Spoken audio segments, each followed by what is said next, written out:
Wicked, a musical biography. Paul R. Laird. Preface. My route to a book on Wicked was largely determined by a fortuitous meeting with a generous composer and by a delightful confluence of interests with my daughter, Caitlin, who, at this writing, is aged 16. My first meeting with composer and lyricist Stephen SCHWARTZ was at a conference on Leonard Bernstein's Mass, sponsored by the Columbus Pro Musica Chamber Orchestra in May 2004. We were both members of a panel on the work's creation, with SCHWARTZ recalling his role in writing the English lyrics and assisting with the dramatic structure. SCHWARTZ proved a willing interview subject, leading to 2 articles and finally to a planned book on his musical theatre works, which will hopefully be nearly written by the time this volume is in print. Multiple interviews with SCHWARTZ in the winter of 2008 led to excellent access to primary sources that turned what would have been a single chapter on Wicked into this book. I am most grateful to Stephen SCHWARTZ for allowing me the opportunity to study multiple drafts of scripts, the piano, vocal score, and drafts of songs, musical materials deleted from the show, some correspondence, and the orchestral full score prepared for the original cast recording. The composer-lyricist graciously allowed this access, and it was greatly facilitated by his assistant Michael Cole, who has kindly sent many files to me, answered numerous emails, and helped me speak to or correspond with other important figures in Wicked's development.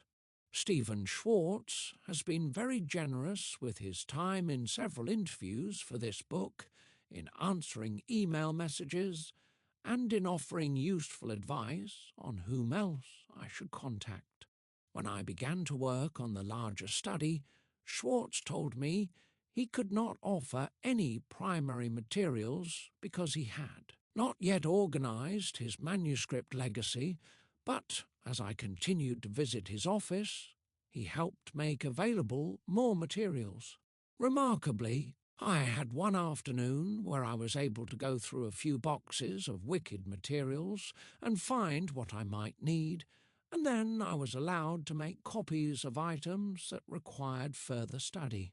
It is my hope that the book that has resulted will do justice to these opportunities and explain the creation, music and orchestration of Wicked in a way that others will find useful.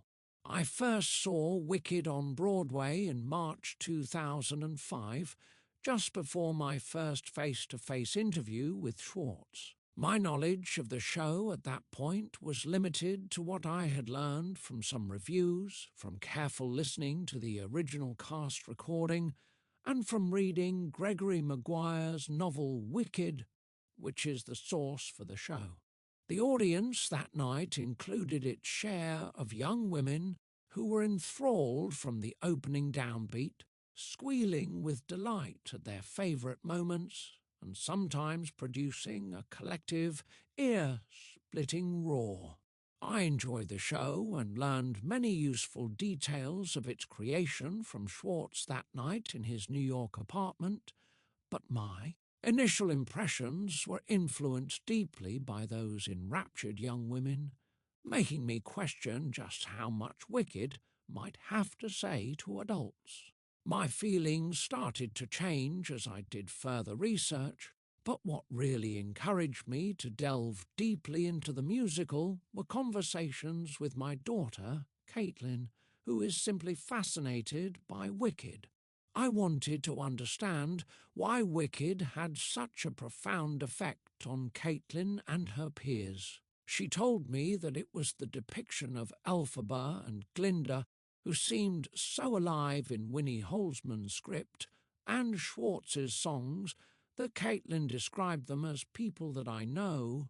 My desire to comprehend the show's appeal to young females necessitated that I see it multiple times, and I discovered real substance based on believable human emotions in characters that grow and change. I also learned that SCHWARTZ's score serves the drama in ways that one appreciates in the most effective musical plays. That these qualities emerge in a show based on the most popular American literary fantasy provides yet another hook that draws in audiences. This process, initiated by discussions with Caitlin, helped plant in me the strong desire to study thoroughly all of the primary sources that I had acquired and to report in a detailed manner on Wicked's creation. Acknowledgements.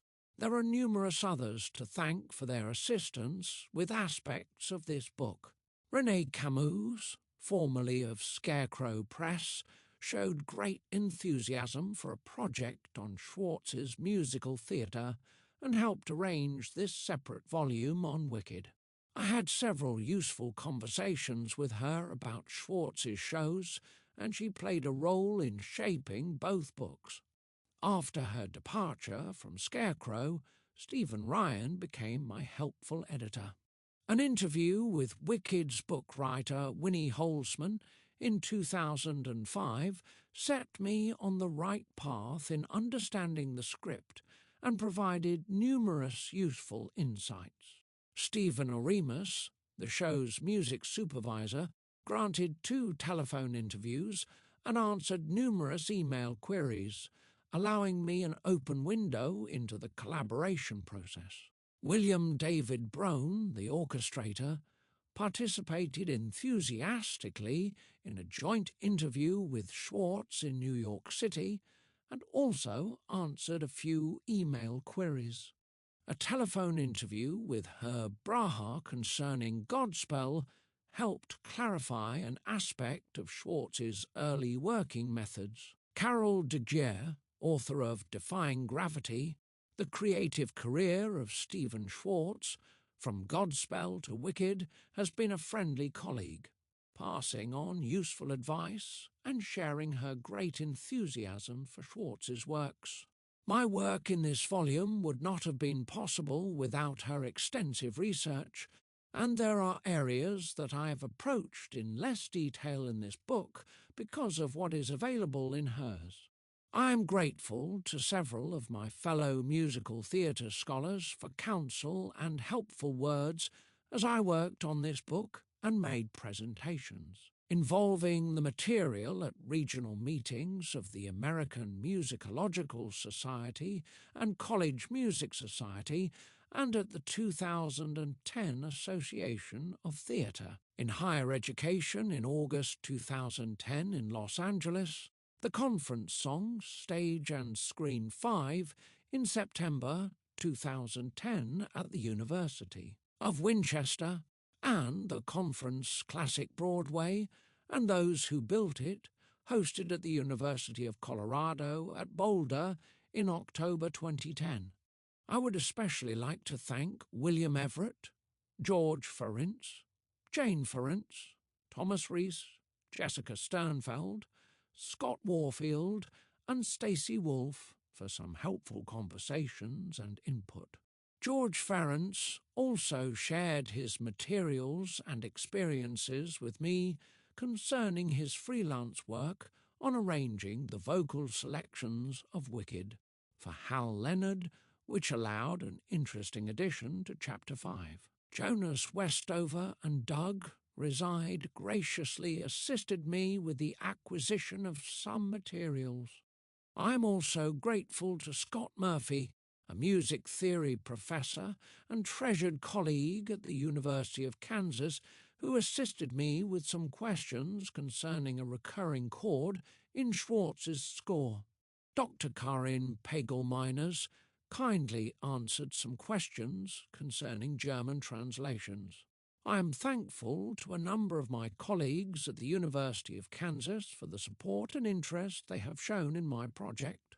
I would like to express my appreciation to the staffs at the New York Public Library for the Performing Arts, the British Library, and the Victoria and Albert Theatre Collection which I consulted in its temporary quarters at the imposing Blythe House near the Kensington Underground Station. My research in New York City in the winter of 2008 and my research trip to London in July 2008 were funded by 2 generous grants from the University of Kansas General Research Fund. Beneficent funding from James P. Zecora through the Zecora Family Foundation and Reach Out Kansas Inc. paid for copyright permissions for the musical examples and quotation of lyrics. Arranging the license for those musical examples was made possible by the helpful cooperation of Charmaine Ferenczi of Schreck Rose DePello Adams and Hurwitz LLP and Jonathan Bellot of Howell Leonard Inc. I appreciated my brother Doug Laird's willingness to travel to what for him is nearby New York City to take the photographs of the Gershwin Theatre and wicked advertising that appear in this book. Writing a book tends to be a solitary occupation, and it constitutes a challenging addition to a busy faculty position and family life. Research on Wicked has been a joint familial fascination, and I have been grateful to Caitlin and my wife, Joy, for the interest and the support they have shown as I have spent many hours on this project. I dedicate this book to my miracle girl, Caitlin, who has brought her parents extraordinary happiness. Introduction. The explosion in musical theatre scholarship in the last few decades has resulted in numerous useful sources and different approaches to the area. Detailed studies of single shows have appeared, including, for example, Tim Carter's work on Oklahoma, Bruce D. McClung's book on Lady in the Dark, and Jim Lovensheimer's Look at South Pacific. As each of these books bears an individualistic take on its subject with varied emphases and approaches, this current study also has been conditioned by unique circumstances. My analysis of literary and musical sources includes consideration of what materials were available. Certainly the largest collection of scripts and musical scores related to Wicked that have been considered in such detail. What emerges in the 3 central chapters is a fairly complete picture of the development of Wicked's script, its score, and the show's orchestration. The surrounding chapters place Wicked in various significant contexts important for fuller understanding. The subtitle of this book is a rearrangement of McClung's anthropomorphic description of his tome, recognizing my dual interest in contributing to our understanding of the history of Wicked and my emphasis on the show's music and its creation. Chapter 1 considers the importance of L. Frank Baum's Wizard of Oz stories in American culture, establishing why Gregory Maguire's novel Wicked, where the author turns Oz on its head and makes the despised Wicked Witch of the West a sympathetic, misunderstood figure, has resonated so deeply with readers. The chapter also includes a detailed synopsis of Maguire's novel, allowing the reader useful understanding of where the show's creators started as they worked on characters and plot. Chapter 2 is a brief essay on Stephen Schwartz's career before Wicked. Chapter 3 is a history of the show's creation, based upon interviews with the principals involved, a schedule of the process discovered in Schwartz's office, and other sources. The chapter complements accounts provided in books by Carol DeGier and David Coate. Chapter 4 illustrates Wicked's script development from Schwartz's first scenario in fall 1998 to changes made 3 years after the successful opening. The musical analysis appears in Chapter 5, including consideration of sketches, deleted songs, a comparison of 2 piano, vocal scores dating from just before the show opened on Broadway and a year later, and other documents. Much of the analysis is cued to the original cast recording, but there are also numerous musical examples from sketches and deleted songs. The orchestration, primarily realized by William David Brown, is the topic of Chapter 6, with a description of the approach and interesting effects from each number also cued to the recording. Chapter 7 covers Wicked's reception by New York critics, and the lens widens in Chapter 8 to include a description of each of the productions around the world. There is a detailed case study of the London production, ranging from its mounting in the West End to reactions from the London critical establishment.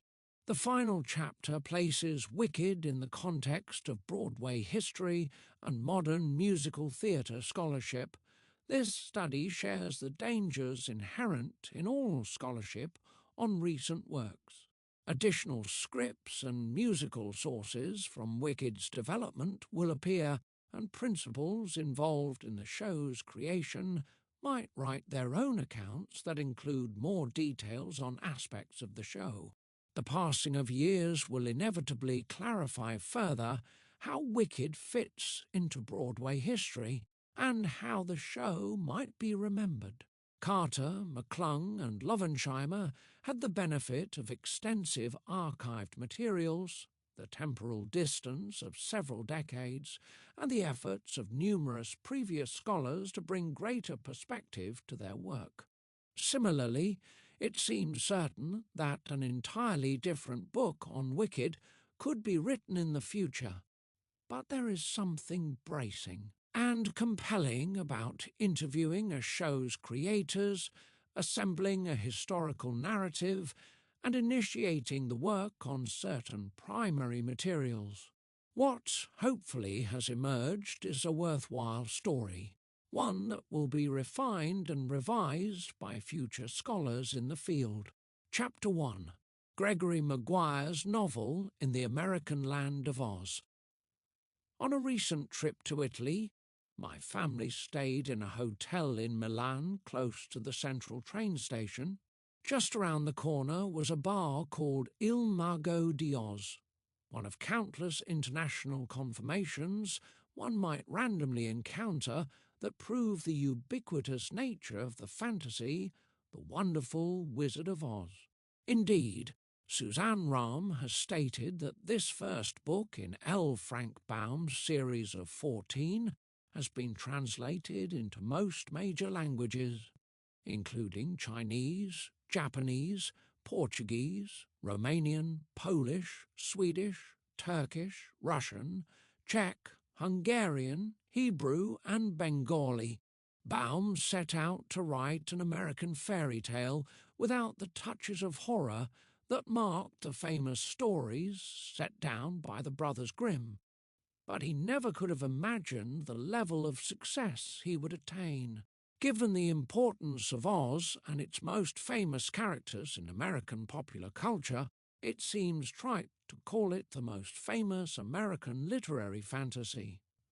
But The Wonderful Wizard of Oz has been a significant part of the inner life of untold millions of children and adults for over a century.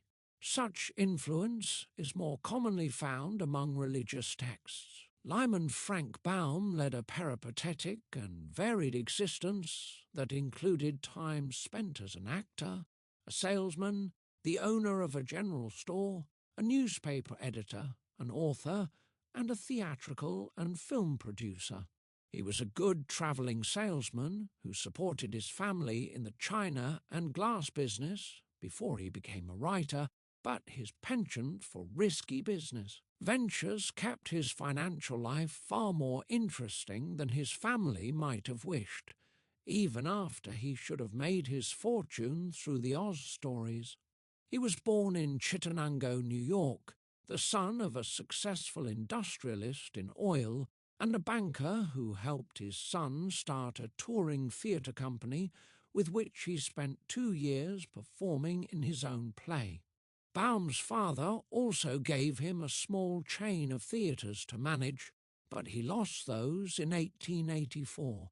Baum married Maud Gage that same year, and 2 years later he published his first book, On Raising a Breed of Chickens. Baum worked as a salesman in the family business, but it failed after his father and brother died. In 1887, the family moved to Aberdeen, South Dakota, where over the next 4 years of uncertain economic times, Baum lost a general store and a newspaper he had purchased. He became sympathetic with the plight of South Dakota farmers and the political populism gaining strength in the nation's midsection. Before moving his family to Chicago in 1891, where he began his successful years as a travelling salesman, Baum actively supported William Jennings Bryan in the 1896 presidential campaign after hearing his Cross of Gold speech at the Democratic National Convention that year in Chicago. He remained interested in Bryan's political fortune in 1900, when the famous orator and populist again lost the presidency to William McKinley.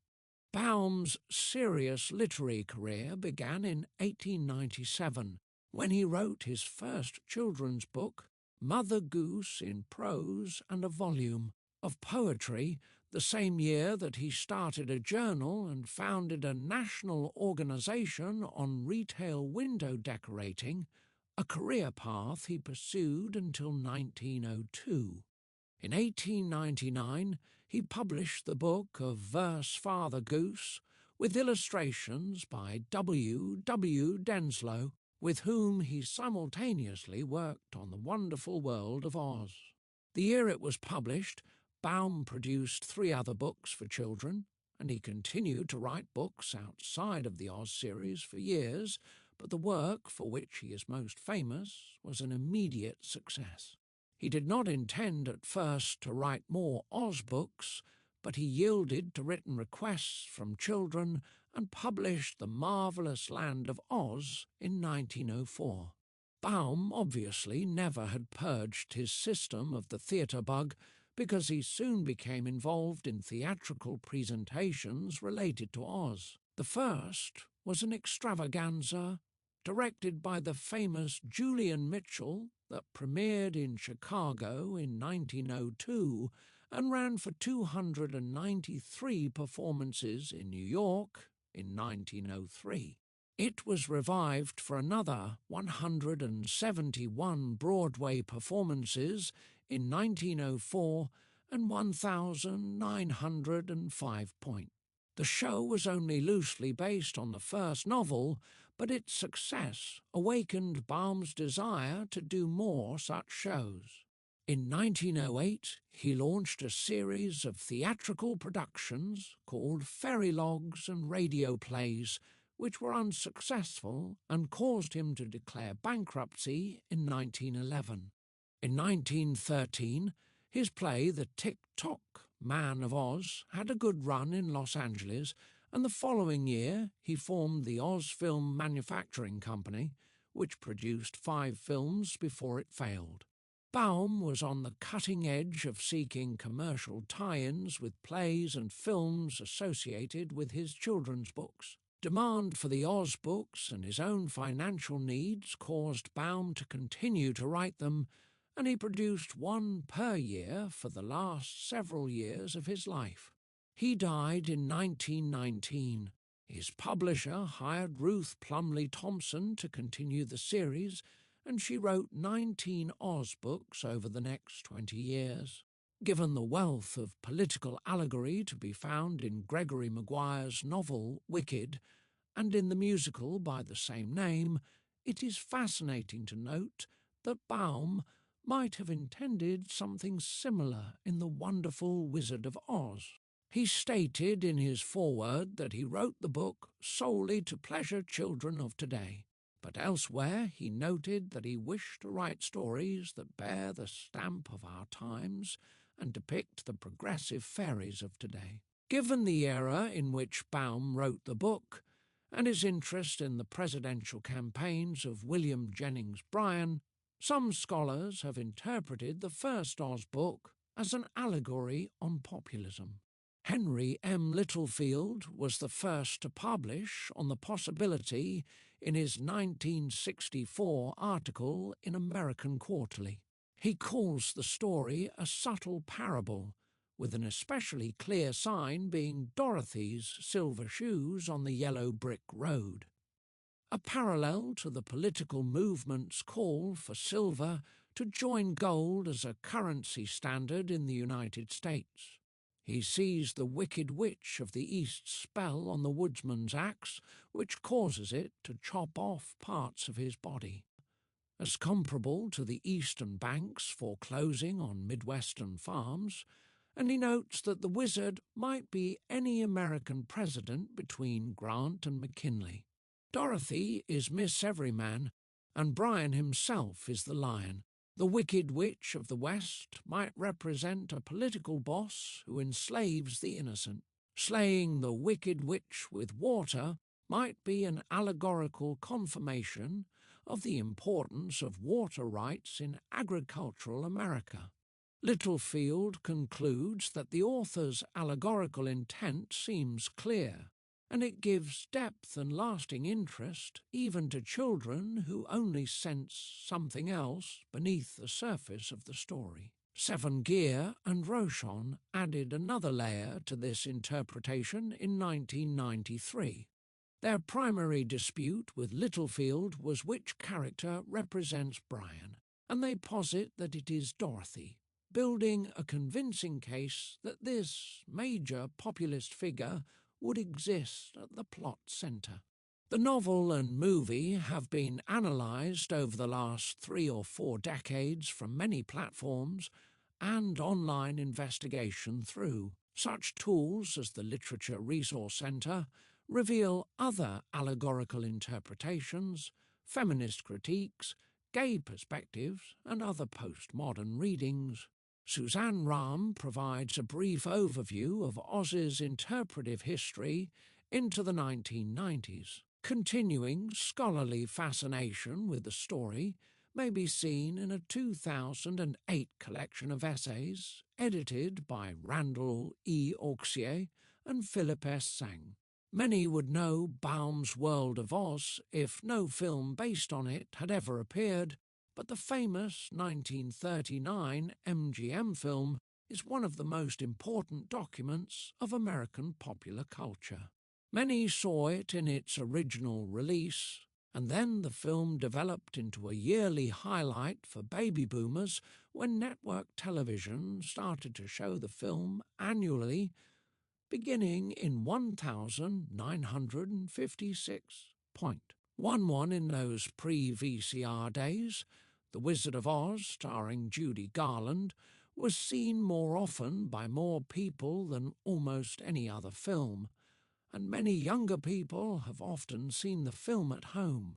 Hollywood studios, of course, are famous for taking liberties with a novel, and director Victor Fleming and his creative team made a number of changes, especially with the look of Oz. The silver slippers changed to ruby, and the Wicked Witch of the West became the green meanie played by Margaret Hamilton that has scared generations of American children. The major change in the plot comes at the end, where Dorothy wakes up in her bed, safe and sound after an extraordinary dream. In Baum's book, Dorothy taps her heels together 3 times in the magic slippers and is taken home with Toto, fully awake, greeted by her Auntie M. The film is so famous that it would be redundant to describe it in additional detail here. Neil Earle has offered interesting consideration of its context when issued in 1939 and how it has since been interpreted. The history of American popular culture is replete with projects based upon Baum's story, or that have provided glosses upon aspects of it. Gregory Maguire, previously a successful writer of children's books, decided in the early 1990s to write a fictional exploration of evil for adults, and it turned into an account of events in Oz from the viewpoint of the Wicked Witch of the West. When one reads Gregory Maguire's Wicked and then attends the musical by the same name, it is clear that the show's creators chose the characters that they wanted to use from the novel and told their own story. Winnie Holzman has stated that this was their process. Maguire's story is too long and complicated for a musical, with more characters than could be developed effectively. Maguire made Oz a dark place indeed, and concludes with Elphaba seeming to descend into madness before she dies, and the show's creators needed to provide more hope at the end.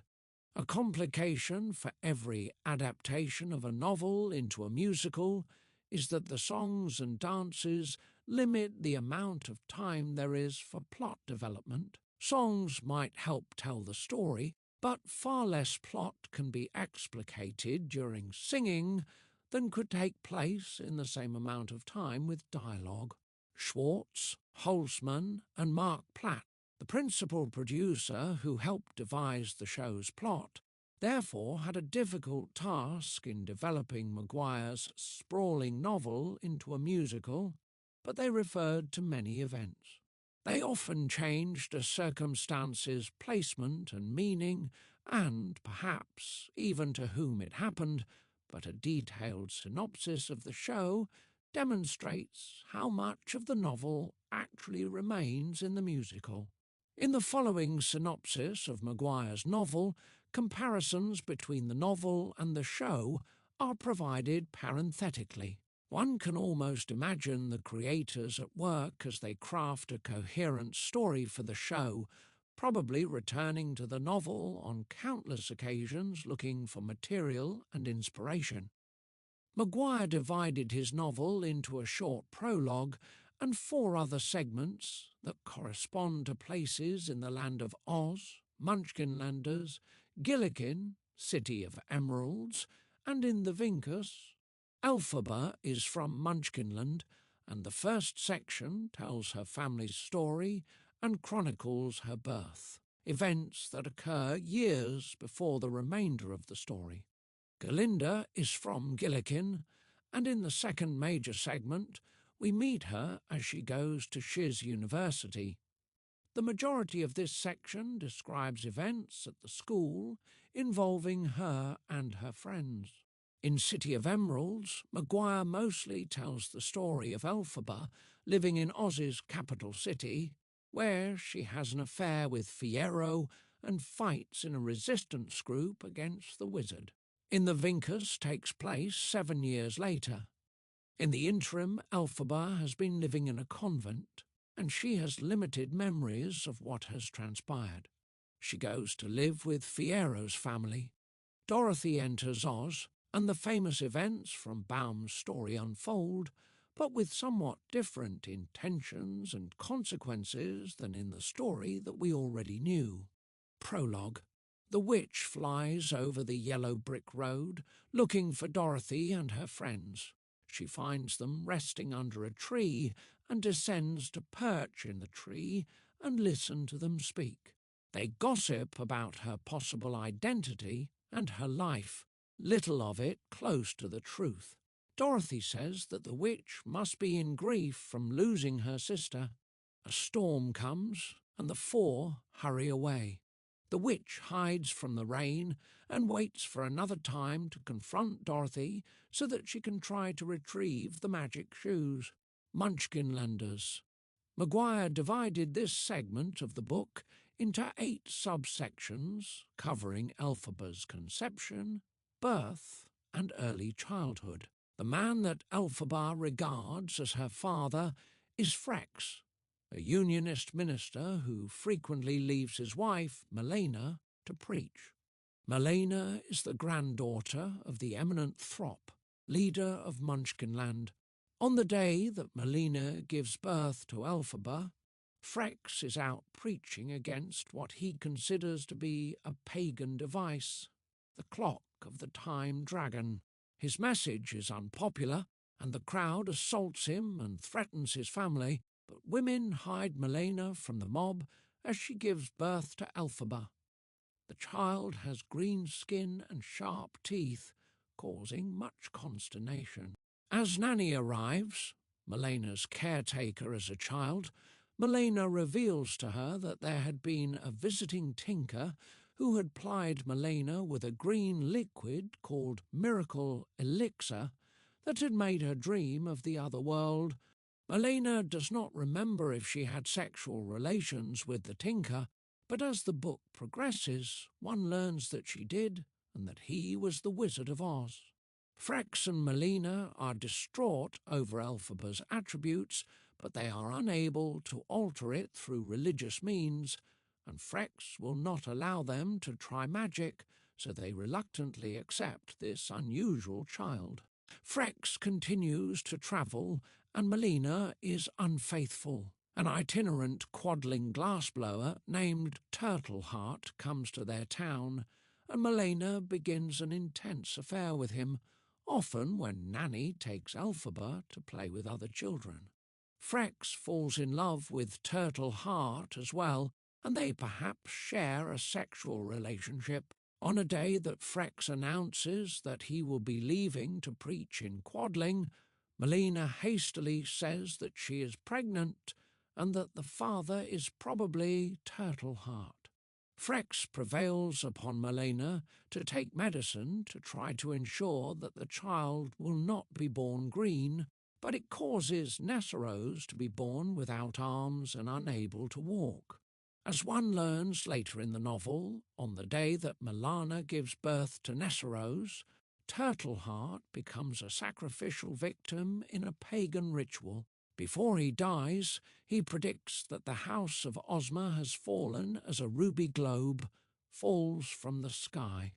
Elphaba has also learned her first word, horrors, which foreshadows what she will see and experience in her life. The consequence of these events, as one learns later, is that Frex and Milena move to Quadling, partly so that he can seek forgiveness from Turtleheart's family for his death. The family will not grant this, which colours the remainder of Frex's life. He dotes on Nessarose, whom he knows to be Turtleheart's daughter, and nearly ignores Elphaba. This includes making jewelled shoes for his favourite daughter, which he sends to her at Shiz, when he includes no gift for Elphaba. Later, Frex and Milena have a son together named Shell, and Milena dies during childbirth. Gillikin. Years have passed. Elphaba and Nessarose are now old enough to attend Shiz University, but this segment, called Galinda, opens with this member of a prominent Gillikinese family heading to Shiz. The school's location is in Gillikin. Galinda is on the train to Shiz and has an awkward conversation with Dr. Dillamond. Galinda arrives at Crage Hall at Shiz and meets the headmistress, Madame Morrible, and she learns that she will live with Elphaba. Galinda convinces Elphaba to try on one of her hats, knowing that later she will be able to make fun of her with her friends. At first, Elphaba and Galinda do not get along, but they eventually become friends. Madame Morrible has a poetry soirée where she recites a poem critical of the talking animals, introducing the antipathy being felt for them in Oz. The final line is, "Animals should be seen and not heard." Elphaba later questions Madame Morrible about her poetry and her feelings concerning the talking animals. Galinda and Elphaba meet Bok, a munchkin who remembers Elphaba from his childhood. Toward the end of this segment, Madame Morrible suggests to Galinda that she study sorcery, a skill at which she becomes quite proficient in the novel. The next segment, Biography, is narrated by this munchkin. He has become infatuated with Galinda, whom Elphaba catches him staring at through the windows at Crage Hill. Elphaba agrees to arrange a meeting with Galinda for Bock, and there he asks her to be his friend at least. But he receives little encouragement from Galinda. Bock has no trouble speaking with Elphaba because he has known her for years, and they become friends and confidants. Elphaba assists Dr. Dillamond with his research on the tissue differences between animals, talking animals and humans. Bock and other male students start to help as well by checking books out of the library for him. Elphaba reports to Bock and others that Dr. Dillamond has made some kind of discovery, and she describes in detail how he sang about his discovery, and she joined him in song. One of Galinda's friends, Fanny, sends Elphaba a fake invitation to visit Galinda at the lake. Elphaba, Bock and Avarik go there, and Bock gently kisses Galinda, who is touched, but nothing further develops between them. Bock finds a codex with a picture that might be the Cumbric Witch, a historical or mythological figure in Oz related to the birth of evil, a question that greatly concerns Elphaba during the novel. At the conclusion of the segment, Dr. Dillamond is found murdered, and Armor Clutch, Galinda's chaperone, has been rendered senseless after either finding the body or witnessing the murder. Gillikin concludes with the Charmed Circle, referring to this group of friends at Shiz. In honour of Dr. Dillamond, Galinda changes her name to Glinda, what he had always called her. Nessarose and Nanny arrive at Shiz and room with Glinda and Elphaba. Glinda's personality has changed. She is more serious and interested in others, and she and Elphaba are now friends. Elphaba tells Glinda about her family, that Turtle Heart was killed by a mob performing a pagan rite during a drought, and that her family moved to Quadling. Nessarose is religious, like Frex, and she does not approve that Glinda studies sorcery. Fiyero, a Winky Prince, arrives at biology class late in his first appearance at Shiz. He is part of a disturbance caused by magical dust that the professor had just produced and gets attacked by a pair of enchanted antlers. Soon thereafter, the professor, who has replaced Dr. Dillamond, brings a young lion cub to class, intending to show how a simple operation will prevent it from learning to speak. Elphaba and a number of other students are outraged, and two women grab the cub and carry it from the class. The Charmed Circle starts to spend more time together. The change in Glinda has cooled Bock's ardour for her, but they remain friends. Frex's gift of jewelled shoes arrives for Nessarose with nothing in the package for his elder daughter, who becomes envious. In another gathering of the friends, they learn from Nessarose that Elphaba used to please her father by singing for him. They prevail upon her to do so, and she is very good. Armor Clutch, who has been uncommunicative since Dr. Dillamond's murder, probably from Madame Morrible's spell, dies. Madame Morrible does not wish to leave her side, fearing what she might say, but Glinda and Elphaba push her out of the room. Before she dies, Armor Clutch tells Elphaba and Glinda that Gromatic, Madame Morrible's mechanical servant, stabbed Dr. Dillamond. Morrible provides a frugal funeral for Armor Clutch, and afterward brings Elphaba, Glinda and Nessarose to her for a private conversation.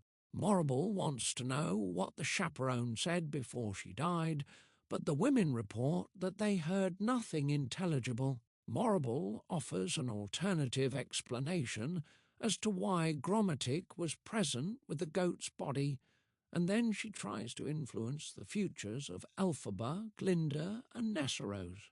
She says, "My special talent is to encourage talent." She wants the three to be adepts who will live in various areas of the country as agents for the wizard Glinda in her native, Gillikin, Elphaba in Munchkinland, where she could succeed her great-grandfather as eminent Throp, and Nessarose in Quadling, where she grew up.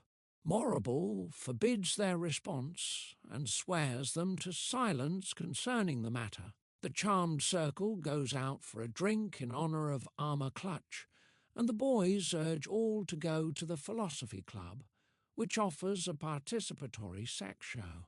Elphaba tries to talk them out of it, but most wish to attend.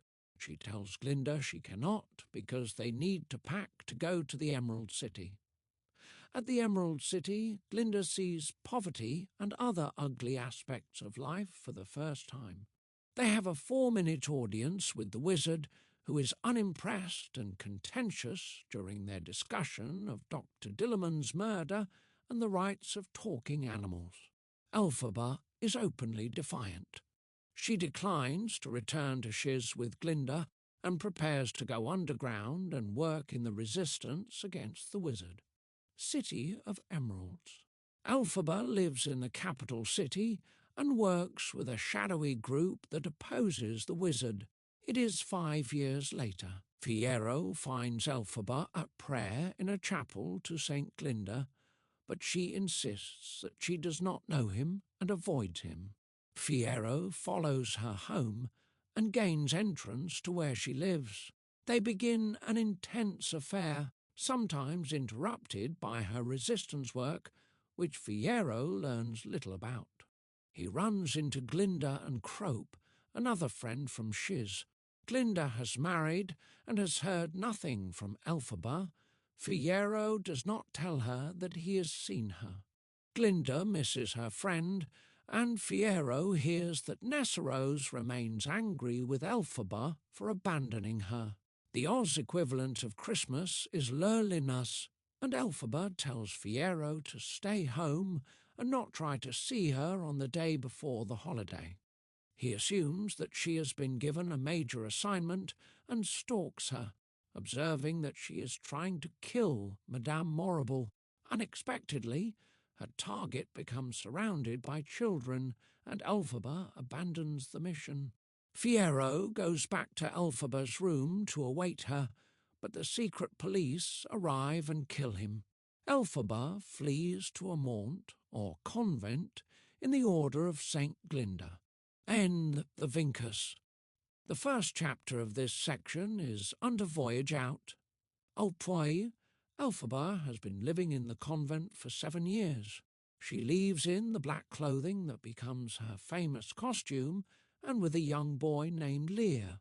The Mother Maunt places them with a caravan to Vincus, where Elphaba wishes to see that Fiyero's family is well, to face his widow Sarima, and to retire from the world. Elphaba has a poor relationship with the caravan's cook, and apparently causes bees to kill her, and subsequent events convince Elphaba to disguise herself as a witch. Elphaba now has the bees, 3 crows, a dog named Killjoy, and a monkey, who becomes Chistery. The caravan arrives at Kiamo Ko. In the jasper gates of Kiamo Ko, Elphaba and her entourage present themselves at Kiamo Ko, where etiquette of the mountains demands that they be welcomed. Sarima lives with her 3 children, 2 sons and a daughter, and her 4 younger sisters. Sarima forbids Elphaba from telling her story and asking her for forgiveness, and her sons are cruel to Lear. Elphaba finds the Grimory, a book of spells brought to the castle by an elderly man who said it came from another world. Elphaba discovers that she can read some of it. Elphaba teaches Chistery to talk. In a hide-and-seek game, Manek convinces Lear to hide in a well and forgets him there. The adults save Lear. Nanny arrives after tracing Elphaba to Kiamo Ko. Elphaba wills an icicle to fall on Manek and kill him. In uprisings, Nanny tells Elphaba that Nessarose has become the eminent Throp. She can now stand on her own, because Glinda put a spell on her shoes. Lear reports that a goldfish in the well told him that his father was Fiyero, which Sarima rejects. Elphaba has accepted that she is Lear's mother, but she does not remember bearing him. Soldiers from Oz arrive at the castle and board there over Elphaba's objections. She insults the Grimory, hoping to find a spell that will depose the wizard, but there is nothing of interest except a picture of Yackle snarling. Elphaba wonders if she might be Mother Yackle, who gave her the broom and has appeared at other important moments in her life. Nanny reports that a potion Malena took in hopes of preventing Nessarose from being born green was purchased from a sorceress named Yackle. Elphaba receives a letter from her father inviting her to Munchkinland, and she travels there by broom.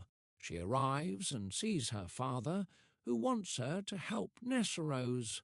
Elphaba watches her pray over a woodsman's axe so that it will cut off the arms of the man who uses it, a spell requested by a woman who does not want her daughter to marry the man. She pays Nessarose with a talking cow and sheep that Elphaba frees. The sheep no longer speaks.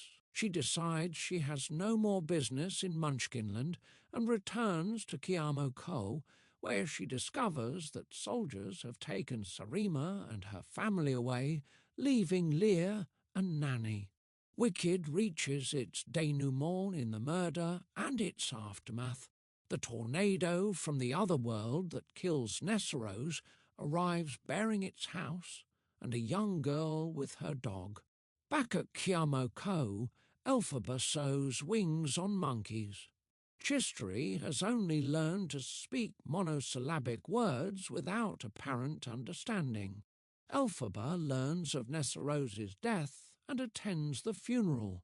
Frex tells her that she was born to curse his life and that Nessarose's disability was a result of her mother's lax morals. Glinda arrives and infuriates Elphaba when she says she gave Dorothy the bewitched jewel shoes. Elphaba believes that Glinda wants the shoes to fall into the wizard's hands, and they part unhappily. The wizard comes to Munchkinland and orders Elphaba to appear for an audience. He asks her plans for the eminent Thropline and knows that she has the Grimory. He says that most of Sarima's family has been killed, but he shows Elphaba that he holds the daughter nor captive. He says he will return her to Elphaba when she turns over the Grimory. He tells Elphaba that it is from the other world, and he is surprised that she can read any of it. Elphaba leaves Munchkinland and searches for Dorothy on the yellow brick road. She meets Bock and his family. He tells her that Dorothy is charming and harmless.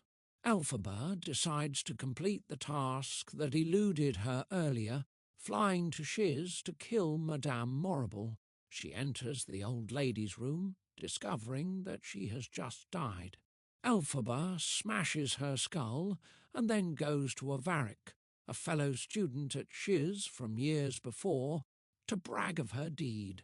Avarik tells her about the clock of the Time Dragon, a magical device that can unravel mysteries. Its guard is a dwarf sent from the other world. He tells Elphaba more about Yackle and arranges a presentation from the clock, which informs her that she is the wizard's daughter and gives her a looking-glass like one from her childhood where she pretended she saw the other world. It includes pictures of her and Fiyero at about the time they were having the affair. Elphaba returns to Munchkinland to tell Bock that she has murdered Madame Morrible. He deplores her action and tells her that she is out of control and that she should leave Dorothy alone. This is very much like the advice that Glinda gives Elphaba in the second act of the musical. Elphaba flies over the yellow brick road, looking for Dorothy and her 3 famous travelling companions, but a storm hampers her. She returns to Kiamo-ko, obsessed with obtaining Nessarose's shoes from Dorothy. She turns more inward and drinks some of the miracle elixir, dreaming of the other world. Nanny remembers that Melina used to have similar dreams. Leah, who befriends the soldiers in the wizard's garrison near Kiamo-ko, tells Elphaba that they have heard that Dorothy and her friends are coming there to murder her. Elphaba is descending into madness, but she still has some compassion, going out on her broom at night to kill a soldier who has been severely tortured by his companions and left for dead after suggesting they kidnap Dorothy and sexually assault her. Elphaba begins to wonder if Fiyero might be disguised as the Scarecrow and coming home to Kiamo-ko. Elphaba sends her dogs, crows and bees after Dorothy and the Scarecrow, Tin Man and Lion, but the band defeats them all and the witch discovers that the Scarecrow is not Fiyero. She finally decides to welcome Dorothy in hopes of recovering the shoes, so she has the flying monkeys bring Dorothy and the lion. They have a tense dinner, and Elphaba asks Leah to go elsewhere with Toto and the lion. The witch takes Dorothy to her tower room and asks for the shoes, but they will not come off. She wildly berates Dorothy, asking her unanswerable questions about the wizard. Dorothy says she does not wish to murder the witch, apologizes for killing her sister, and asks for forgiveness. Elphaba is horrified by the thought and accidentally catches her skirt on fire. Dorothy hurls a bucket of water to try to save her, but instead the witch melts. Dorothy takes the bottle of green elixir back to the wizard. All of Oz celebrates the witch's death. When the wizard sees the bottle, he knows that Elphaba was his daughter, and he leaves Oz with his balloon just before ministers overthrow him. Conclusion. From both a critical and a commercial standpoint, Gregory Maguire hit a home run in his first at-bat with an adult novel. Maguire now has 3 novels in a series that he calls The Wicked Years, including Son of a Witch and A Lion Among Men. Maguire's fantasies have turned Oz into an adult's world, addressing the nature of evil and human motivation. 4 scholars approach aspects of his first novel in the series in The Wizard of Oz and philosophy, just the tip of the iceberg for the debate this work has spawned. The creators of the show Wicked could not have addressed every level of meaning that Maguire brought to his book, but the novel inspired them to produce a musical that tells a serious story and deals with similar issues. SCHWARTZ and Holzman mined Maguire's novel for characters, events, and attitudes.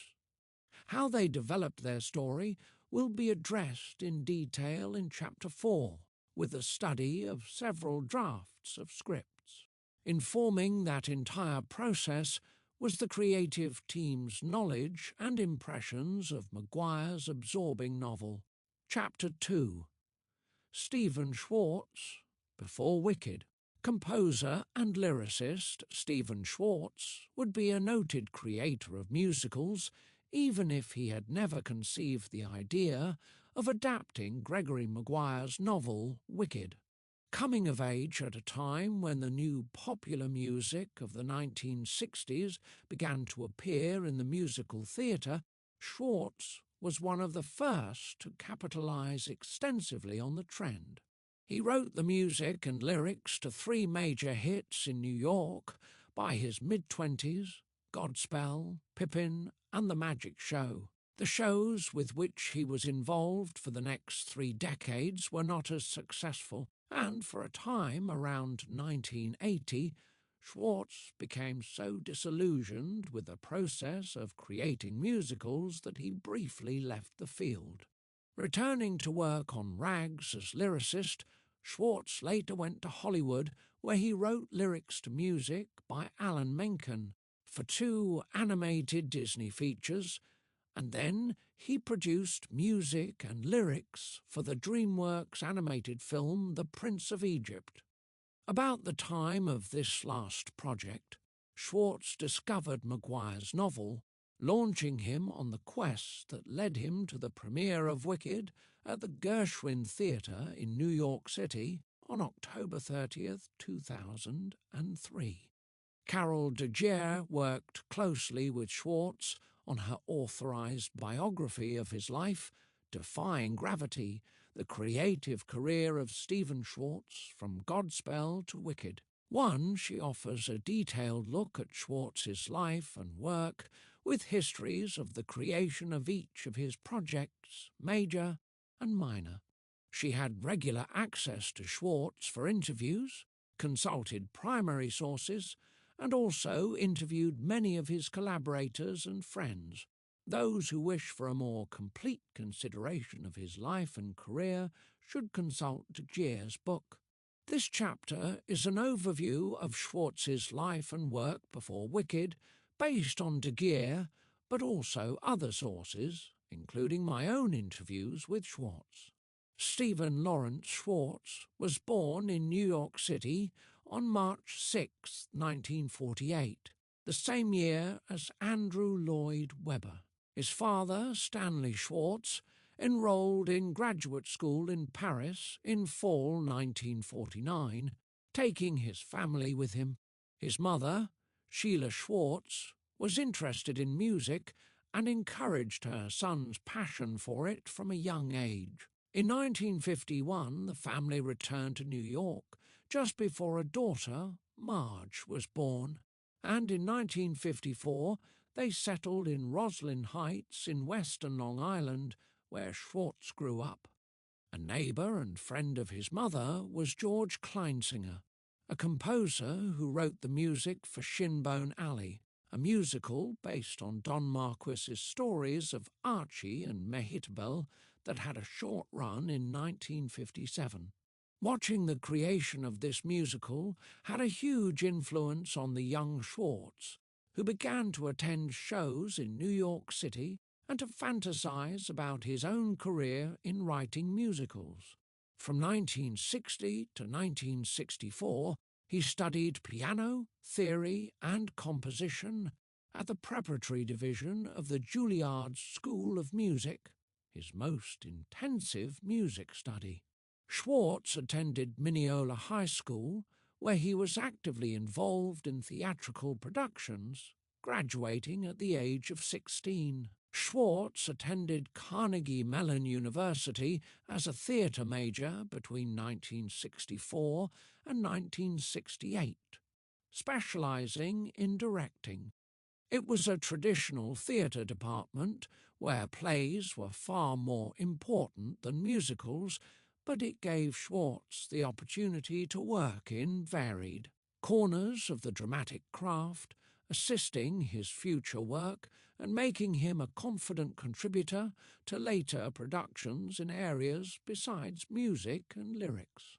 Another significant part of his undergraduate work was the Scotch and Soda musicals, original works mounted each spring semester by students from throughout the university. Schwartz was heavily involved in writing the works each year. His freshman year, he helped turn a show called What's a Face into a full-fledged musical by composing a number of new songs. The following year, he wrote the score for Nouveau, which included a fugue that 8 years later became the Goldfarb variations in the Magic Show. His junior year, Schwartz worked with Ron Strauss on Pippin Pippin, which was so successful that Schwartz went to New York after graduation to pursue leads on getting a professional production of the show. For his senior year, Schwartz wrote an opera called Voltaire and the Witches that served as half of the Scotch and Soda program. These 4 shows allowed Schwartz to take part in almost every aspect of creating a musical. After moving to New York City, Schwartz auditioned songs from Pippin Pippin for theatrical agents and recording companies. He became an artists and repertory agent for RCA, where his real job was to find new talent for the company, but it also gave him an opportunity to work in a recording studio, an experience that made it possible for him to produce most of his original cast albums. The theatrical agent Shirley Bernstein, brother of Leonard, signed SCHWARTZ as a client. His first song for a Broadway production was Butterflies Are Free for Leonard Gershey's play by the same name. One of the producing organisations for which SCHWARTZ auditioned was that of Edgar Lansbury and Joe Baru, who later decided to produce Godspell at the off-Broadway Cherry Lane Theatre. The play had been conceived by John Michael Tebelak as his master's directing project at Carnegie Mellon, and from there it had been produced at the Café La Mama Experimental Theatre. Lansbury and Baru deemed the show's original score as unsuitable for their production, and they remembered SCHWARTZ playing the Pippin songs for them. They hired him to write a new score, bringing the composer-lyricist, by coincidence, into a show that originated at his alma mater and whose cast was primarily former students from there. SCHWARTZ learned of the new assignment on his 23rd birthday, March 6, 1971, and he produced the score by early May. In addition to his songs, SCHWARTZ assisted Tebelak with directing the show and the musical staging. The show's goofy but meaningful take on the Gospel of St. Matthew, with Jesus and his followers as clowns, proved enormously popular, assisted greatly by SCHWARTZ's lively score based on popular musical styles. Most of the texts were from the Episcopalian hymnal, such as the popular Day by Day and All Good Gifts, but SCHWARTZ wrote lyrics for All for the Best. Godspell ran until 1975 off-Broadway and then spent more than a year at Broadway theatres before its initial New York run ended. Soon after Godspell opened, Leonard Bernstein met SCHWARTZ through his sister Shirley and asked the young songwriter to pen the English texts for his theatre piece Mass, commissioned as the opening production at the Kennedy Center for the Performing Arts Opera House in Washington, D.C. Bernstein was far behind schedule, and SCHWARTZ helped him figure out the work's sketchy plot, in addition to supplying the English lyrics. They worked together rapidly. During the summer of 1971, SCHWARTZ recalls that they would finish one song and move on to the next, leaving the lyrics in a state that SCHWARTZ describes as first draft.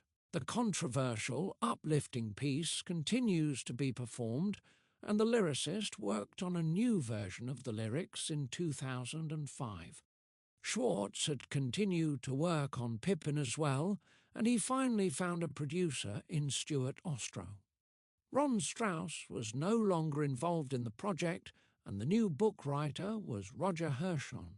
The plot had changed from a tale of intrigue at Charlemagne's court into a modern story of youthful exploration and experimentation that took place in the early Middle Ages. When Bob Fosse became director, choreographer, his vision took over the show, and SCHWARTZ was relegated to supplying new songs as requested. Pippin changed in ways that the writers had not planned, but with Fosse's singular sense of showmanship, a plot with contemporary appeal, and SCHWARTZ's expressive and popular songs, the show was a smash and ran for over 4 years. The songs included Corner of the Sky, Love Song and Morning Glow, among others, these demonstrating, along with the hits from Godspell, that Broadway had found a young composer-lyricist who understood popular music, and he could also write effectively for dramatic situations. After opening on October 23, 1972, Pippin ran 1,944 performances. In late 1973, Schwartz received a call from Lansbury and Berra about the magician Doug Henning, asking Schwartz to go see a show he was doing in Toronto. Schwartz was impressed with Henning's youthful appeal and astonishing illusions, and he agreed to provide a new score for a musical starring Henning that Lansbury and Berra would bring to Broadway. Bob Randall signed on to write the book. Schwartz worked closely with them as they crafted a plot and song placements that would allow Henning to do his illusions. Schwartz remembers that he agreed to do the show as long as it would open during the current season, so he admits that the writing was done very quickly, and it might have benefited from more deliberation. Despite their haste, the magic show opened on May 28, 1974, and ran 1,920 performances, about half of that number after Henning left the show. The show also had a national tour with other magicians. Schwartz has allowed the show to be removed from circulation. It can no longer be licensed for performances. Schwartz's score, however, showed his continued growth as a composer with such songs as West End Avenue and Lion Tamer.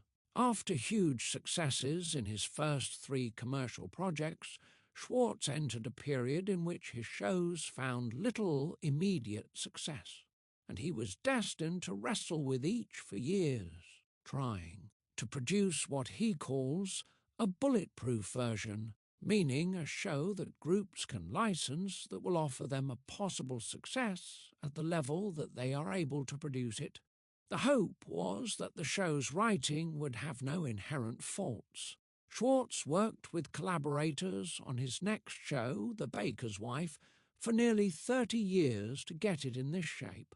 The musical's model was a 1938 French film, La Femme du Boulanger, directed by Marcel Pagnol, about a small French town full of interesting, conflicting character types who become closer when they finally agree among themselves to help a new baker who came to town and saw his young wife run off with a local Lothario. Joseph Stein wrote the book, and Schwartz provided music unlike anything else he had written. He allowed his work to reflect the French story and sought influences from French folk songs, Debussy, the cabaret songs associated with Edith Piaf, and French film scores. David Merrick produced The Baker's Wife, and he booked the show on a long pre-Broadway tour with several stops in 1976. Schwartz and Stein tinkered with the show the whole time, and actors came and went, but they could not get it right, and The Baker's Wife never opened in New York.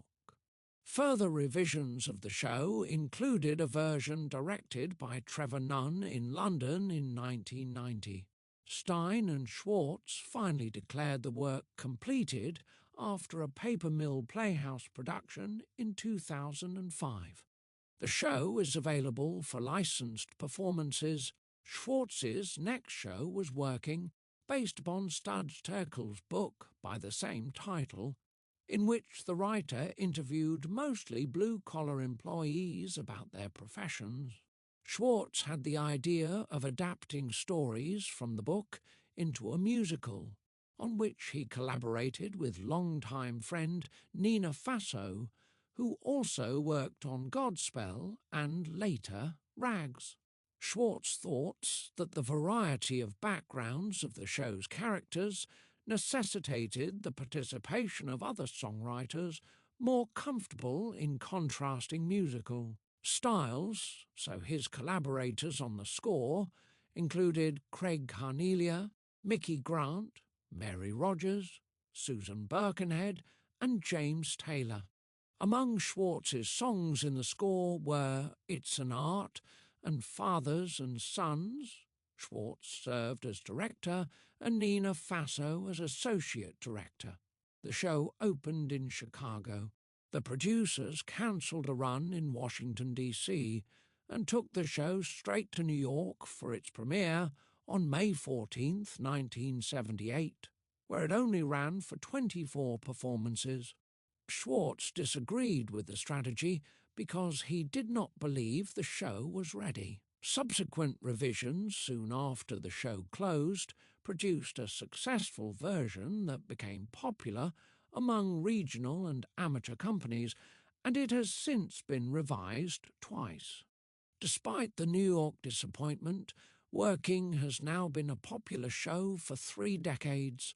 Rags, Schwartz's next project, ran for 4 performances in New York. The idea originated with writer Joseph Stein, who intended the show as an indirect sequel to his hit Fiddler on the Roof. Here, Jewish immigrants arrived at Ellis Island in the years before World War I, meeting with varied experiences, but the show included no characters from Fiddler. Many of those experiences were bitter and realistic, making the show a hard sell for audiences. Charles Strauss wrote the score, originally working with Hal David as a lyricist, but that collaboration did not work out and Schwartz joined the project, also serving as co-director with Strauss when the first director was ousted. The show starred Teresa Stratas in her only Broadway role. It opened on August 21, 1986, after 3 years of work.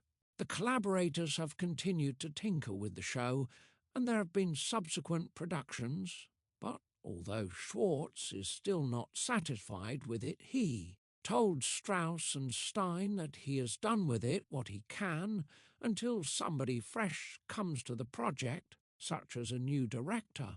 Schwartz's other major show of the 1980s was Children of Eden, which started as a pageant called Family Tree, with a book by Charles Lisanby, performed as part of a youth rally at the Shrine of Our Lady of the Snows in Belleville, Ill.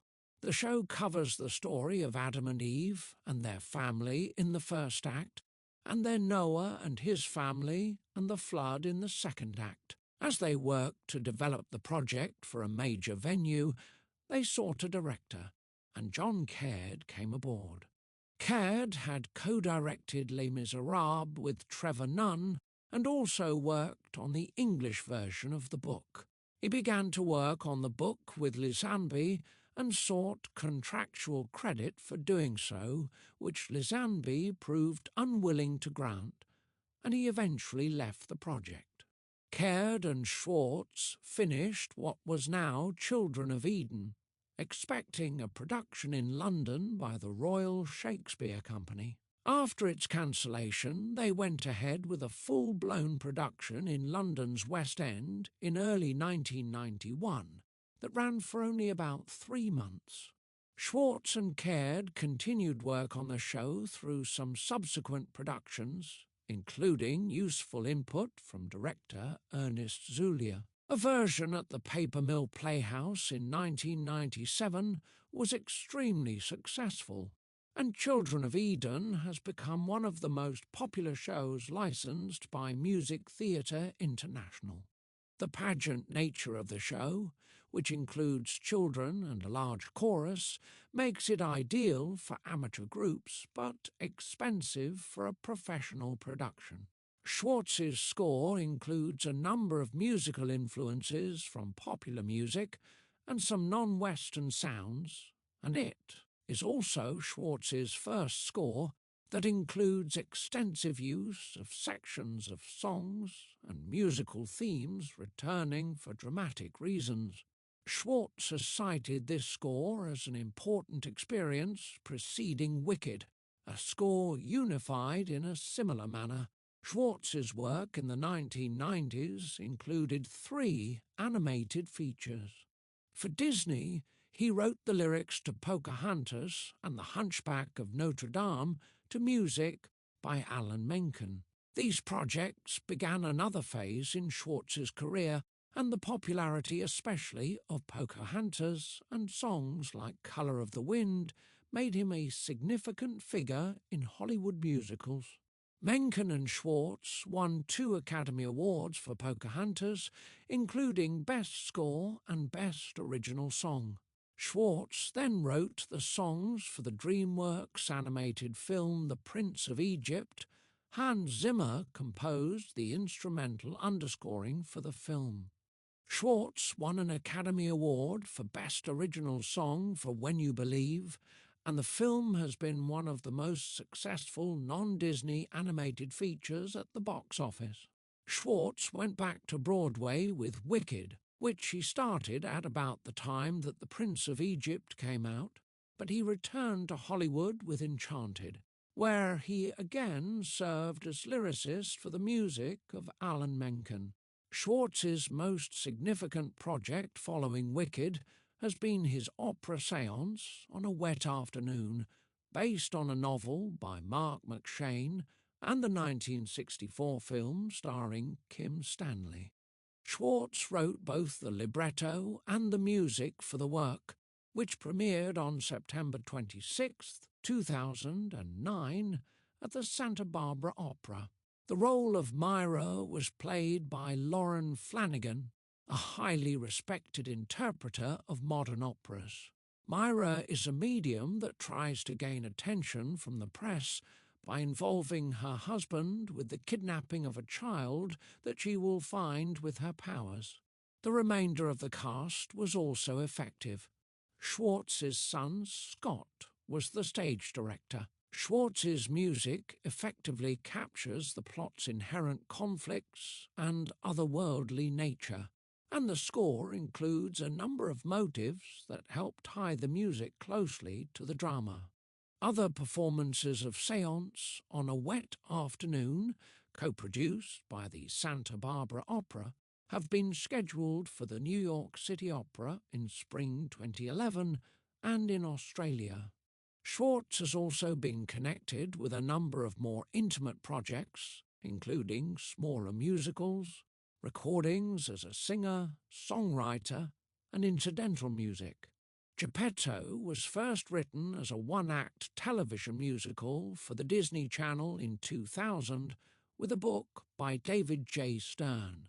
They turned it into a 2-act musical in 2006 that premiered at the Coterie Theatre in Kansas City, Missouri, responding to an invitation from Music Theatre International that they create a musical that could be done by a certain number of adult actors and as many children as a director might want to use. Among the other smaller musicals with which Schwartz has been involved are Captain Louis and MIT Eventyr, a Danish production for which Schwartz wrote 6 songs. He has written a score of incidental music for his son Scott Schwartz's adaptation of Willa Cather's novel, My Antonia, into a play, a project that has developed in various stages since 2002. Schwartz has also recorded 2 compact discs of his own songs, Reluctant Pilgrim and Uncharted Territory. Stephen Schwartz will remain famous for the musicals Godspell, Pippin and Wicked, but Working and Children of Eden are regulars on the regional and amateur circuits, and Captain Louis and Geppetto might help keep his work in front of children as well. In addition, Schwartz has written lyrics or music and lyrics for 4 major Hollywood releases. He has yet to win a Tony, but he has Oscars and Golden Globe Awards, and he has also won Grammy Awards as producer and composer for the original cast albums of Godspell and Wicked. Material success aside, however, it is the plethora of experience reflected in this brief biography that allowed Schwartz to be in a position to capitalize on the opportunity presented by Gregory Maguire's novel Wicked. As soon as Schwartz heard about the concept, he believed that it had the makings of a great musical play, a process in which Schwartz was the most important figure. The remainder of this study is an account and analysis of that endeavour. Chapter 3. Collaboration and creation, bringing Wicked to the stage. The creation of a Broadway musical is a fascinating story to those who love the genre, full of interesting personalities and weighty decisions arrived at by harried collaborators. The drawback to such stories is that our knowledge is often merely anecdotal. Interviews with writers, the director, designers, and actors yield telling details, but the creation of a musical is such a daunting and time-consuming task that none of the collaborators can remember everything they did, and an interviewer will probably never have enough time with a person to draw out all the memories. Interviews also inevitably elicit different accounts of the same event. Sometimes varied versions of a story can be resolved, but when they cannot, it leaves even more questions. Documents such as draft scripts and compositional sketches provide answers and snapshots of the process, but much of a show's creation takes place in long meetings that usually can only be glimpsed by historians through fragile memories. Joe Mantello, the show's director, effectively stated this problem in an interview with David Coate. Once these big shows are finished, everybody has their own version of who was responsible for what and how it all came to be. 1.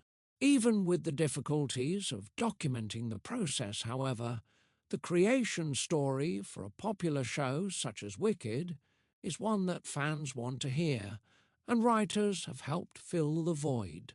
In her biography of SCHWARTZ, Defying Gravity, Carol Digier wrote more about Wicked than any other show or aspect of his career. She founded a fans' website on SCHWARTZ in 2000 and remains its webmaster. Digier enjoyed considerable access to SCHWARTZ as he worked on Wicked, and she conducted numerous interviews with the composer and others who worked on the show. She also incorporated material available in the popular press and produced an informative account of Wicked's creative process. She provides insights into how the collaborators worked and generates hints of how the show changed and who might have suggested which alterations. The book is pitched at SCHWARTZ's fans and others interested in how musicals come to life. In the Grimory, David Coate wove together interviews with principal figures to present some of the story in the first few chapters, devoting later chapters to other material, the most helpful of which for this project are SCHWARTZ's brief essays on the conception of each song. The book's collection of photographs is impressive. The Cambridge companion to the musical includes my essay on the show's creation based on my own interviews with SCHWARTZ and Winnie Holzman. All three of these sources approach some of the same material and, as is inevitable with sources primarily based on interviews, there are contradictions. This chapter will include a basic recounting of Wicked's creation with additional documentary material found during research at SCHWARTZ's office in New York City.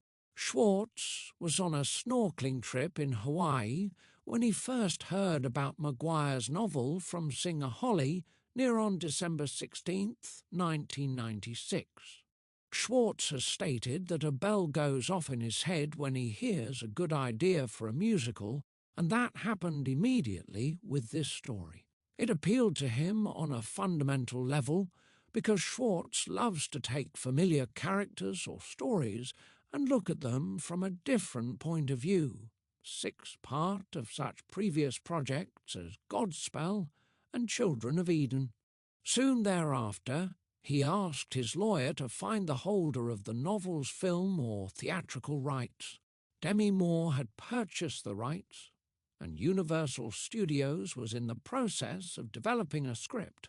In the ensuing months, SCHWARTZ had lunch with Winnie Holzman at Disney, who had brought them together to discuss potential projects. He mentioned Wicked to her, but lamented that the rights had already been purchased. Holzman had discovered MAGUIRE'S book herself in 1996 and loved the concept, and she was disappointed that the rights had already been purchased. SCHWARTZ spoke with Mark Platt of Universal Pictures about the novel in 1997, urging him to shelve the film in favour of a stage musical. Platt thought that music might be what was missing from the screenplay, and also liked the fact that, in a musical, a character can turn to the audience and sing about personal feelings. SCHWARTZ remembers that at one point, Platt wanted to develop the project both as a film without music and as a stage musical, but the latter became the sole effort. A notation on a detailed schedule of Wicked's creation in SCHWARTZ's office states that Holzman was first mentioned as a possibility for writing the book for Wicked on January 20th, 1990. 8-9. The composer was drawn to her as a possibility because she wrote convincingly for a young woman in the 1995 television series My So-Called Life, which starred Claire Danes. In 2000, SCHWARTZ wrote that Holzman is particularly good at writing female characters who are funny, real, and believable. Holzman was immediately interested. SCHWARTZ himself wrote the first scenario for the show, completing it in September 1998. This has been published by De Geer and will be considered in the next chapter. SCHWARTZ, Holzman and Platt collaborated in a number of sessions for about a year, completing another scenario on November 21st, 1999. Platt recalls that they worked with major plot points on note cards and pinned them to a bulletin board in his office, trying to make sure that they had the show scene by scene, character by character, with a beginning, middle and end. One of Holzman's major contributions was establishing the love triangle between Elphaba, Glinda and Fiyero, and another major aspect of the discussion was making events in Act 1 effectively prepare for Act 2. It was also Holzman's idea to invent a humorous, Ozian version of English that included different endings to various known word roots that would humorously help an audience know that they had entered another world. After Platt, SCHWARTZ and Holzman finished framing the story, the real writing began, but SCHWARTZ had already started some songs. Also, SCHWARTZ had approached Gregory Maguire in November 1998 to convince him that Wicked needed to be a stage musical. Maguire had known SCHWARTZ's music from Godspell and Pippin for years and found it easy to agree as long as fundamental questions about behaviour, appearance, deception, honesty and courage from his novel were respected. The creators primarily pursued the show's development through a series of workshops in New York and Los Angeles between 2000 and 2003. SCHWARTZ is a strong believer in seeing how a live audience responds to material and was the veteran of many such events. Holzman feared the readings, calling them horrifying, but she learned from SCHWARTZ how to make them useful. By inviting certain core people, SCHWARTZ and Holzman could receive knowledgeable feedback, in addition to reactions from other agents and actors who attended. Before a reading, the creators decided what they might hope to learn, and afterward they studied why a scene or song might not have had the intended effect. It was always possible that it was a problem with the actor, but Holzman notes that the actors tended to be very good, so her feeling was that when a line failed, it needed to be reconsidered. Songs that did not land well with the audience might have been in the wrong place, or perhaps the problem was the song itself. Holzman stated that they needed to weigh things delicately. She concluded that the readings were a crucial part. That's how we made the show work. By doing these things and getting the feedback and analysing what the feedback was and moving to the next stage.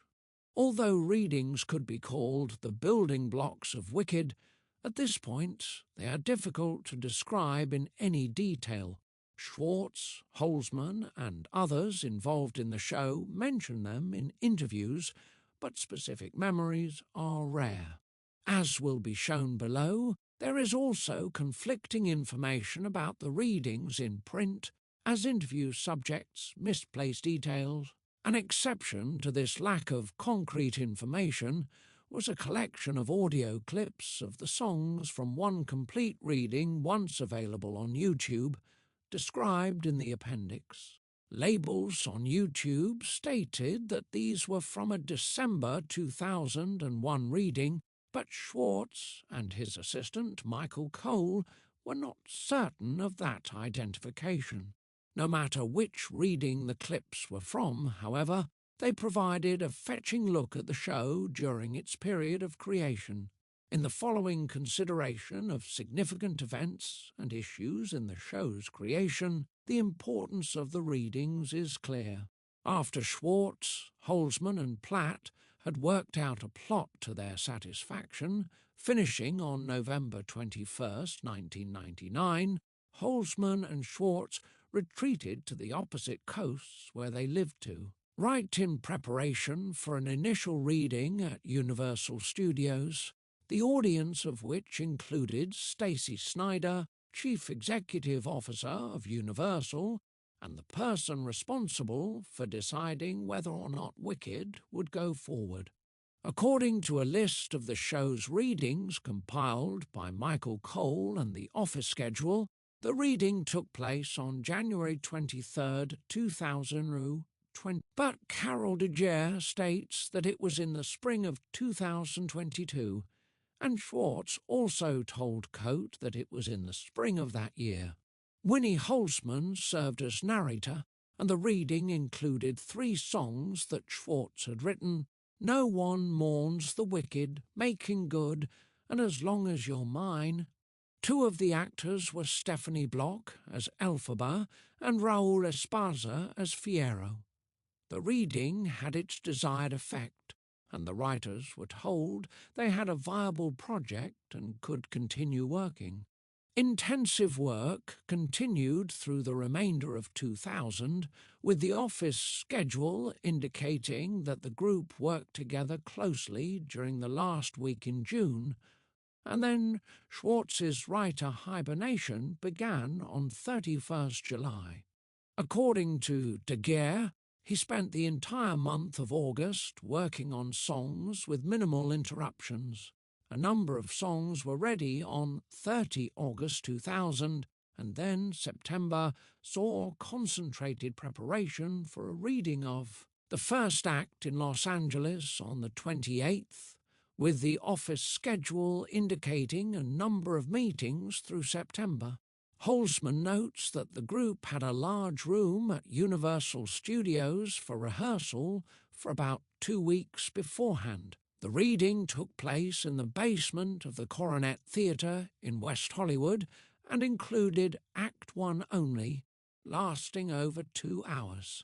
Stephanie Block returned as Elphaba. This was the first reading where Stephen Aremus, recently hired as music supervisor, played piano. Work continued following this reading. In the Office Schedule, Schwartz documented 4 meetings with Holzman during the last third of January 2001, and they finished a draft of the second act on 12 February, with additional work together in the following days. A reading of the entire show at Universal Studios in Los Angeles took place on 23 February, with a further presentation, after some changes, on 2 March. Schwartz has reported that he and Holzman received useful suggestions from many who attended the first reading, allowing them to make a number of improvements before the next reading, only 1 week later. Stephanie Block returned as Elphaba, and this was the first reading where Kristin Chenoweth appeared as Glinda. She thereafter remained in the role and changed the perception of her character. Chenoweth recalls that people noticed the chemistry between her and Block, and suddenly the show was about two witches instead of one. Dealing with two main female characters became one of the prime tasks for the creators for the remainder of Wicked's conception. Other members of the cast included David Burnham, Marion Mercer, Michelle Duffy, Alan Zachary, Melissa Farn, Beth Wishney, Doug Ballard, Walter O'Neill, Jeannie Kaufman, Peter Blair, and Ron Fassler. Another new member of the creative team at the March reading was New York producer David Stone, who was experienced with the Broadway business. Platt remembered the overwhelming emotional response from the audience at one of the readings. It was through these readings that the team secured the remainder of the funding for their workshop process. Cole's list of readings compiled in 2005 cites one of the entire show in New York in the middle of 2001. This is not mentioned in De Geer, Cote, or the Office schedule. Cole admitted in a note on the 2005 list that Schwartz believed it included errors. Given the lack of corroboration in other sources, this reading probably did not occur. It should also be noted that Schwartz did not mention such a reading in his quarterly reports that he wrote for Carol de Geer's website in 2001.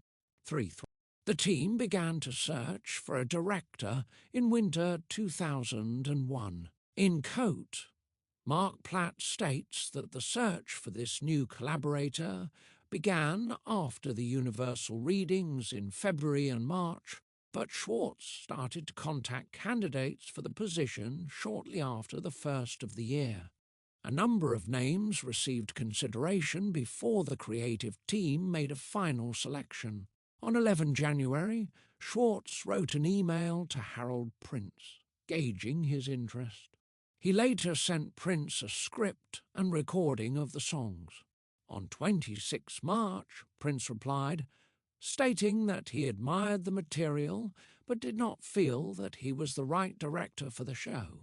Schwartz wrote Prince back on 29 March and expressed his disappointment, adding that the singers Prince had heard on the recording included Stephanie Block as Elphaba, Kristin Chenoweth as Galinda, Lenny Wolpe as the Wizard, Marion Mercer as Madame Morrible, and David Burnham as the Scarecrow.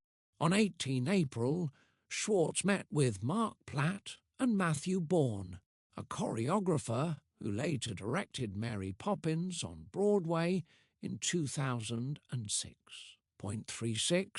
On 8 May, Schwartz contacted Michael Blakemore, an Australian director who has worked extensively on Broadway and in the West End. Schwartz also contacted Trevor Nunn, who had directed The Baker's Wife by Schwartz and Joseph Stein in a London production in 1989, sending a script and recording. Nunn is famous for his work on Cats and Les Miserables. He wrote back declining the proposal on 21st May, but he praised the score and the conceptions of Elphaba and Glinda. Director and choreographer Susan Stroman turned down the show on 25 June, and Greg Doran of the Royal Shakespeare Company was another director under consideration. According to De Geer, Schwartz became frustrated with how long it took to identify a director for Wicked. He believed that the project required a director who had guided big Broadway musicals before, someone like Prince, Blakemore, Nunn, or Stroman. David Stone suggested Joe Mantello. He had produced previous shows that Mantello had directed, and Schwartz had seen Mantello's production of Terence McNally's Corpus Christi, stating, It looked like a musical staging to me. 41 in 2000, Mantello had later directed the San Francisco Opera premiere of the opera Dead Man Walking and the musical A Man of No Importance at Lincoln Center in 2002. Point 4.2. His name first appears in the office schedule on April 3, 2001, and according to the same source, they chose him as director of Wicked on 17 July. Schwartz reports that the director responded immediately, passionately and enthusiastically. 43. Mantello's participation on the show started in meetings with Schwartz, Holzman, Platt, Snyder and others in early August. Further consideration of his role in Wicked's creation appears below. Schwartz announced Mantello's hiring on his website in his fall 2001 report, along with the appointment of Tara Rubin as the show's casting director. The office schedule documents an intensive period of work between Schwartz and Holzman from 11 to September 21, 2001, just after the tragic attacks on the World Trade Center. De Geer reports that auditions for Elphaba were scheduled to take place on 12 September, but they were cancelled. Schwartz and Holzman worked on script revisions at his home in Connecticut. The rescheduled auditions occurred on 20 September. As Mantello and Idina Menzel recounted for Cote, she was the first to sing, coming in with green eyeshadow and lipstick. These interview responses do not make clear that Menzel had more than one audition, but De Geer clarifies that Menzel received the music for Defying Gravity to prepare for callbacks. The office schedule indicates that callbacks for Elphaba took place on 22 October, so that is probably the date that Menzel memorably sang the first act finale, but she also cracked on a note and swore in the middle of the song.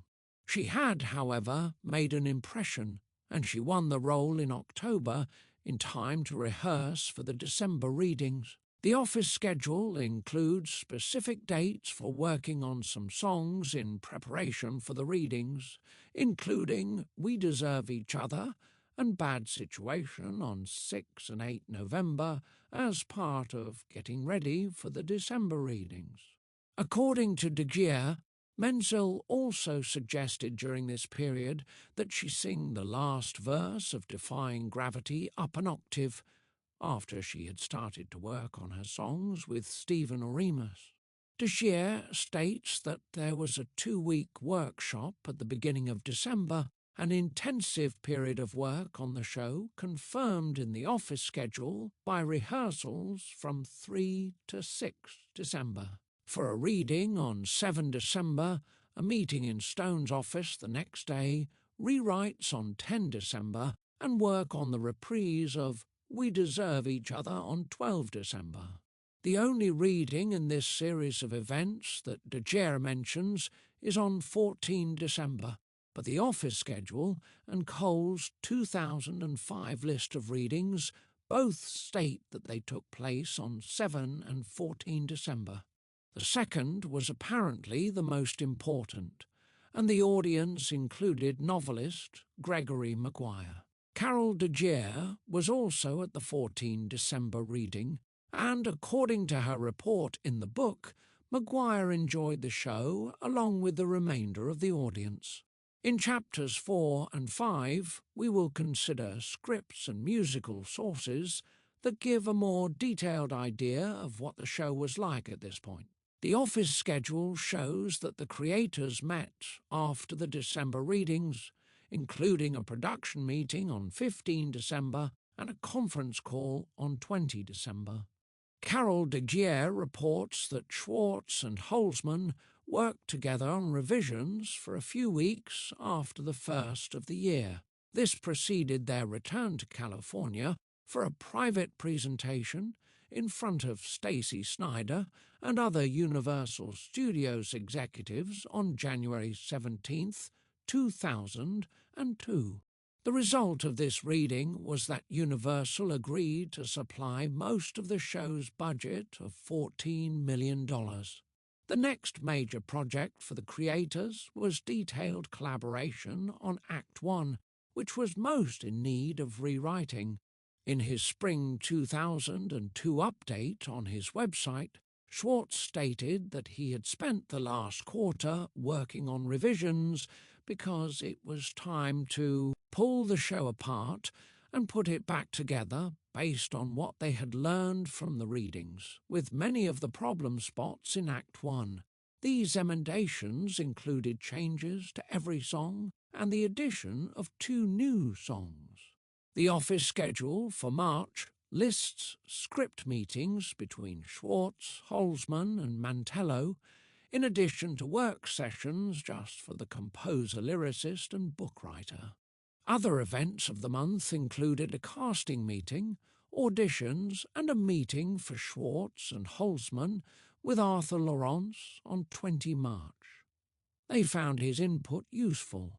The famous writer of West Side Story and Gypsy had serious reservations about the show, and it helped the writers learn what needed to be changed. The day they met with Laurents was in the midst of 3 days that SCHWARTZ's office schedule states that he worked with Holzman.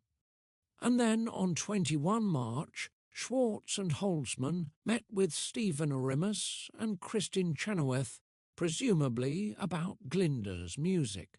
At about this time, SCHWARTZ saw the revival of Oklahoma that had just opened at the Gershwin Theatre, where he noted that Will Parker simply shows up early in the show and starts his number Everything's Up to Date in Kansas City, which gave him the idea that Fierro should introduce himself through a song.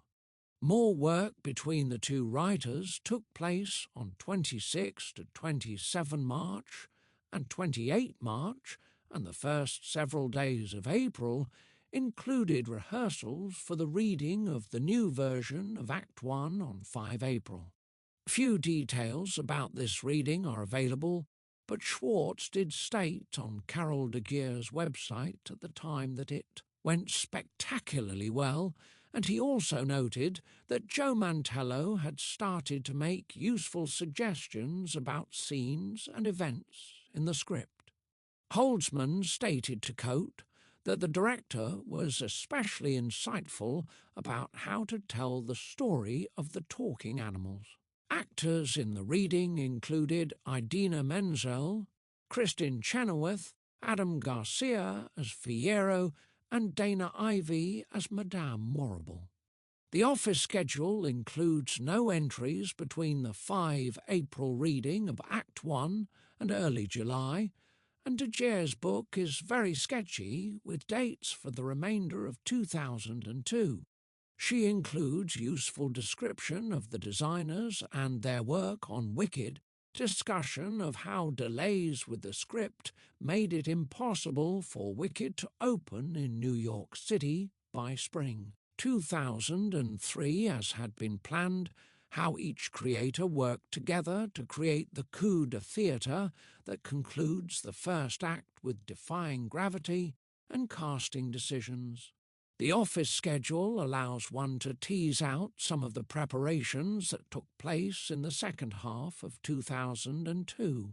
SCHWARTZ met with Arimas and Menzel on 2 July, surely about Elphabas songs, and then a period of intensive work with Holzman began on 8 July in preparation for a full reading of the show in New York City on 29 July, an event that de Geer barely mentions. In his summer 2002 report on his website, SCHWARTZ described this as a private reading, 61. This was apparently the last full reading of the show. The rehearsals were from 22 to 26 July. The composer's summer 2002 update also announced that the only finalised cast member at that point was Kristin Chenoweth, and that the orchestrator would be Danny Trube, who had worked with SCHWARTZ and Alan Menken on the film of Pocahontas, and who also has an extensive list of Broadway credits. Obviously, this did not happen because William David Brown orchestrated Wicked. Another plan that SCHWARTZ reported in his update was the start of rehearsals in February 2003 for an opening in San Francisco on April 14, 2003, but that actually took place 2 months later. The office schedule is bare for August and September, except for time in the recording studio on 13 September for the second set of Wicked demonstration recordings, necessary for designers and others as they worked on various aspects of the show. Mantello has described how Maguire's novel served as a resource when designing the show.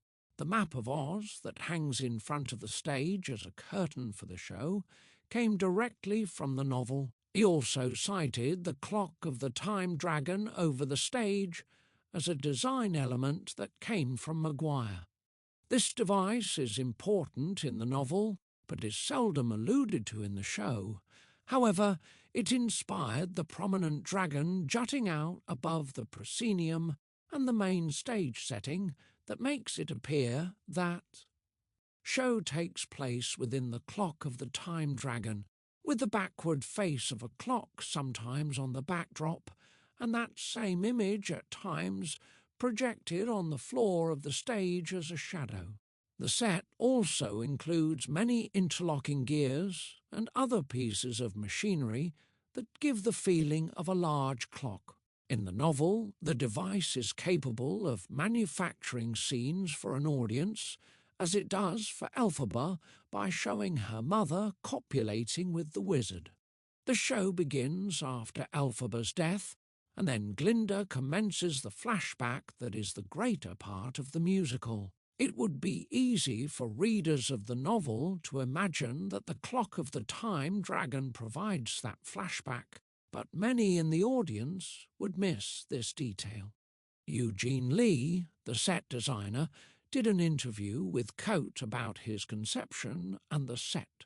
He based his clock concept on the novel and made a model with an assistant that he showed to Mantello, who liked it with some reservations, and then Lee showed it to the writers and producers at another meeting. He estimates that perhaps 3/4 of the original model remained in the final version of the set. Lee's other influence, besides Maguire's novel, included W. W. Denslow's illustrations for Baum's original book, The Wonderful Wizard of Oz. He derived no inspiration from the MGM film. Lee had trouble selling the dragon over the proscenium to the show's creators, but he stated that it turned out to be the most fun and cheapest thing we did in the whole show. 69. Glinda's bubble, another famous stage effect in Wicked, resembles the pendulum of the clock. Lee believes that Mantello conceived the notion of having bubbles emanate from the platform on which Glinda descends. Lee also notes that the most difficult part of any musical is the transition between scenes which, in Wicked, are immediate. His solution was to deal with the space as simply as possible, meaning that he produced a very simple design at heart. 71. In the Grimoire, Coate provides many photographs of the set and facsimiles of several of Lee's designs. Coate includes brief statements from lighting designer Kenneth Posner, sound designer Tony Miola, costume designer Susan Hilferty, makeup designer Joseph DeLude II, and wig designer Tom Watson. Each describes a few major challenges in the show, and the section is richly illustrated. Posner worked with 800 lighting units to provide lighting and ambience to the show's 54 scenes and locations, finding the Emerald City the most challenging. 73. The lighting for Defying Gravity at the end of Act 1 includes green fractured crystals behind Elphaba to help provide the illusion of flight. One of Miola's biggest headaches was finding places for all of the speakers because he usually places a cluster above the proscenium, blocked for Wicked by the dragon. Hilferty explained the costuming look that she developed for the two main characters and several of the scenes, noting, for example, that she used remnants of animals on costumes in the Emerald City, showing how the city's population accepts the wizard's program to persecute the animals. This is just part of a carefully conceived plan for the show that she recounted here. Mantello cited W. W. Denslow's illustrations for Baum's original novel and John Galliano fashion designs as influences on Hilferty's costumes. Dulude primarily described the makeup for Elphaba and Madame Morrible, but he also commented on the chorus makeup. The look of each character is also dependent on the 70 wigs that Watson designed, all but one made by hand from human hair. David Stone, one of the show's producers, made a useful comment on the size of the production in a video interview when he stated that there were over 30 members in the backstage crew as opposed to 28 cast members. Entries in the office schedule for the remainder of the year show how Wicked headed toward production. There was a meeting about the set on 2 October, the day before the writers finished another draft. There were two major meetings of the creative staff on 7 and 8 October, where they presumably looked over every aspect of the show. A casting meeting on 25 October preceded a dance workshop with choreographer Wayne Salento on the 30th. Auditions of dancers were taking place because their callbacks were on 11 November, and other auditions took place on the 12th, 18th and 19th, with additional callbacks on the 25th. The office schedule includes no entries for December 2002, but a production schedule from SCHWARTZ's office compiled. On October 29, 2000, and 2 states that 2 to 14 December was a lab for the director and choreographer. Choreographer Wayne Salento was a protege of Michael Bennett, who danced in Seesaw and a chorus line in the 1970s and has gone on to choreograph such shows as Joseph and the Amazing Technicolor Dreamcoat, The Who's Tommy, How to Succeed in Business Without Really Trying, and Aida. Wicked does not appear to be a major dancing show, but Salento insisted to Coate that there's dancing non-stop. 82. Much of this is imaginative stage movement rather than what an audience would immediately identify as dancing. Salento worked closely with Mantello, with the goal being that you don't know where the direction starts and the choreography ends. 83 Salento stated that he would lay down the movement roadmap, consult with Mantello about it, and then the choreographer would physicalize it with the actors. 84 Salento also described the movement styles that he conceived for Elphaba, Glinda and Fiyero, and how he needed to vary the movement vocabulary for George Hearn when he took over as the wizard from Joel Grey, more of a dancer. In a video interview, Salento acknowledged that his choreography had to be part of the Ozian world created in the show. I knew that everything I did would have to be a little bit strange. 85 Salento states that his major influences as a choreographer were Michael Bennett and Bob Fosse, and he notes that he built on various styles of dance for the show, but he found himself creating another vocabulary just for Wicked. 86. The show's creators apparently had animated discussions about the best method for bringing Wicked to Broadway. Although out-of-town tryouts were standard practice for Broadway productions through much of the 20th century, producers in the last few decades have looked to save that expense as the costs of Broadway musicals continued to spiral. Many new shows since the so-called golden age of the 1950s and early 1960s have never left town during the creation stage.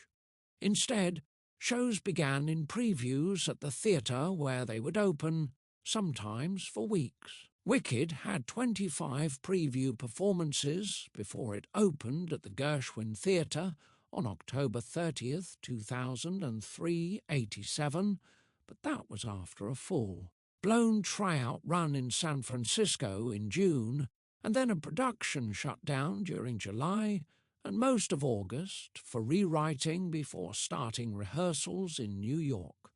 SCHWARTZ argued for an intimate production outside of New York City to see if the story and music were satisfactory, and in spring 2001, he mentioned on his website that there might be a regional production of Wicked in early 2002-88, but this never took place.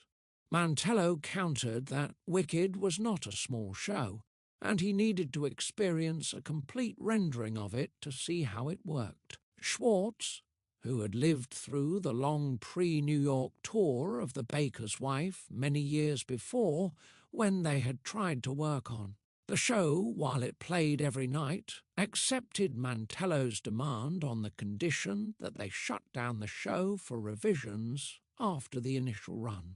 Both SCHWARTZ and Holzman have insisted that the hiatus is one of the main reasons that Wicked has been so successful, but it was an expensive choice. David Stone told SCHWARTZ that it cost about $1.5 million to keep everyone under contract for the summer. For SCHWARTZ, 2003 started with serious attention to the score. Before this moment, he had found his orchestrator by asking William David Brohn, the orchestrator of Ragtime, one of SCHWARTZ's favourite scores. Brohn made it very easy for SCHWARTZ, reporting that he agreed to perform the task the first time that SCHWARTZ telephoned him. There was a scenic presentation on 8 January, and then sessions concerning the music on 10, 14 and 17 January. The 3 meetings involved music director Stephen Oremus, director Joe Mantello, choreographer Wayne Salento, orchestrator David William Brohn, dance, arranger James Lynn Abbott, arranger Alex Lackamoire and percussionist Gary Seligson, although not all were present at every meeting. Michael Cole perhaps described the meeting of 14 January for De Geer when SCHWARTZ, Brohn, Oremus and Lackamoire discussed the entire score together, trying to decide what the Wicked orchestra would sound like. Cole stated that they were mostly in agreement, and the same day SCHWARTZ had a meeting with Holzman about 2 scenes they were reworking. Rehearsals for San Francisco were to begin on the last day of March. Orchestrations and dance arrangements did not need to be finished on that precise day, but it was during the first few months of the year that the piano-vocal version of the score was to be completed so that Brohn could start the orchestrations. The orchestration will be described in detail in Chapter 6. The office schedule provides few entries for February or March. There was another meeting with Arthur Laurence on 25 February, a production schedule from October 29, 2000, and 2 states that 17 to 28 March were pre-production dance weeks.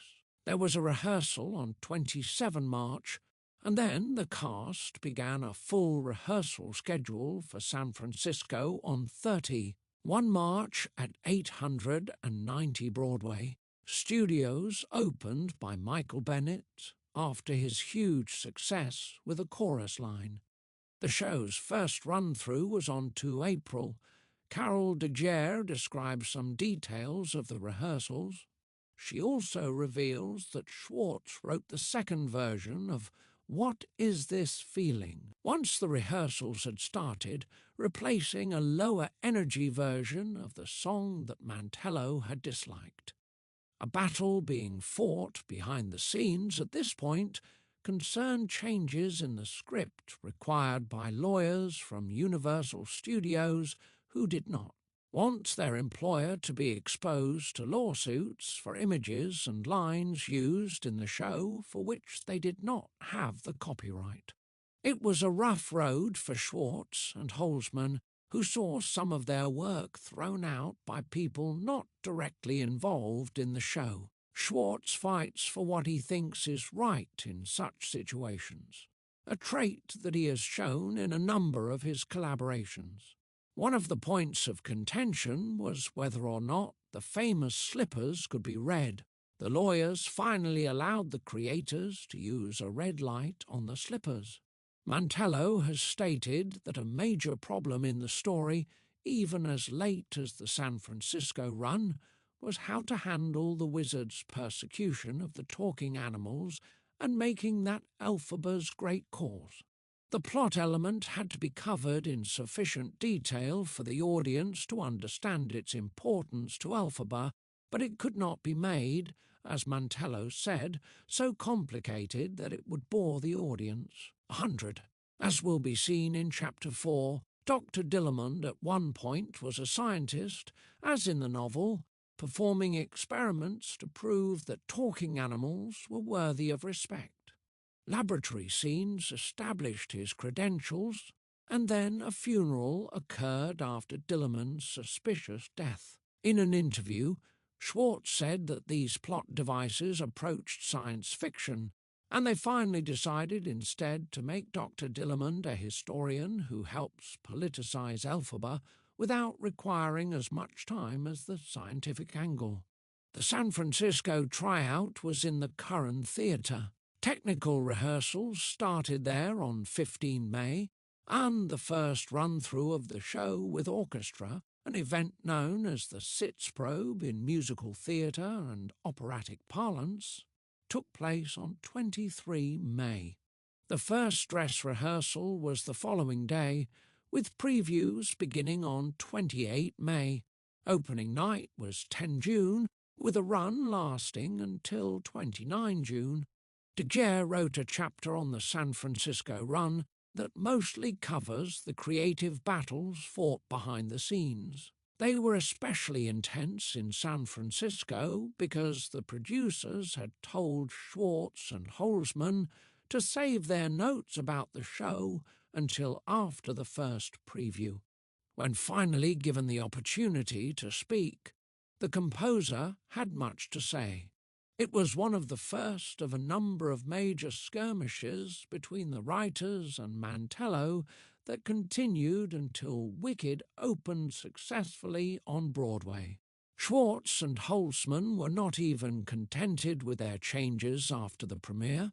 As will be shown in Chapters 4 and 5, revisions to the script and music continued until as much as 3 years after the show opened. For Schwartz, this was simply part of the collaborative process. The two writers were supportive of each other and presented a united front when meeting with other collaborators. Schwartz described his work with Holzman and their cooperation. We really respected one another. We listened to one another. We stood firm as an authorial unit at times when there was great pressure for us not to. 104. David Coates' interviews with Wicked's creators and principals substantially illuminate the company's experiences in San Francisco. Mark Platt comments that, despite the cost, the first-class production there was very constructive. 105. He also reports that the summer shutdown had been planned well before San Francisco, and it would take place no matter what the result of the run there might have been. David Stone thought that the audience there was more accepting of problems than a New York audience would have been during previews. Winnie Holzman emphasized the single-mindedness of the experience in San Francisco, with only the show to work on, and also how. The creators had to consider every element of the production as they tried to figure out why a scene or a song did not work.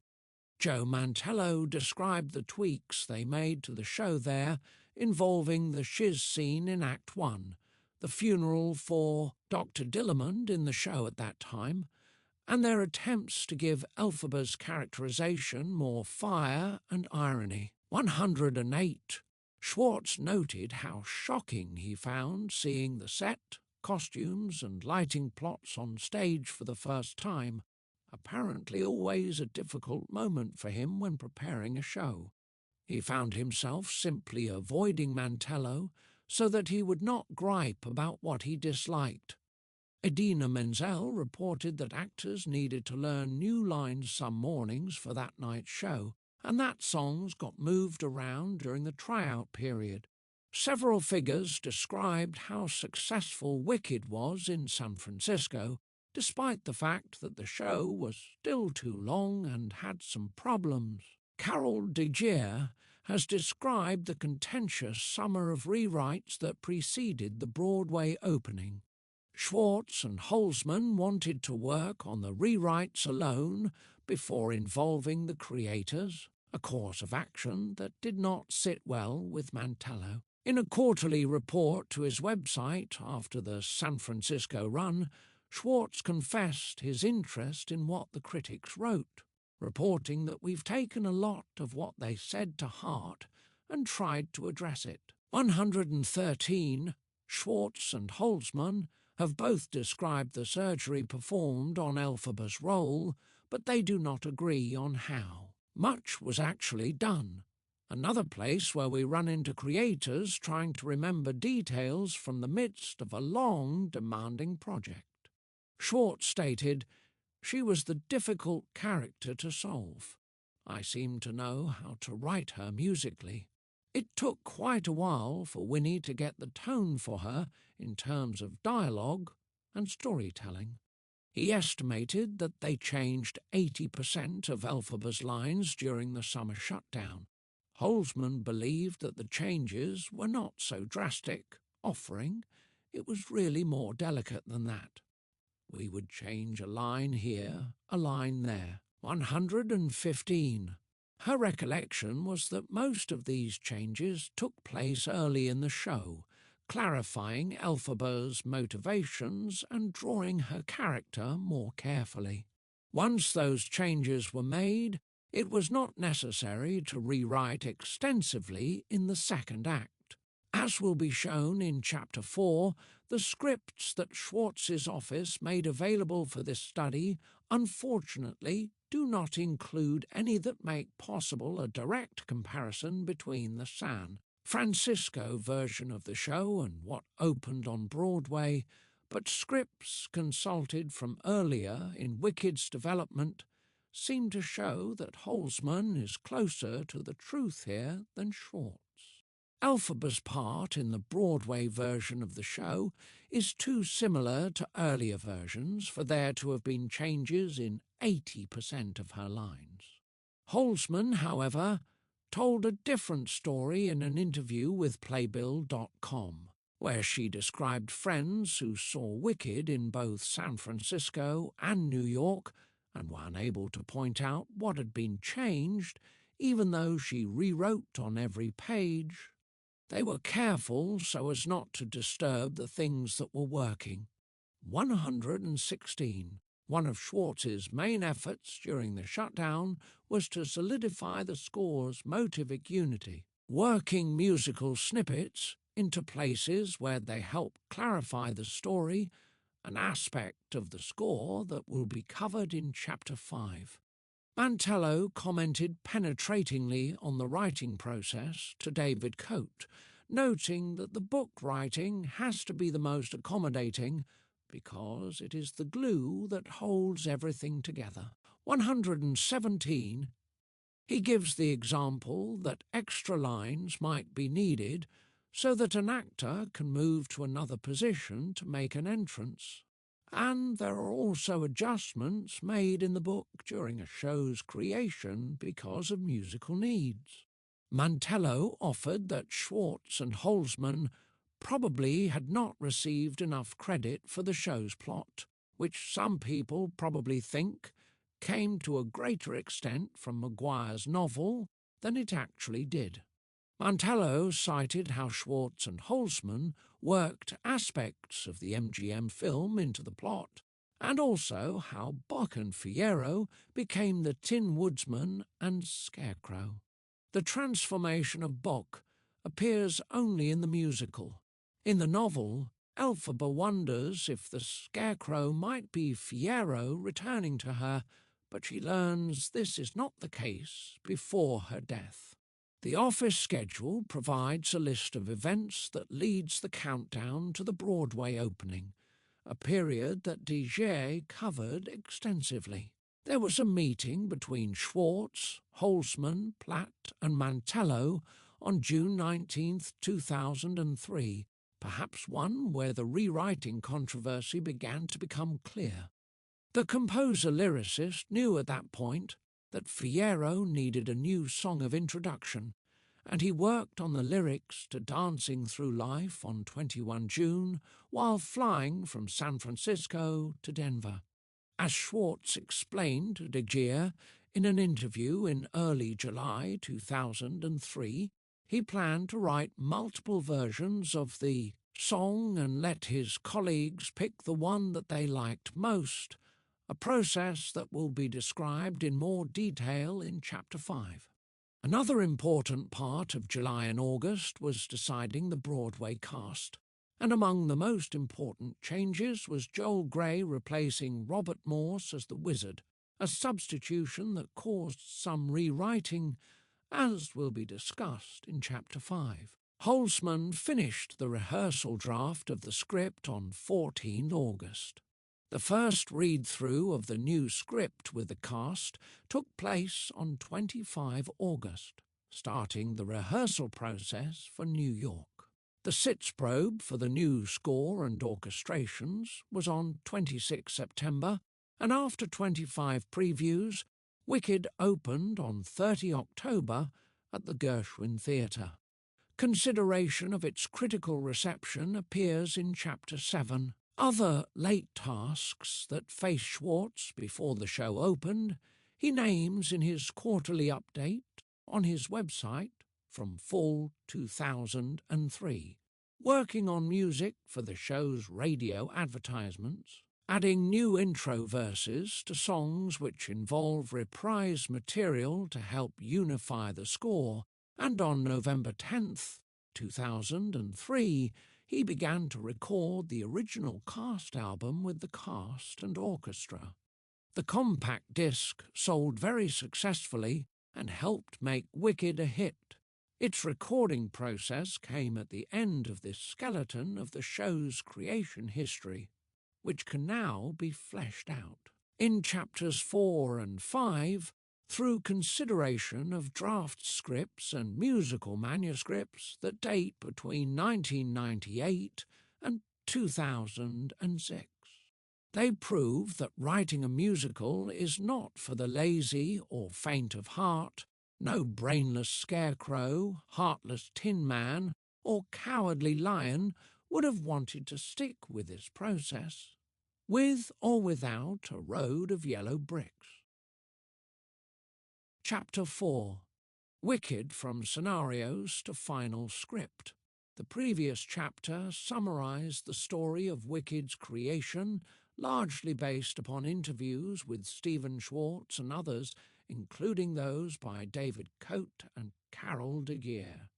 A recurring theme in that chapter was the fragility of memory, both in terms of how much one can recall about a long and arduous process with many repetitive tasks, and how different people often remember the same event with conflicting details.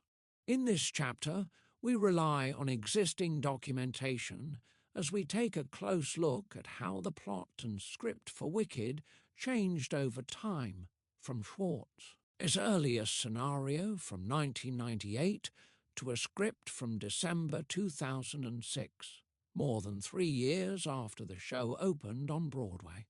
We turn to other sources such as interviews and secondary accounts to help put these documents into context. I extend my heartfelt gratitude to Stephen Schwartz and his assistant Michael Cole for their assistance in making these scenarios and scripts available, and for the opportunity to find additional materials in Schwartz's office.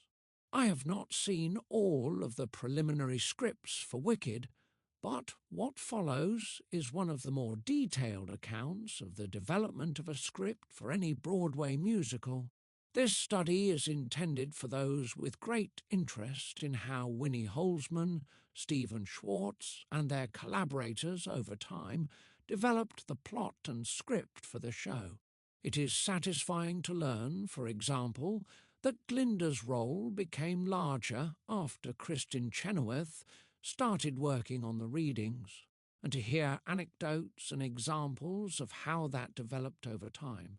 A process effectively illuminated by Carol de Geer in her book, but here we take that process to another level and consult more of the actual scripts to see how scenes and story points changed. It is a complex and fascinating process that did not proceed linearly. One notes how much of the final version of the show appears in Schwartz's first scenario, but also how some major issues in the plot defied resolution until late in the game. The actual scenarios and scripts silently detail the changes that took place, but they usually provide no hint as to the origin of an idea. From what has been described in the previous chapter, we can be certain that the earliest scripts document the work of Schwartz and Holzman, with perhaps additions by Platt, and that later scripts include input from Joe Mantello and others. These sources show Wicked growing silently as an entity shaped by unseen forces, from its rough childhood in scenarios with parenthetical question marks, through gawky adolescence in drafts of scripts, to relative maturity as it gets ready to open on Broadway. The willingness of creators in this show to rethink basic issues and revise the script was notable, and these sources cause one to admire their tenacity and to see how difficult the process really was.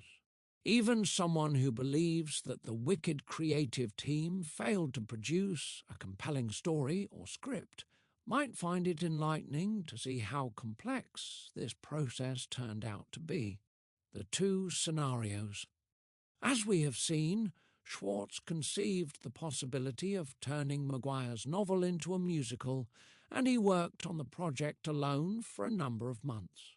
A tablet of paper in Schwartz's office with his handwritten comments includes what must be some of his early thoughts on the adaptation. Schwartz jotted down phrases from Maguire's novel that struck him as telling descriptions of a character, object, or situation.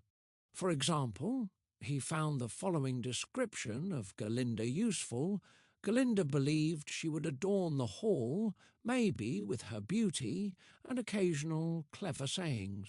She had wanted a living sort of marble bust.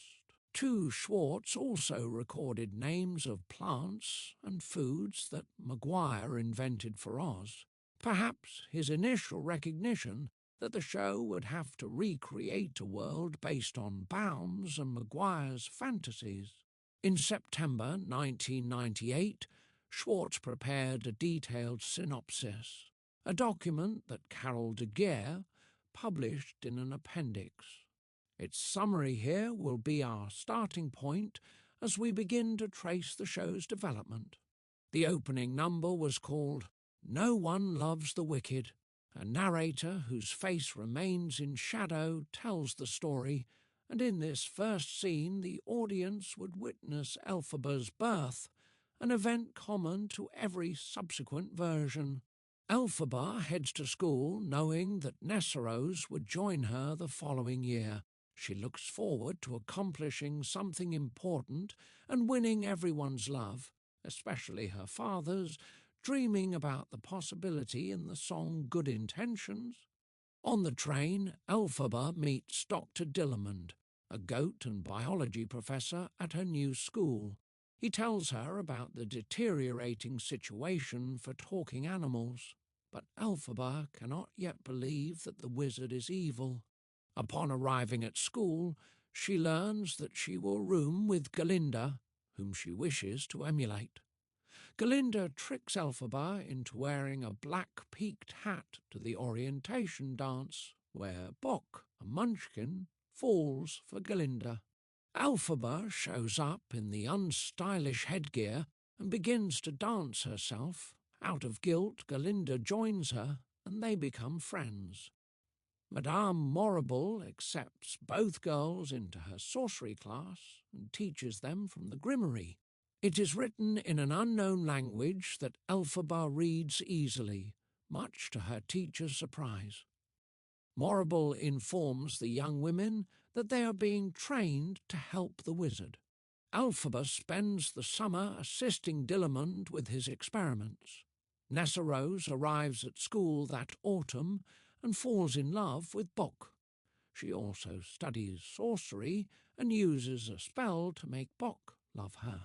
Fiyero arrives and bonds with Elphaba over saving a lion cub from being experimented upon in a class. Dillamond finds success with his experiment, proving that humans and talking animals share a similar consciousness. During the celebration, joined by Elphaba and Fiyero, passion ignites between the two young people. Madame Morrible informs Elphaba and Nessarose that they must return home because their father, Frex, is ill. Before he dies, he gives Nessarose silver shoes that help her walk and Elphaba the bottle of green elixir that her mother kept. Nessarose remains in Munchkinland as governor, and Elphaba returns to school where she finds that a fire has killed Dr. Dillamond and destroyed his work. Elphaba, however, had made a copy of his formula, and she convinces Glinda to go to the Emerald City with her to show the formula to the wizard. They receive an audience and find that Morrible is now the wizard's assistant. He rips up Elphaba's formula and tells the students that he treats the animals as they did where he came from, and he sings sentimental about how he regards Ozians as his children. Morrible enters and suggests that Elphaba and Glinda make the wizard's monkeys fly, but Elphaba refuses, grabs the Grimoire, and flees. She finds herself trapped in an old room in the palace, but escapes with a spell that makes a broom fly. Act 2 opens with Elphaba going to her sister and giving her the Grimoire in hopes that she will keep it safely from the wizard and Madame Morrible. Glinda is there and vows to find a way to help Elphaba after her friend leaves.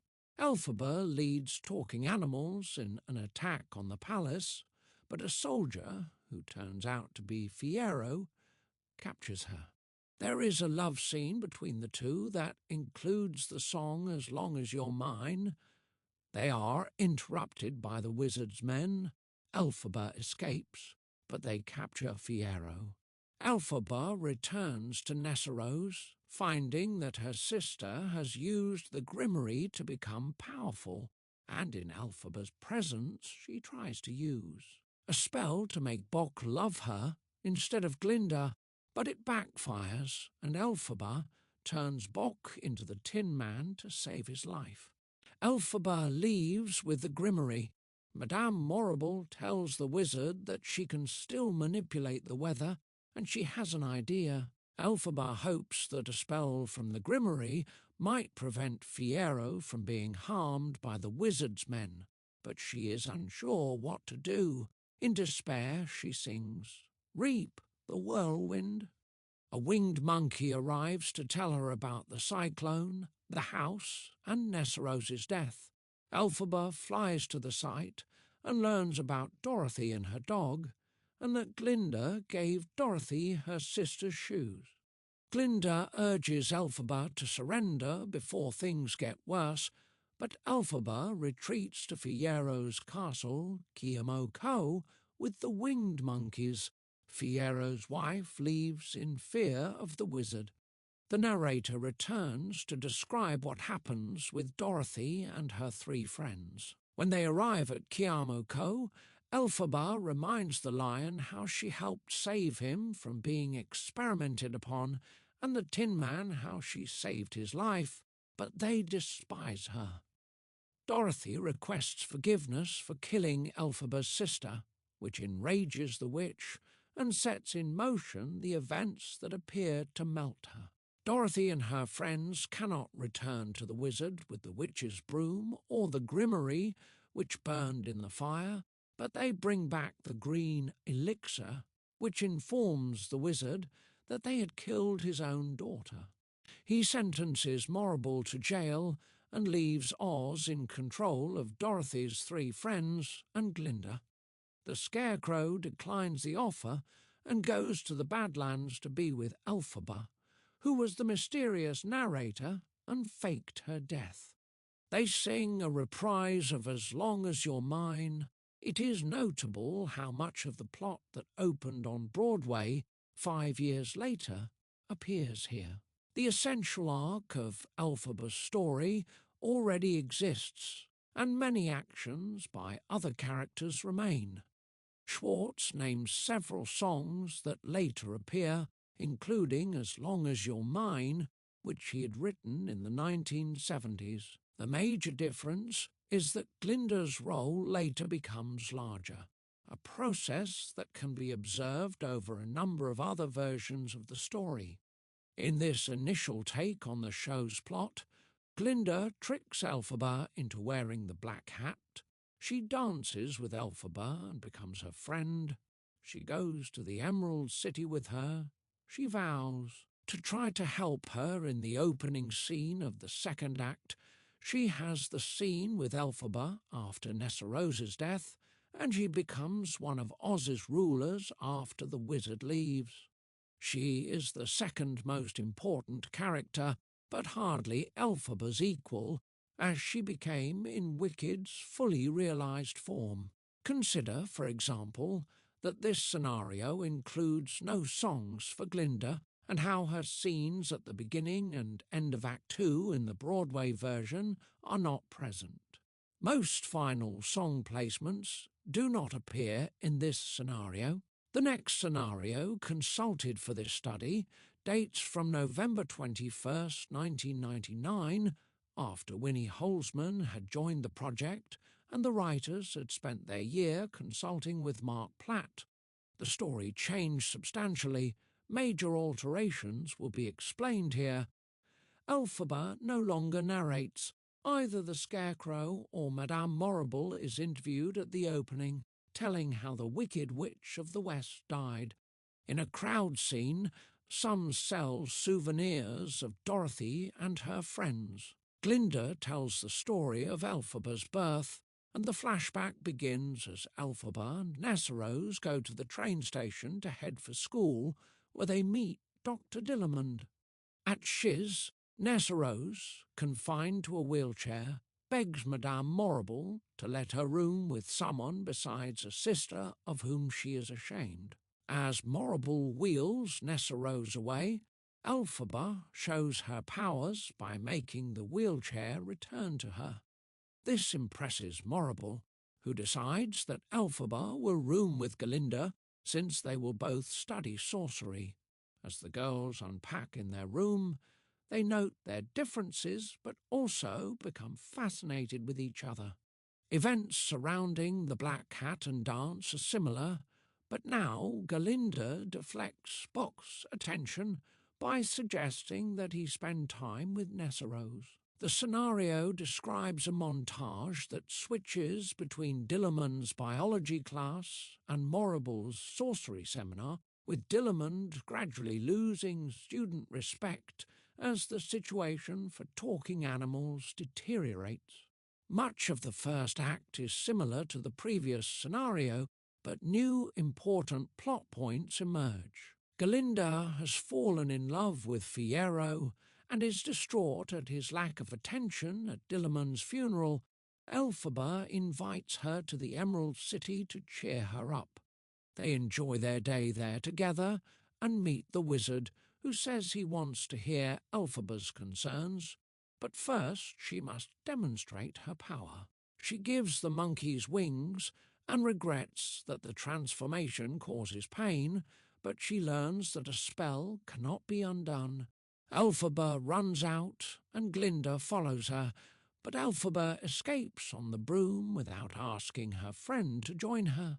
The possible songs mentioned for the act include a reprise of Making Good for Elphaba when she decides to help Dillamond with his experiment, success for Elphaba, Fiyero, and Dillamond when the experiment succeeds, a song for the wizard to impress Elphaba and Glinda, and a scene between the two young women after they leave the wizard's presence, where Elphaba announces that she will now be wicked since her efforts to do good have failed. The second act of this scenario includes a few significant new elements and several possible song titles. Elphaba and Fiyero flee together after he captures her in her attack on the wizard's palace, and they go to his room to make love and sing As Long As You're Mine. Glinda suggests that the wizard and Morrible use Nessarose in some way to make Elphaba appear, but she immediately regrets what she said and sings for goodness sake in self-justification. Elphaba, with Fiyero, hears Morrible's cyclone and rushes to her sister's side with Fiyero. He is captured, but she escapes and uses the Grimoire to save him, singing Reap the Whirlwind. Toward the end, the Scarecrow resumes the interview that started the scenario, and the act closes differently from the Broadway version in a few details. The first complete draft, March 12, 2001. The next source available for this study was the first complete draft of the script, dated March 12, 2001. As noted in Chapter 3, readings had recently taken place at Universal Studios on 23 February and 6 March. One can only speculate why the date on this script is after the dates of the readings, but this source probably gives a fairly accurate idea as to what the show was like for the second reading. The script includes the current lyrics, but no music. Below is a summary of each scene. Act 1, Scene 1, as souvenir hawkers sell mementos of Dorothy and her friends, Madame Morrible sings that the wizard has requested that the Wicked Witch be burned in effigy. The song No One Mourns the Wicked appears throughout the scene. Glinda tells Elphaba's story, beginning with her birth, much like what plays today. At the end of the scene, Elphaba appears as a young woman ready for college. Scene 2, Elphaba and Nessarose are at the train station preparing to leave for school.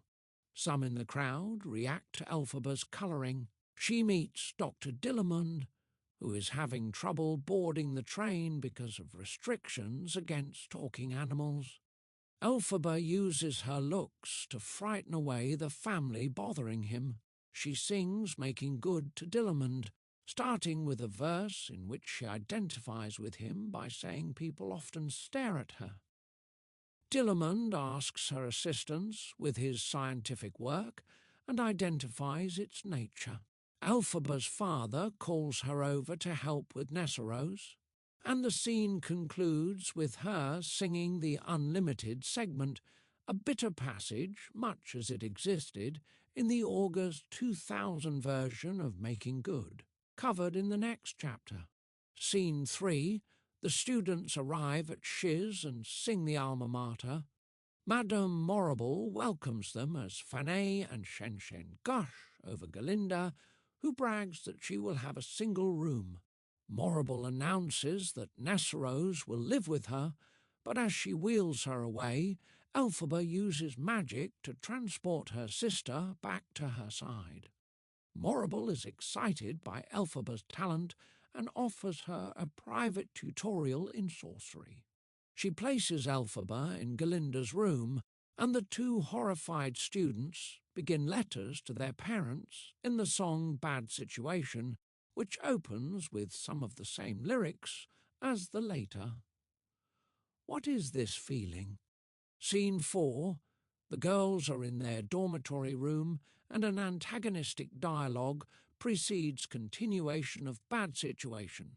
Fanny and Shen comfort Galinda with material that later occurs in What is this feeling? Described in Chapter 5. Scene 5. Dr. Dillerman tries to lead his biology class in a discussion of the similarities between humans and talking animals, and Elphaba defends him from Galinda and others. Dillerman turns over his blackboard and finds the words "animals should be seen and not heard." Galinda laughs with the other students, and Bad Situation starts anew. Scene 6. Galinda and her friends observe Fiyero and Bock, admiring the former and dismissing the latter as a munchkin. They wonder with whom they might attend the dance, and Galinda engineers Bock, asking Nessarose and her date with Fiyero. Scene 7. Morrible shows Elphaba the grimoire and is shocked that she can read it.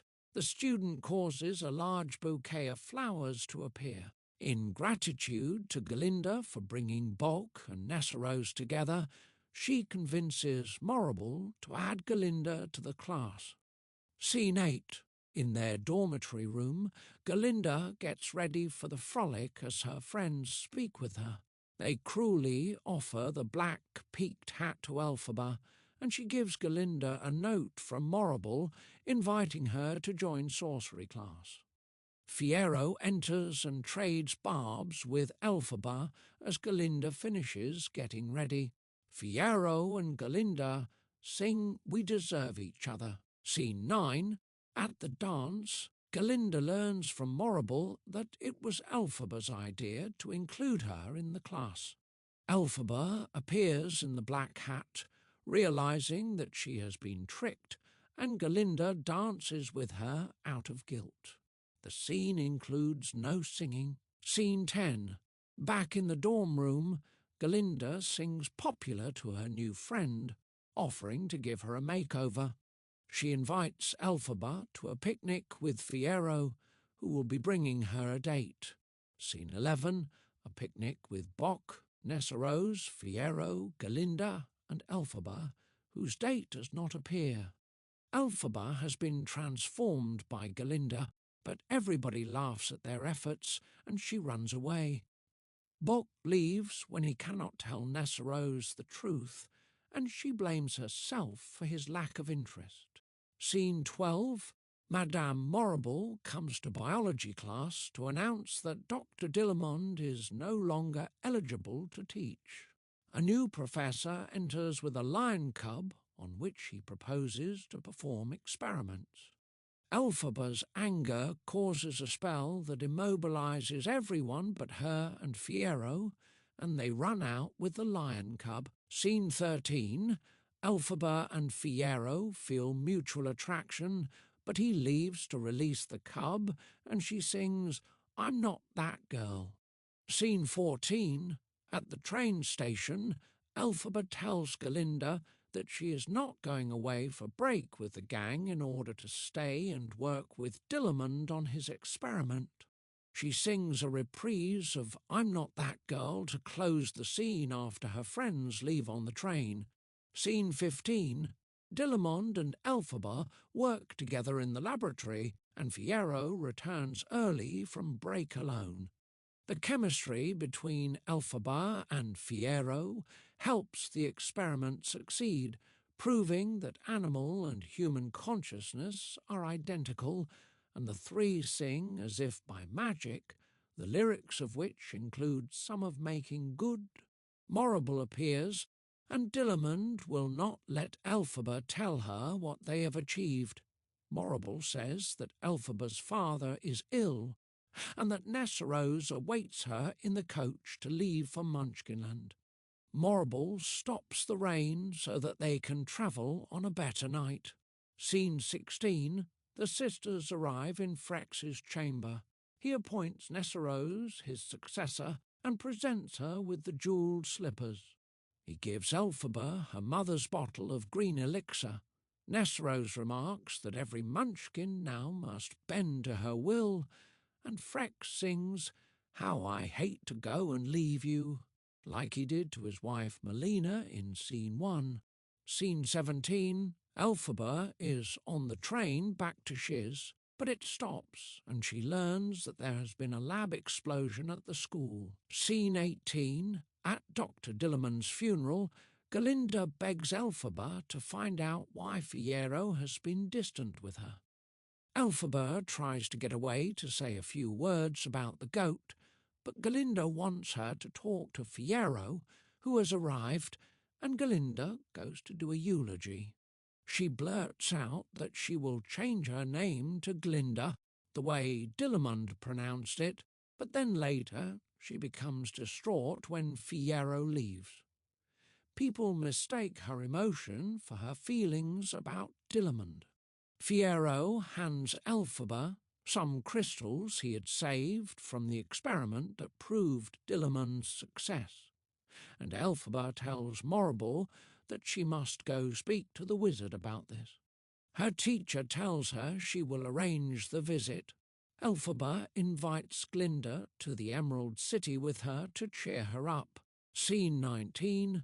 The scene includes the song One Short Day with basically the same words as in the August 2000 version, but here they do not attend a stage show about the wizard's arrival in Oz.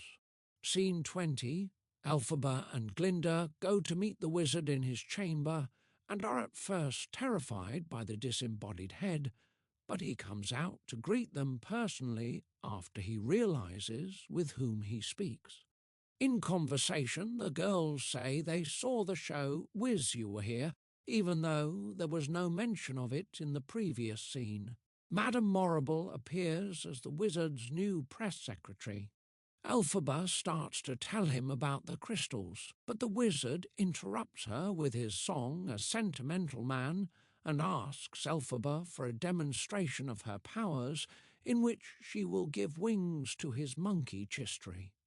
Elphaba chants the spell from the grimoire and finds that she has given wings to many monkeys. The creatures are in pain, and she wants to undo the spell, but learns that it is impossible. She rushes out with the grimoire, and Glinda pursues her, hoping to bring her back.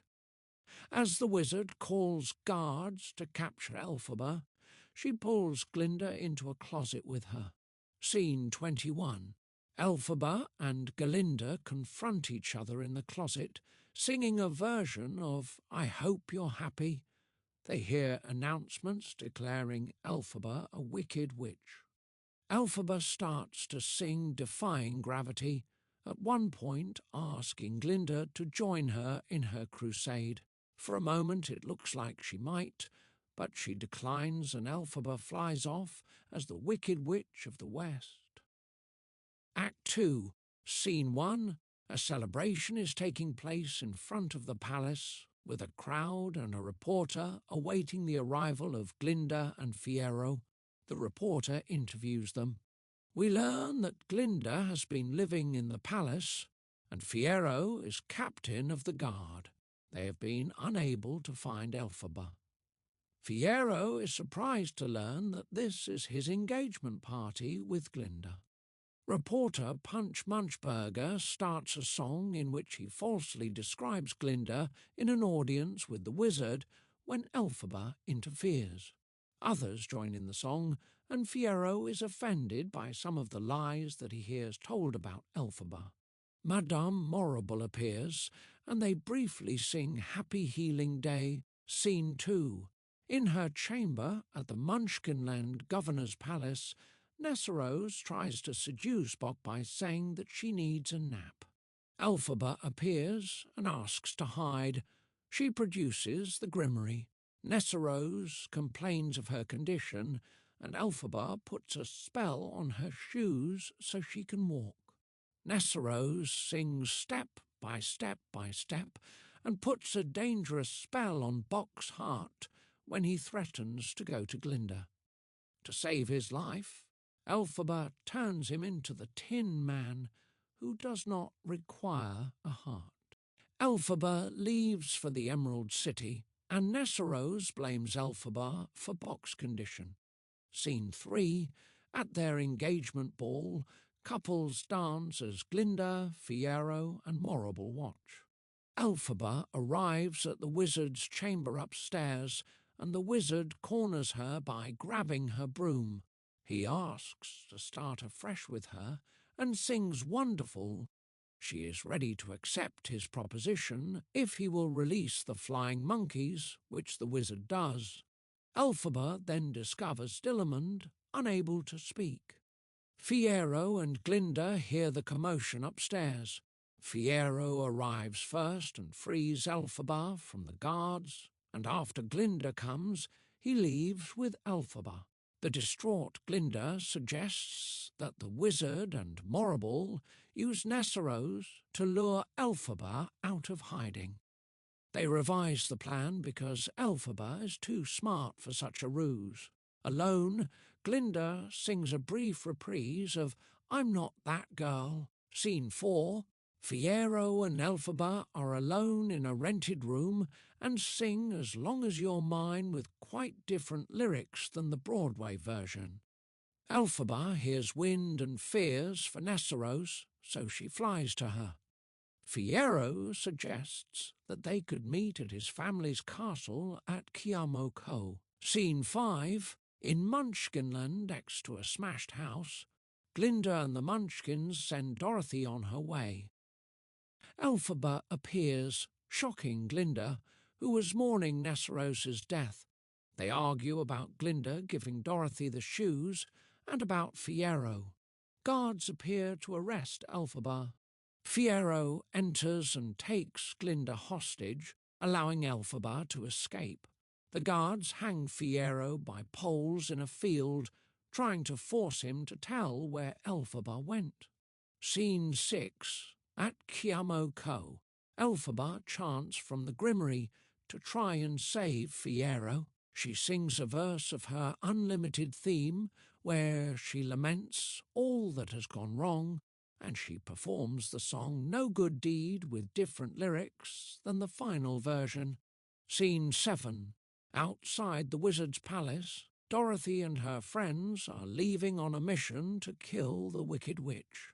The crowd sings a song that might be called March of the Witch Hunters, but the text does not appear to fit with the same melody as No Good Deed as in the Broadway version. Glinda confronts Morrible about her role in the cyclone that carried Dorothy's house to kill Nessarose, but Morrible reminds Glinda that she has attained the popularity she desired, so she can keep silent and play the game. The Tin Man sings verses explaining why he and the lion want to kill the witch, very similar to the Broadway version.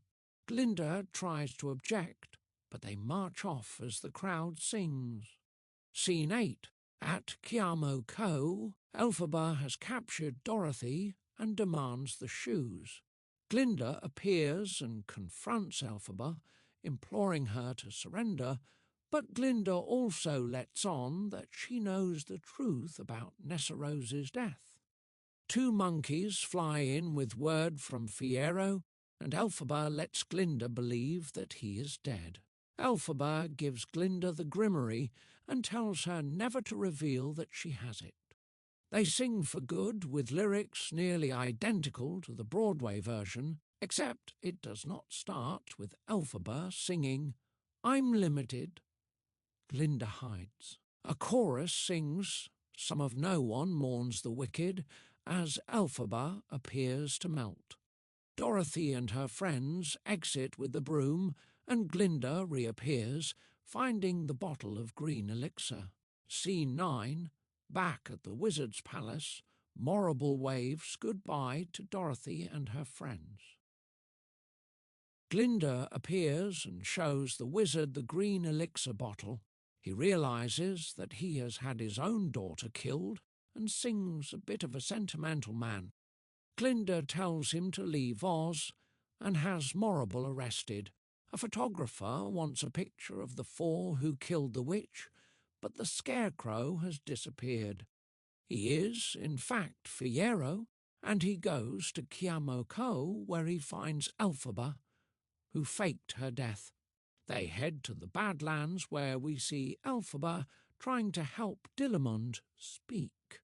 At the palace, the crowd sings "No One Mourns the Wicked," and Glinda sings a bit of "For Good" as she mourns for her friend. Except for changes in Dr. Dillamond's role and the excision of some scenes, the sequence of events in this script is close to the version that opened on Broadway in October 2003, especially in Act 2. The opening scene's souvenir hawkers were later removed, as was the role there for Madame Morrible. The elaborate second scene in the train station disappeared, and with it an initial meeting between Dillamond and Elphaba, but once his profession changed to history teacher, he did not require assistance with experiments, eliminating several plot points. In Act 1, Scene 7, Morrible discovers that Elphaba can read the Grimoire, a disclosure that does not come until nearly the end of the act in the version we know.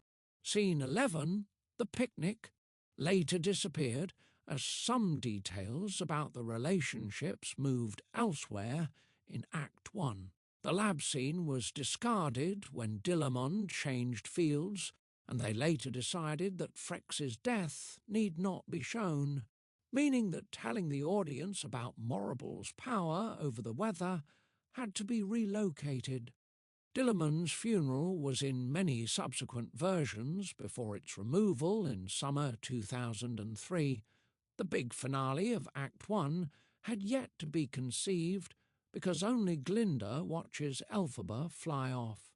There are few major differences in Act 2 between the sequence of events here and the Broadway version, except for the appearance of Dorothy and her friends in Scene 9.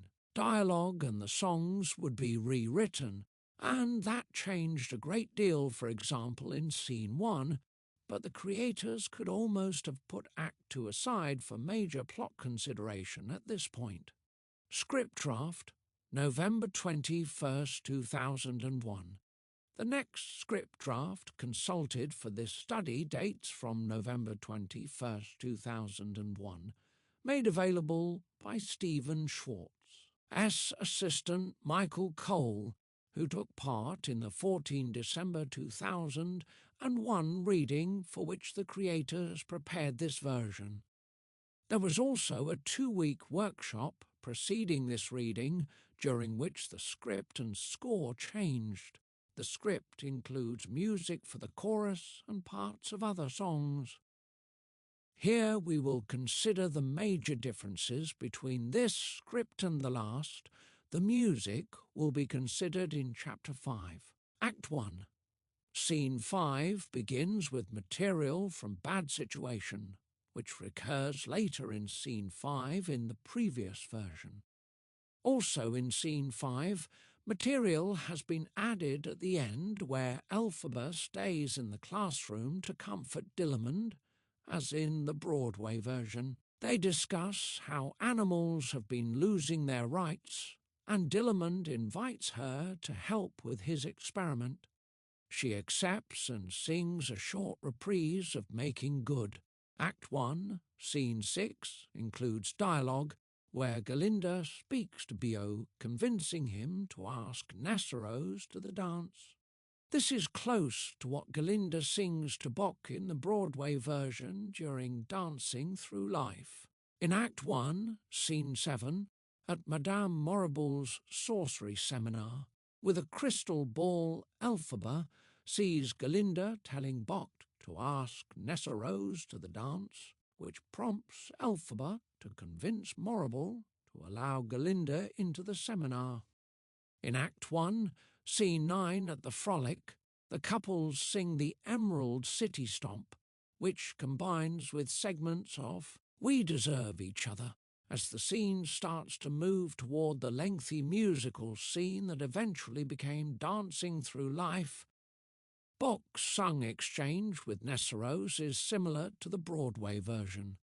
Act 1, Scene 10, no longer includes any mention of Galinda's picnic with Fiyero, to which she invites Elphaba.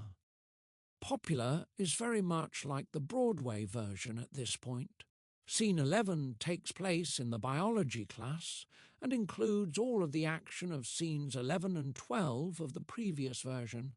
Scenes 12 through 14 closely follow scenes 13 through 15 of the previous version, but Morrible no longer tells Elphaba that she must go to her ill father's side.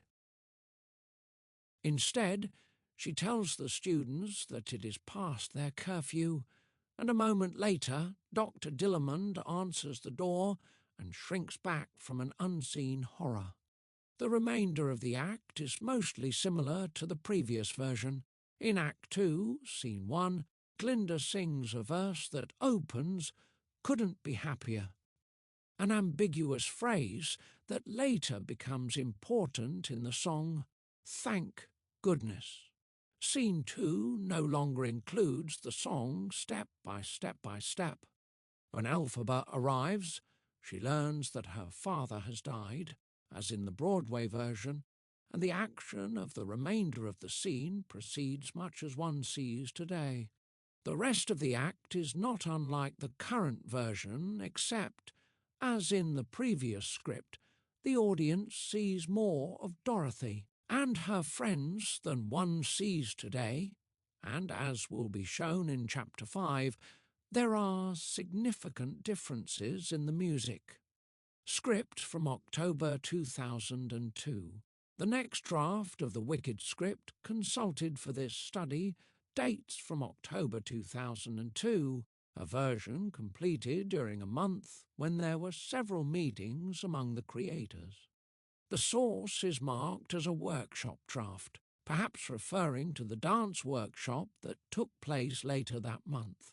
Presentation of the complete details of this script is unnecessary, but some observations of how the show differed from what opened on Broadway a year later will be provided. Act 1.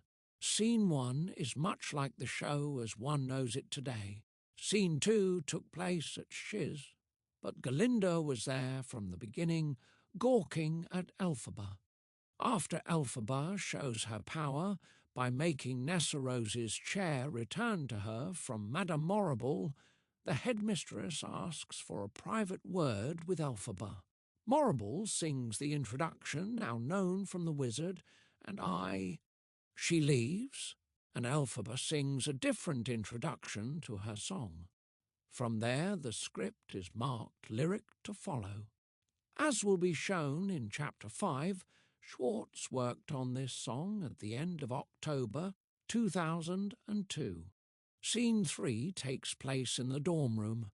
Galinda's friends urge her to give the hideous black hat to Elphaba and tell her it is the latest fashion, but Galinda thinks that is too mean, until Elphaba makes an insulting comment to her, showing how Elphaba has more of an edge as a character here than in the Broadway version of the show. She pointedly tells Galinda that she will not try to get her into the sorcery seminar just because she gave her a hat. They sing "What Is This Feeling?" but the song was not completed at this point and includes fascinatingly different lyrics. At one point, for example, they sing together, "From the moment that I spied you across a crowded room," perhaps a passing reference to South Pacific that SCHWARTZ later chose to delete. Scene 4 is in Dr. Dillerman's class, and it proceeds quite differently than what one sees today. He is now a history teacher rather than a scientist. Galinda uses one of the professor's questions to take a dig at Elphaba, which Dillerman says happens too often in his class. He turns over the blackboard and finds the nasty statement used in the show today. He dismisses class when no student will take responsibility. Elphaba stays after class and speaks with Dillerman for the first time. He sings something bad, the lyrics of which are different, but still include the notion that at times Dillerman cannot help but bleat like a goat when enunciating a short A. Asks Elphaba to assist with his research because he has been banned from the library, but she is not sure if she can because she promised Morrible to concentrate on her sorcery studies. He resumes the song, expressing the hope that the reports about animals losing their ability to speak might be exaggerated, but it ends similarly to what one hears today.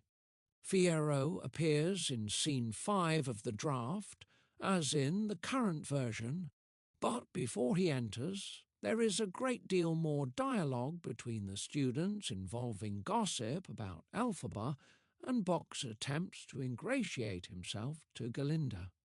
When Fiyero arrives, he demonstrates that he is not a serious student and sings Which Way's the Party, an ensemble number and dance. Galinda, attracted to him, must deflect Bock's attentions, and she sings slightly different lyrics to him than one hears today as she sends him to Nessarose. Elphaba interprets this as kindness to Nessarose and intervenes with Madame Morrible to get Galinda admitted to the sorcery class. In a later musical sequence, Fiyero and Galinda sing a version of We Deserve Each Other.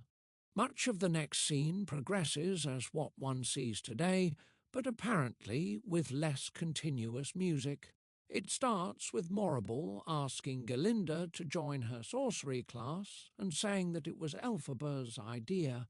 One notes, in order, a sung sequence between Fiyero and Bock, with the former advising the Munchkin to tell Nessarose the truth about why he asked her to the dance, the sung material. Between Bock and Nessarose, which is much like the show today, and a different closing where Galinda and Elphaba sing some of We Deserve Each Other before they start to dance together. The scene closes with an ensemble version of Which Way's the Party. The next scene, with Elphaba and Galinda in their room and the song popular, is much like today. The following scene in class is similar, but more is made of Galinda's attempt to transform Elphaba into a green version of herself. The students laugh at Elphaba, Bock, who attempts to support Galinda's efforts, and Nessarose ignores Fiyero when he tells her that Bock is not for her. The scene then progresses with Morrible telling the class that Dillerman can no longer teach, a new teacher bringing in a lion cub in a cage, and Elphaba and Fiyero rescuing the lion cub after Elphaba puts a spell on everyone else in the room. The following scene between Elphaba and Fiyero has different dialogue than what one hears now, but the essential thrust is similar, and it concludes with Elphaba singing, I'm Not That Girl. In this earlier version, Fiyero and Galinda do not appear above Elphaba on the bridge as she sings the song. The creators ultimately decided that the next important event in the plot was the two friends travelling to the Emerald City to meet the wizard, because the next three scenes of the October 2002 version eventually disappeared. Similar to older versions, Galinda takes her friends besides Elphaba to her home over break, and Elphaba says farewell at the train station. After the train leaves, she reprises a bit of I'm Not That Girl. In the next scene, Elphaba is in her dorm room, and Dillamond stops by to pick up books that she has checked out of the library for him. He says that he will not be silenced, and they sing a verse of something bad. Fiyero returns to campus alone and comes to Elphaba's room. Dillamond leaves, and an exchange between Fiyero and Elphaba leads to them jointly holding her crystal ball. Their mutual chemistry activates it, and they see a farm in Kansas where animals cannot speak. Elphaba realizes that they really can forget how to talk and wants to inform Dillamond. Madame Morrible, however, comes to her room to say that someone had just jumped off a bridge and that she had found Dillamond's spectacles there. Elphaba insists that he would not have committed suicide. The scene changes to Dillamond's funeral, with the cast singing the Shiz alma mater with different lyrics. The next scene is not unlike previous versions of Dillamond's funeral, with Galinda trying to get Elphaba to speak with Fiyero, who has been distant. Morrible interrupts, telling Elphaba that she has made arrangements for her to see the wizard so that she may tell him about her suspicions concerning Dillamond's fate. Galinda announces her name change to Glinda in honour of the goat's memory, but she is despondent when Fiyero leaves the scene without her. Elphaba invites her to the Emerald City. The Act's 4 concluding scenes are mostly recognisable to those who know the current version, but some lyrics and dialogue have changed. The song One Short Day, with some different lyrics, defines the first segment. The scene in the wizard's chamber continues to include a sentimental man and chance to fly as he convinces Elphaba to perform the spell on the monkeys, and the following conflict causes her to rush out, followed by Glinda. In the next brief scene, cut in the Broadway version, Elphaba grabs Glinda and pulls her into a closet. The act's finale is familiar, but with a few changes in text. Act 2 opens several months later with the party for Glinda and Fiyero, now with the song Thank Goodness rather than Happy Healing Day. The scene plays much like the Broadway version, with subtle changes, and the act begins with the prologue based on No One Mourns the Wicked, as heard in today's version. The action of the important second scene in Nessorose's chamber at the Munchkinland Governor's Palace has changed little since the March 12, 2001 script. There are sung sections that do not appear today, including a bitter version of We Deserve Each Other that Nessarose sings to her image in the mirror after Elphaba has left. The subsequent action at the Wizard's Palace has been reduced here from previous versions. The engagement ball proceeds as Elphaba arrives to free the monkeys. Her confrontation with the wizard occurs immediately, but is wordier here than on Broadway. The conclusion of the scene, through Glinda singing a brief reprise of I'm Not That Girl, is close to the Broadway version. Scene 4, when Fiyero and Elphaba consummate their relationship, takes place in a rented room rather than while camping in a forest, and there are significant differences in the lyrics of As Long As You're Mine.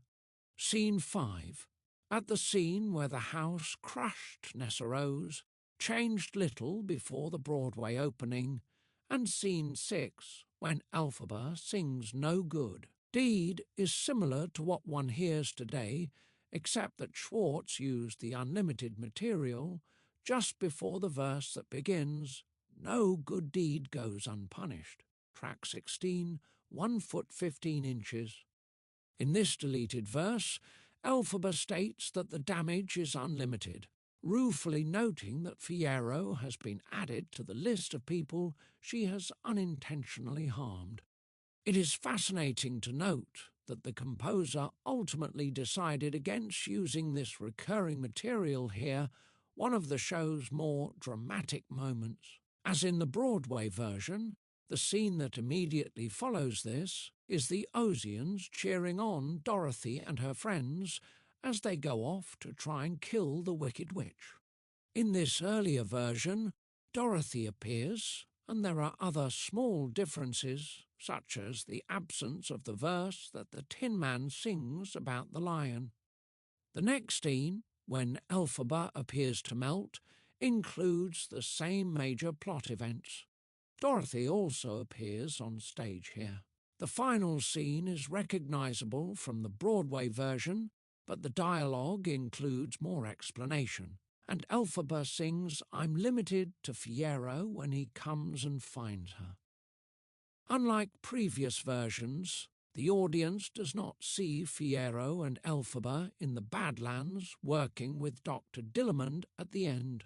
SCHWARTZ argued strenuously for this scene to appear on Broadway, but did not manage to have it included.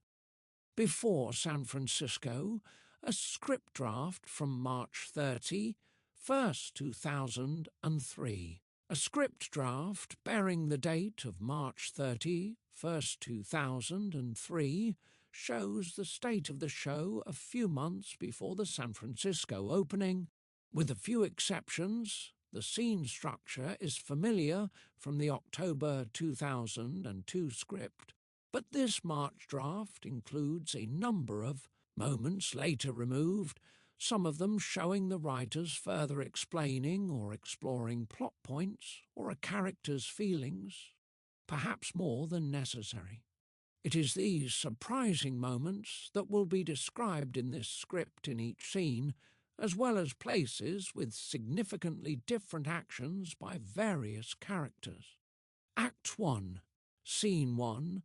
Before Frex leaves his wife, he sings the entire waltz, longer here with different lyrics. Scene 2. As everyone gathers at Shiz for the start of school, the governor of Munchkinland does not accompany his daughters, and the dialogue is very different. When Elphaba unintentionally shows her powers, Madame Morrible asks what other teachers have said about her, and Elphaba reports pretty bad things. Morrible gives her a crystal ball to start her sorcery study, causing Galinda to leave in frustration. After The Wizard and I, Elphaba and Galinda sing the introduction of What Is This Feeling? In this scene, through Elphaba's disgusted epithet of blonde directed at her roommate. Scene 3. The main part of the song begins here, probably the waltz version described in Chapter 5. SCHWARTZ again provides a South Pacific-like moment as they sing From the Moment I Espied You across a crowded room. The song ends in counterpoint, as does the final version. Scene 4. Dr. Dillamond sings something bad with Elphaba. It was a very different song at this point, with a short introduction that was later removed, and the goat singing extra material about how he has been banned from the library. Scene 5. Fiyero's song at this point is Which Way's the Party, and there are other plot points that do not appear in the Broadway version. Bock delivers a package to Galinda's room that contains the black peaked hat, which Galinda offers to Elphaba in dialogue rather than song. Galinda has given Nessarose the jewelled shoes, discovered by the audience in the scene where Elphaba speaks to Nessarose as she gets ready for her date with Bock. Elphaba tries to question Galinda's motives, but Nessarose will not hear of it and leaves. Scene 6, the party at the Ozdas Ballroom, follows, and there are minor differences with the Broadway version, but the events are similar.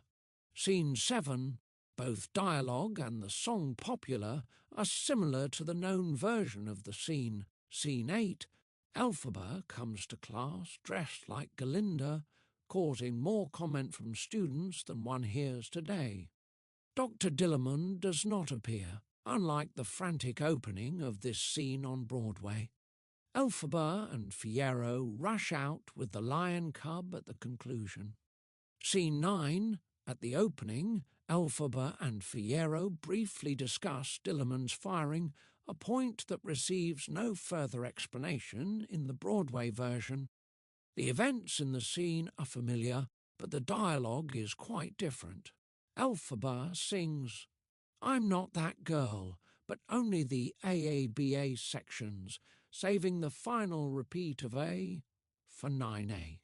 Scene 9A. At the train station, Elphaba tells Galinda and Fiyero that she will not be accompanying them on break, so that she can work with Dr. Dillerman. Fiyero is thrown by this, showing more interest in Elphaba at this point than occurs on Broadway. Elphaba sings the final repetition of a section of "I'm Not That Girl," making it a reprise rather than a continuation of the song. Scene 10. Elphaba is helping Dr. Dillerman. He hands her a crystal ball and says that she should not be avoiding her other studies. They hear a noise and are frightened, with Dillerman wondering if he should leave for the Badlands like other animals have, but he says, like Dorothy, "There's no place like home." Dillerman sings a reprise of something bad and goes out. Fiyero has returned early from break and enters, at first scaring Elphaba. He holds the crystal ball with her, and their chemistry activates it, allowing them to see animals in Kansas who cannot talk. In another evocation of the Wizard of Oz, Elphaba says, "Fiyero, I don't think this is Oz anymore." Madame Morrible comes and says that Dillerman seems to have committed suicide, and music starts for his funeral. Scene 11. The events here are familiar from previous versions, with Galinda wanting Elphaba to speak with Fiyero for her while doing the funeral oration. Fiyero and Elphaba discuss the nature of love, prompting him to say that he does not believe in it. Madame Morrible gives Elphaba a letter of introduction to the wizard, and Elphaba invites Glinda to the Emerald City to cheer her up after Fiyero has left. Scene 12. The song "One Short Day" is incomplete in this script, with the phrase "lyrics to follow" appearing after the opening segment and at the conclusion. In dialogue, the friends agree that someday they would like to live in the Emerald City and have everybody envy them, a conversation with many Ozian words that bear incorrect English endings. The show they see is unnamed, and it is described in stage instructions differently than what happens today. Clearly, this scene was in a state of transition. Scene 13. The events in this scene in the Wizard's Palace are similar to the Broadway version, but much of the dialogue and lyrics are different. Elphaba starts to mention her concern for the talking animals, and the wizard cuts her off with a sentimental man. He also sings more of Chance to Fly than made it into the final version. Scene 14. Elphaba and Glinda are in the room at the top of the palace. They have a different spoken introduction to "I Hope You're Happy" that added nothing and was later cut. The sung segment for "I Hope You're Happy" is the same length as the Broadway version, with a small but significant change in the lyrics. There is also additional dialogue between the two before Elphaba starts defying gravity, with Glinda trying to convince her that she cannot fight the wizard.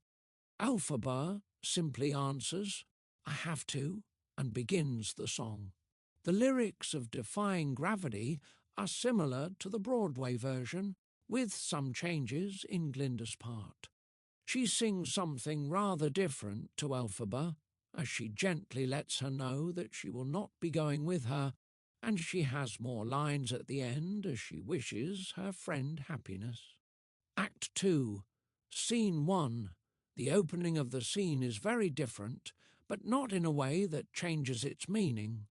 After the crowd sings a verse of thank goodness, Madame Morrible takes over as MC, greeting Glinda and Fiyero as they arrive and asking Glinda that important question asked of Hollywood stars on the red carpet, "Who are you wearing?"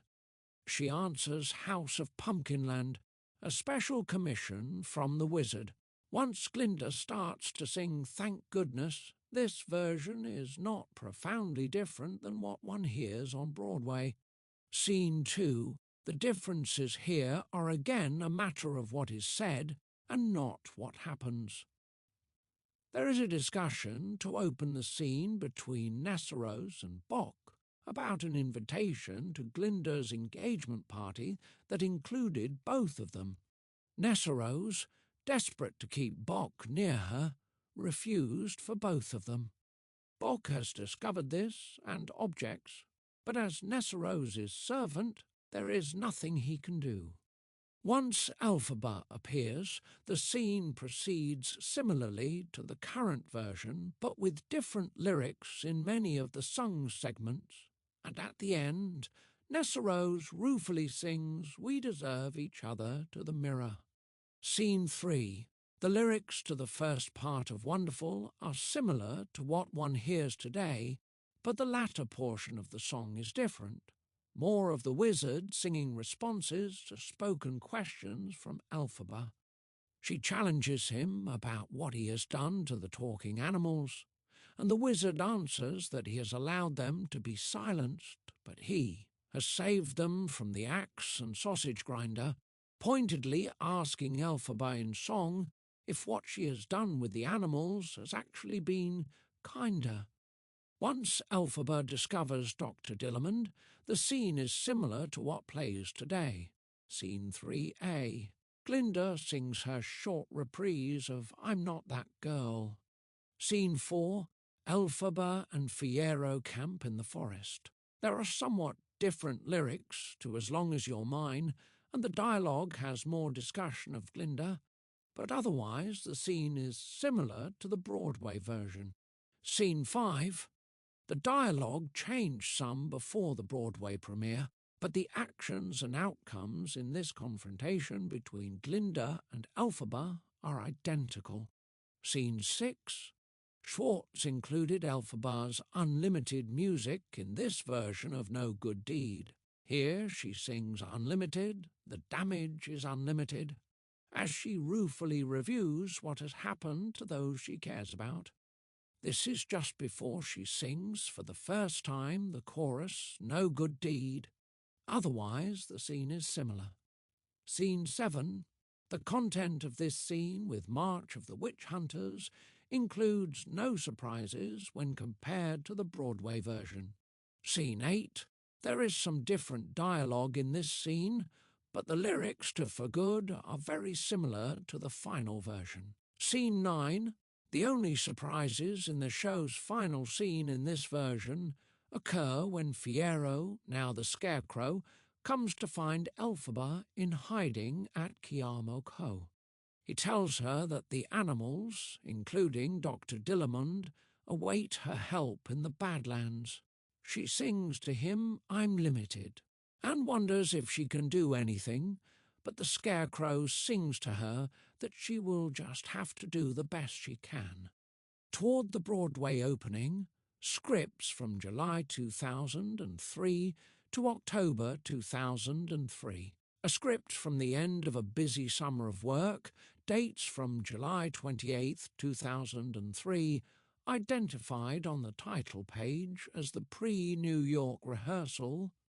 It is the first in a series of 6 late scripts that demonstrate what occurred before Wicked's opening, and then other changes made in the 3 years after it opened. We consider together the first 5 scripts. Each of the 5 scripts between July 28, 2003 and the show's opening bear a similar scene structure, except Act 1, Scene 6, which includes many plot developments.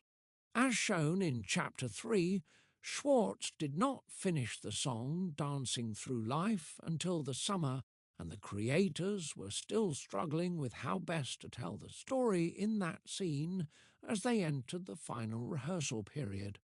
What follows is a brief description of each scene found in these 5 scripts and some of the major changes that took place. Act 1. Scene 1. The overall structure of this opening sequence changed little during these 3 months. As the curtain opens, the citizens of Emerald City celebrate the Wicked Witch of the West's death. Glinda reluctantly plays the central role as she also mourns her friend. She narrates in music the story of Elphaba's conception and birth, showing how her father rejected her and suggesting that her childhood was difficult. This seems to have been the hardest part of the scene for the creators because the scripts show several major changes.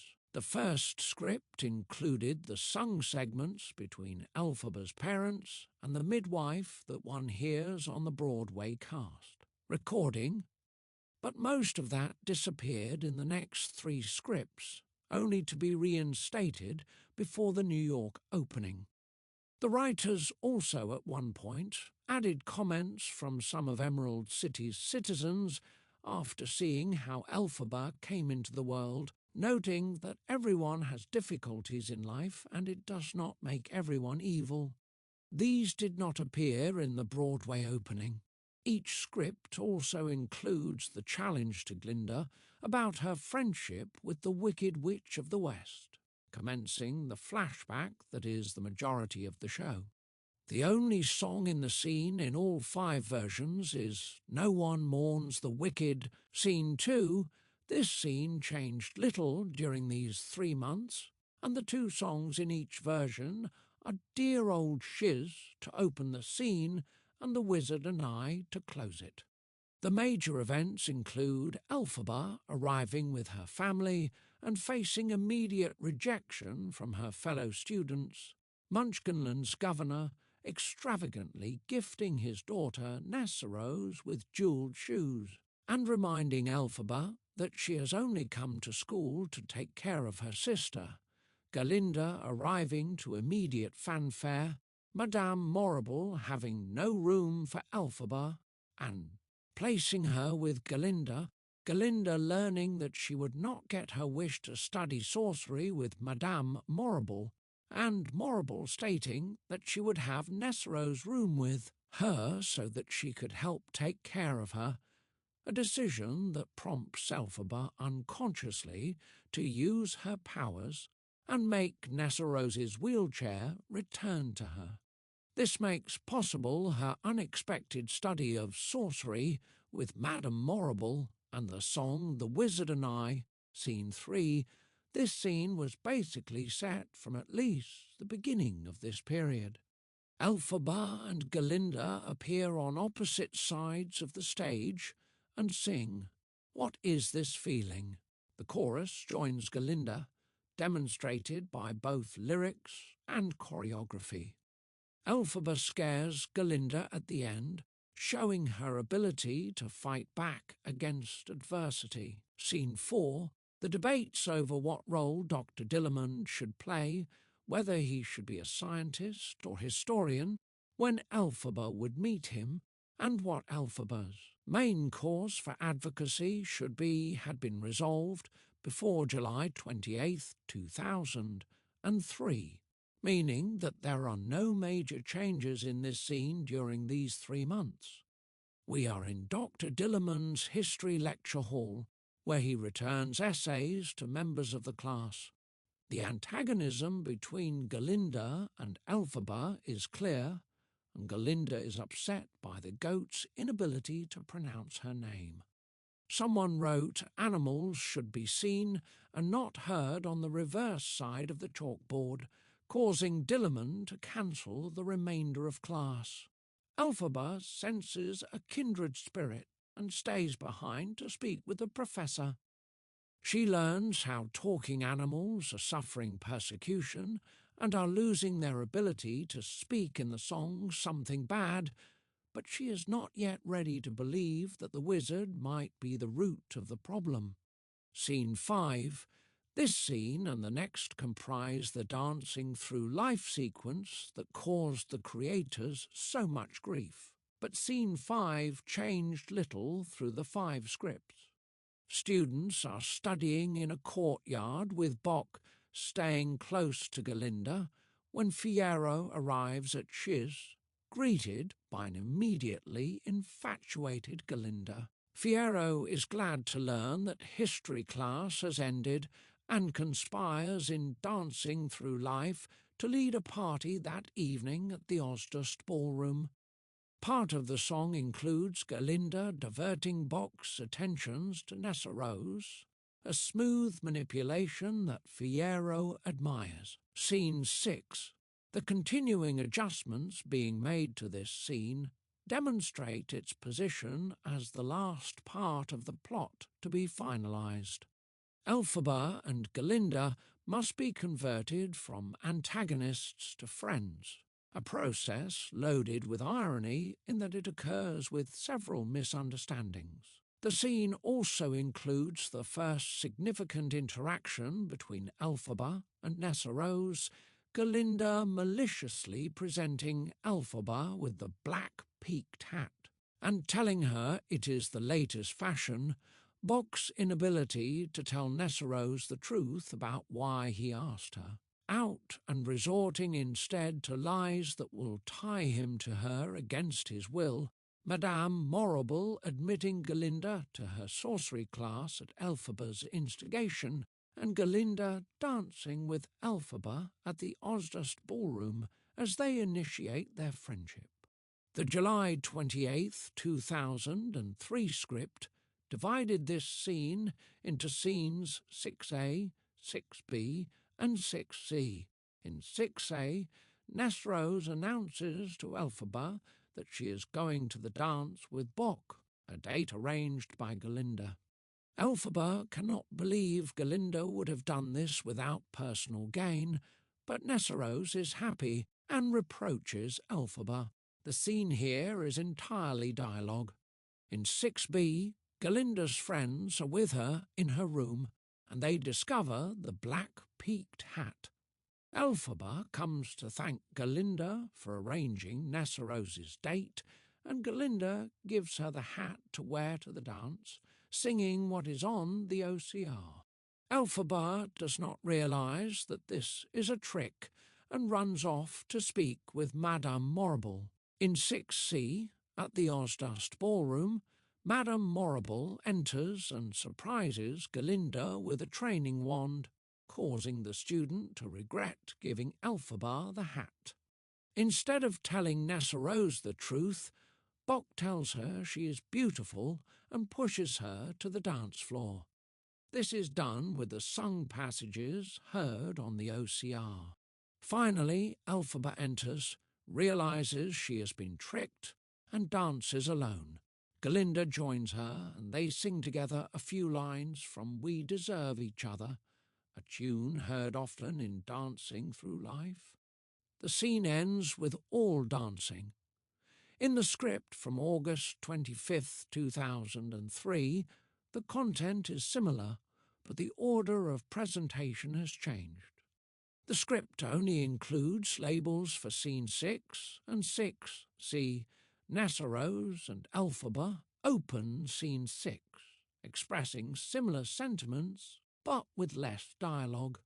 We then move elsewhere on stage to Galinda and her friends discussing the hat, returning to the sisters for Nessarose and Elphaba to sing their exchange as it has become famous on the recording.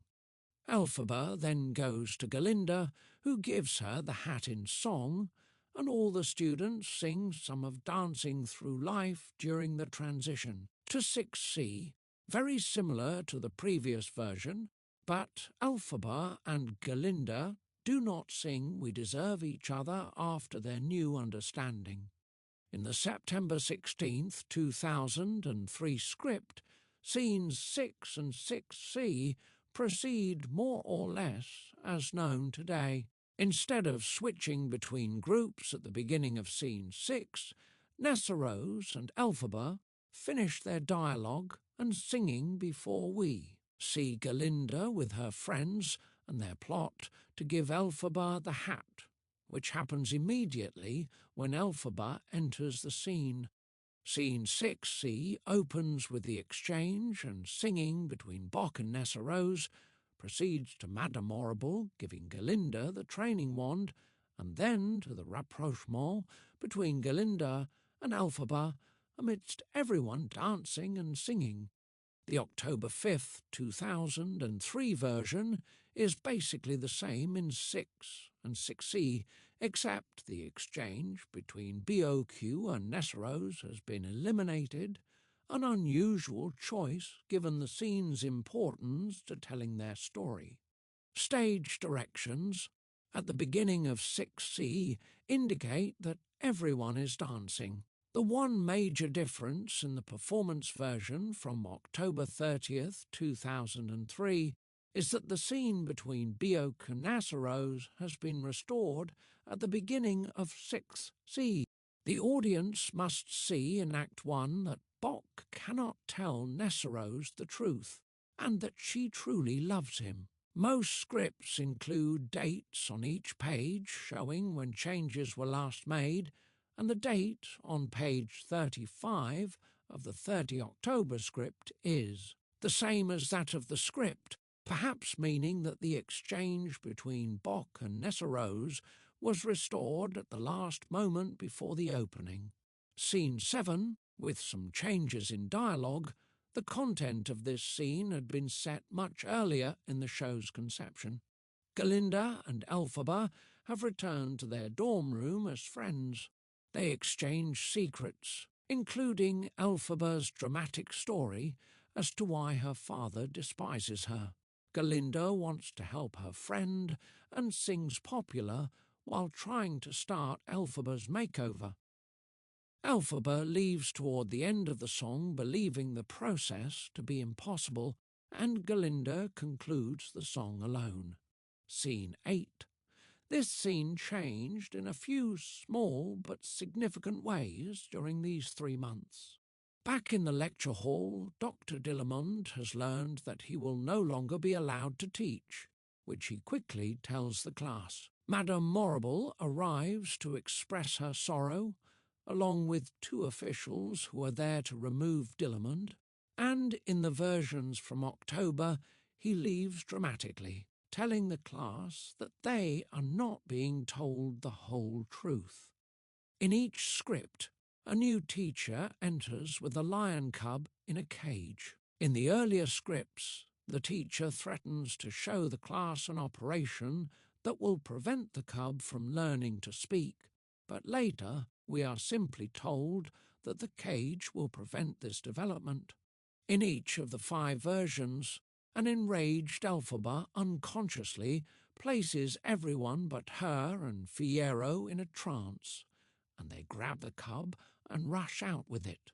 There are no songs in the scene, but scores include the underscoring. Scene 9. This is another segment that was basically set by late July and changed little thereafter. Fiyero and Elphaba flee to the outskirts of campus with the lion cub, intending to release him. Fiyero is confused and tries to make sense of Elphaba and the event, but she keeps interrupting him.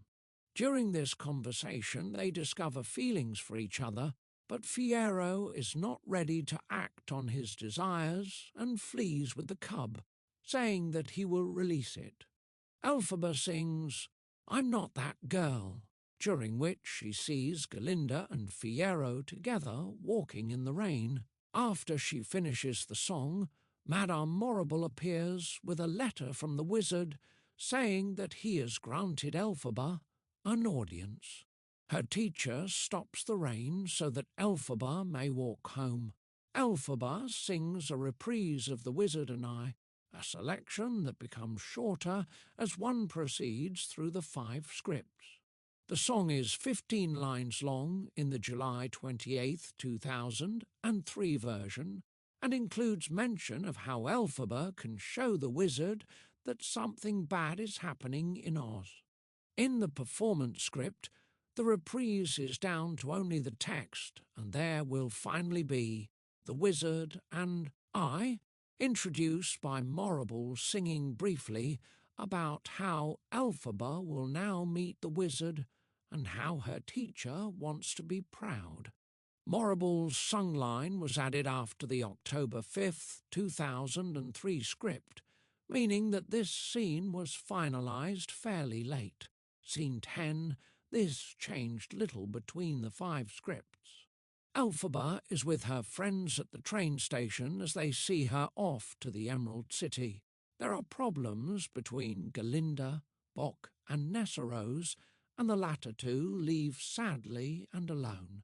Galinda worries that Fiyero seems to have changed, and her fears are not allayed when he comes briefly to wish Elphaba well, but leaves soon after Galinda tries to impress Fiyero by announcing that she will change her name to Glinda in Dr. Dillerman's memory.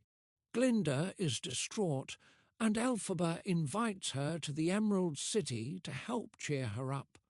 The song One Short Day starts as the scene changes. Scene 12, none of the 5 scripts include scene 11. The removal of Dr. Dillerman's funeral scene apparently changed the numbering permanently. Scene 11 also does not appear in the December 5th, 2006 script, to be considered below. The structure of Scene 12 does not change between the 5 scripts from late July 2003 to the opening. The entire scene is the song One Short Day, including the segment of the show Wizardmania. At the end of the song, Glinda sings that they are best friends, and a guard announces that they may see the wizard. Scene 13. At this climactic meeting in the wizard's chamber, Elphaba flees after discovering the wizard's true nature. The structure changed little between the 5 scripts. All start with the initial terror of the mechanical head and proceed to the friends meeting the seemingly affable wizard. He wants Elphaba to prove herself worthy of his support, and Madame Morrible, recently promoted to press secretary, appears with the grimoire. Elphaba performs a levitation spell, giving wings to the wizard's monkeys. She wants to undo the spell when she sees that they are in pain, but Morrible tells her that a spell cannot be reversed, and she suggests that the monkeys will make good spies who can report on the activities of the talking animals. Elphaba realizes that the wizard has no real powers, and that he needs her more than she needs him, and she dashes out with the grimoire. Glinda tries to catch her as the wizard and Morrible sound the alarm. The wizard's music in this scene changed during these 3 months, and it was during the summer that Joel Grey joined the cast. SCHWARTZ edited the music with Grey in mind. In the July 28, 2003 script, the wizard only sings Chance to Fly. A sentimental man had existed at least since August 2000, but it had been deleted in the 28 July script. By the August 25, 2003 script, a version of A Sentimental Man had been restored, and much like the Broadway versions, there were only isolated references to Chance to Fly. Those several lines are important because the wizard uses them to promise future success for Elphaba and Glinda, and also because the song Defying Gravity in the next scene includes a prominent reference to A Chance to Fly.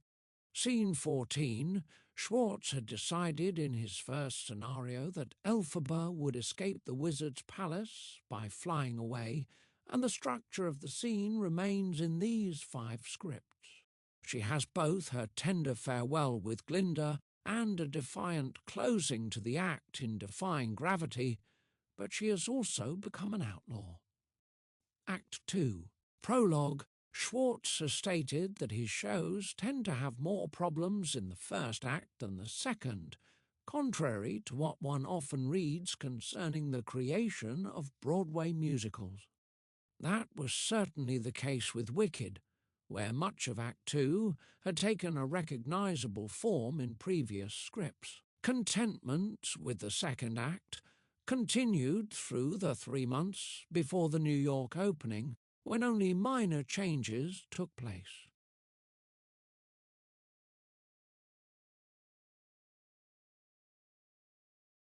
The prologue, in each of the 5 scripts, is a short reprise of No One Mourns the Wicked, a vivid depiction of the fear that grips Oz.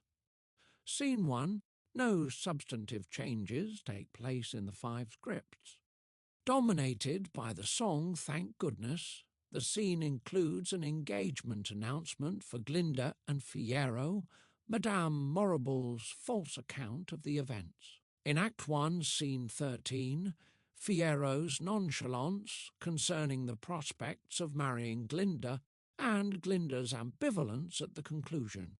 Scene 2, these dramatic events in Nessaros's private chamber in the Munchkinland Governor's Palace illustrate Elphaba's outlaw status and Nessaros's selfishness. All 5 scripts are remarkably similar. Elphaba arrives unexpectedly at her former home to seek her father's help, but she learns that Nessaros has become governor following her father's death, supposedly caused by embarrassment over Elphaba's activities. Nessaros whines that Elphaba only wants to help others and not her own sister, inspiring Elphaba to place a spell on the jewelled shoes that allows Nessaros to walk. The governor calls Bock, whom she has been keeping as a forced servant, in hopes that her new ability will finally cause him to love her. Bock enters and is horrified to see Elphaba, but he recovers to tell Nessaros that he needs to leave for the Emerald City to try to convince Glinda not to marry Fiyero. This enrages Nessaros, who grabs the grimoire and puts a spell on Bock to make him love her, but instead she causes his heart to shrink. Elphaba saves Bock's life as she has in previous versions. She leaves for the Emerald City to try to free the flying monkeys, and Nessaros tells Bock that his new condition is Elphaba's fault. There are several musical sequences in the scene, all of which are part of the song The Wicked Witch of the East. Scene 3, Elphaba arrives upstairs at the wizard's chamber during a ball downstairs in honour of the engagement of Glinda and Fiyero. The wizard surprises her and grabs her broom, blocking her escape. They argue, but through the song Wonderful and by releasing the flying monkeys, the wizard nearly convinces Elphaba to join him. Elphaba, however, discovers Dr. Dillamond, unable to speak, and reneges. Fiyero, now captain of the guard, comes after hearing the commotion. At first he pretends to capture Elphaba, but then he announces that he will leave with her, just after Glinda enters. Fiyero and Elphaba flee on the broom. Madame Morrible arrives and confers with the wizard on what should be done now to find Elphaba. The distraught Glinda suggests that they start a rumour about Nessaros being in danger, which will drive Elphaba to her side. Glinda leaves. The wizard and Morrible agree that Elphaba is too smart for a mere rumour to work, and Morrible says that she has another plan. The one substantive change in this scene is in the introduction to the song Wonderful. In the 28 July and 25 August versions, Elphaba sings lines before the wizard about how she once longed to meet the wizard and how she would love to return to more innocent days. It could have been an effective moment, but the final decision was for Joel Grey to do the lion's share of the singing in this scene, with Idina Menzel only joining him for a few lines in Wonderful. Scene 3A. In all 5 versions, Glinda sadly walks down a deserted hall in the palace, singing a short reprise of I'm Not That Girl. Scene 4. In a scene left basically unchanged from the 28 July scripton, Elphaba and Fiyero are next to a lantern in the forest. They sing As Long As You're Mine, where the lyrics indicate the physical nature of their love. Elphaba hears a cyclone and sees an image of a flying house. She knows that Nessarose is in danger and that she must go and protect her. Fiyero tells her about Kiamo Ko, one of his family's castles where she could hide safely. He assures her that they will be together again. Scene 5. Elphaba arrives in Munchkinland where the house has fallen on Nessarose and finds that Glinda got there first and has given Dorothy the jewelled shoes. Glinda and Elphaba argue over the shoes and over Fiyero, and they begin to fight. The wizard's guards arrive to arrest Elphaba, but Fiyero leaps down from a tree and takes Glinda captive, threatening to kill her if the guards do not release Elphaba. Elphaba flees at the insistence of both Fiyero and Glinda, and the guards tie Fiyero to poles in a cornfield to compel him to tell them where Elphaba has gone. Scene 6. Elphaba is at Kiamo Ko, trying to find a spell in the grimoire that will save Fiyero, whom she assumes is being tortured. The entire scene is the song No Good Deed, in which Elphaba reviews her disappointments, questions her own motives, and finally resolves that she will be the Wicked Witch that all Oz believes her to be. This scene did not change substantively between the end of July and opening night. Scene 7, in another segment basically set from the end of July, the melody of No Good Deed also serves for March. Of the Witch Hunters, where the citizens of Oz serenade Dorothy and her friends as they leave to try and kill Elphaba. Boq, now the Tin Man, reveals in one verse that both he and the Cowardly Lion hold her responsible for their conditions. Glinda discovers from Madame Morrible that her mentor was responsible for Nessarose's death. Morrible reminds Glinda that she has achieved her desired prominence and should acquiesce quietly to the charade. Scene 8. This segment, featuring Elphaba's death, changed only in minor details during these 3 months. At Kiamo Ko, Elphaba has imprisoned Dorothy and threatens her if she does not return the shoes. Glinda arrives and urges Elphaba to surrender. Elphaba receives a message through the flying monkeys that obviously tells her of Fiyero's fate, but she lets Glinda believe that he has died. Elphaba agrees to surrender. They sing for good about their friendship. Glinda hides and witnesses Elphaba's death. After everyone leaves, Glinda finds the bottle of green elixir that Elphaba carried because it had belonged to her mother. Glinda had learned of it as her roommate, and she has noted that the wizard has a similar bottle. Scene 9. Glinda returns to the wizard's palace and shows him the bottle. He realizes that Elphaba was his daughter, and Morrible comments that Elphaba's powers came from her mixed blood. This moment of discovery includes 2 short musical reprises. All 5 versions call for a recording of part of the wizard's Song of Seduction to Melina in Act 1, Scene 1, and starting in the 16 September version, there was added a few lines from a sentimental man that the wizard sings. Glinda orders him to leave Oz, and he exits. She has Morrible arrested. Meanwhile, at Kiamo Ko, the Scarecrow, Fiyero, arrives to collect Elphaba. They leave Oz together.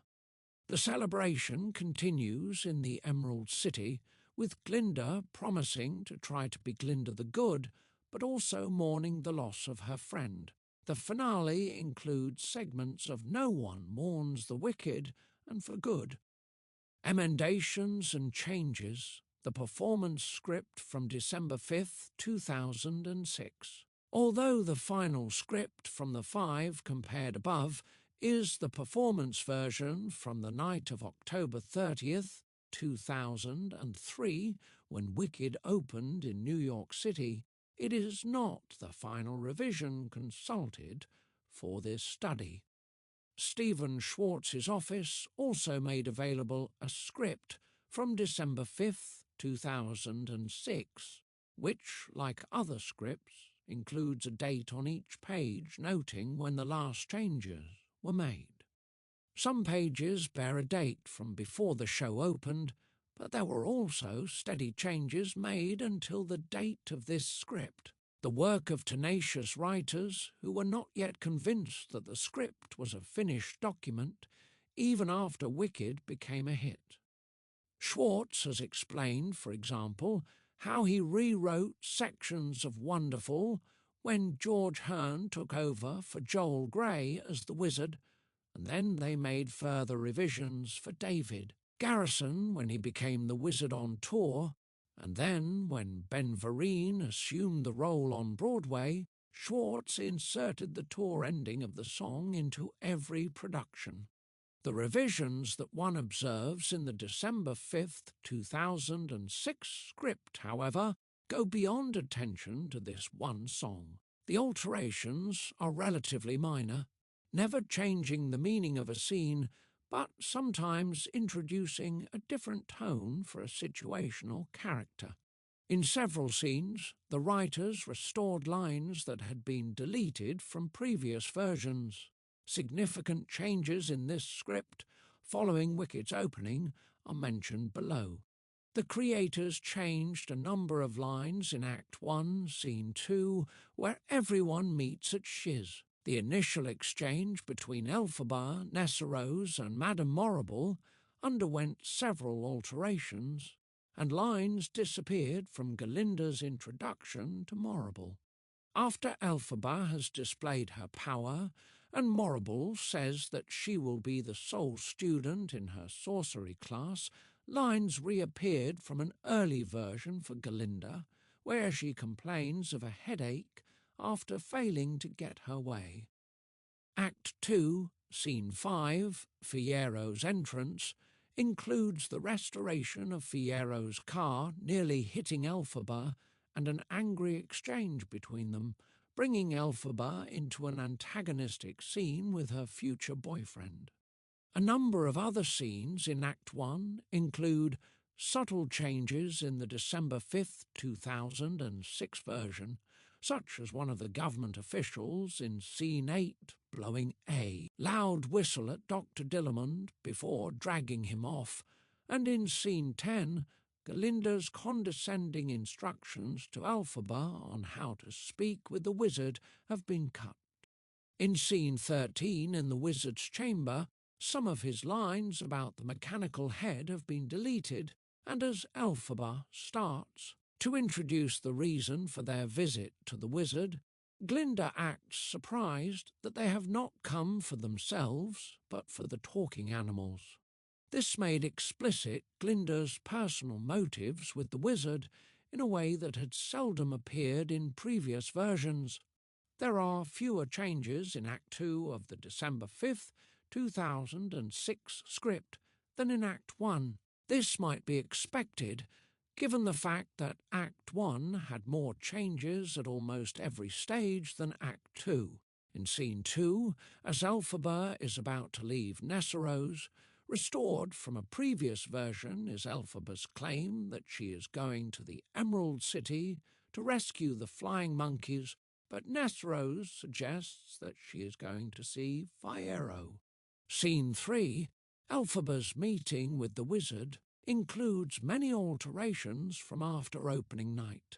In the new version, the audience sees Glinda and Fiero dancing at their ball as Elphaba arrives, a restoration from a previous version. The wizard no longer grabs Elphaba's broom to trap her at his palace. She apparently stays of her own volition. The wizard also states that she has returned to him because she wants what everyone else does, for the wizard to help her. In another new line, Elphaba states that she wants nothing from him.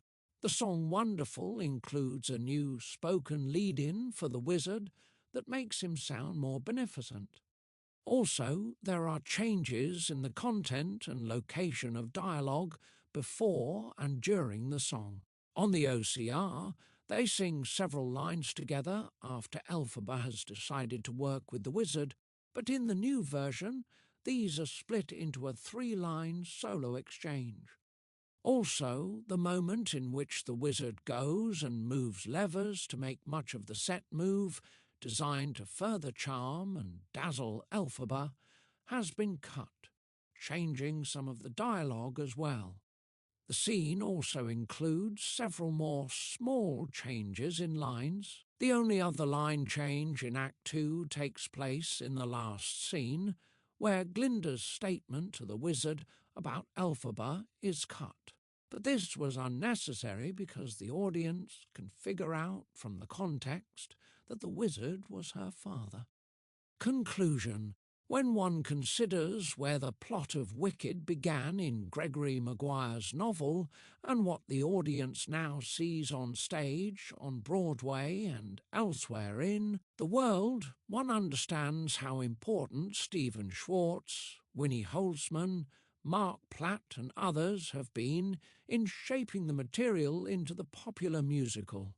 The creators of the show acquired the rights to the story, which they interpreted as a concept and a set of memorable characters that they were then free to work with and manipulate into what they hoped would be a viable musical. The story they tell is as much by Schwartz, Holzman and their collaborators as it is by Maguire. The other impression that one takes away from the documents analysed in this chapter is that Schwartz and Holzman have been relentless in their pursuit of what they consider the perfect script for the show, with rewrites occurring right up until the moment the show opened on Broadway, and then additional work continuing for more than 3 years after the successful premiere. Schwartz and his collaborators extended the same rigour and attention to detail to the music and lyrics as well, as will be shown in the next chapter. Chapter 5. The Music and Lyrics of Wicked. Stephen Schwartz's score for Wicked has played a major role in the show's popularity. Although he has written several scores since the early 1970s, Wicked has been his most successful effort since Godspell, Pippin and The Magic Show, placing 3 decades between his youthful hits and his last major Broadway triumph. Certainly other Broadway creators have enjoyed long careers. Richard Rodgers, for example, wrote scores in every decade from the 1920s to the 1970s, but it is unusual to start one's career in musical theatre in New York with 3 hits and then not have a similar success for 3 decades. In terms of commercial success and the length of the run, Wicked is Schwartz's biggest success, and it demonstrates substantial growth in his work as a composer since the 1970s. Schwartz's score for Wicked has drawn attention from other writers, including the composer himself. Schwartz wrote about the creative process and the musical choices he made for each major song in Wicked, the Grimoire. Much of Schwartz's material on the music has to do with how many versions he wrote for each particular song placement and why they made those changes, but he also describes the musical quality that he desired in each song, such as his inspiration from bubblegum rock in Popular and his evocation of Rachmaninoff in No Good Deed. Schwartz also discussed the music from Wicked with Carol de Gier for her book, and she wrote about the score, including some musical description, but that is not a primary focus of her study. My chapter on the creation of Wicked in the Cambridge Companion to the musical includes material derived from Schwartz's comments on the music and a bit of analysis. All of these sources offer commentary on how Schwartz used various motives for musico-dramatic unification in the score. In the present chapter, the analysis of each number includes discussion of materials mentioned in other sources, but the primary focus will be on musical description and analysis of the salient features of each number. In addition, this chapter will include descriptions of the music from drafts, sketches and deleted songs, most made available for this study by Schwartz's office. Schwartz as composer and lyricist. Stephen Schwartz has never been shy about revealing how he works. Herb Braha, a member of the original Cherry Lane Theatre cast of Godspell, remarked how surprised he was by Schwartz's willingness to name his models for each song in that show, and the composer-lyricist has remained frank and honest about such matters throughout his career. It is a topic that we addressed in an interview in 2005, the results of which appeared in a chapter in the second edition of the Cambridge Companion to the musical. He usually writes music and lyrics simultaneously, but for Wicked, he found himself often writing the lyrics first because the story was so intricate. His experience as a lyricist has been coloured by his work with other composers, including Leonard Bernstein, Charles Strauss, and Alan Menken. Usually, when writing words for the music of another composer, Schwartz sets words to the tunes, and he is comfortable working in either order. For Schwartz, writing lyrics is more a craft than an art, and one becomes more proficient at it with experience.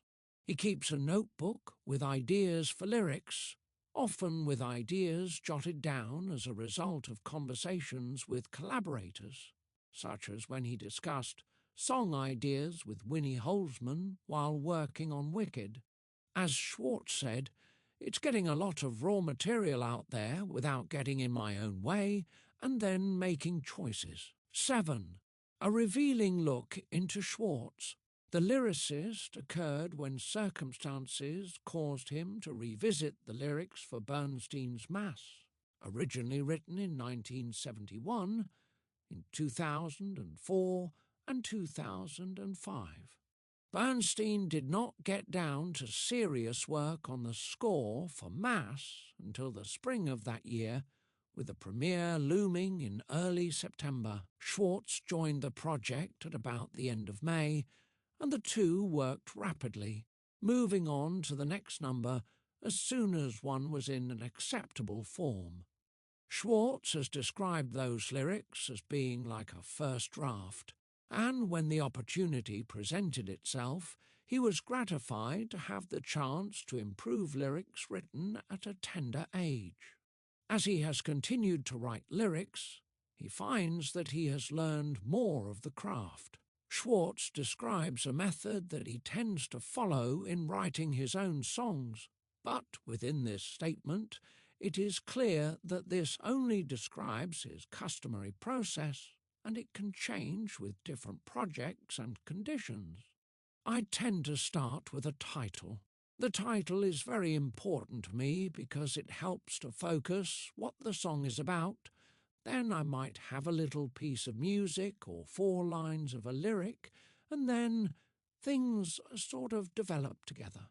A lot of the time the music gets finalised first, and then I go back and work out how the lyric's going to fit within that. Partly because I've now had so much experience working with other composers, particularly with Alan, that I've learned to work that way.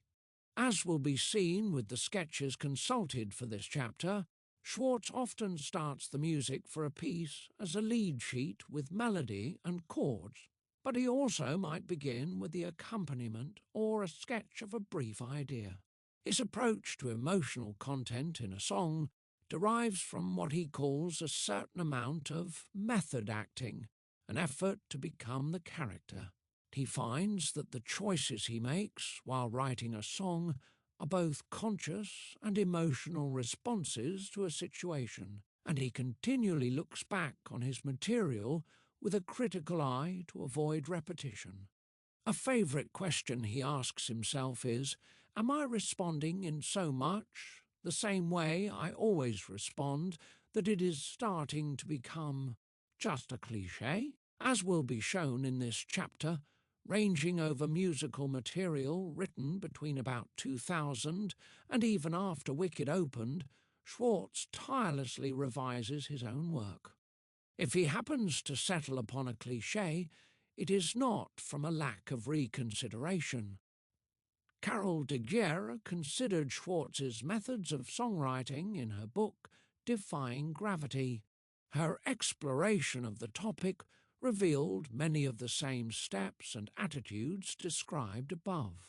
In an effort to describe his process briefly, Schwartz said to her that a songwriter should tell the truth and make it rhyme, 12 a reference to how truthful he believes songs must be to the human spirit. How he works on finding song placements in a show appears in de Gier's description of Wicked's creation, where Schwartz worked with Winnie Holzman and Mark Platt on the storyboard, using index cards to show song placements and scenes.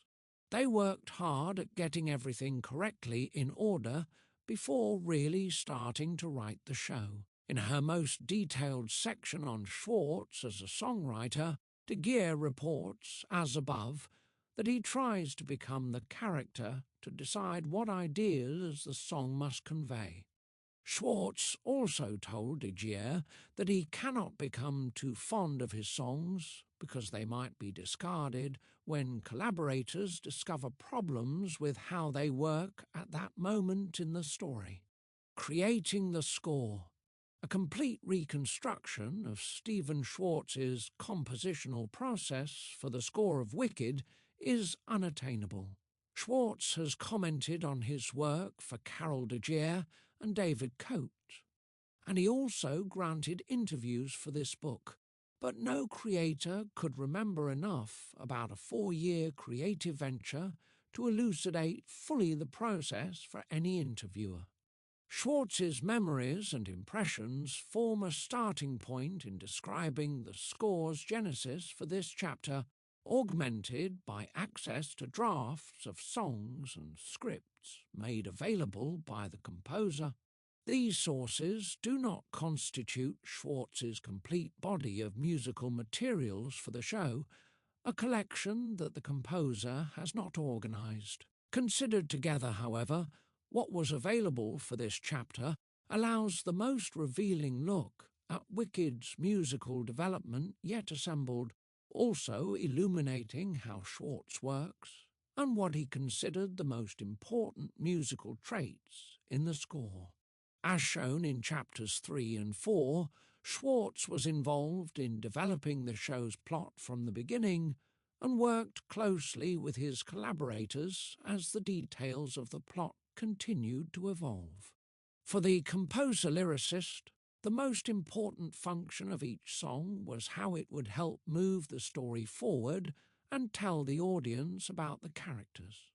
Creation of the songs, therefore, cannot be separated from the development of the show's other aspects, meaning that this chapter will inevitably involve non-musical sides of Wicked. Most of the following materials were made available for this study by the composer or by his assistant, Michael Cole. 1. A folder of Act 1 songs as they existed on August 30th, 2000, after Schwartz's self-imposed writer's hibernation, as he prepared for a reading of the act that took place on 28 September. What appears in the folder for each song varies, ranging from drafts of brief sections to lead sheets for entire songs. Some also include lyric sheets, or music and lyric sheets, together providing a detailed snapshot of Schwartz's work on the show's music to that point.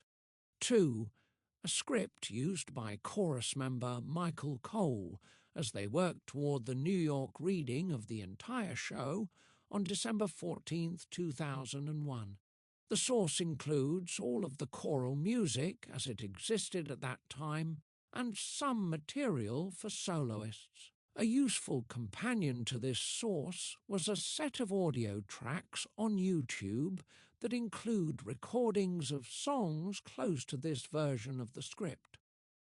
The files were identified simply as the Wicked 2001 workshop, meaning that they might emanate from the December 14, 2001 reading. These video clips are described in the appendix. 3. A full piano vocal score with revisions of each number dated between 25 March and October 7, 2003, the latter date about 3 weeks before Wicked opened on Broadway. The score carries the feeling of a document in progress, with sections crossed out and handwritten changes. This source will be compared below in detail with the score described in the next paragraph, which was the source for the detailed musical analysis of the show in this chapter. 4. A piano vocal score of the show more or less in its Broadway version, with each musical number primarily showing revisions from October 2004, but with some changes from January 20, 2005. As shown in the previous chapter with a script that dates from 3 years after Wicked opened, work continued on the show and alterations made after the Broadway premiere are reflected in this source.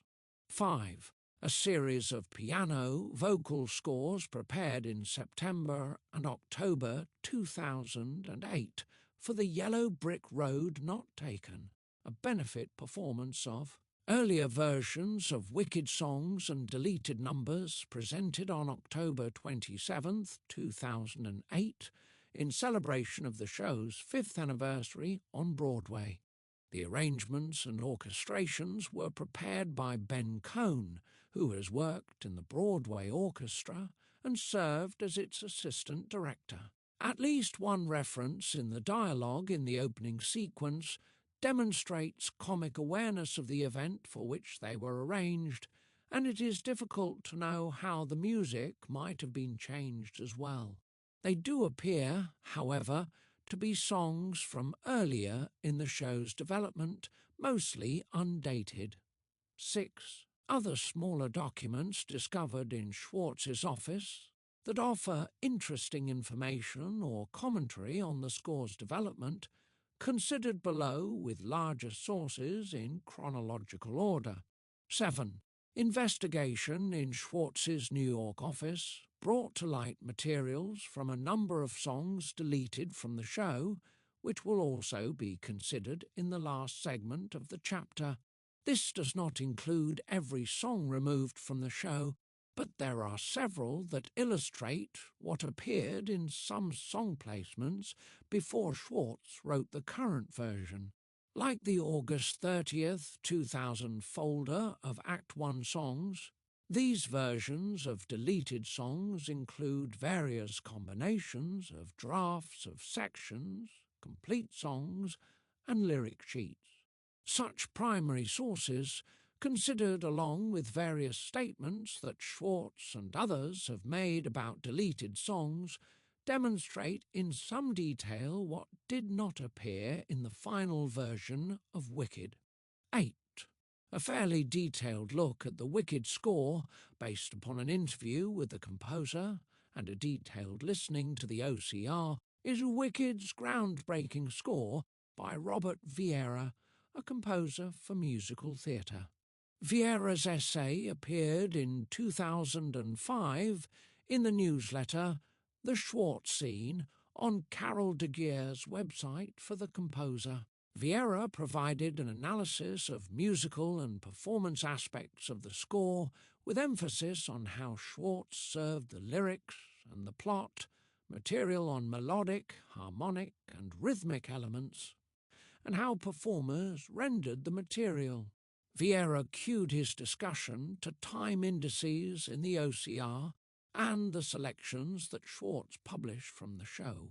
Those interested in detailed musical considerations of this score must read Vieira's work, which will be referred to in my analysis. Before considering any of these materials, we should identify all of the songs it has been possible to establish that Schwartz wrote for Wicked. They are listed in text box 5.1 by major song placements in the show and chronologically within each placement. Text box 5.1 songs that Stephen Schwartz wrote for each major placement in Wicked. This is as complete a list of songs that Schwartz composed for each placement it has been possible to establish from the primary sources consulted for this study and existing secondary sources. Some songs existed in multiple versions, and it is not possible to know with certainty how many there might have been, or how many changes Schwartz might have made to a song that would have caused him to consider it a new version. When possible, a date has been provided for when a song first appears in the written record. That version should then be understood to exist in subsequent versions of the show until another song took its place. Cross-references supply where in this text each of these versions is described. Deleted song placements appear in brackets with numbers followed by a letter. Act 1, 1, Opening. Good news, sketch of 8 measures of music that existed on August 30th, 2000. Music from November 21st, 2001 shows that this had become part of the opening number. No One Mourns the Wicked. Lyrics existed on August 30th, 2000, with possible key areas sketched in. By March 12th, 2001, other segments in lyrics had been added, such as the seduction and birth scene. Undated versions for this placement include a brief new opening and a fully realised opening prepared in 6 sections that appeared in the Yellow Brick Road Not Taken. 2. Dear Old Shiz. Song existed in a form fairly close to the final version on August 30th, 2000. In early versions of the show, this song was after Making Good. 3. The Wizard and I, Making Good. The lyrics and melodic line existed on August 30th, 2000, and in early scripts was before Dear Old Shiz because it took place in the deleted train station scene. The script from November 21st, 2001 included a brief reprise of this number after Dr. Dillamond invites Elphaba to help with his experiment, and music for this reprise appeared in YBR. The Wizard and I, lyrics for the introduction appeared in the October 2002 script, and Schwartz wrote the song in about October-November 2002. Later versions include alterations. 4. What Is This Feeling? Bad Situation. Lyrics and vocal parts with some accompaniment existed on August 30th, 2000. Schwartz suggests that there were 2 versions of this song. There were 2 versions of Bad Situation, one of Far Be It From Me, and 2 of What Is This Feeling? Various versions are described in Chapter 5. Far Be It From Me. Name of the first section of a song that includes a later section bearing the title Bad Situation 2001. What Is This Feeling? The introduction exists in a form in the October 2002 script with the note that lyrics would follow. 2 versions, including one that sounded like a Richard Rodgers waltz, existed by January 2003. The current version was composed once rehearsals had started for the tryout run in San Francisco. 5. Something Bad. Lyrics first appear in sources consulted for this study in the October 2002 script. De Geer reports that Joe Mantello helped provide the context of the talking animal component of the plot that allowed SCHWARTZ to write this song. Later versions include alterations. Something Bad could be considered a song that replaced, as if by magic, the previous number in which Dr. Dillerman sang, but it was in a different placement. 6. Dancing Through Life. Who Could Say No to You? Lyrics existed on August 30th, 2000, easy as Winky Wine, undated song extant in a music manuscript and lyric sheet. That was, like Dancing Through Life, a musical scene with several sections. De Geer says this was the second song in this placement. We Deserve Each Other.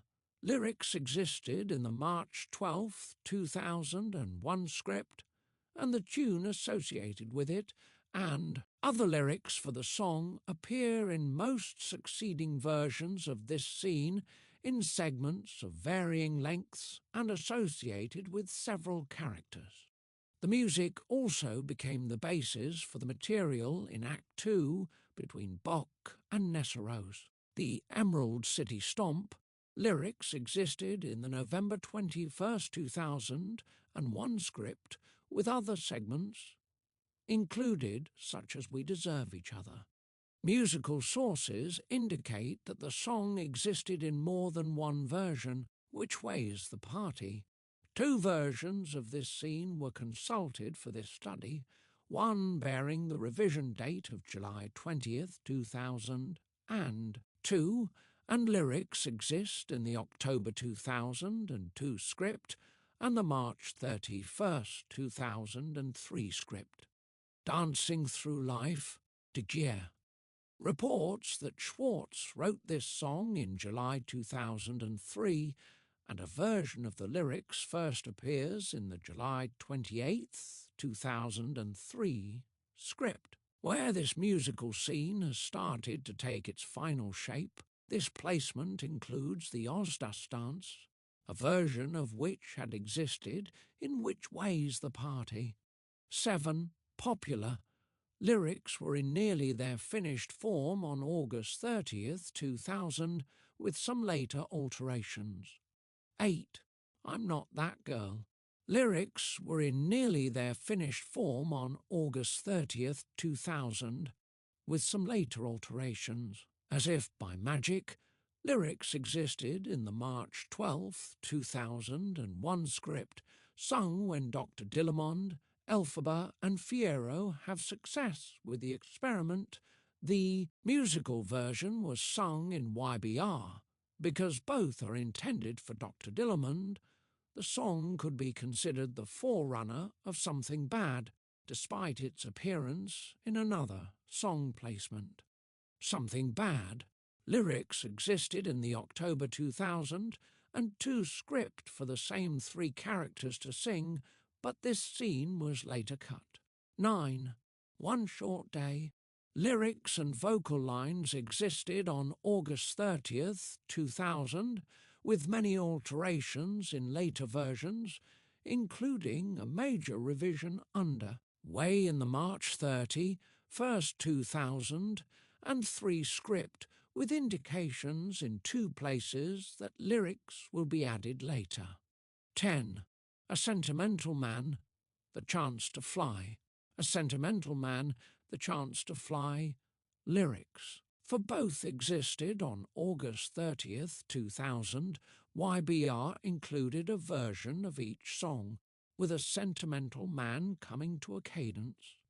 And then The Chance to Fly starting shortly thereafter under the new title. When SCHWARTZ conflated the songs, he retained more of a sentimental man, but the lyric Chance to Fly is important.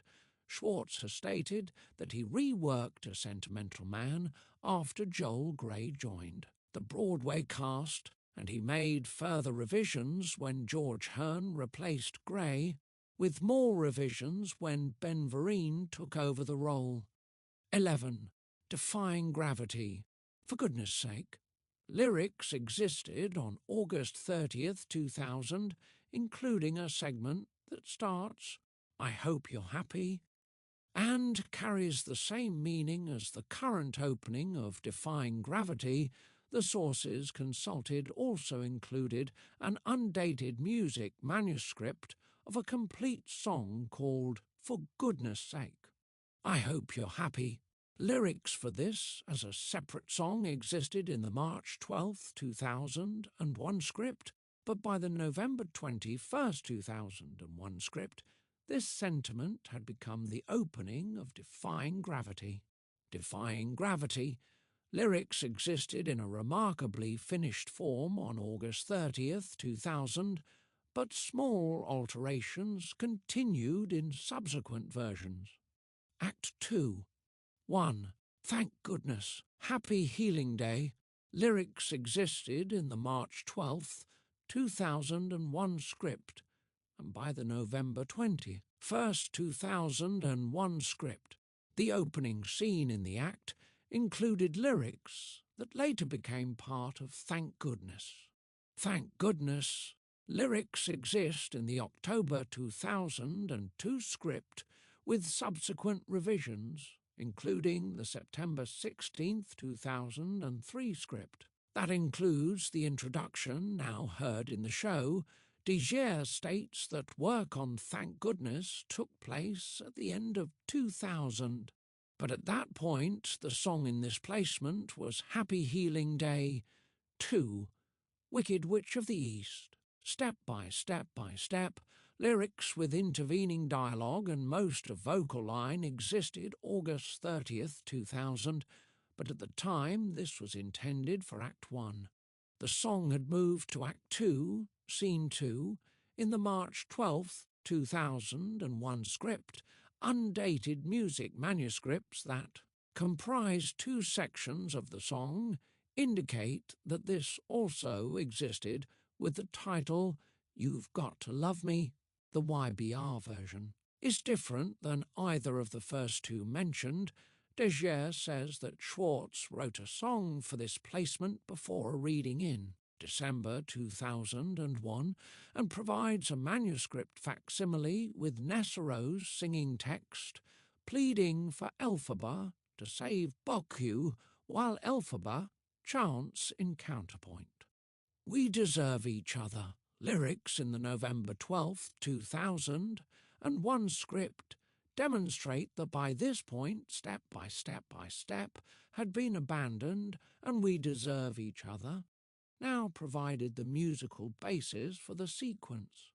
The September 16th, 2003 script includes Elphaba starting to sing Defying Gravity to Nessero's at the beginning of the song to try to enlist her in her crusade, an idea for which there is also a musical draft, but Nessero's tells her to shut up.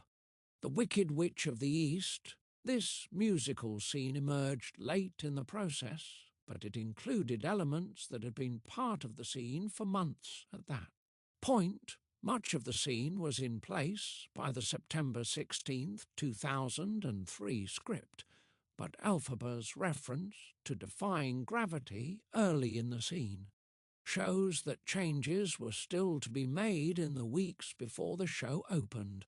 3. Wonderful. Lyrics existed by the March 12th, 2001 script, with alterations continuing in subsequent versions. 4. I'm Not That Girl. Lyrics existed by the March 12th, 2001 script. 5. As Long as You're Mine. SCHWARTZ first wrote the song in 1971, and the first lyrics for Wicked existed by the March 12th, 2001 script, with alterations to lyrics continuing in subsequent versions. 6. No Good Deed. Lyrics existed by the March 12, 2001 script, with alterations continuing in subsequent versions. De Geer reports that the song's original title was Reap the Whirlwind, a title mentioned in early scenarios. 7. March of the Witch Hunters. Lyrics with some resemblance to what the song became existed by the March 12, 2001 script, but they do not appear to have been sung to. The same tune as No Good Deed, by November 21, 2001, the song was based on the current tune as No Good Deed. 8. For Good. Lyrics existed by the March 12, 2001 script. De Geer describes how it was written in early 2001. 9. Finale. This number, with lyrics built from No One, Mourns the Wicked and For Good, existed by the March 12, 2001 script, with subsequent changes. Act 1. Songs on August 30th, 2000. SCHWARTZ's folder of Act 1 songs from August 30th, 2000 opens with the following list of titles and the characters that would sing each song. 1. No One Mourns the Wicked, Scarecrow, Glinda, Madame Morrible, Frex, Salesman, Midwife and Chorus. 2. Making Good, Elphaba. 3. Dear Old Shiz, Students. 4. Bad Situation, Elphaba, Galinda, Fanny, Shen and Students. 5. Who Could Say No to You, Fiyero. 6. Popular, Galinda. 7. I'm Not That Girl, Elphaba. 8. Step by Step, Nassero's Elphaba. 9. One Short Day, Elphaba, Glinda, Citizens of Oz. 10. Sentimental Man, Wizard. 11. The Chance to Fly, Wizard, Madame Morrible, Glinda. 12. For Goodness Sake, Elphaba, Glinda. 13. Defying Gravity, Elphaba, Glinda, Soldiers. At this point, more than 3 years before the show started its Broadway run, the majority of song placements for the first act had been decided, and most songs existed in some form. As shown in text box 5-1, Making Good was replaced by The Wizard and I, and Bad Situation gave way to What Is This Feeling? Fiyero's Who Could Ever Say No to You disappeared in favour of several other possibilities before the placement became the musical sequence Dancing Through Life. Nessero's would have sung Step by Step by Step after Elphaba bewitched her shoes so she could walk, an event in later versions from Act 2 in the scene of Wicked Witch of the East. A portion of The Chance to Fly was shortened and folded into A Sentimental Man, and part of For Goodness Sake became the opening of Defying Gravity.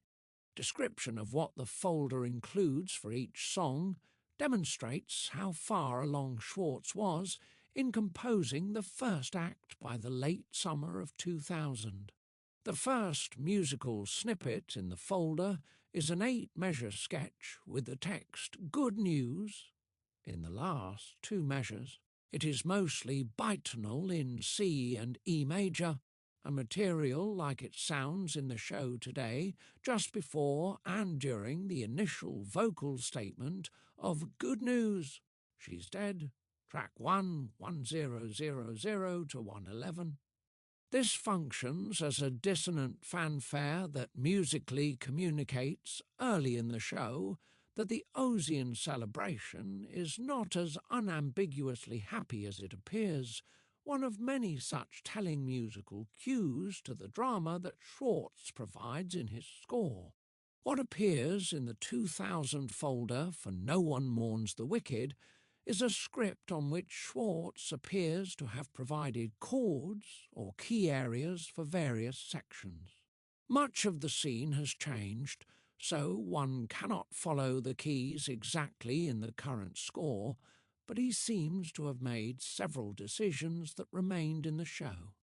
For example, he had placed the show's opening in a minor and the enactment of Elphaba's conception and birth in G major. He noted a tone cluster based on A-flat minor and a minor chords as Elphaba appears from her mother, followed by C-sharp minor, along with material from As Long as You, Remind as they discover that the baby is green, and SCHWARTZ also indicated that he would use an A augmented chord over G in the bass as they announce that Elphaba is green.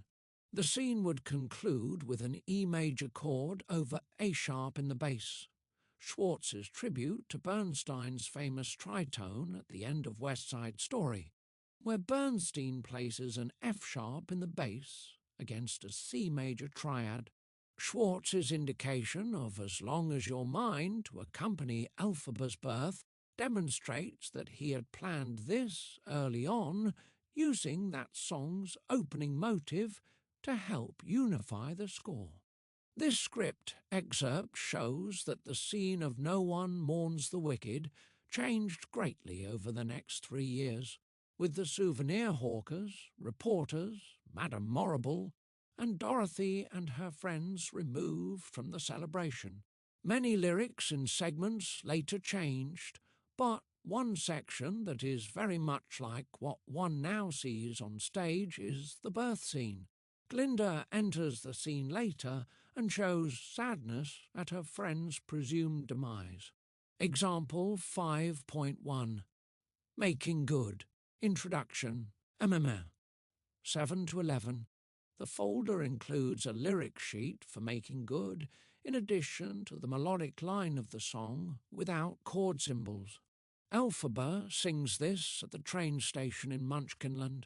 She looks forward to leaving this place, where she has been an object of derision, and believes that those people will be sorry someday when she is able to find her special destiny. She is angry, labelling a woman who stared at her at the train station a hatchet-face hag and her father a tough old bastard. This is a bitter Elphaba, different from the first act today. The lyric sheet includes most of the words from Elphaba's unlimited stanza that appears in The Wizard and I, but those words are not set to music here. The music of Making Good is primarily in a sweet E major and evokes the spirit of a naive girl, perhaps out of character for part of the text. It is in 4 quarters and opens with a recitative that features triplet motion, which changes tellingly to duplets as Elphaba delivers her final dismissal of those who have mistreated her, and sorry will be all that they deserve. There are then 2 attractive verses, followed by a stirring bridge where she speculates on her future accomplishments. The final stanza repeats material from the first 2, but it is also different as Elphaba wonders what it will be like when her father tries to claim some credit for her future deeds. Toward the end, SCHWARTZ moves to F major momentarily, setting up a fulfilling cadence on E major. It is possible that the song was cut, partly because of the mismatch in tone between the music and the cynical lyrics. Example 5.2. Making Good, verse Amen, 1 to 8. On a lyric sheet for Dear Old Shiz, one learns that this music was supposed to follow Making Good immediately. The text is the same as in the final version, and the music is similar. SCHWARTZ wrote the August 2000 version in a minor, which makes sense after the E major of Making Good, but the score today starts in G-sharp minor and ends in B major. Like what one hears today, this 4-part chordal harmonization, with the only major departure in the final version being Galinda's melisma that leads to the final cadence, was added later as her character became more important. The folder includes complete lyrics and vocal parts, with limited piano accompaniment sketched in for Bad Situation According to the lyric sheet, Elphaba and Galinda are on their own sides of their dorm room, and they present their private thoughts in song, like Emile and Nellie in twin soliloquies of South Pacific. The roommates harbour murderous thoughts and describe each other in absolute terms. When in the room, they hope that the other might be out or sleeping, but they resolve to make the best of this bad situation. The lyric sheet suggests a possible scene change to biology class, or something else happens that involves the two girls. The next lyrics are sung by Galinda's friends Fanny and Shenshin, material that survived into What Is This Feeling? After Galinda sings with her friends, another note in the script suggests that perhaps the scene should change here to the biology class. Other students join the song. They side with Galinda and hope to see a fight between the two roommates. The song ends with Elphaba and Galinda singing alternately with the other students in one of SCHWARTZ's many counterpoint songs. He wrote a winning tune for Bad Situation. It opens with a verse in G minor in a rollicking 6/8, in contrast to the insulting lyrics. As the girls realise that they must make the best of this dilemma, the verse kicks in as a sort of jaunty vaudeville tune in 4/4 and B-flat major with catchy chromaticism, such as at the final cadence of the verse, where the unexpected E-flat minor arpeggio and chromatic descent to the tonic passes through an interesting progression with a minor dominant. That music is marked for repeat for the second verse and chorus provided in the lyrics. The majority of the remainder of Bad Situation is a counterpoint segment, as the other students comment, and Elphaba and Galinda reprise their chorus. There is a solo interruption for Elphaba, who cannot believe that she must continue to deal with the same insensitive comments that she endured in Munchkinland.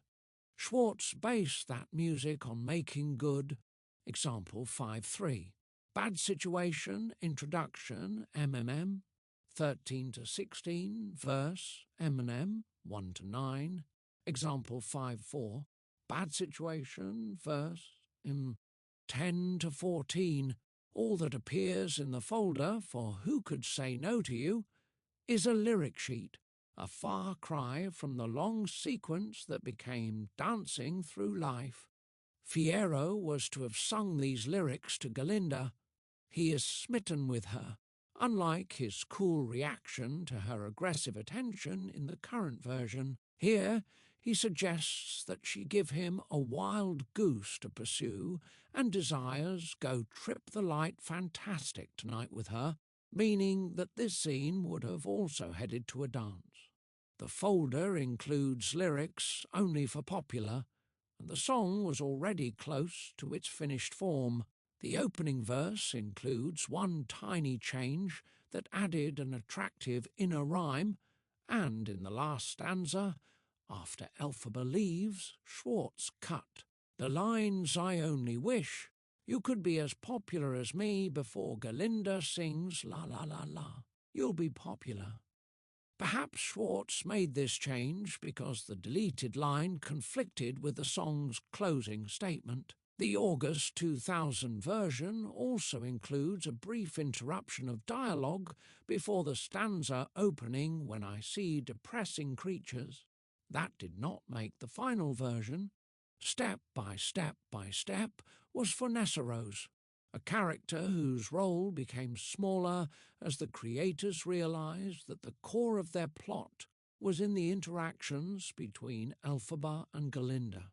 Nessarose's only extended musical moment in the current score takes place in Wicked Witch of the East, which SCHWARTZ left off the original cast album because it reveals too much of the plot. The August 2000 folder includes lyrics and intervening dialogue for Step by Step by Step, as well as much of the music, although in places SCHWARTZ had not yet provided the piano part. The song starts after Elphaba has enchanted the silver shoes so Nessarose can walk. Instead of showing gratitude, Nessarose becomes spiteful and conniving. She asks if Elphaba could know what it has felt like to depend on her and the pity of others. She dances wildly and enumerates her steps, involving a new wardrobe and going out to be seen. Elphaba misconstrues and sings of her happiness for her sister, but Nessarose cuts her off and begins her real planning. She learns that Elphaba does not want to be governor of Munchkinland and declares herself her father's successor, ordering that his body be removed and a coach be sent so that Elphaba can return to Shiz. Elphaba sings another verse with her music, saying that now Nessarose frightens her. Her sister ignores her and sings of how she will seek revenge on those who have wronged her, how she will impress Bock more than Glinda and achieve her dreams. Her final lyrics are biting. She can be called a bitch, a beast, the Wicked Witch of the East. The opening verse, with no text written in, is similar music as the beginning of Bad Situation, a musical correspondence that does not make dramatic sense. SCHWARTZ marked the start of the song, after the opening verse, Shuffle, and it features an active bass line with syncopated, augmented triads in. The right hand that are pointedly dissonant with the bass pattern, perhaps intended to show how the magic has brought out Nessarose's real personality. Her vocal line includes frequent use of blues thirds, syncopation, and usually ascending octave leaps as she announces her next step.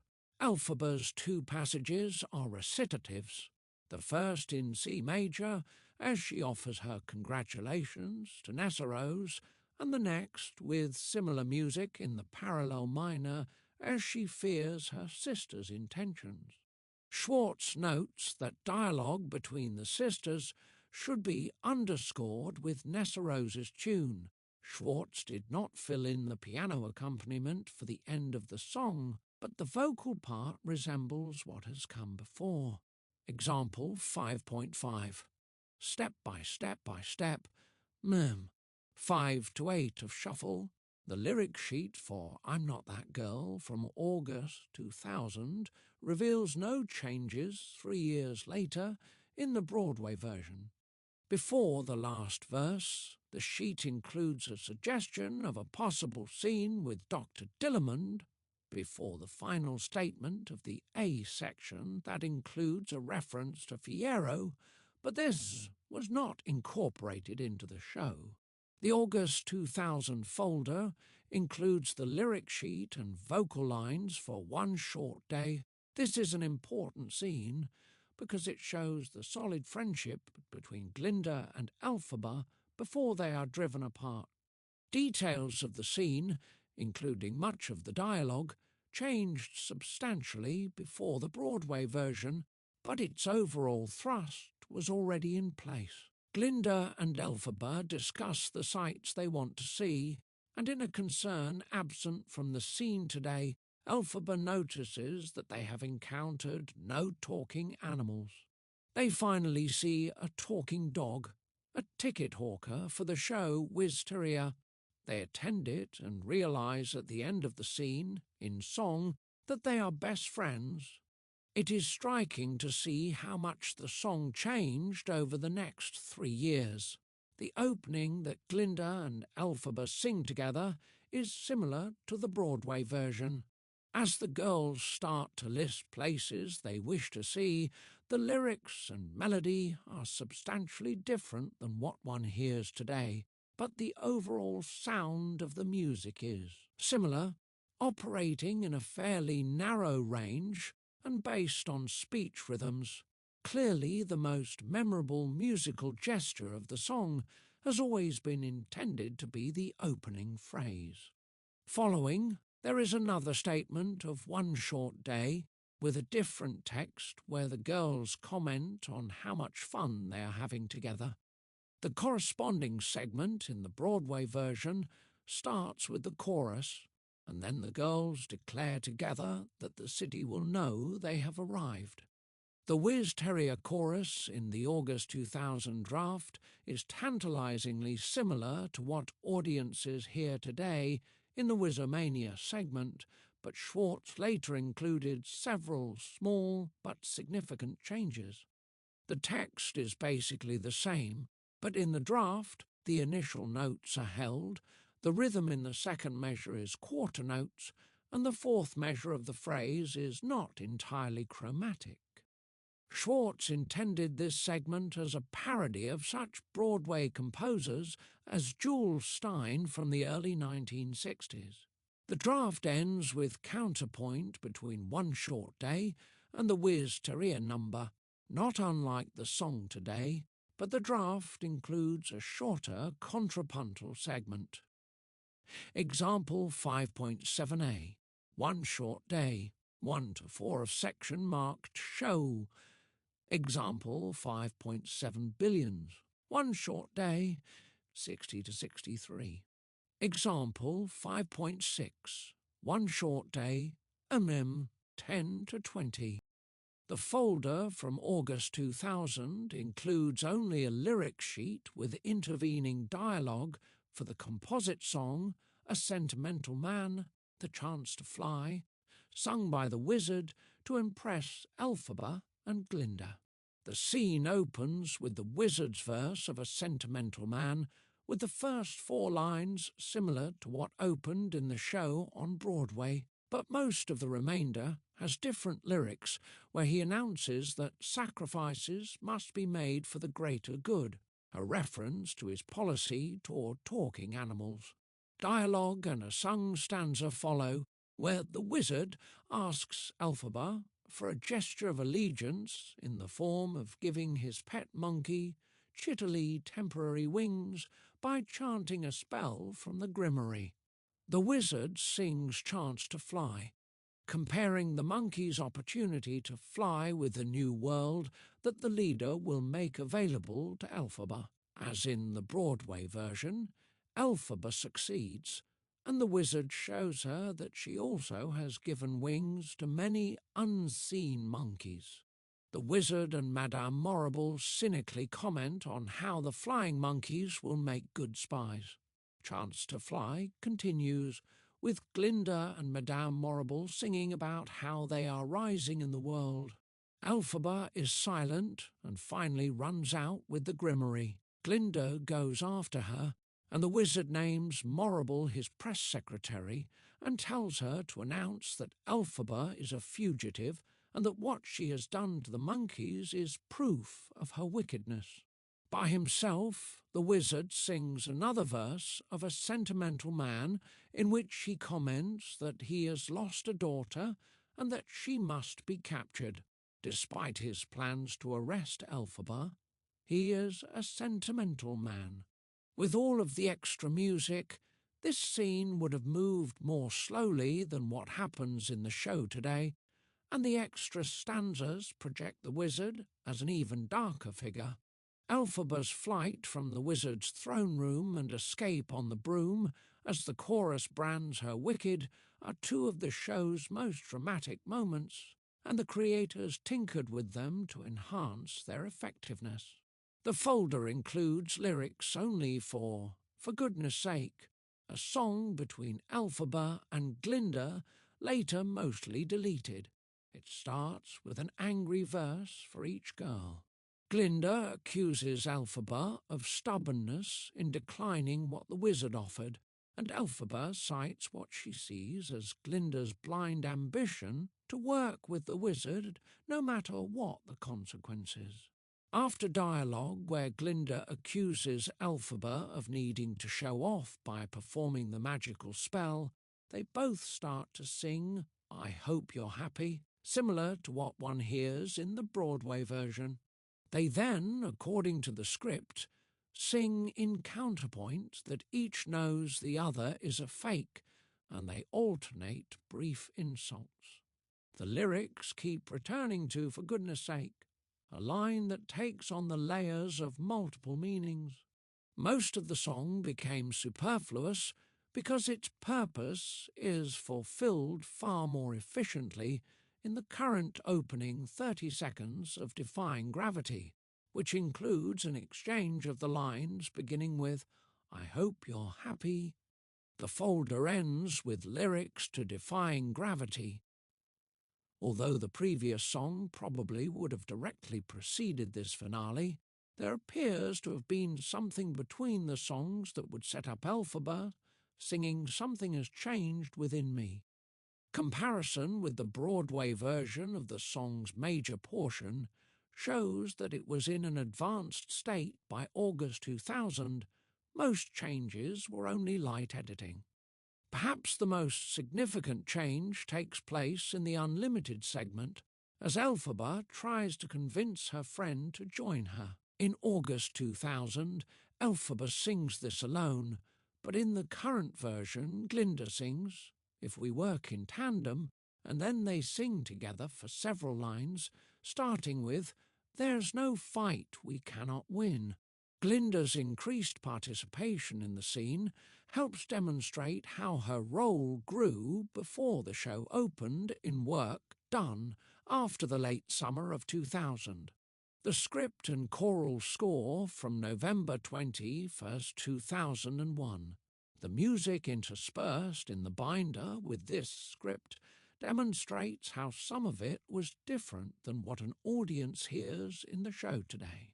There are revision dates for items in the folder from after the date on the title page. In the first scene, "No One Mourns the Wicked" appeared in at least 6 segments, with the music and the scene's dialogue changing a great deal over the next 2 years. Among the major alterations was the deletion of interviews with Dorothy and her friends. For the conclusion of the scene, the full choral writing, as it is currently known, was already in place. In Act 1, Scene 2, Elphaba still sings "Making Good," with the segment based on her unlimited theme, but the lyrics that follow are less bitter than those in the previous source, stating simply that a certain governor will be there to take some of the credit when she becomes famous. The music for "Dear Old Shiz" is a revision from November 30th, 2001. At this point, it is in a minor moving to C major, different from the Broadway score, which is G-sharp minor moving to B major, but with similar musical content. In this earlier version, the music repeats with different texts for Dr. Dillerman's funeral later in the first act. The lyrics for the reprise appear to have been in a state of flux at the time. SCHWARTZ had written the syllable "oo" from measures 5 to 8, and over that somebody wrote "so tragical," using one of the irregular endings for English adjectives and adverbs that the writers invented for Aussian speech. The reprise also carries the date November 30th, 2001. The script includes part of the music for "Bad Situation" after the chorus enters. In a moment that later was deleted, the chorus sings in sympathy with their blonde heroine, poor Galinda, stuck with this blight. SCHWARTZ set this memorably in parallel triads over an F-sharp pedal. Frequent chromaticism occurs over the F-sharp pedal for several measures, and then Galinda and Elphaba sing their respective lines in counterpoint. Much of the remainder of "Bad Situation" is contrapuntal, including new material that SCHWARTZ added by hand before the score was copied. This was for Galinda and Elphaba to sing together against material in the chorus, who continued to observe the roommates trying to get along. Example 5.9. Bad Situation. 49 to 52. Example 5.8. Bad Situation, 41 to 44. This script includes choral music to the Emerald City Stomp, sung in the song placement that became Dancing Through Life. Following two characters singing We Deserve Each Other to music heard today, the chorus sings the tune, whose lyrics tell one how to do the dance called the Emerald City Stomp. The many E-flat major and C major chords in the accompaniment cause considerable interplay between E-flat and E-natural, lending the song a blues cast. This ambiguous chromaticism is like much popular music from the early decades of the 20th century, and Schwartz's reliance on the device throughout the song is notable. A later segment of the song opens with Bach singing different lyrics to the We Deserve Each Other music, in which he begs Fierro for help, with Nessarose, because he is afraid that she is about to figure out that he asked her to the dance only because Galinda suggested it. Fierro continues the tune, recommending that Bach be less kind and tell Nessarose how he really feels. In the scene's musical finale, Galinda and Fierro sing more of We Deserve Each Other before the return of the refrain of the Emerald City Stomp, which continues the dichotomy between C major, minor, and E-flat major in a full choral setting. Later in the act, the script includes the lead sheet for One Short Day, which appears to have changed little since the August 2000 version. Example 5.10. We Deserve Each Other, Part 1. 29 to 36. Example 5.11. We Deserve Each Other, Part 4. 15 to 18. The next musical segment that appears in the script is the choral entrance at the end of Defying Gravity. It begins as Elphaba begins a long note on down, and Glinda sings, I Hope You're Happy, and the chorus enters on Look at Her. This version from 2001 is close to the Broadway version, except it is 1/2 step higher in D major rather than D flat. Also, in this earlier score, all singers hit the last note together in what Schwartz wrote, and in the Broadway ending, Elphaba sings her ornament on the downbeat, resolves to the tonic on the second beat, and the choir enters on the third beat. This change apparently originated at the time of this script because over Elphaba's last two measures someone wrote in clear, and lines and arrows indicate that the chorus enters later. Schwartz also changed the final quarter note chord in the accompaniment, which now is 3 octaves in unison on the tonic, but included the third of the chord in the highest note in the 2001 score. Act 2, Scene 1 includes the choral segments of the lead sheet for Happy Healing Day, a song later replaced by Thank Goodness, in which Schwartz retained most of the melodic material from Happy Healing Day, but in Thank Goodness there are numerous statements of the title text to a descending triadic melody.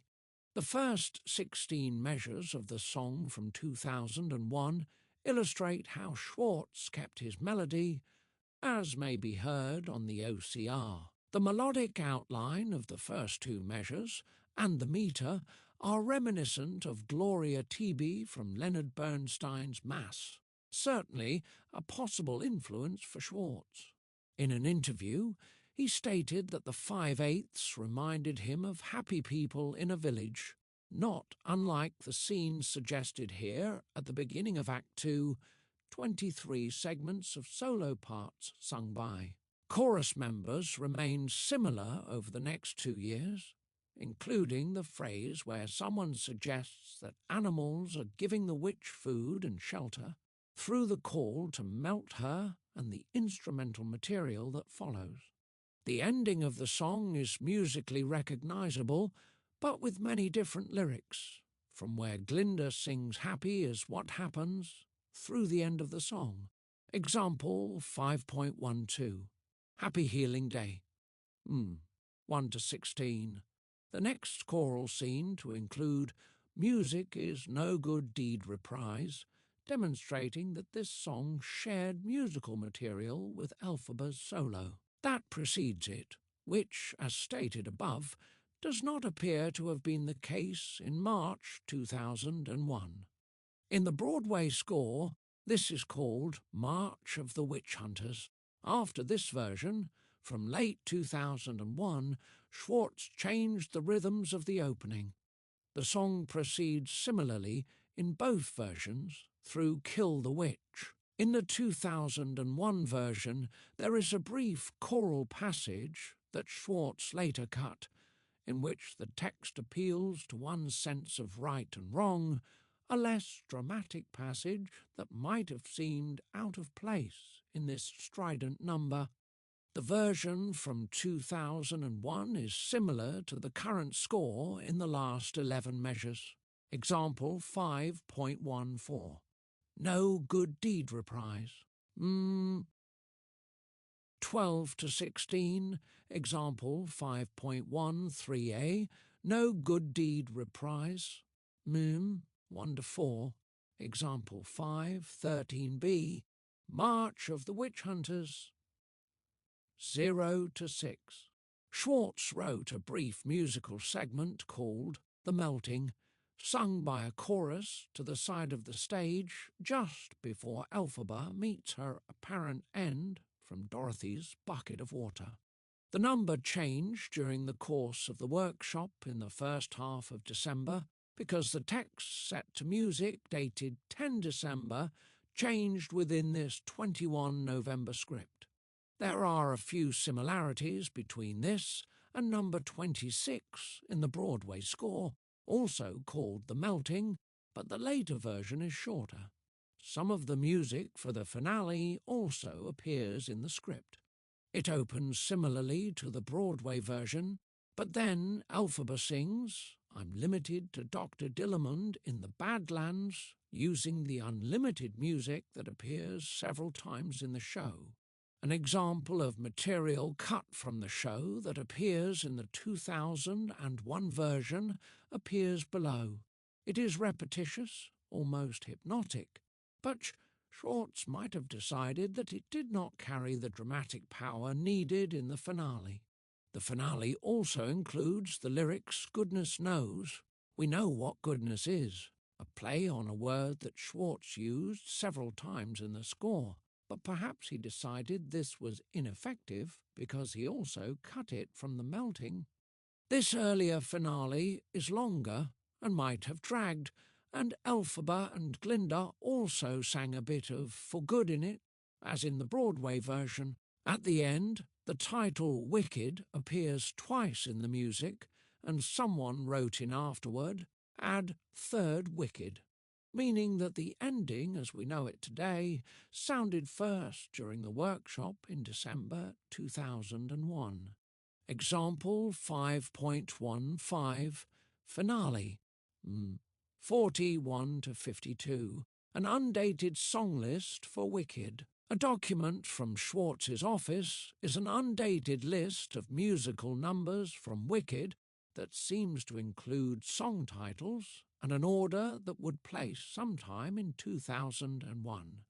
Following is a transcription of the document 24. Act 1. No one mourns the wicked. Making good. Dear old shiz. Bad situation.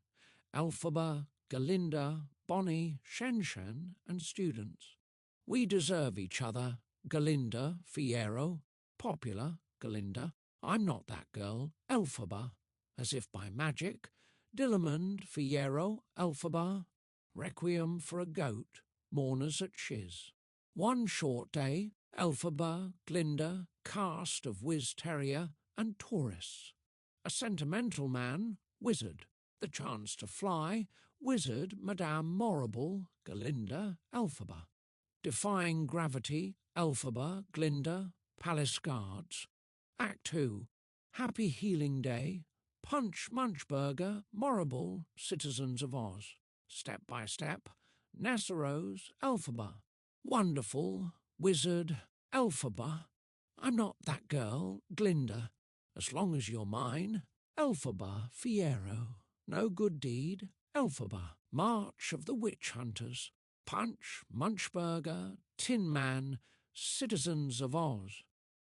For good, Glinda, Elphaba, Finale, all. Several of these songs have already been described above in their 2001 state. Also notable are the absence of any song in the first act party dance position other than We Deserve Each Other.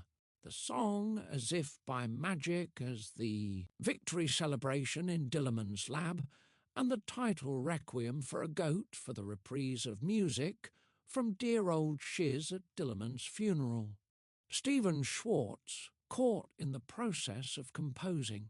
My work in Schwartz's office uncovered a fascinating document from October 28, 2002 that demonstrates in detail how Schwartz might conceive a song. As noted above, lyrics for The Wizard and I had yet to be written. The songwriter wrote a detailed monologue for Elphaba out of which he would write the lyrics, and he sent this to director Joe Mantello before turning it into a song. As may be seen below, the monologue includes a number of the lines that appear in the song with only minor changes, and there is sufficient rhyme to imagine that Schwartz had already worked on the lyrics in a more poetic form. Since Schwartz specifically states that the song did not yet exist, he probably had not written the melody yet, meaning that he worked extensively on the lyrical content before starting to compose. This is not surprising when working on a book musical where each song must help advance the plot, but it is revealing to have such an intimate glimpse of Schwartz's working methods and how he approached a problem with a collaborator.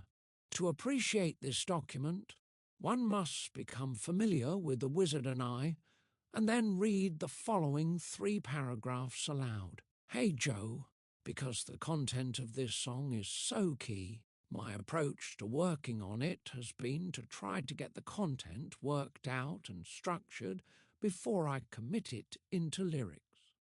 I thought I would run by you what I have come up with. If you have any thoughts about it, what you particularly like, anything you hate, anything you think is missing, what you think may be superfluous, ways to improve or clarify the structure, etc. I appreciate your input before I start turning it into a song. To be clear about where this would come, it's right after Morrible has sung to her. Many years I have waited for a gift like yours to appear, why I believe the wizard might make you his magic Grand Vizier. My dear, if you work hard at your spelling with every distraction withstood, do everything I say, then I am telling you, you will make good. Miss Elphaba, you'll be making good. Then Elphaba might sing something with this context. Did that really just happen? Have I really understood? How could she know that has always been my secret dream, my heart's desire, to meet the wizard? And now she says I could, if I make good. No one has ever believed in me before, and I can understand why. I mean, just look at me. To my father, I've always been an embarrassment, and to everyone else an eyesore and a subject for harassment. And with Nessarose, well, I try and try. Now someone I've only just met, but someone who ought to know, tells me this weird thing I do, which I've always tried to hide, that this is my talent. I have a talent. Whoever thought I have a talent? A gift, she called it. No one has ever believed in me before, and let's face it, I haven't even believed in myself. Now maybe I can, maybe I do, or at least I'm starting to, because I know now that someday there will be side by side the wizard and me. And when I meet the wizard, my life is going to change. No, my life is going to begin. Because he's different too. He's special, and he's so wise and insightful. He'll be able to see what no one else can, the actual me. He'll believe in me, perceive in me all my full potential. My outward appearance will be inconsequential. He'll get my jokes, the way I think, appreciate my style. He'll want me to move into the palace for a while, and I'll help him, assist him with his wizardry chores, using my gifts and all the energy I can supply as we work together, the wizard and I. And one day he'll say to me, "Elphaba, my dear, a person as wonderful as you deserves to be as beautiful on the outside too." And I'll say, "I don't know what to say." And he'll say, "Let me do what the wizards do. Your talent is so precious and your mind so superior, shouldn't you possess a matching exterior? And since people to an absurd degree seem distracted by your verdigris, here's what I'll do, I think. I'll put you, poof, in the pink. Then everyone in Oz will see what the wizard does, and they'll be sorry they never appreciated me before. The folks back in Munchkinland will say, 'We must have been blinded. Can you forgive us Munchkins for being so small-minded?' Unlimited, my future is unlimited, and I have a vision, almost like a prophecy. And I know right now it sounds crazy, and true, the vision's hazy, but I swear someday there'll be a celebration throughout Oz that's all to do with me. And I'll feel things I never felt. I'll be so happy I could melt. As I stand beside the wizard, they'll honour and revere me, and even Nesseros will come to cheer me. I'll be the most beloved person in Oz, next to the wizard, and next to the wizard I will work until I die. And I'll have my dream because we'll be a team, the wizard and I. 25. Musical analysis. The musical sources acquired for this study include 2 piano, vocal scores related to the final rehearsal process in New York, and the show as it has become known to those attending it in the various places it has run. The first score chronologically dates from some time after October 15th, 2003, a bit more than 2 weeks before the show opened in New York. The second score is mostly from October 2004, with the latest date from early 2005, after SCHWARTZ had made many adjustments to the music that have been reflected both in the Broadway version and in subsequent productions. As shown in Chapter 4, the writers of Wicked did not rest on their laurels, continuing to revise the show's book and score after the successful opening. One gets a small sense of SCHWARTZ's extensive revisions to the score in Table 5.1, which shows the dates of the version of each song in these 2 scores. The first score includes as its latest revision a handwritten version of Fiero, the music that underscores the resolution of the tight situation caused by Elphaba's arrest and Fiero's sudden appearance to take Glinda hostage, one of several passages in the score in manuscript. The source includes many notated cuts and a number of lyrics changed by hand, showing that October 2003 was, not surprisingly, a period of considerable musical change for Wicked. There are even short musical numbers that had been cut from the show by the time the later score was prepared. Our primary document for musical analysis will be the later score, where clearly SCHWARTZ had revised most numbers in October 2000, and made more changes on As Long as You're Mine on January 21st, 2005. With the following detailed musical description derived from this document, our examination of each number will conclude with an accounting of its state in mid-October 2003, showing how each number changed from just before the opening until 1 year later. The score for Wicked shows a composer in full command of his powers. It demonstrates Schwartz's ability to harness pop and other idioms in the service of dramatic music and his sure sense of modulation. His harmonic style includes many triads with added tones, bitonality, rich use of augmented triads in moments of dramatic tension, and series of non-functional harmonies.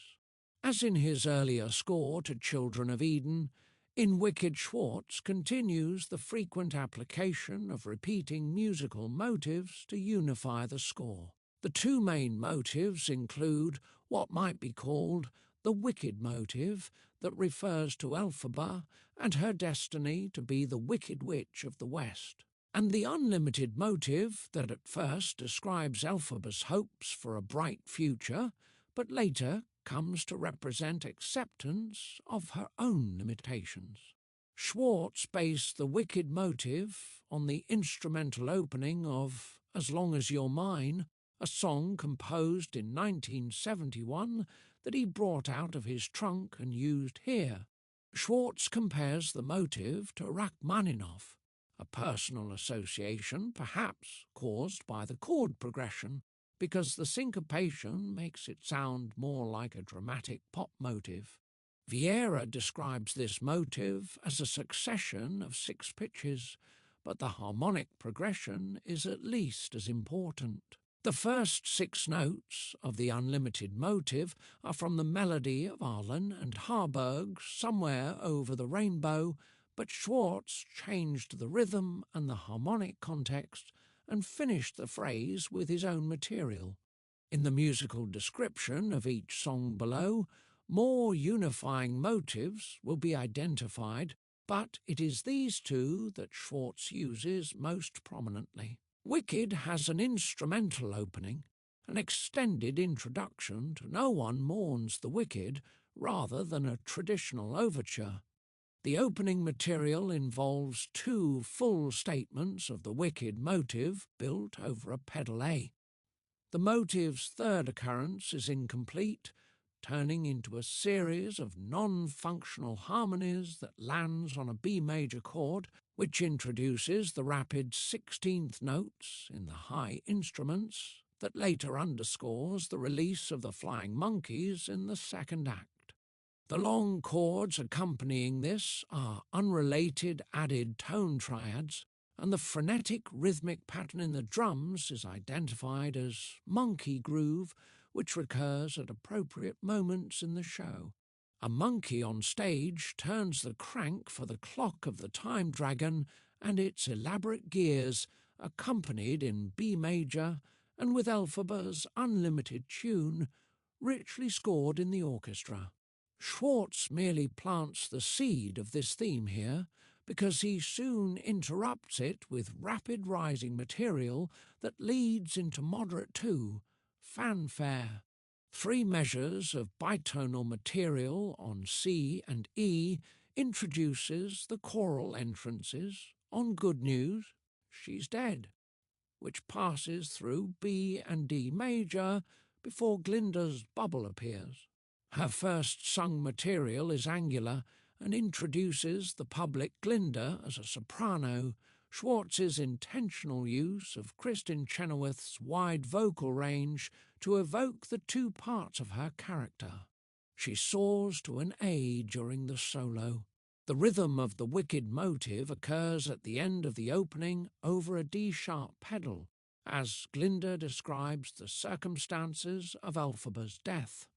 The October 2003 score transmits a few interesting points concerning this number. There is a cut of 4 measures in the score that would have started at 0 feet 54 inches that served as a transition between the end of the Unlimited motive and the triplet run that introduces the bitonal fanfare leading to the first choral entrance. Another cut of 8 measures appears at 2 feet 26 inches during Glinda's solo line that included a dramatic ascent from a tour by thirds on the text, "Even the wicked must die."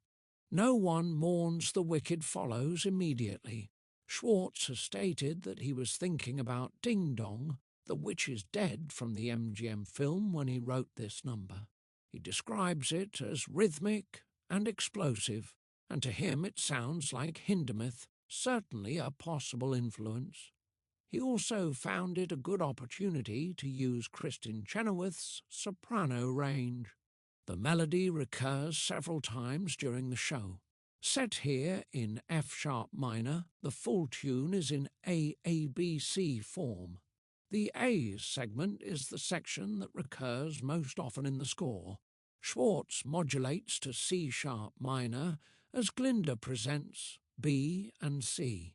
The chorus then repeats double A in C-sharp minor. Modulatory material underscores dialogue that sets up the scene of Elphaba's conception and birth. The governor of Munchkinland and his wife sing a farewell waltz in G major that is full of seventh and ninth chords that lend the sweet melody a bittersweet effect. And as the governor sings his long note at the end of the segment, the chromatic soft shoe accompaniment for the wizard's Song of Seduction begins. Schwartz imitates vaudeville music here. There are just a few motives in the tune, one an ascending chromatic scale, and a great deal of repetition. The accompaniment continues for several measures after the wizard stops singing "Time for the Presumed Sex" and for Melina to appear pregnant. Glinda's narration introduces the birth. An unprepared modulation to a major following a grand pause introduces the midwife's announcement that the baby's coming in a dialogue with the father that turns from speech to song. Rising major sixths in what is otherwise a conjunct passage in the vocal line create a sense of expectation, and the midwife and father sing in parallel sixths on Lovely little before they scream upon seeing Elphaba's unusual colour. Dissonant harmonies based on parallel triads just before the vocal thirds foreshadow these strong emotions. The wicked motive accompanies their reaction in material reminiscent of the show's opening, but now in C-sharp minor. The sung lines concerning Elphaba's colouring are angular and include extremes in range. At the text, like a froggy, ferny cabbage, the orchestra doubles the singers, emphasizing the tension. The treatment of green is an augmented triad on F over a G in the bass. As the father rejects the baby, Schwartz provides the theme of "No One Mourns the Wicked," mostly in perfect fifths, including some that are dissonant to the bass note.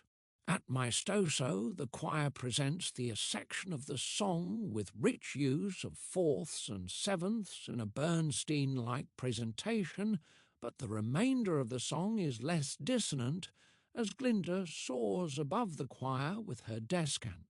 At deliberately, Schwartz ends the opening musical segment with his West Side Story tribute of two statements of Wicked in E major with an added ninth, followed by unison a sharp in the bass. A consonant bass E follows the third statement of Wicked, concluding the song. The October 2003 score includes a cut in the waltz that Elphaba's mother and father sing before he leaves town. The melodic material is similar to what has been heard in the tune to that point, and the lyrics in the cut were for the father, stating that his wife will always be in my heart while he is away. The text that Schwartz removed echoes sentiment heard elsewhere in the song. Several other subtle changes also occurred, such as the elimination of a grand pause just before the chorus announces that Elphaba has been born green. The quarter rest that remains before green is sufficient silence to make the dramatic point. When the number starts its choral finale, Glinda sings a high solo line above everything else, and here the text later changed. On the OCR at 5 feet 50 inches, she sings ah, but in the earliest score she repeats goodness knows, as she had sung shortly before. Glinda is about to leave the scene when an Ozian asks her if she had been friends with Elphaba. Glinda, embarrassed, initiates the flashback that forms the majority of the show. The music of Elphaba's entrance starts just as the question is asked. SCHWARTZ based this underscoring on material from the show's instrumental opening, including the ascending 16th note arpeggios that accompany the unlimited theme, brief descending quarter note lines, and at the end of the passage a transformation of the wicked theme. The final 7 measures appear on the OCR at 0 feet 14 inches of track 2 as an introduction to Dear Old Shiz. Glinda's spoken lines over this music were changed and moved in the October 2003 score in handwritten emendations. Dear Old Shiz has changed little from previous versions except for Galinda's closing melisma on old. SCHWARTZ captures the stately sound of an alma mater with a chordal texture and chromaticism in inner parts, and the texts somewhat stilted. Language, including the fabricated notion of hair turning grey and sere, the latter a term usually associated with dry and withered plants. The next number, Jewelled Shoes, underscores the governor of Munchkinland presenting Nessarose with her extravagant gift and snubbing Elphaba. SCHWARTZ based it on Dear Old Shiz. Both the alma mater and Jewelled Shoes are largely the same between the two scores under consideration here.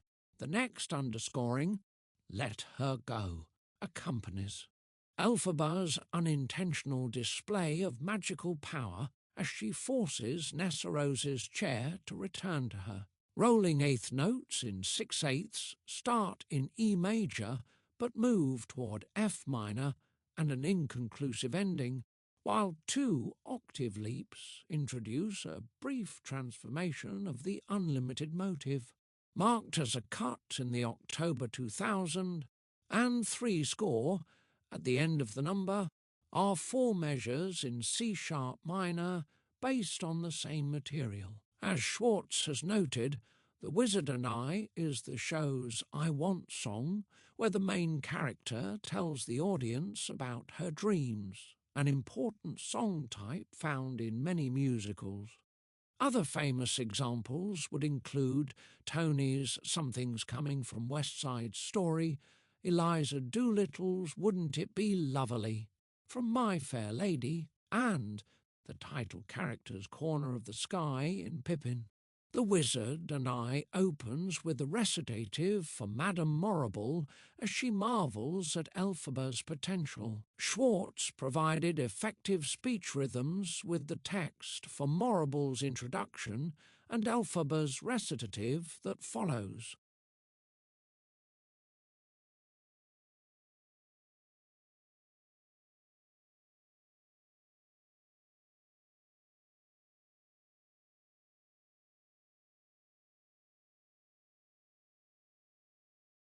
The accompaniment is primarily chordal, except for 16th notes under a few important words.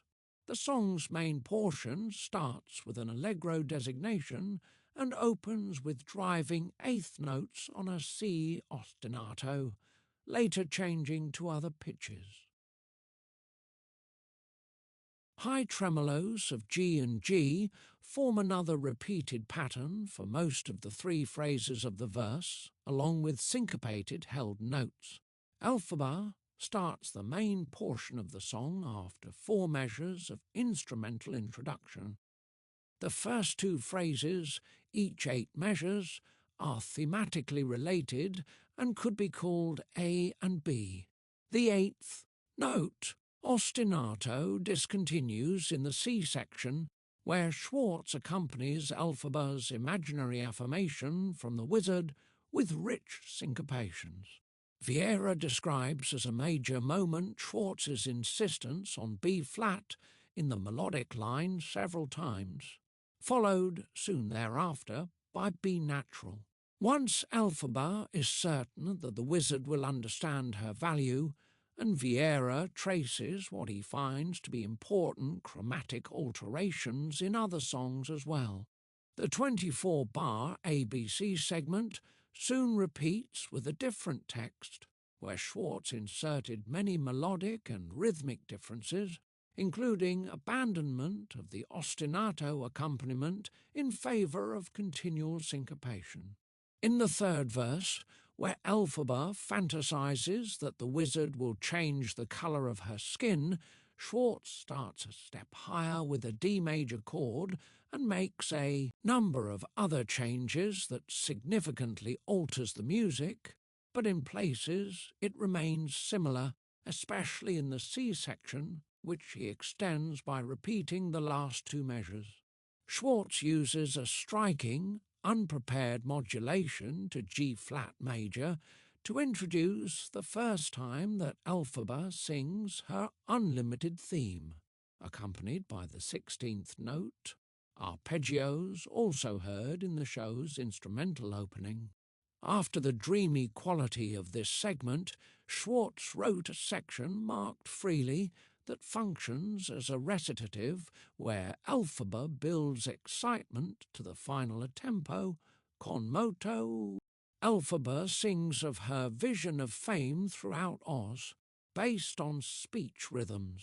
The final tempo starts as Elphaba holds the word me, mostly on a B-flat, as Schwartz reaches B-flat major and builds excitement with tricolo. Rhythms as he barrels into B major at the end of the line with a dramatic and non-functional chord progression, B-flat major. The final verse is analogous to the first three with a form of ABC, and there remain vestiges of the original material, but most of the verse is in a slightly higher, more exciting tessitura. Schwartz modulates to C major for the last 9 measures to end in the key where he started the main portion of the song, and he ends with a fascinating cadence as Elphaba produces her powerful C, D-flat, B, C. Schwartz made many adjustments to The Wizard and I between the August 25, 2003 revision that appears in the October 2003 score and the version from 1 year later, including changes in the opening material between Elphaba and Madame Morrible, subtle but significant alterations to the rhythm and melody, and major adjustments to the lyrics. It is a telling example of how the songwriter feels an almost preternatural need to rework his material, perhaps even when the performers and director might want the score to be frozen. In the earlier version, Elphaba has 3 brief, spoken lines of reaction to what Madame Morrible sings, but by October 2004 this had been cut to her single exclamation. The wizard, after her teacher suggests that Elphaba might become the wizard's grand vizier. Schwartz's fine-tuning of the song's melody was mostly in terms of the rhythms used to set the text, but he introduced a number of small but significant melodic changes at this late point in the show's genesis. A notable example in The Wizard and I that demonstrates his desire to place a textual accent on an accented note occurs on the text. "All right, why not?" stated by Elphaba as she fantasizes that the wizard will change her to a more acceptable colour. On the recording, the word right is accented, but in the October 2003 version, this word sounded on the second 8th note of the first beat. He also added the syncopation at the end of the measure on Alri, more distinctive than Alri, on the last 2/8 notes of the measure heard in the earlier version. Schwartz also managed a more effective rhythmic setting on the text vision, almost like a prophy, set in the later version on equal notes, except for a dotted 8th and 16th, unlike a...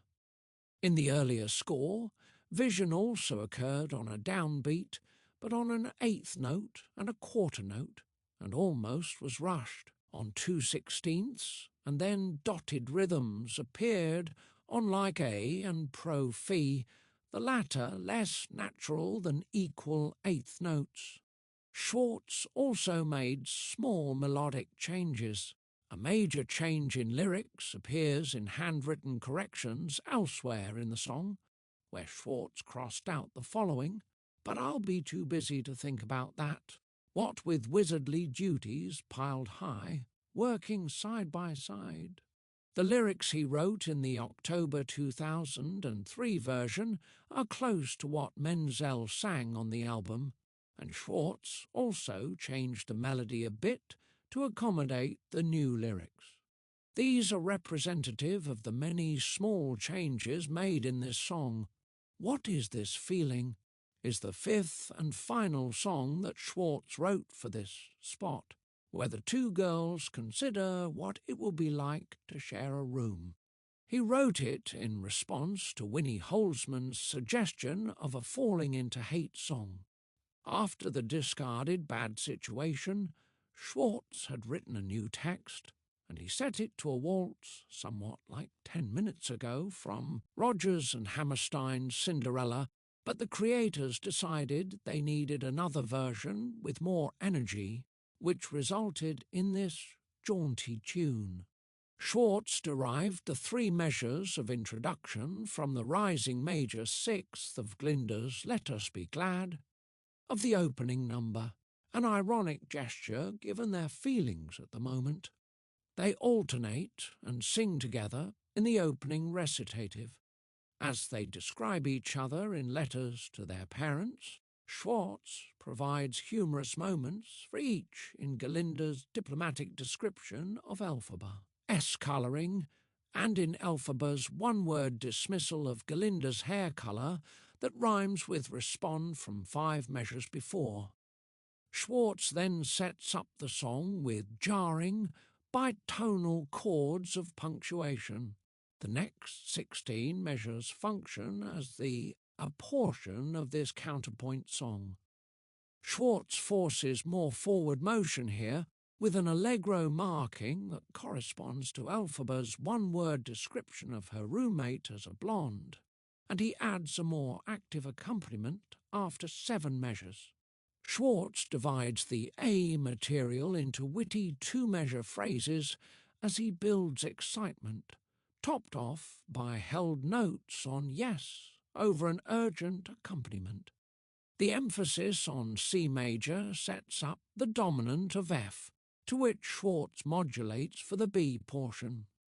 Its 29 measures can be divided à Bach with some lengthy anacruses. Effective moments include the unprepared G-flat chord under Flesh begin to crawl. Vieira finds this a good example of Schwartz's predilection for non-diatonicism, which he traces through the score, and the accompanying driving 8th notes that begin with the 3rd phrase. Schwartz then dives into D-flat major as the student chorus enters in support of Galinda, singing material from an earlier version of the song described above.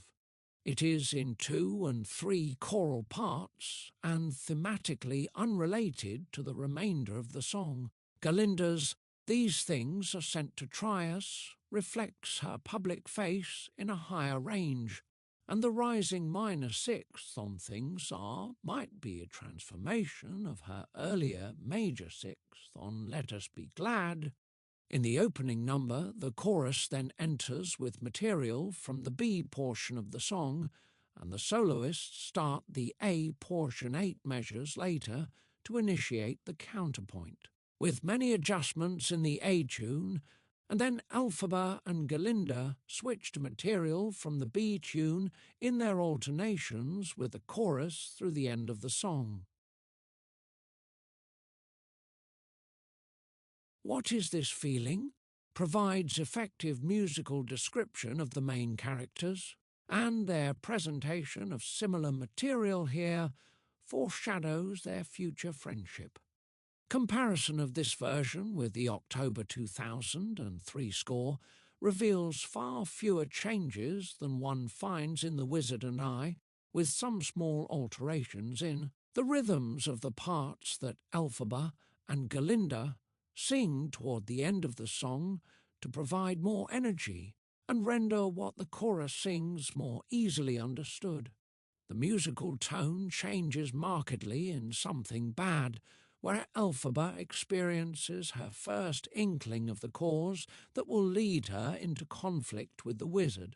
She has sensed that Dr. Dillamond is a kindred spirit, and here she starts to learn of the persecution of the talking animals. SCHWARTZ reports that part of the idea for this song came from the readings. The creators needed to explain that the wizard's repression was causing animals to lose their speaking ability. The segment carries an eerie intensity, and SCHWARTZ helped set the mood with an irregular form, disturbing musical ideas such the omnipresent, noodling eighth notes in the prevailing 6/8 and several modulations. The OCR includes only the numbers sung portions.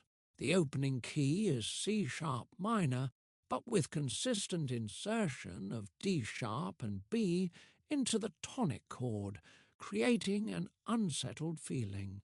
In the second quatrain, now on C after a sudden modulation, SCHWARTZ alters the accent scheme while remaining in 6/8, writing the vocal line in quarter note quadruplets. Dr. Dillamond sings in a narrow range, at times almost speaking. 8 bars later, SCHWARTZ changes to F minor, where he remains for much of the rest of the song, but he uses borrowed chords and the tonality remains murky. When Dillamond accidentally bleats, showing that he has started to lose his power of speech, the noodling mostly stops, and chords underscore the dialogue. Chordal accompaniment continues when Madame Morrible arrives to find Elphaba. When she leaves, the noodling returns as Elphaba tries to reassure Dr. Dillamond in dialogue. Their final duet, when the professor bleats for the second time, is notated in F minor, but with E-flat minor chords as a sort of dominant substitution. And it is in E-flat minor that the accompaniment fades out, which is the first segment of number 6A, into Courtyard in the score. The remainder of 6A is a brief instrumental reprise of a section of The Wizard and I, heard as Fiero's chauffeur drives him on stage. Something Bad is longer in the October 2003 score, illustrating how Dr. Dillamond's role in the show continued to shrink, even in the last month of rehearsals. His presence and what he represented was important to establish Elphaba's great cause, but the creators seem to have discovered that one did not need to see much of him to make the point.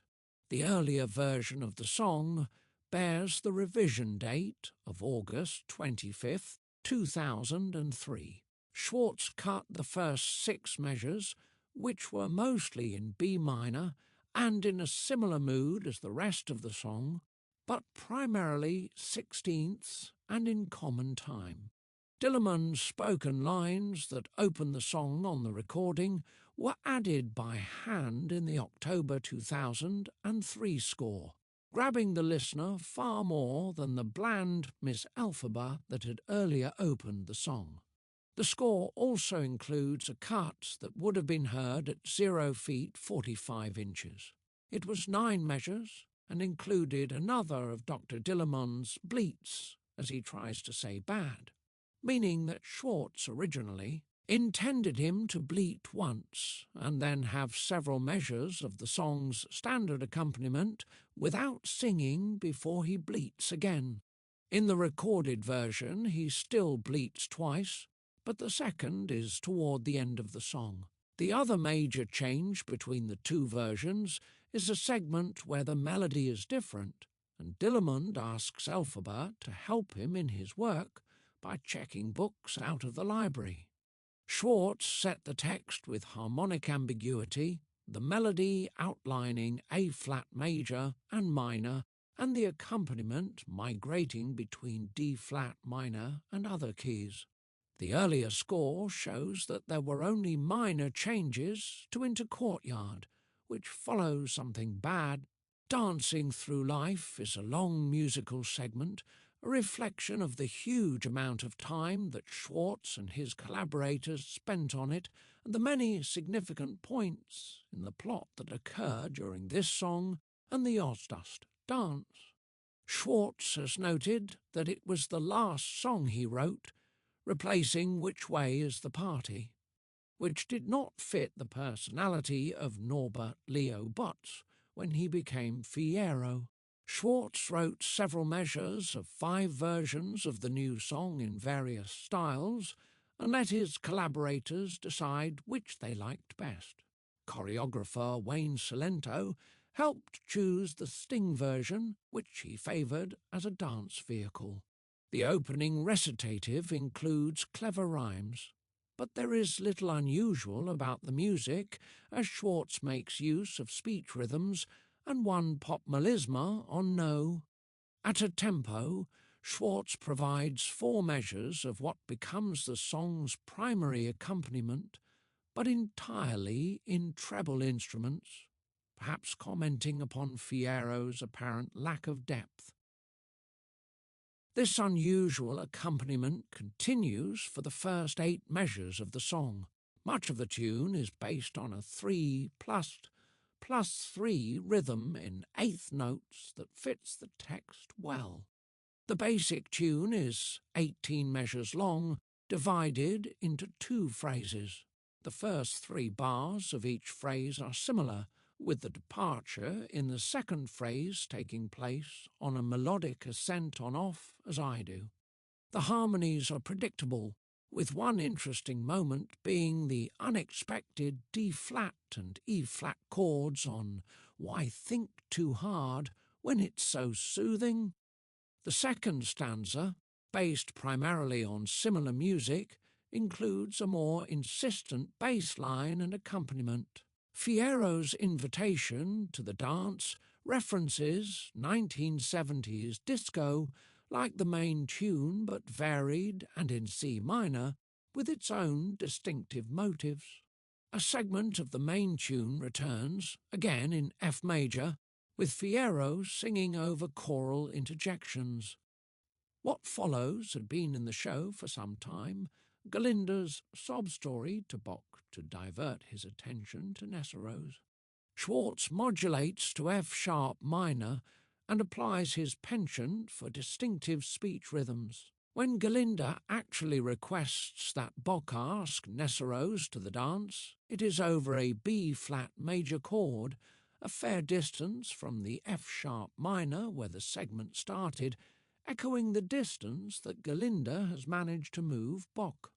She then turns her undivided attention to Fiyero, singing the We Deserve Each Other material that had been in the show in various places for months at this point. This material shares some of the 3+2+3 rhythm with the main tune, which helps make it seem inevitable when Schwartz modulates up a half step to E-flat, and the couple sings a triumphant Dancing Through Life. Underscoring based upon the main tune and unrelated motives accompanies dialogue between Elphaba and Nesserose about her date for the evening, leading to Nesserose's exaltation that includes We deserve each other. It is an allegretto, fairly relaxed, but with frequent syncopation and a balanced form of 3 phrases, each 7 measures in length. This music becomes associated with Nesseros and Bach and returns later in this scene and in the second act. It dissolves quickly here as Elphaba assures Nesseros that she understands the reasons for her happiness.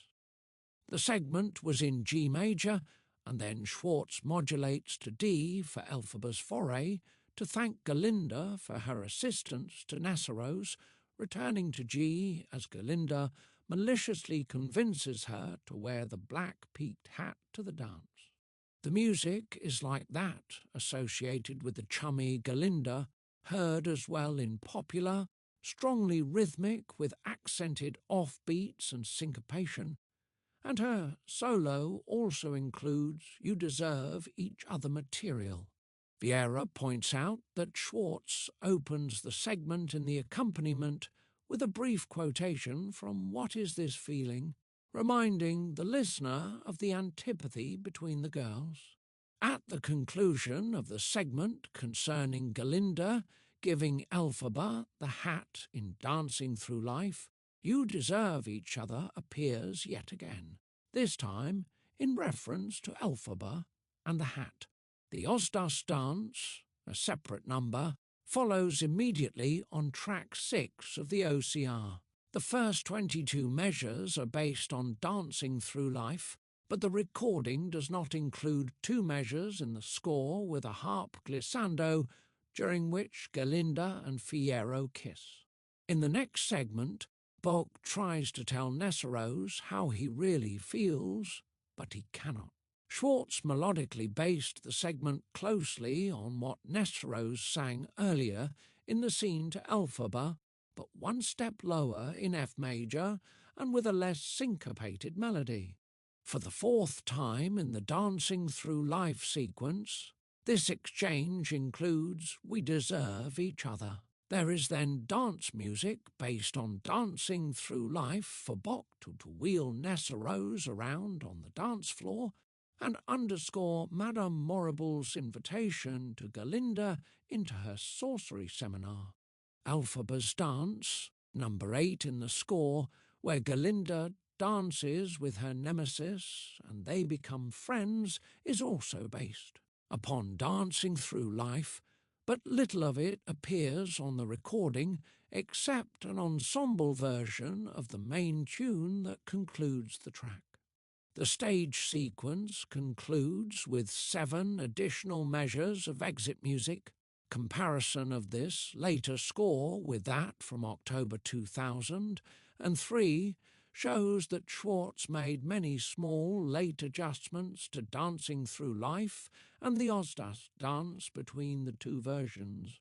Rewriting of rhythms in the voice line occurs frequently, with some profoundly changing the sound of a phrase. For example, the text "It's just life, so keep dancing through" appears in a completely different setting in the earlier score, with the first 5 words placed in the space of a single measure and the word dancing treated for an entire measure with syncopation.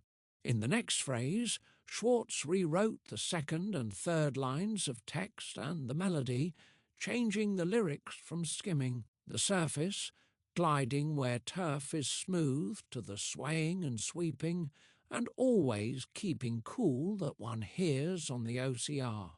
SCHWARTZ also rewrote the melody in this passage.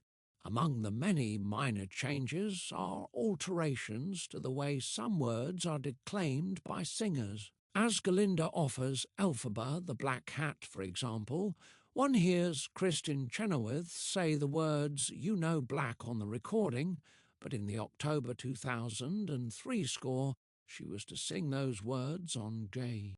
It is a brief moment, but the contrast this allowed to the expressive Chenoweth stands out on the OCR. The Osdas dance also includes cuts and other similar, subtle changes, along with the appearance of the scene between Nesseros and Bogyoku in a different position than in the later score. Reflecting indecision on where this small exchange belonged, a matter already examined in the previous chapter, in reference to the late scripts from July to October 2003. It is also notable that this small scene between Bach and Nessarose in the October 2003 score bears the revision date of April 30th, 2003, and it is musically much like what one hears on the recording, with just a few rhythmic adjustments in the vocal line.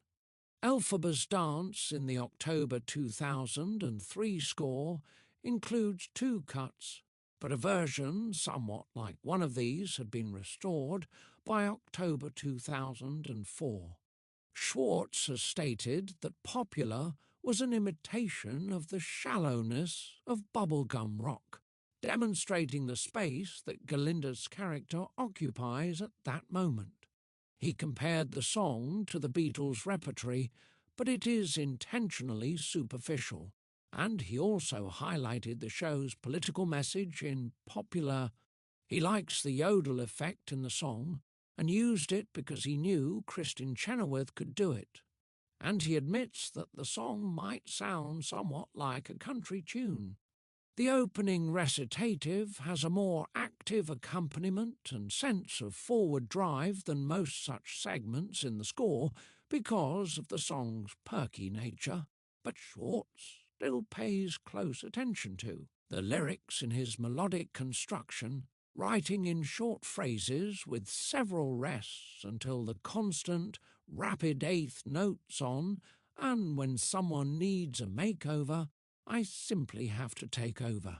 The tune, marked bright and bubbly, swing 8s, is in AAA form, in F major with small variants in the second and third A sections. Special moments include SCHWARTZ's modulation to D-flat major as Galinda launches into Don't Be Offended by My Frank Analysis, returning to F major for the final A that ends with the humorous rhymes between were R and Popular, La, similar to the fun that Oscar Hammerstein II had with rhymes in Shall I Tell You What I Think of You? In The King and I. The other major sung musical section in Popular is contrasting material where SCHWARTZ places his political comments about great communicators, followed by a return of the A section with new text. Varied material makes up the underscoring for dialogue not heard on the recording as Galinda tries to transform Elphaba. Galinda's solo after Elphaba leaves includes no new melodic material. SCHWARTZ's tendency to continue to revise his songs appears again in a comparison of the later score with that from October 2003 for Popular. 2 distinctive changes occur between the scores in what plays on the OCR between 208 and 211. On the text we're going to make, SCHWARTZ moved the first note down 1/2 step in the later version, placing where and make on the same pitch and rendering the entrance a bit more distinctive because the A is dissonant with the G minor chord that sounds under it. The recorded version also includes spiky quarter notes, followed by quarter rests of Popular, altered from half notes on each syllable in the October 2003 version. A typical change for SCHWARTZ is to add more syncopation to a segment, which he did, for example, to Specially Great Communicators and elsewhere. Shortly thereafter, SCHWARTZ changed. They were popular from sung notes to words that are spoken, followed immediately with a substantial rewriting of the melody for the words It's All About. The following number after Popular was cut between the 2 scores. Save the Lion, an obvious title for its location in the show, is entirely underscoring. SCHWARTZ marked it creepy, which describes the musical contents accurately, added tone chords, many tritones, augmented triads, and bitonality as Elphaba and Fiyero rush out with the lion after her spell disables everyone else in the room. Dissonant chords, tone clusters, and 16th notes describe their exit. This selection changed very little between the two scores. I'm Not That Girl, an old-style torch song, begins with underscoring for the couple's awkward conversation. The opening is based on quartal harmonies, followed by a brief motive based on the song that follows. SCHWARTZ wanted the accompaniment to sound like a music box. SCHWARTZ marked the song sweetly, non-rubato, and opens it with 8 measures of instrumental introduction and 8th notes in a 3+2+3 pattern that occurs several times during the song, similar to the dominant rhythm in Dancing Through Life. The songs are related dramatically. In Dancing, Galinda and Fierro become established as a couple, and in this number, Elphaba laments that she is not the girl in that pair. This is an ABBA ballad with an elastic sense of metre set in a low range for the singer and ending on E, a note so low that SCHWARTZ reports Idina Menzel had to learn to place it in her voice. The A sections sound conversational, with speech-like rhythms and the insertion of 2 bars of 6 quarters in the prevailing quadruple metre. Vieira notes that he approached the matter of the 6 quarters measures with SCHWARTZ, stating that the songwriter played the passage while remaining in 4 quarters time, which robbed the song of its poignancy. 46. The accompanying chords are mainly primary triads. The B section, in 6/8, is melodically more interesting. It opens in F and modulates freely and rapidly as the text speaks of the land of what might have been. The third iteration of the A section is similar to the first 2, and SCHWARTZ concludes the song with a final A, ending with great uncertainty on the dominant in, a 6 quarters inversion, which SCHWARTZ admits was from the influence of folk songs performed by the Weavers and other groups that his parents listened to when he was a boy. I'm Not That Girl includes one of SCHWARTZ's truly inspired rhymes, pairing winsome with wins him. The song is number 10 in the printed score. Numbers 11 and 12 no longer exist, an indication of music removed with the cutting of Dr. Dillerman's funeral. Between the October 2003 score and this version, SCHWARTZ made a number of minor alterations to the rhythms of the melodic line, removing a few syncopations and making a few of the speech rhythms more natural. One distinctive change took place on She Who's Winsome, where in the earlier version the syllable win was on just an 8th note, but later SCHWARTZ doubled that value for the note and placed it on a syncopation, lending more exposure to the rhyme. The Wizard and I, reprise, is number 13, mostly vocal underscoring for Madame Morrible's announcement to Elphaba that the wizard wishes to meet her, and some underscoring for Elphaba's farewell at the train with her friends. Most of the latter scene, however, has no music. The opening portion includes instrumental references to the Wizard and I, and Morrible and Elphaba both sing brief segments. The numbers later underscoring also references Elphaba's earlier song. The music for this segment changed substantially between October 2003 and a year later.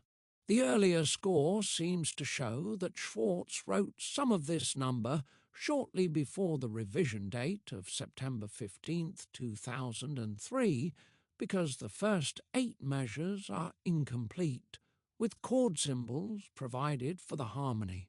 In the later score, one finds a full keyboard part. The line that Madame Morrible sings in the number today had a year before been for Elphaba. She sang to a slightly different melody. So at last I'll meet the wizard, A handwritten change in the October 2003 score makes this a line for Morrible, like that in the show today, and then Elphaba sings how she will tell the wizard about Dr. Dillamond using music from Something Bad, a segment not heard today. In addition to a number of changes to the earlier portion of the number, SCHWARTZ used 5 measures of underscoring from into one short day from the earlier score for dialogue between Glinda and Elphaba about going to the Emerald City together. That number does not exist in the later score. The 8 measures from the opening marked as cut in October 2000 and 3 are from For Good, the number in the second act that confirms the friendship of Elphaba and Glinda. One short day follows without pause. SCHWARTZ has stated that it was the 3rd song he wrote for Wicked after No One Mourns the Wicked and Making Good, and producer Mark Platt was waiting for an upbeat song. SCHWARTZ and Holzman had an idea for a song about Glinda and Elphaba enjoying the Emerald City and seeing Wizardmania, a moment that allowed SCHWARTZ to parody Funny Girl.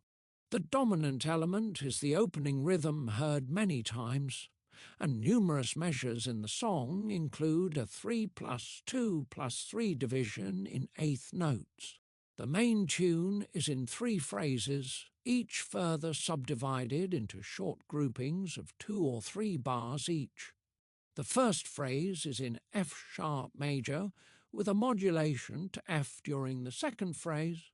Following a return of the opening key and the A phrase, and underscoring based on similar material in D major, Glinda and Elphaba go to see Wizardmania, an AABC tune based on musical clichés such as cloying chromaticism in the vocal line, punctuation chords, a ragtime-like accompaniment in the 2 quarters of the B section, and vocal glissandi. The opening of the segment includes a similar rhythm heard in Don't Rain on My Parade from Funny Girl. SCHWARTZ then combines One Short Day and Wizardmania in counterpoint by presenting the former in augmentation and without its signature rhythmic opening, turning a 2-measure phrase in 4 quarters into 8 measures in 2 quarters and treating the next phrase similarly. It is not one of the composer's longer counterpoint segments, changing quickly to a choral presentation of the main theme, but it is an effective addition to the song, which concludes with Elphaba and Glinda acknowledging their close friendship, confirmed in Glinda's ascending octave on 2 best friends. Rapid flourishes in the chorus and orchestra conclude the tune as they are called to meet the wizard.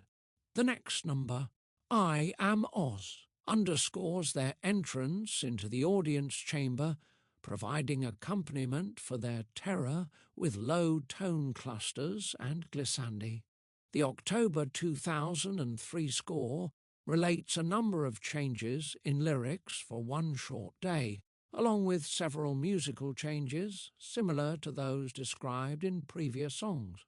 One major change is that the contrapuntal section lasts longer in the earlier version, with the ensemble singing another entire phrase from Wizardmania, who's enthused for hot air ballooning has all of Oz honeymooning. This line had been removed from the contrapuntal passage by the time the recording was made, and what Glinda and Elphaba sing is very much like what is in the earlier score. Another interesting musical change in the score is 5 measures later, when in the later version SCHWARTZ changes the text. Then, just like now, we can, from convincing speech rhythms to 6 equal notes on 2 quarter-note triplets. This smooth declamation seems to ease the way for the girls to agree that they are best friends. One of SCHWARTZ's major lyric changes in the song between the 2 versions takes place in the first verse, where in the earlier version Elphaba and Glinda sound confrontational, telling the residents of the Emerald City, and we're warning the city, now that we're in here, you'll know we've been here before we are done. This was moved to the second verse, allowing the elimination of other lyrics that might have caused some to misunderstand the friendship between Elphaba and Glinda. I must say, I'm so happy you're with me. The hand that I'm squeezing is part of the reason I'm having a ball. 49.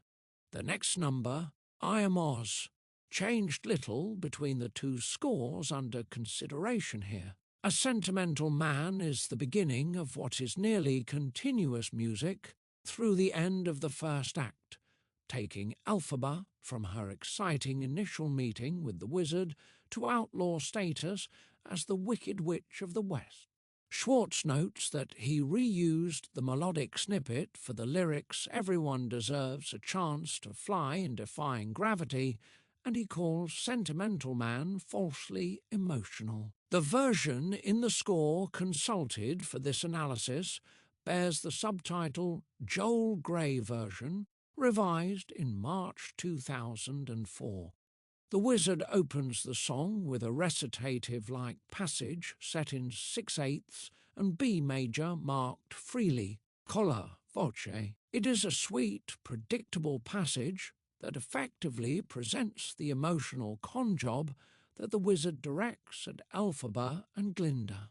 SCHWARTZ writes a tempo as the wizard intones, Elphaba, I'd like to raise you high, most likely a holdover from older versions that included the song Chance to Fly. In a passage in B major, SCHWARTZ effectively harmonizes fly with a G major chord. An interesting set of rhymes at the end of the section pairs a central with parental and sentimental. The remainder of the number is underscoring, with a few sung passages by the wizard and Elphaba performing a spell from the grimoire, but there is little that requires specific comment here except the wizard's line that ends on fly in the first measure of the next number, Monkey Reveal. Here, however, instead of the G major chord described above in a parallel passage, SCHWARTZ uses a G-flat augmented chord in the right hand over A-flat, and E-flat in the left hand, an evocative moment just as the monkeys start to evince pain at their growth of wings, the event that drives Elphaba away from the wizard. The October 2003 score demonstrates that Sentimental Man remained a work in progress in the weeks leading up to the New York premiere. There are 2 major cuts and 2 added segments, one printed and another still handwritten, where SCHWARTZ had to that point provided a partial accompaniment with chords so that the full keyboard part could be completed later.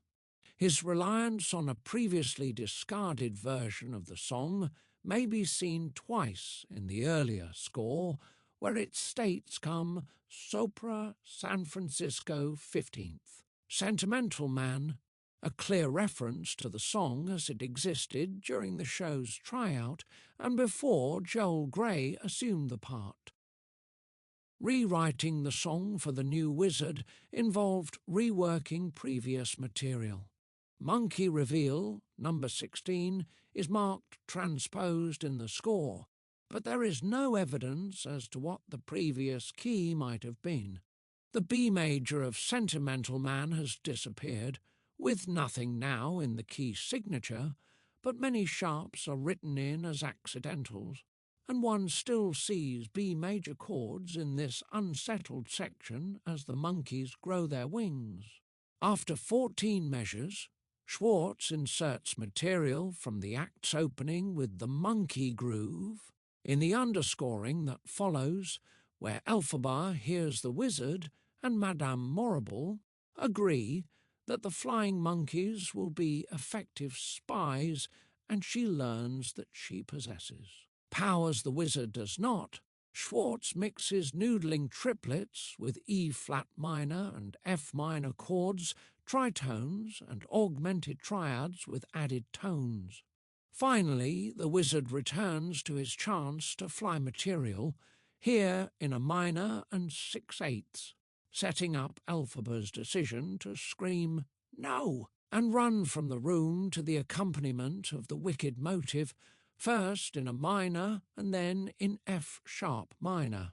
A modulation to D minor introduces a brief reference to the opening of "I'm Not That Girl" as Madame Morrible, announces that Elphaba is a fugitive. The driving character of the music here strongly contrasts with "I'm Not That Girl," but the repeated vamp from that song allows Elphaba to say through the orchestra that she is not the girl that Madame Morrible describes. The instrumental underscoring before defying gravity includes two major statements of the wicked motive in a minor and then constant eighth notes based on tritones and augmented triads with added tones.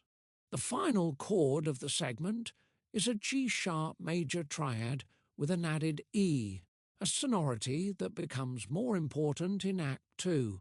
Comparison of this version of the song with the October 2003 score shows that Schwartz introduced several cuts in Monkey Reveal, along with a few other small changes, but the overall effect of the number changed little.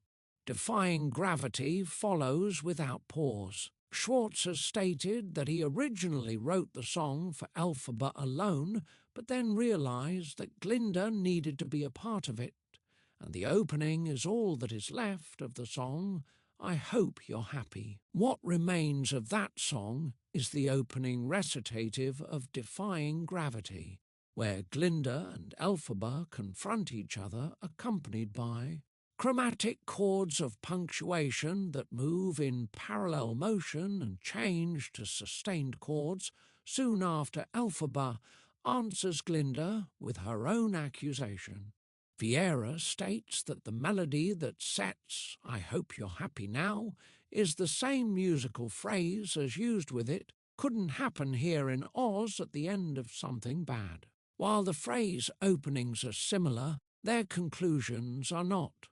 The tone of Defying Gravity changes to one of quiet confidence with the music for underscoring that follows, which includes the syncopated instrumental motive in the bass and a brief answering flurry high in a synthesizer, heard first on the OCR when Glinda starts to suggest that Elphaba should apologize.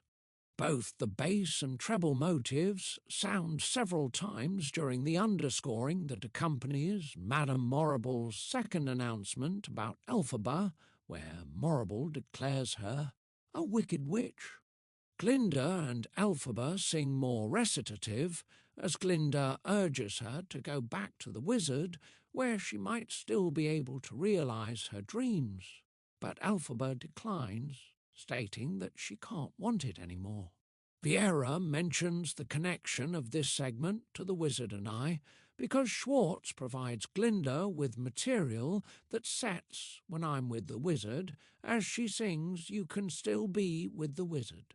Here Schwartz modulates from C-sharp minor to D-flat major, his favorite key, and Elphaba sings two 8-bar phrases in which she declares her freedom from the wizard's and society's expectations, setting up the allegro that starts on the last measure of B. Schwartz places it over a high, driving eighth-note accompaniment that becomes associated with the title words of the song, a form of word painting, as these notes defy any downward pull from the bass line or Elphaba's earthy voice.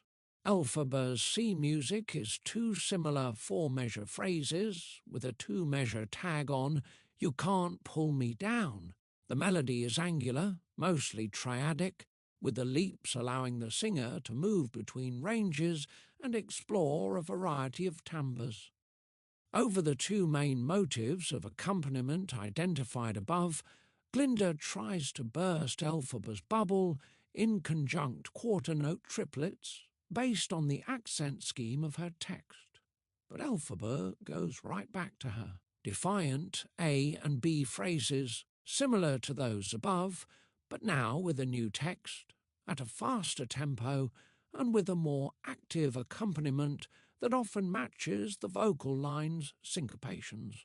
The segment concludes with the C music, before SCHWARTZ brings back the unlimited music with its characteristic, arpeggiated 16th note accompaniment as Elphaba makes the broom float. In recitative, she invites Glinda to join her, and for a moment it appears that her friend might as they sing the C music together, but Glinda drops out as Elphaba only sings the tag "They'll Never Bring Us Down." SCHWARTZ based the recitative that follows on the chromatic, parallel chordal structures of the song's opening. The friends wish each other well over a choral accompaniment that becomes more animated with a high, driving eighth note accompaniment as they crescendo toward the closing allegro where Elphaba soars above the guards, physically and musically first, with a transformation of the A and B music, and then, with the return of the C music, a moment of consummate excitement where Idina Menzel suggested that much of the passage be sung an octave higher to increase the intensity. The coda starts with Elphaba repeating the march-like motive as she declares that nobody in Oz can stop her, and then her final cries with Glinda singing "I hope you, re-happy," and the guards performing material from No One Mourns the Wicked, a closing that had more or less existed in this fashion since November 2001. With the stage effects, it is an unforgettable closing to the first act. SCHWARTZ made many small adjustments to Defying Gravity in the year between the October 2003 and October 2004 scores, mostly in terms of rhythmic changes in the vocal line in about 15% of the measures in the song. Sometimes he added more syncopation, and at other times he gave the singer material based more on the basic beat. But he remains basically interested in setting a text with speech rhythms while making conspicuous use of the syncopation and brief melismas that are so much a part of pop musical sensibility. An example of how SCHWARTZ altered vocal rhythms appears early in the song, as Glinda and Elphaba challenge each other over their contrasting behaviour in the wizard's presence.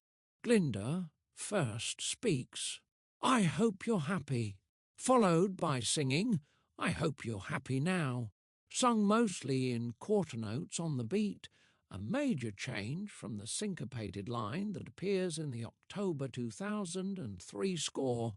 SCHWARTZ made the same change for Elphaba when she sings, "I hope you're happy too."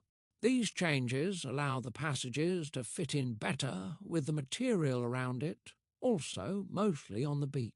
SCHWARTZ helped make Elphaba's answer parallel to Glinda's statement by having Elphaba speak her first line rather than sing it, as in the first score. A major addition near the opening is the treble motive described above, which appears here in the later score, but not in October 2003. The motive was added there before the cast recorded the OCR in November 2003. SCHWARTZ reworked the last 30 seconds of the song substantially by cutting much of Glinda's part, most likely to reduce the clutter with Elphaba holding long notes, as her friend says, "I hope you're happy," and the chorus comments on Elphaba and her wickedness and how they must capture her. In the October 2003 score, Glinda repeats her line twice, once a third higher, and in an inverted ascending motive above the staff before she sings an A-flat in the last chord, as the chorus sings its final down.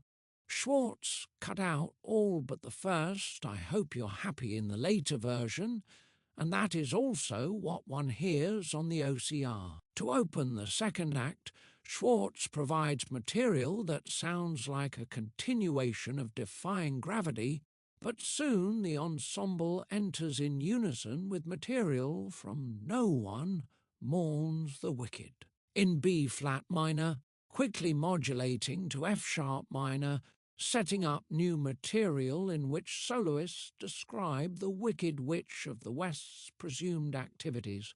This segment is tonally ambiguous, as Schwartz uses a dissonant harmonic background, such as the bitonal combination of a D-flat chord and E-flat minor under Like a Terrible Green Blizzard, and follows that with added tone triads.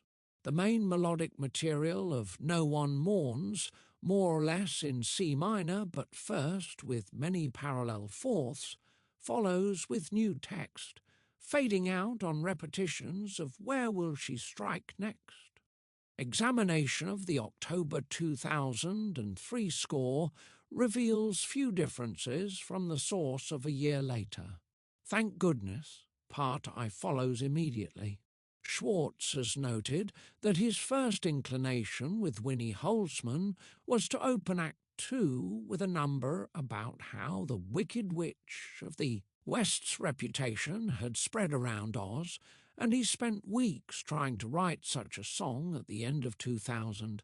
They finally decided, however, to include an event where Ozians gossip about their nemesis, and this became an engagement party for Glinda and Fiyero. Thank Goodness is a number in which Schwartz seems to show Leonard Bernstein's influence with his extensive use of 5/8. One recalls Gloria Tibi from Mass, on which Schwartz worked, but the composer does not mention Bernstein's influence in this number, suggesting, instead, that the 5/8 meter sounded to him like a village folk dance, the effect that he tried to emulate in this celebratory ensemble number. The 5/8 measures are always divided 3+2. Glinda, Madame Morrible, and the crowd sing the lines, which are primarily in regular 4-bar phrases and nearly pentatonic. The harmonies are simpler than in previous numbers, but Schwartz still occasionally uses chromaticism and non-harmonic tones. The accompaniment in both the sung passages and the underscoring for dialogue is light. The measure numbers leap from 45 to 91, indicating a late cut, corresponding with an abrupt modulation from E-flat major to C major, and then quickly to B-flat major in underscoring for the moment when Madame Morrible tells the surprised Fiyero that this is his engagement party. The October 2003 score reveals a cut of the number's first 9 measures, meaning that Glinda begins to sing nearly immediately to bring the audience into the scene and allow a rapid transition. The only other real change between the versions is that the phrase Glinda way is sung in the earlier score and spoken in the latter, as heard on the OCR. B-flat major functions as the dominant for the return of E-flat at the opening of Thank Goodness, Part 2, where the nervous Glinda tries to bring Fiyero into this plan through an avowal of their joint happiness for the crowd. Her discomfort is demonstrated musically by the shifting meters, with 2/4 measures intervening on Right Dear, Right Here and True Dear, along with 6/8 and 4/4 bars. Schwartz suddenly makes the folk song sound less joyful, and he has stated that it is here that Glinda becomes self-aware and discovers how ambivalent she feels at this happy moment. The mixed meters also allow the passage to carry a hint of speech rhythms. Glinda somewhat regains her poise while addressing the crowd, and there are fewer meter changes, but the listener knows that Glinda has lost some of her usual composure because of uncertainty about Fiyero. With simple, added tone harmonies and a plain accompaniment, SCHWARTZ allows this section to be about the text and his evocative use of metre. Madame Morrible then unctuously takes on her role as the wizard's press secretary, presenting an untrue version of the events in the wizard's throne room at the end of Act 1. SCHWARTZ provides material for Morrible in the prevailing 5/8 and moving between F-sharp minor and a major in a section that functions as recitative and includes convincing speech rhythms, switching to freely in 4/4 as Morrible sings about Elphaba suddenly entering the scene. SCHWARTZ then moves quickly to D minor as members of the crowd present outrageous claims about the Wicked Witch, a section where each new phrase is in a different key, finally landing in F minor at the choral call to melt her. The following underscoring for dialogue between Glinda and Fiyero is largely in 5/8 and is primarily based on material from earlier in the song. Comparison of the later score under analysis with that from October 2003 reveals a number of subtle changes, with a few worth noting. In the earlier score, SCHWARTZ set the words happy ending fairly simply, but in the later score, and as one hears on the recording, he spread the words out and made the rhythm more syncopated, making Glinda sound less assured. SCHWARTZ based this upon his treatment of the word anticipated later in the song, also found in the October 2003 score. Another small but effective change between the two scores occurred on the word concealment, the last syllable of which was set to 3 beats in the earlier score, but SCHWARTZ shortened it to 1 beat for the recording, allowing Madame Morrible to cut the note off viciously with the closed consonant on which the word ends. Thank goodness, Part 3 introduces little new music, based mostly on the emotionally ambiguous material with mixed meters that Glinda sang earlier. SCHWARTZ's rhythmic displacement on words like anticipated adds strongly to this sense of disappointment, bolstered by the frequent repetition of the same melodic motives in a low tessitura until the chorus enters for the rousing ending in F major. Glinda returns to her public self as she holds a C for 4 bars at the end of the song, but the triumphant ending for the sake of the crowd does not change Glinda's transformation. SCHWARTZ's musical and lyrical exploration of Glinda's complicated mood in this number is assisted by the effective rhymes he manages in the emotionally ambiguous section. Her ability to move on to the next word without a rest after crossed perhaps shows how she has started to work through her feelings. Number 18C in the score, after Thank Goodness, is based on the previous number but is tonally unstable, starting in A but moving through F sharp major to a cadence on C major with an added 6th degree, effective preparation for the dramatic scene to follow in Nessaros's private chamber. The third section of this continuous song includes several minor edits of material found in the October 2003 score that show the songwriter's ear for subtle effect. Before the recording was made, he introduced a rest at the end of Anticipated, notating a brief break for Glinda at this ambiguous moment before she tries to change the mood with, "But I couldn't be happier." He did the same thing 12 measures later, after Complicated, a parallel passage. He invested a different meaning in the word when at the phrase "when all your dreams come true" by changing it from a longer note in the earlier score to an anacrusis following. a rest, placing when firmly into the next phrase as Glinda starts to seem more emotionally stable and in preparation for the forced glee at the end of the song.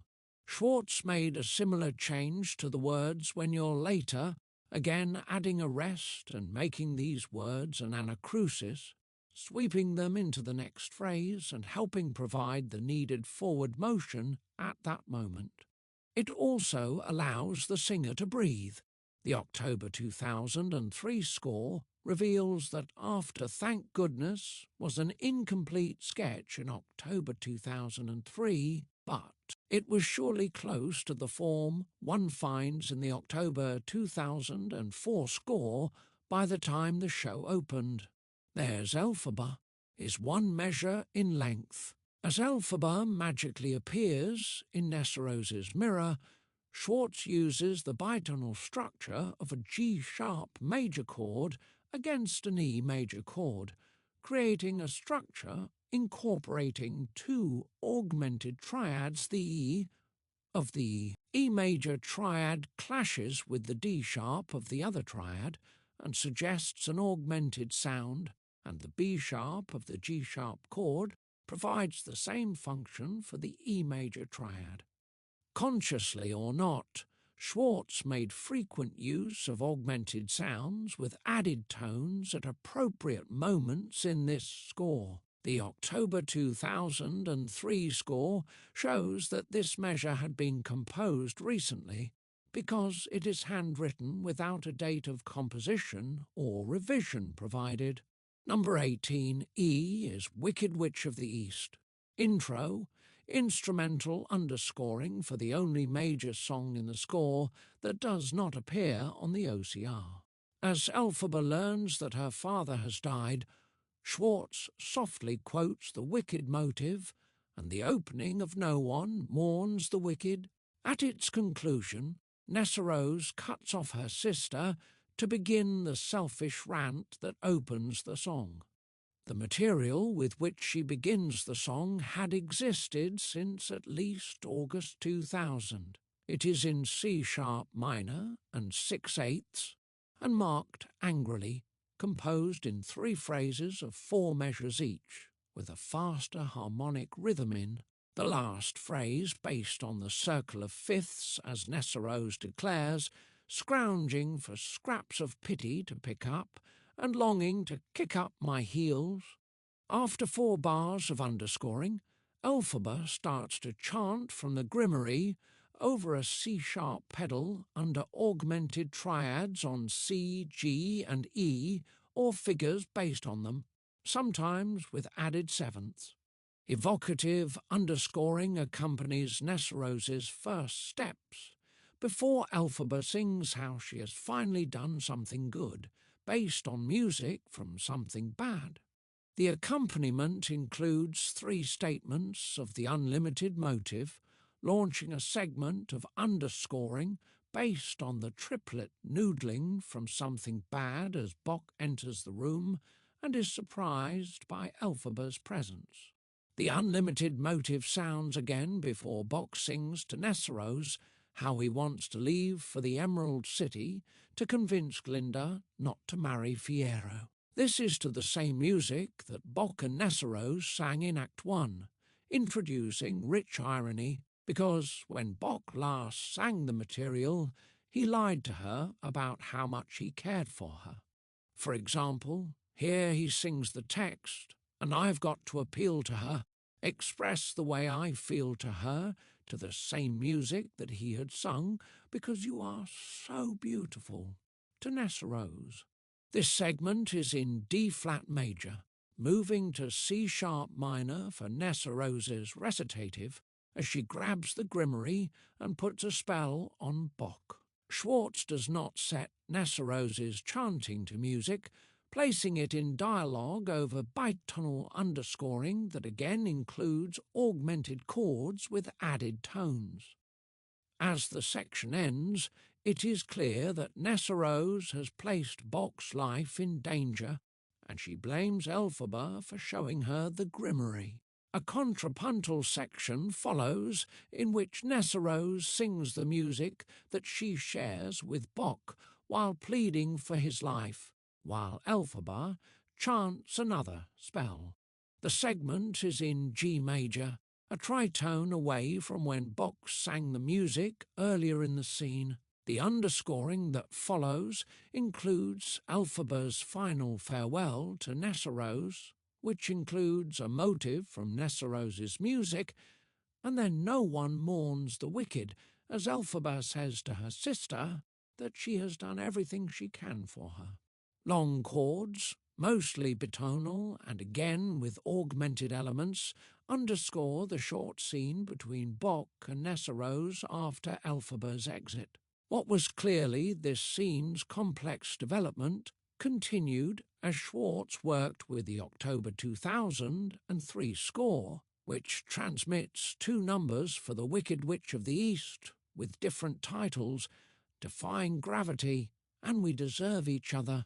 The first number opens with the same 10 measures as The Wicked Witch of the East, and then a reprise of Defying Gravity in which Elphaba tries to enlist Nessarose in her crusade, has been cut. As shown earlier in this chapter, SCHWARTZ had drafted such a passage months before, but here the notion of reprising his Act I finale finally died. The title of the next number was then crossed out by hand with the new title inserted. The earlier score includes a number of cuts, including one before Bach tells Nessarose that he wishes to go to the Emerald City to try to stop Glinda from marrying. Fiyero and Nessarose sings We Deserve Each Other to Bach once he has seen that she can now walk, thinking that her new mobility will make him love her. There are also subtle changes in the rhythms of the vocal line, like those that have been described in other numbers. The ballroom transition appears on the OCR at the opening of Wonderful.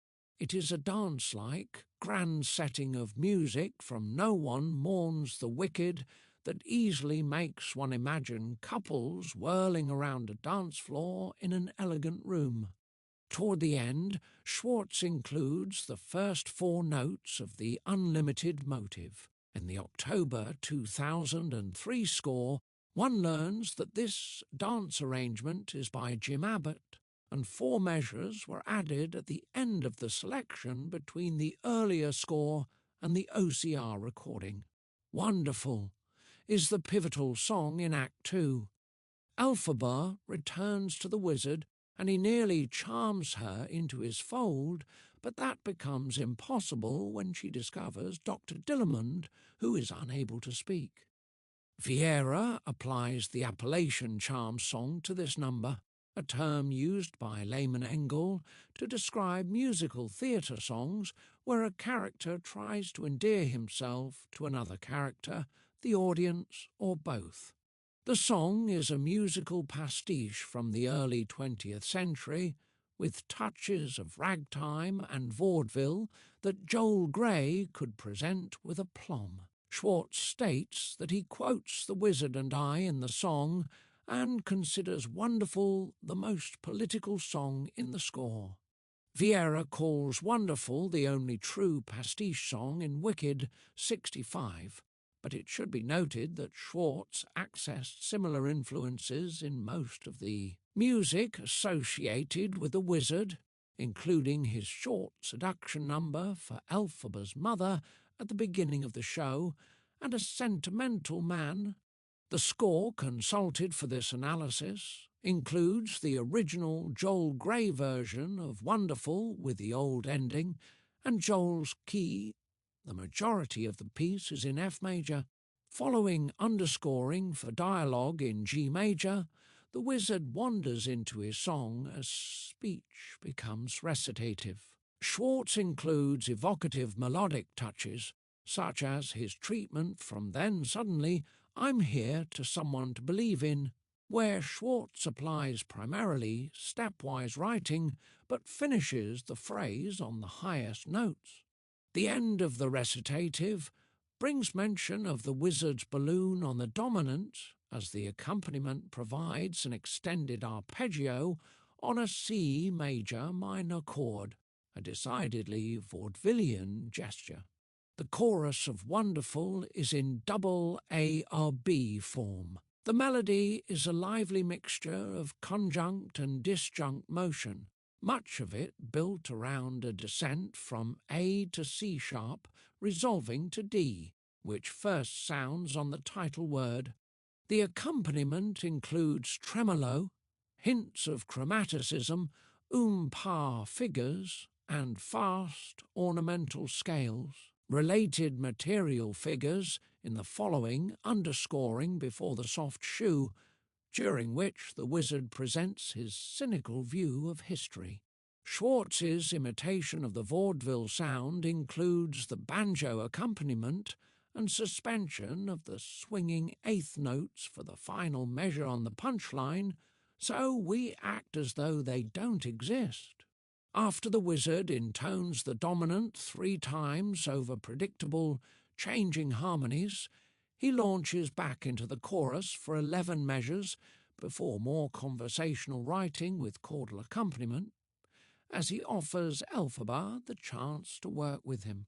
Schwartz modulates from F to G when they start their duet based on the chorus. The dance that concludes the number, where it appears that the wizard has brought Elphaba aboard, has a full accompaniment with more vaudeville effects, such as many glissandi. The version of Wonderful in the October 2003 score bears the revision date of September 23, 2003. The changes between that and the later score are minor, meaning that the song existed more or less in the Joel Grey version by this date. Schwartz sketched 4 measures of chord symbols in after measure 4 in the earlier version to serve as underscoring for dialogue, which appears with a bit of added melodic motion in the later score. Schwartz cut out a segment of the song in the earlier score that would have followed the wizard's political commentary. It is based on the song's material and includes the lyrics, "Wonderful, so now I'm wonderful, if it's become the truth, am I to blame?" They wanted, Schwartz cut this and jumped to "Wonderful, so I am wonderful," which remains on the recording and in the more recent score. Other changes observed between the scores are insignificant. Set Free the Monkeys opens with Elphaba accepting the wizard's proposition on repetitions of a single pitch, followed by a few measures of incidental music before the return of the monkey groove and related music heard at the opening and last scene of Act 1, but here the 16th notes and other figures are less regular. The harmonies are basically triadic with some augmented references and a final sonority of an E-flat augmented triad with an added major 7th, already described as one of Schwartz's favourite chords in the score for dramatic moments. Dillerman Discovered includes references to something bad and the wicked motive. It ends when Fierro enters. The next underscoring is the opening of Glinda's reprise of I'm Not That Girl, disarmingly ironic music to accompany Madame Morrible and the wizard discussing Nesserose's fate. Glinda sings just enough of the tune, one phrase, to make the dramatic point. Schwartz has commented how unexpected it is for Glinda to reprise Elphaba's tune. An interesting indication in the October 2003 score is over Elphaba's line, "You let the monkeys go." A typed note asks whether this line should be spoken, and that is how it is notated in the later score. The earlier version of Dillerman Discovered was just a bit longer, with one small cut notated by hand, but the 2 versions are very similar. Schwartz made a few significant rhythmic changes in Glinda's reprise of I'm Not That Girl, including one that introduces a new emphasis in the song that is not part of Elphaba's earlier version. Elphaba sings don't start toward the end of the song after an eighth rest, parallel to other such gestures in the song. But in the reprise, SCHWARTZ changed the rhythm for Glinda, removing the rest and placing more emphasis on don't. As long as your mind follows in a direct segue. SCHWARTZ has called this song sexy and passionate, but also remarks that one finds a darkness underneath it because the happiness Elphaba and Fiyero have found will not last. In the introduction, the wicked motive sounds 4 times, softly, over an ostinato bass. The motive also returns in the accompaniment at other points in the song. Elphaba first sings the tune. It is in AABC form, with conspicuous use of quarter-note triplets and a consistent eighth-note accompaniment and syncopation in the bass line that provides forward momentum. Following a modulation from C minor to A minor, Fiyero sings double A, and then B and C sound mostly as a duet, often with the pair singing in unison, not octaves. A duet restatement of B and C with a concluding tag completes the vocal lines before underscoring with 2 statements of the wicked motive, as Elphaba admits that she feels wicked for the first time. The audience should understand from this scene that they have consummated their relationship, confirmed by SCHWARTZ in the lyrics of this effective duet. Although it was a trunk song, SCHWARTZ integrated it fully in the score by making its accompaniment the wicked motive. SCHWARTZ continued to make many changes to their song after the March 25, 2003 revision that is in the earlier score, changes that one can hear on the OCR. In the October 2003 version, he indicates that the first 4 measures should be played twice, doubling the introduction's length and making the wicked motive heard 4 times instead of 2, not surprising given the importance he gave it in the score as he worked on musico-dramatic unification through the summer of 2003. A particular change that occurred 3 times sounds first on the word moment. In the earlier score, mo is set a fifth higher than meant, but for the recording and in the later score, SCHWARTZ added a slur on mo that drops that same fifth on 2 eighth notes, providing additional emphasis. This gesture already appeared in the earlier score when the duet section began, and SCHWARTZ applied it elsewhere as he continued to work on the song. He subtly changed the rhythm in many places in the vocal line and also added grace notes and ornaments. The songwriter changed the lyrics several places in the October 2003 score, and more changes occurred after SCHWARTZ was done with this score and was working on the OCR. The cyclone is entirely underscoring. SCHWARTZ again combines augmented triads with other chords and also includes soft statements of the wicked motive and the opening of As Long As You're Mine as Fiyero and Elphaba say farewell. He concludes the segment with 8 measures of slow, tonally ambiguous music that closes with an augmented triad with an added major 7th, ending the scene between Fiyero and Elphaba just before the audience sees Glinda sending Dorothy and her friends on their way before she mourns Nessarose's death. As Elphaba arrives in Munchkinland, SCHWARTZ uses the type of 16th note arpeggios that accompany the unlimited motive. Comparison of this number with the October 2003 score reveals only a few small cuts. Fiyero, no 22 billions is 2 loud statements of the wicked motive, the second transitioning quickly into the opening of No Good Deed, perhaps the most powerful song in the score. Elphaba's many frustrations boil over as she tries to rescue Fiyero from the wizard's men by finding an appropriate spell in the grimoire. Schwartz notes that the song is structured like an opera aria, with a large range for the singer and many changes in dynamics. He also cites complex harmonies and fast notes in the accompaniment that remind him of Rachmaninoff. The vocal line starts with Elphaba's chanting, and in the verse she remains in a narrow range, but highly impassioned. The 7-measure introduction in C minor includes triplet figurations and descending quarter-note scales that move in parallel fifths with the opening note of each. Triplet all over a tonic pedal, but Schwartz drops the quarter-note scale for the last 2 bars as he switches to a dominant pedal. Over this foreboding passage, Elphaba shouts her lover's name. The verse includes her chanting and desperate hope that Fiyero will survive torture.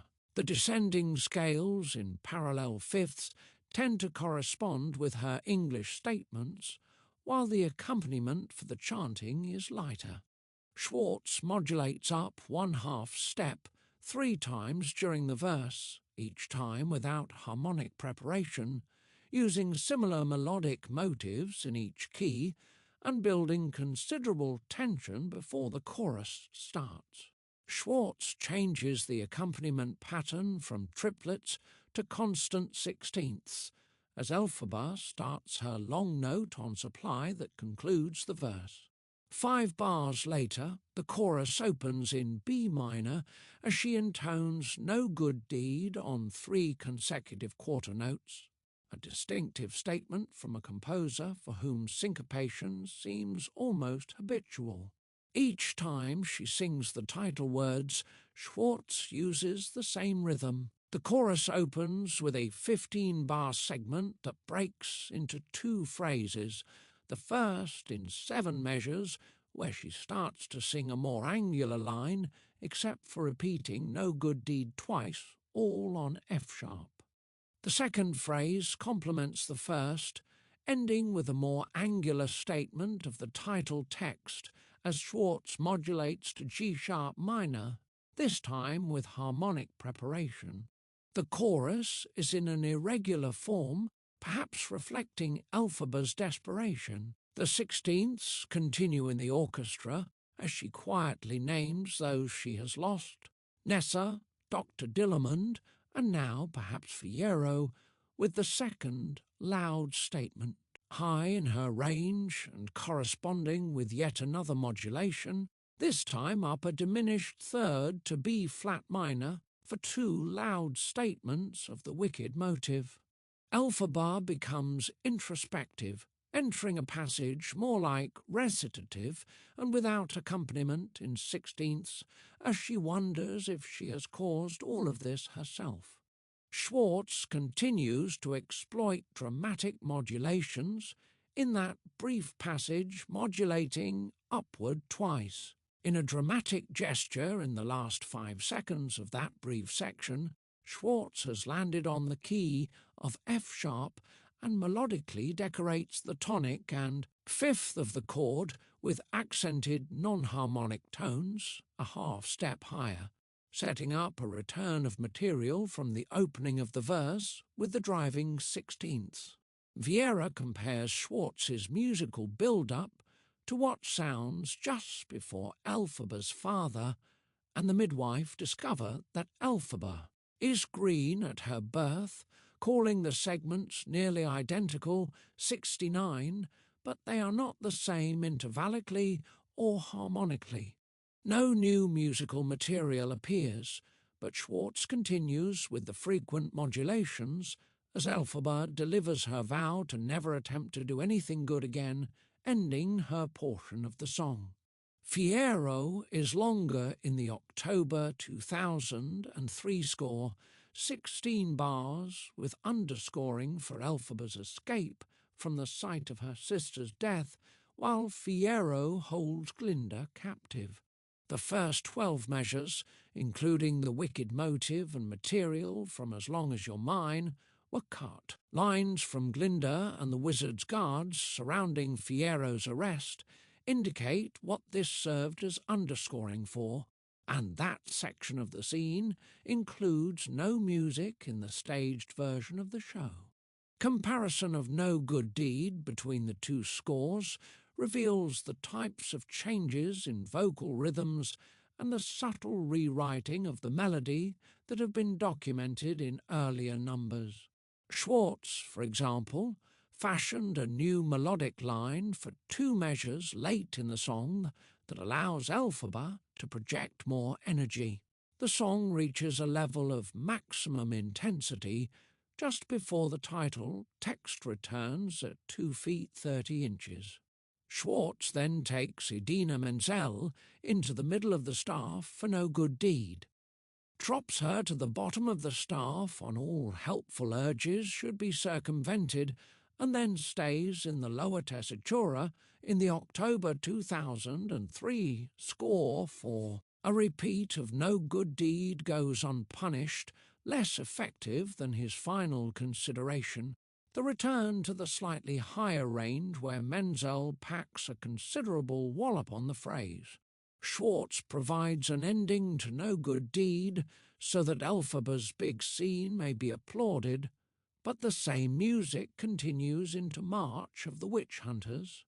SCHWARTZ has stated that Bach's solo in this song drives home how Elphaba's deeds have been misinterpreted. The song begins in E-flat minor with a brief introduction followed by a repeated 3-measure phrase of simple new material based upon short notes and march rhythms. The melody from No Good Deed follows, presented in 2 and 4 parts to a march accompaniment based closely upon the first 7-bar phrase of the previous song's chorus. A measure of vamp follows a modulation to G minor, and then Bach, now the Tin Man, begins his material in G-sharp minor. SCHWARTZ marked the recitative with active accompaniment as conversationally. The second phrase, concerning the Cowardly Lion, is up 1/2 step in a minor. They are musically similar, in speech rhythms, melodically either stepwise or in broken chords. There is musical underscoring for Bach's short conversation with the lion between the verses, including briefly an augmented triad with an added major 7th and augmented 9th. Underscoring following Bach's verse about the lion does not appear on the recording. It includes references to No Good Deed and march rhythms, along with SCHWARTZ's favourite evocative harmony of an augmented chord with an added major 7th in rapid arpeggios over a perfect 5th of E-flat and B-flat in the bass, sounding just as Glinda realises that Madame Morrible caused Nessarose's death. The song ends with the march based on No Good Deed, now in G minor. Besides a few cuts and rhythmic changes in the vocal line, the October 2003 score reveals that this number changed little before the recording or the later score. The next music, the letter, is brief underscoring that sounds as Elphaba reads the message about Fiero's fate in Glinda's presence. It includes 3 statements of the wicked motive, the first 2 in a minor and the third in F-sharp minor, ending on A C-sharp minor chord with an added F-sharp and B, an indefinite ending, just as Elphaba announces to Glinda that she will surrender. The number is nearly identical between the 2 scores. Elphaba elicits a promise from Glinda that she will not try to clear her friend's name, which introduces for good intro. A segment that opens track 18 on the OCR, but there are bars of music in the score missing on the recording. This segment provides the final significance of the unlimited motive to the same melodic material. Elphaba announces that she is indeed limited and comments on what Glinda should be able to accomplish. Vieira notes that the musico-dramatic unification continues as Elphaba sings to Glinda, "And just look at you. You can do all I couldn't do to the same music that Elphaba sang, and I've just had a vision, almost like a prophecy." In The Wizard and I. 72. The segment includes some of the rising arpeggios on 16th notes that have accompanied this motive throughout. Underscoring from Defying Gravity accompanies Elphaba signalling Chistry to bring her the grimoire so she can give it to Glinda. Elphaba tells Glinda, "Now it is up to you," twice over added tone triads, and SCHWARTZ executes a common tone modulation as the G-sharp that Elphaba sings changes to an A-flat, the fifth in the D-flat major tonic of For Good. It is a smooth transition into a song that forms one of the score's highlights. This introductory passage appears handwritten in the October 2003 score and is similar musically in the October 2004 score, probably an indication of SCHWARTZ's work at unifying the score with motives during the summer of 2003. For Good is in 4 sections. Each character sings a verse, followed by a transition in which they forgive each other for their disagreements, and then a final duet based upon the material of the verses. The song expresses strong sentiments, and SCHWARTZ filled the text with vivid imagery and handled the pacing beautifully with straightforward, approachable music. The vocal writing is intended for 2 pop divas, but the song is not a clumsy attempt to tug heartstrings. He based most of the vocal rhythms on those of speech, giving the women the air of sharing an intimate conversation as they express their feelings for each other, knowing that they will never see each other again. It is a moment of striking honesty and has become one of the score's most popular songs. Glinda sings the first verse, following 2 statements of the song's instrumental head motive based around a D-flat major. Arpeggio, which functions elsewhere in the song as a sort of punctuation, sounding, for example, before Elphaba starts her verse. It is also the motive to which the friends sing I Have Been Changed. Glinda's verse divides into 3 phrases. The first phrase is like a recitative diatonic based largely around the notes of a D-flat arpeggio, drawing out the opening instrumental gesture.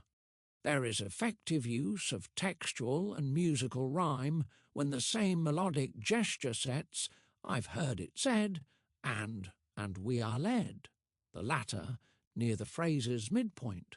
The brief interior phrase of 5 measures, still somewhat recitative-like, starts with similar motion as Glinda expresses her doubts about whether or not someone enters another's life, for a reason. But SCHWARTZ then moves boldly into sharp keys as Glinda delivers the song's main point, that she became the person she is by befriending Elphaba.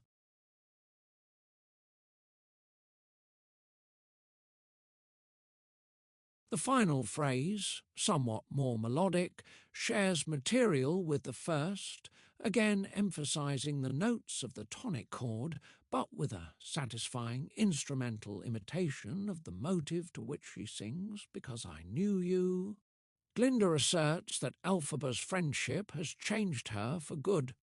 Elphaba's verse is musically similar, with rhythmic alterations to accommodate the new text. Instead of just an instrumental answer to Because I Knew You, here Glinda chimes in as well, ushering in effective unison singing in the final two measures of Elphaba's verse.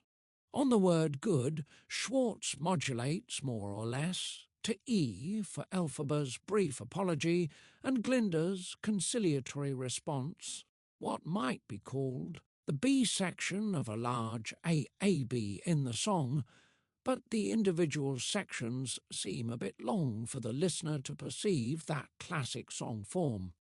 This contrasting segment with the remainder of the song features the same kind of vocal writing, with careful speech rhythms and syllabic declamation, the one major exception being Glinda's brief melismatic ornament on more as they build for the duet return of A.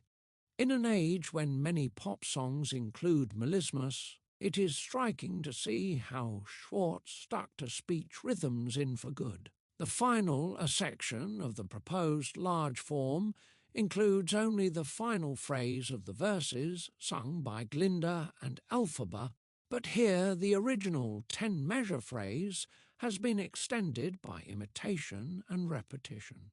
SCHWARTZ returns to the home key of D-flat major as Glinda and Elphaba restate their comparisons of how their paths in life have been altered by knowing each other, with Elphaba following Glinda in the imitation. They sing either homohymnically in harmony or in unison, except for the exchanges of "because I knew you," a phrase they finally sing in unison before the final "I have been changed for good." The vocal conclusion is mostly in unison, but the verb changed is in harmony, with Glinda repeating the ornament from the end of the B section. The unison D-flat on good brings the song to a satisfying ending, one that will be heard for years on high school programs, sung by young women who have pledged to be best friends forever. Some might find this song maudlin, but SCHWARTZ brought to bear excellent craftsmanship and captured the sentiment simply and eloquently. For Good is one of the best demonstrations of his ability to write memorable, meaningful songs in a dramatic context. Vieira states that SCHWARTZ does not use music from For Good earlier in the show, but it is interesting to note that in a previous version, SCHWARTZ had used material from the song in the introductory material to One Short Day, a high point of their friendship in Act 1, but as noted above, this segment had been cut in the October 2003 score.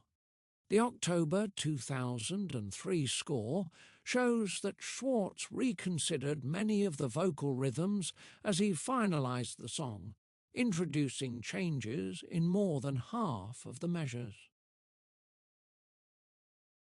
Common alterations included faster anacruses, with pairs of eighth notes changed to pairs of sixteenths, such as on the first two words of Like a Comet, providing more energy to the opening of each phrase, and a number of long, short rhythms changed to triplets, complicated by the first note of the triplet on way tied to the previous note.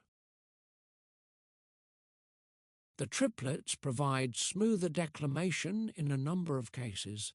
Another effective change takes place when Glinda sings for the first time I Have Been Changed. In the earlier score, changed is on a quarter note tied to a dotted eighth in a 4/4 measure, and SCHWARTZ changed it to a dotted half note in a 6/4 measure, followed by a rest before 4, setting the word off more effectively. Here the listener discovers that the song's title carries multiple levels of meaning. Similar examples of subtle, useful editing abound in the song, demonstrating how SCHWARTZ continued to search for improvements. The Melting and A Sentimental Man reprise are both reprised material included at these points for musico-dramatic reasons. The Melting opens with a portion of No One Mourns the Wicked in a 3-part choral setting, Elphaba draws a curtain across the stage that shows the backlit shadow of her being drenched with water by Dorothy, and the accompanying underscoring for this shadow play is, predictably, the unlimited. Motive, with its ascending arpeggios of augmented triads in 16th notes, a gesture that changes to descending arpeggios over a descending whole-tone scale in quarter notes as Elphaba starts to melt.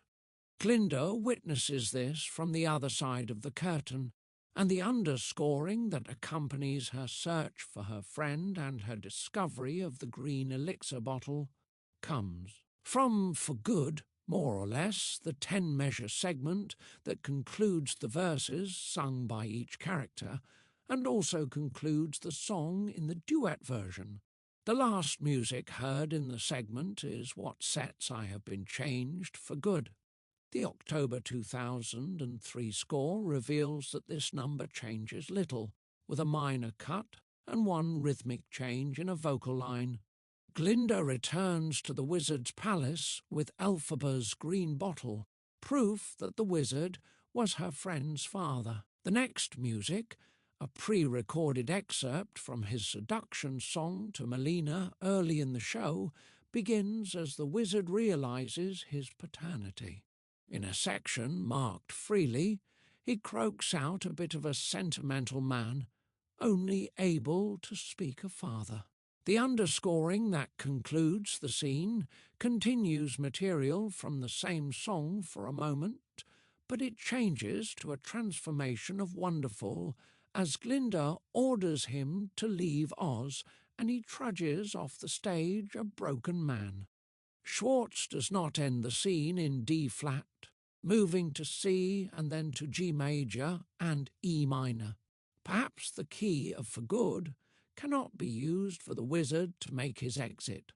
This brief, heartfelt musical segment shows the wizard as a pitiable character who wanted to do the right thing but lacked the ability. The cast album does not include the entire finale. A rapid G major scale over 3 octaves in parallel tenths accompanies Madame Morrible being dragged off to prison on Glinda's orders. And then SCHWARTZ repeats 24 measures of material from the opening number, featuring bitonal harmonies and choral settings of Good News, She's Dead, on long notes. The story has gone full circle, and we have returned to the celebration at the show's opening, but now the music reflects truths that we know. Instead of modulating to D major at this point on the last statement of news, SCHWARTZ goes to G minor and provides underscoring for Fiero, now the Scarecrow, to return to Chiamo for Elphaba. In a moderato passage that does not appear on the OCR, SCHWARTZ uses contemplative noodling in the instruments in G minor and E flat, possibly a distant transformation of Long as You're Mine from Fiero and Elphaba's duet, as Fiero reaches the castle and knocks on the door of the chamber where Elphaba has been hiding. The underscoring for their dialogue includes transformations of material from As Long as You're Mine, For Good, and The Wicked Motive, a musical cocktail that brings their relationship to its logical conclusion. The next material appears on the recording at the opening of the finale, a stepwise introduction heard earlier with the text Celebration throughout Oz and now it's up to you. The ensemble enters and again starts No One Mourns the Wicked. Underscoring follows from No One Mourns for Glinda's announcement that she will try to rule. As Glinda the Good, her speech is not on the OCR. The chorus answers with Good News in a chordal setting, followed by underscoring that is not on the recording based on No One Mourns. SCHWARTZ placed the next ethereal Good News from the chorus on the recording, prefacing the duet between Glinda and Elphaba, from For Good, with the choral interjections from No One Mourns that conclude the show. As previously noted, Schwartz musically defined Glinda's character with belting for the private Glinda and higher soprano writing for her public face. The two are united as she sings a solo version of Because I Knew You, soaring an octave from G to G, as she proclaims a private sentiment publicly and in her higher range. The show concludes with Schwartz's evocation of the famous tritone from West Side Story, as the A-sharp in the bass instruments answers the E major chords from the choir. The October 2003 and October 2004 scores in the finale transmit similar versions. In the earlier score, one cannot reconcile everything that is in the finale with the remainder of the show. For example, early in the number, a dialogue cue shows Chistry saying, "Miss Glinda, here." This would indicate that he gives her either the Grimoire or the bottle of green elixir, both of which should have taken place before this moment. The major musical difference between the versions is that the later score includes a crashing B major chord on the second word of good news. That is not present in the earlier version. It was probably added to the later version to provide a logical conclusion to the opening choral passage. It is followed by a modulation to G minor on the same text that changes the mood for Fiero's return to Chiamo-ko to find Elphaba, the underscoring for which follows in both versions. Robert Vieira provides an interesting perspective on Wicked at the end of his essay. He suggests that the listener can leave the OCR in the player after it ends, which will cause some machines to start the disc again, and one then hears track 1 completely differently. One now understands why Glinda seems so conflicted at the start of the show. She is cautious when asked if Elphaba had been her friend, but she also defends her, suggesting how hard Elphaba's life must have been. Glinda sings toward the end of the number that the wicked die alone, and Vieira states that this line can be heard two ways. The other Ozians singing the number with Glinda would hear it as a condemnation of the Wicked Witch of the West, while Glinda could just as easily be mourning that she believes her friend did indeed perish, with nobody to comfort her. As the flashback then starts, and the audience meets the young, self-absorbed Galinda, one starts to appreciate the extent of her journey in the show. Vieira's musings about how one might regard the OCR's opening track after getting to know the show demonstrates this score's complexity, where both music and lyrics make significant contributions to the storytelling. Schwartz has filled each song with characterization and unified the score with two principal motives and a number of less important ones that make meaningful appearances at telling moments in the music. The score's combination of pop, Broadway and classical styles, good tunes and effective lyrics has made it popular with audiences, and as has been shown, it can be analysed both superficially and at a deeper level. Deleted and revised songs. It was not possible to see all of the songs deleted from Wicked for the purposes of this study, but research in Schwartz's office yielded piano, vocal scores, lead sheets, and lyric sheets for several songs that are described below. Only some of these manuscripts are dated. The description below will be less detailed than the analysis applied to the October 2004 version of the piano.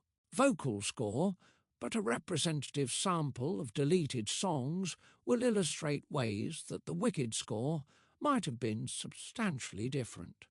Some of these songs were part of a program called The Yellow Brick Road Not Taken, a benefit performance for the New York Restoration Project that celebrated Wicked's 5th anniversary on Broadway. It took place at the Gershwin Theatre on October 27, 2008. 78. Schwartz and Holtzman provided deleted material for this event, along with earlier versions of musical segments that remained in the show.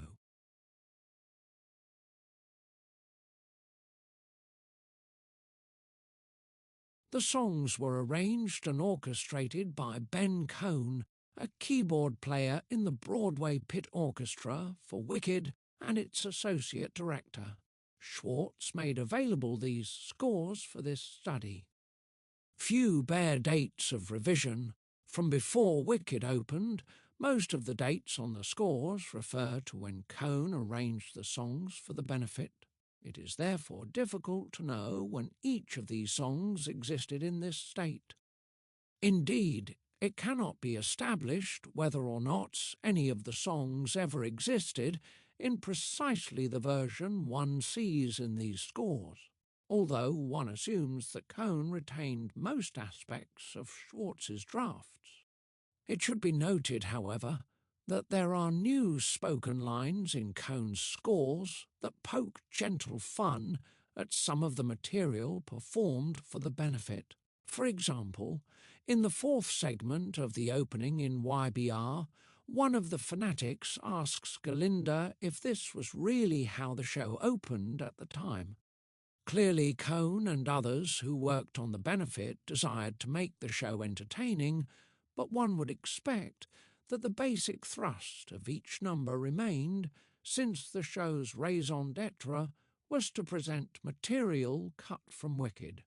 Material from YBR will serve below as a point of comparison for some of the deleted songs, and other songs that appeared in the benefit will be described briefly. A 2-page manuscript from the office, in Schwartz's hand, is a draft of a new opening, which Schwartz called a pre-draft. It starts with 2 statements of the Wicked motive in the keyboard part, but little of the remainder of the accompaniment appears except for chord symbols and some transformations of the Wicked motive, primarily in 8th notes. The lyrics, sung by some of the Ozian populace that one sees at the beginning of the show, start out almost pleadingly, asking if the Wicked Witch is dead, and then switch to descriptions of how she died. The short musical lines are punchy, with chromatic passages and effective intervals, ending with matching dramatic gestures, a melodic descent on, lyrics about how she melted like last year's dirty snow, and an ascending gesture on how the news must be spread. As may be seen in the following musical example, the setting of Witchy Cider is also evocative, with the use of C natural conflicting with the A7 chord.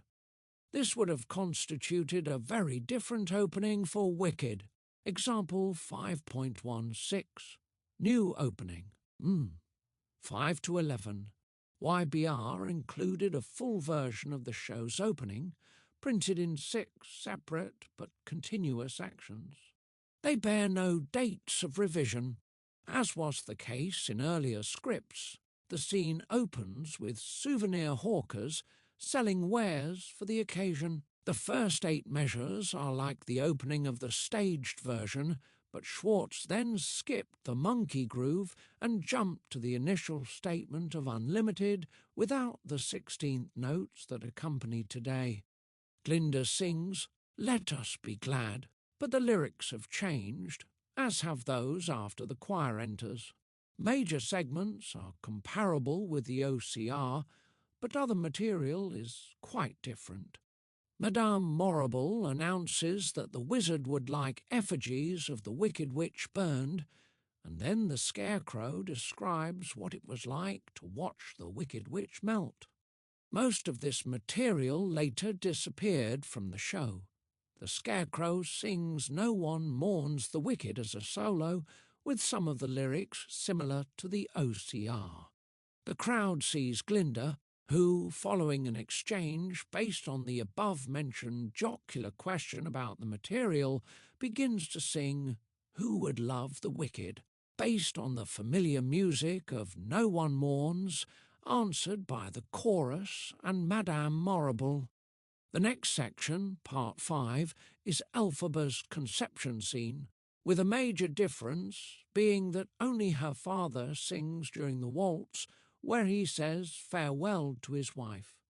Part 6 is the birth, and it includes both different lyrics and music, like scalar material on such lines as "I see a nose," unlike the wider, more expectant leaps that appear on the OCR. The whole scene includes material that could be edited and rewritten. For example, Elphaba's father takes the time to say, "I can't bear to look at it. Get it out of my sight," words that could easily be deleted and still have the feeling of disgust conveyed. This earlier version of the scene has a choral closing like that on the OCR, but many of the lyrics are different, and there are segments that were later cut, such as the lyrics, "They make their bed not of rose, but of thorns." SCHWARTZ stated in an interview that this passage was in the show as late as the San Francisco run. They cut it during the summer of 2003. The scene ends with SCHWARTZ's tribute to West Side Story on 3 statements of the show's title. "Making Good" is one of the songs deleted from Wicked that has become well known. The OCR, issued in 2008 for the 5th anniversary of the show's premiere, includes bonus tracks, among them Stephanie Block singing this song, in a version slightly different than what was heard in YBR, and that version is substantially different than what is described above in the August 2000 music. For example, in late summer of 2000, SCHWARTZ did not include the unlimited section that became an important part of Elphaba's musical identity in Wicked, but it is a prominent part of the YBR version and what Block sings on the anniversary OCR, and a segment much like it remains in The Wizard and I, the song that replaced Making Good. The YBR version corresponds closely with the anniversary OCR sung by Block for the first minute and 7 seconds. At that point, YBR includes a statement of "You'll be making good," followed by 7 measures of instrumental interlude. By cutting those for the recording, SCHWARTZ delays the satisfaction of hearing the title text and jumps breathlessly to the second verse. After that cut, the music of the final 2 minutes and 53 seconds on the recording is similar to YBR, with changed lyrics. For example, Elphaba sings on the anniversary OCR that maybe I can make world hunger cease instead of maybe economic expertise as in YBR, and she is much harder on her father on the recording, referring to him as a tough old bastard rather than a certain governor who will come to claim credit for her once she becomes famous.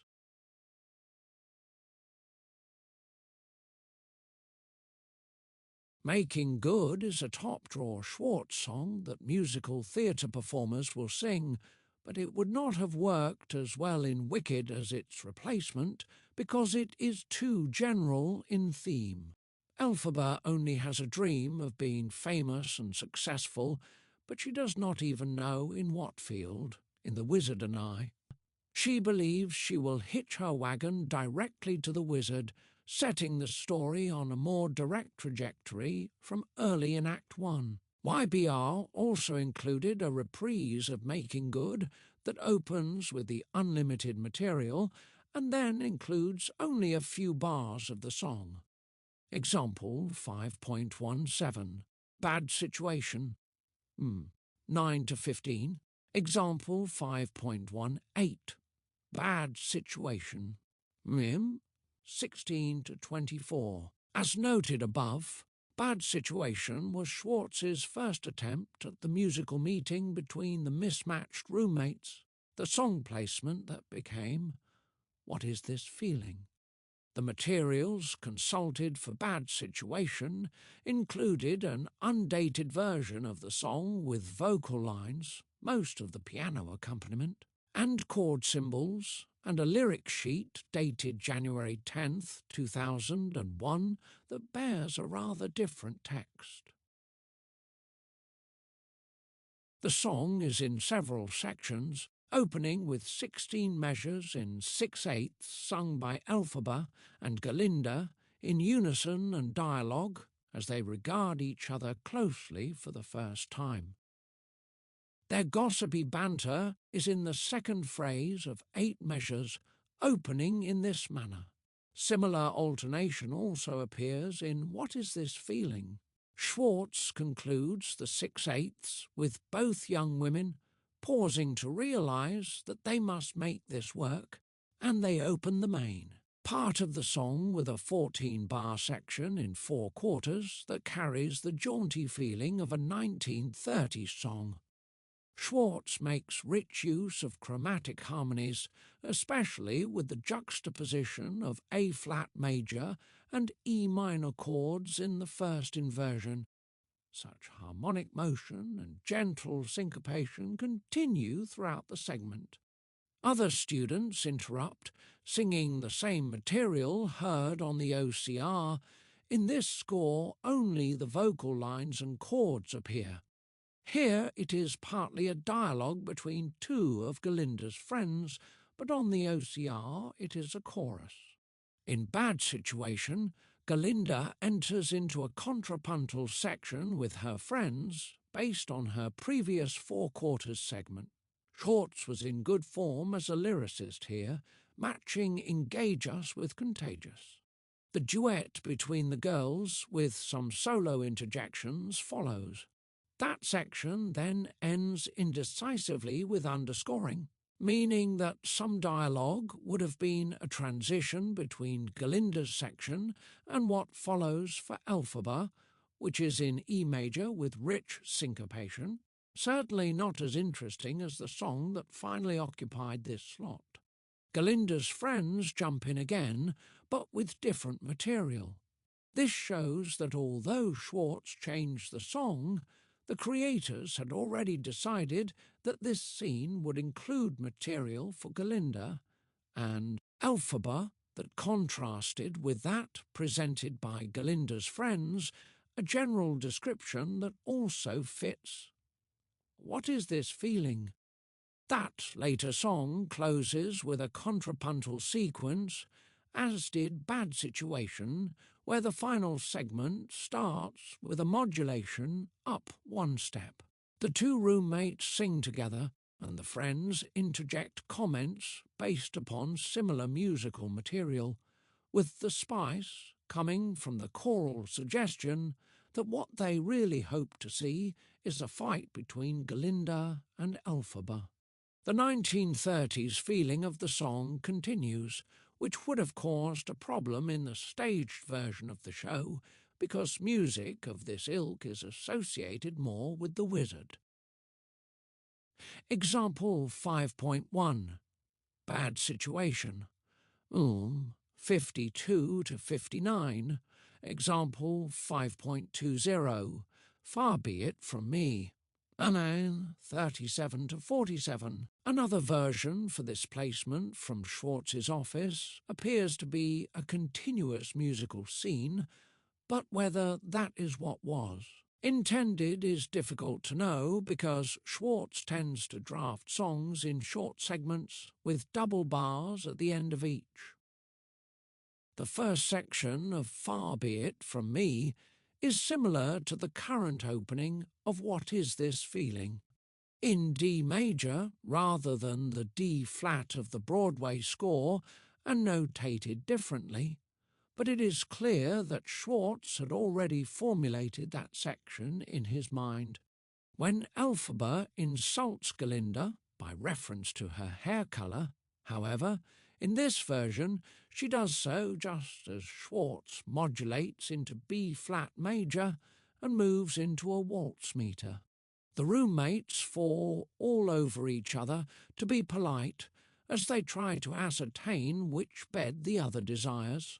They bid each other good night, and the accompaniment ties a bow on the segment with a rapid scale in F mixolydian, a combination of F and E, flat major chords, and a grace note on E natural resolving quickly to F, an ironically sweet ending to a section full of barely repressed hostility.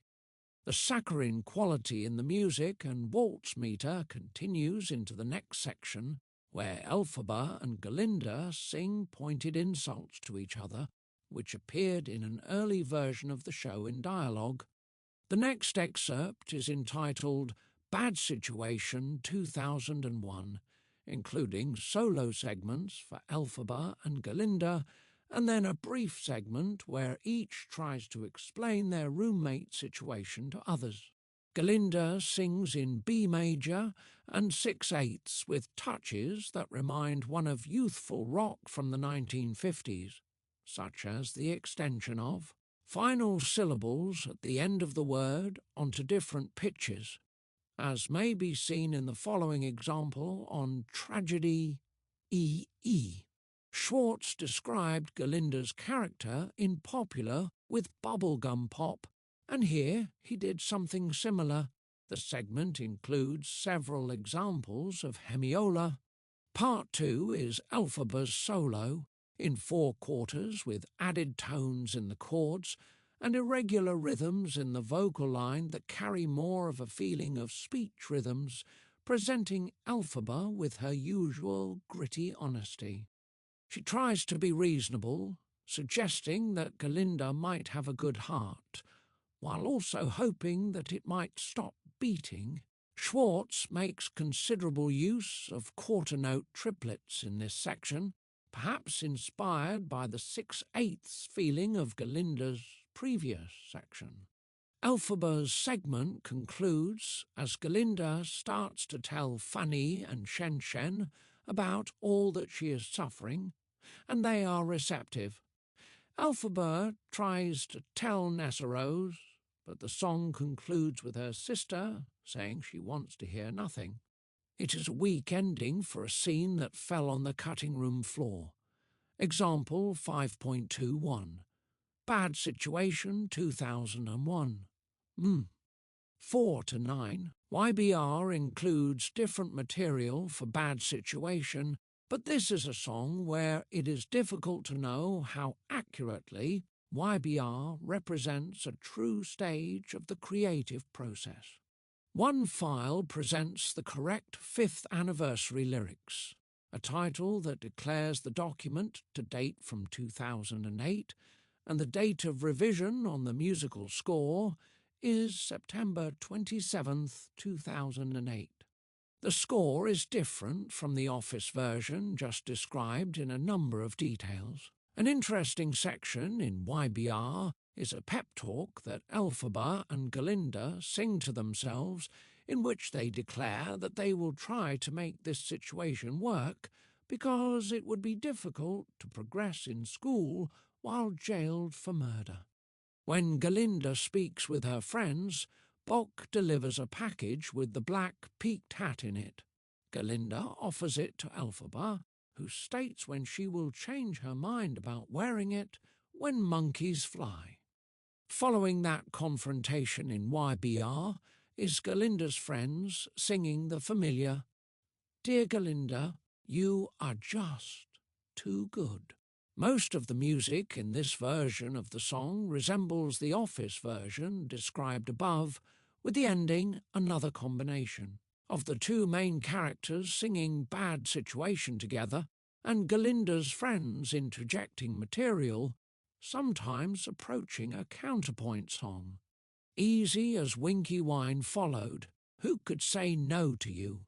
in the song placement that finally became Dancing Through Life, and the materials in Schwartz's office included undated lyric sheets and a piano, vocal score for the number. The lyrics in both sources are identical. The thrust of the scene is that Fierro wants to convince Bock that asking Galinda to the frolic is as easy as winky wine, a popular phrase from his area in Oz. He escorts Bock to Galinda, who immediately agrees, but then she engineers that Bock would go with Nessarose and Galinda with Fierro. She gets her way and makes it look like she looked out for everyone else. Elphaba and Madame Morrible watch it all through the crystal ball from the sorcery seminar. In the first segment, Fierro sets the scene in Schwartz's typical recitative style, and then the more active, syncopated accompaniment of the verse begins predictably just as Fierro intones the word wine. Fierro sings two similar 16-bar phrases in D major, in which he outlines his easygoing philosophy and counsels Bock that girls are for fun and not for pining over. Schwartz based his syncopated melody largely around the tonic triad, a pop song easy on the ears.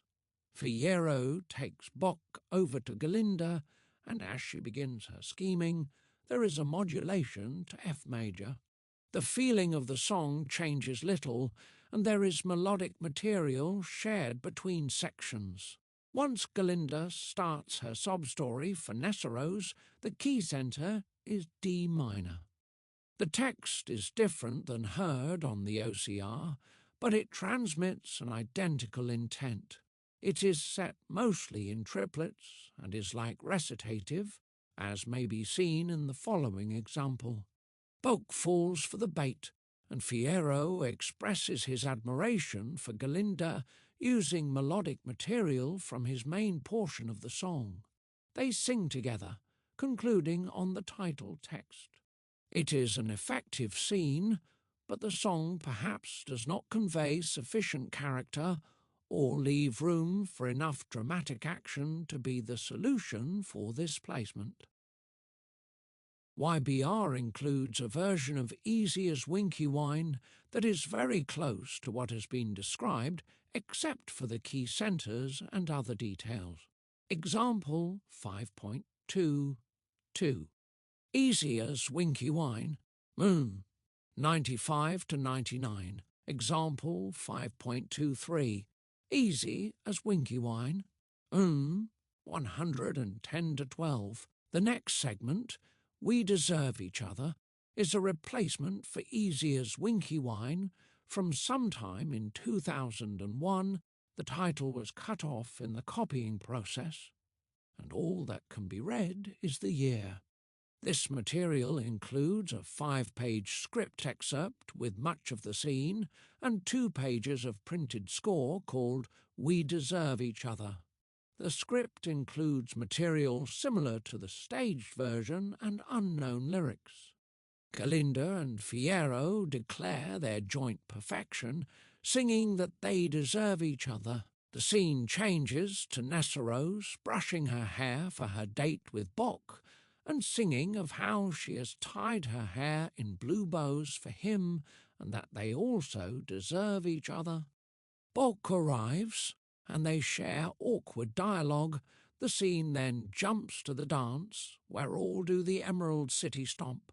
Fierro advises Bock to tell Nessarose the truth, but he cannot, and then Bock and Nessarose sing the sequence on the OCR, where he tries and fails to tell her the truth just before he takes her to the dance floor. The script includes brief mention of other dialogue scenes, such as Galinda thanking Madame Morrible for letting her in the sorcery seminar. The script jumps to the end of the scene, where Galinda has rescued Elphaba on the dance floor by dancing with her, and the 5, Elphaba, Galinda, Fierro, Bock, and Nessarose, All sing how they deserve each other, as they conclude with everyone doing the Emerald City Stomp. The 2 pages of music include brief material based on the music to We Deserve Each Other, as Galinda tells Elphaba that the hat she gave her fits her style. A sudden modulation from F-sharp to A-flat major brings in the music of the Emerald City Stomp, described above in the choral music from the November 21st, 2001 script. YBR includes dialogue between Fiyero and Galinda, later cut from the show, that would have made Galinda seem even more manipulative and bloodless. Fiyero tells her that he feels awkward with the girl that his best friend loves, but she answers that she will never love Bock and that everyone expects her to be with Fiyero. She will not disappoint her crowd.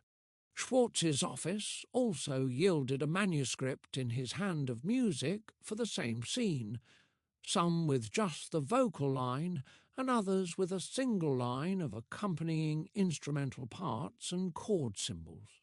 The segments represented on these pages include Bock asking Fiyero for help with Nessarose, Fiyero advising him to tell her the truth, a version of the scene between Bock and Nessarose, where he cannot tell her the truth and dances with her, and the 5 friends singing how they deserve each other as the chorus provides the end of the Emerald City Stomp. Fiyero's answer to BOQ illustrates a telling segment that did not make it into the show. Yet another printed version of the scene that combines most elements described above is also called We Deserve Each Other, set here in 4 distinct but continuous sections. Part 1 opens with Fiyero and Galinda admiring each other, with lyrics and music that do not appear elsewhere. It does include, as in the staged and recorded version, "You're perfect, you're perfect, so we're perfect together." But the music is different. They twice sing We Deserve Each Other to the usual music, and the segment ends with everyone doing the Emerald City Stomp. Part 2 is another rendering of the scene where Fiyero tells Bock that he must be honest with Nessarose, with some interjections of the same dance. Part 3 is close to the staged version of Bock and Nessarose, as he asks her to dance rather than telling her the truth. And Part 4 is again the 5 friends singing how they deserve each other before the final time through the Emerald City Stomp. Example 5.24. We deserve Emerald City Stomp. End. 10 to 25. A later version of this scene included the song Which Way's the Party, deleted late in the creative process because it did not sound believable when sung by Norbert Leo Butz. The materials in Schwartz's office included 2 printed versions of the musical scene. The first was undated, and which character is singing is not identified, but clearly Fiyero starts. His opening recitative begins in F-sharp major, moving to a major in the 10th bar. The recitative is somewhat pedestrian in both music and lyrics, with Fiyero commenting that all of the academic pressure at Shiz causes him to ask an important question, which is the song's title. At that moment, Schwartz begins the main body of the song with an active accompaniment under a syncopated, largely stepwise melody. The 16-measure melody ends by answering the question, "The party is here." Schwartz modulates to C minor after an instrumental interlude, and then includes a section that begins Let's Go Down to the Ozdust Ballroom that is melodically similar to the OCR. The accompaniment is different, and the lyrics are changed, and after Right On Down to the Ozdust Ballroom, the music and text are different in this earlier version. There is then a modulation to a major, sharp minor, as Fierro declares, "I'll buy the first round of suds," and then musical material from the song's main section returns with new lyrics. In places, the melodic line splits into two parts, meaning that others besides Fierro are singing, but no characters are identified. A modulation to E-flat minor just before part 2 of the song sets the stage for Galinda to perform her conjob on bow. It is musically quite different than the current staged version, more like a recitative and based on quarter-note triplets and some different lyrics, but with the same sentiment. Fierro returns and tells Galinda that he will pick her up at 8, but don't be late because I won't wait. And then the segment closes with material from Which Way's the Party.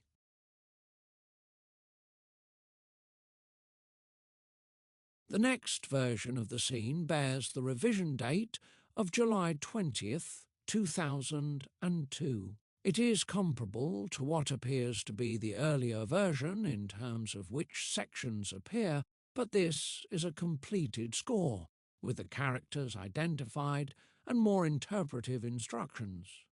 The opening of the main tune is marked, bright, slightly swung, with a fast tempo of quarter notes equal to 172. There are places where SCHWARTZ changed rhythms in the vocal lines from the previous version, usually adding more syncopation.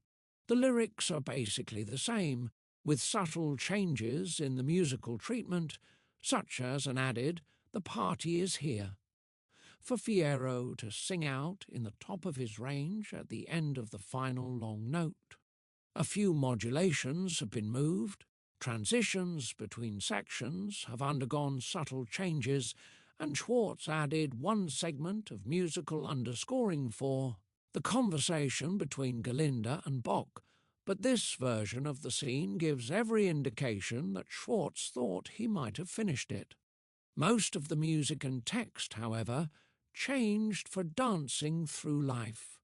In this earlier scene, We Deserve Each Other, and its music never appears, but SCHWARTZ resurrected it for the Broadway version.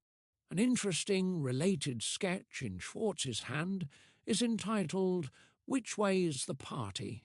Tag, a brief attempt to contrapuntally combine material from the song with that title, and We Deserve Each Other with its usual melodic outline. SCHWARTZ wrote at the bottom that also just the first plus last phrases will work, but this material appears nowhere else in the materials consulted for this study. It does show that SCHWARTZ considered that the We Deserve Each Other material might go with Which Way's the Party? Example 5.25. Which way's the party? 17 to 21.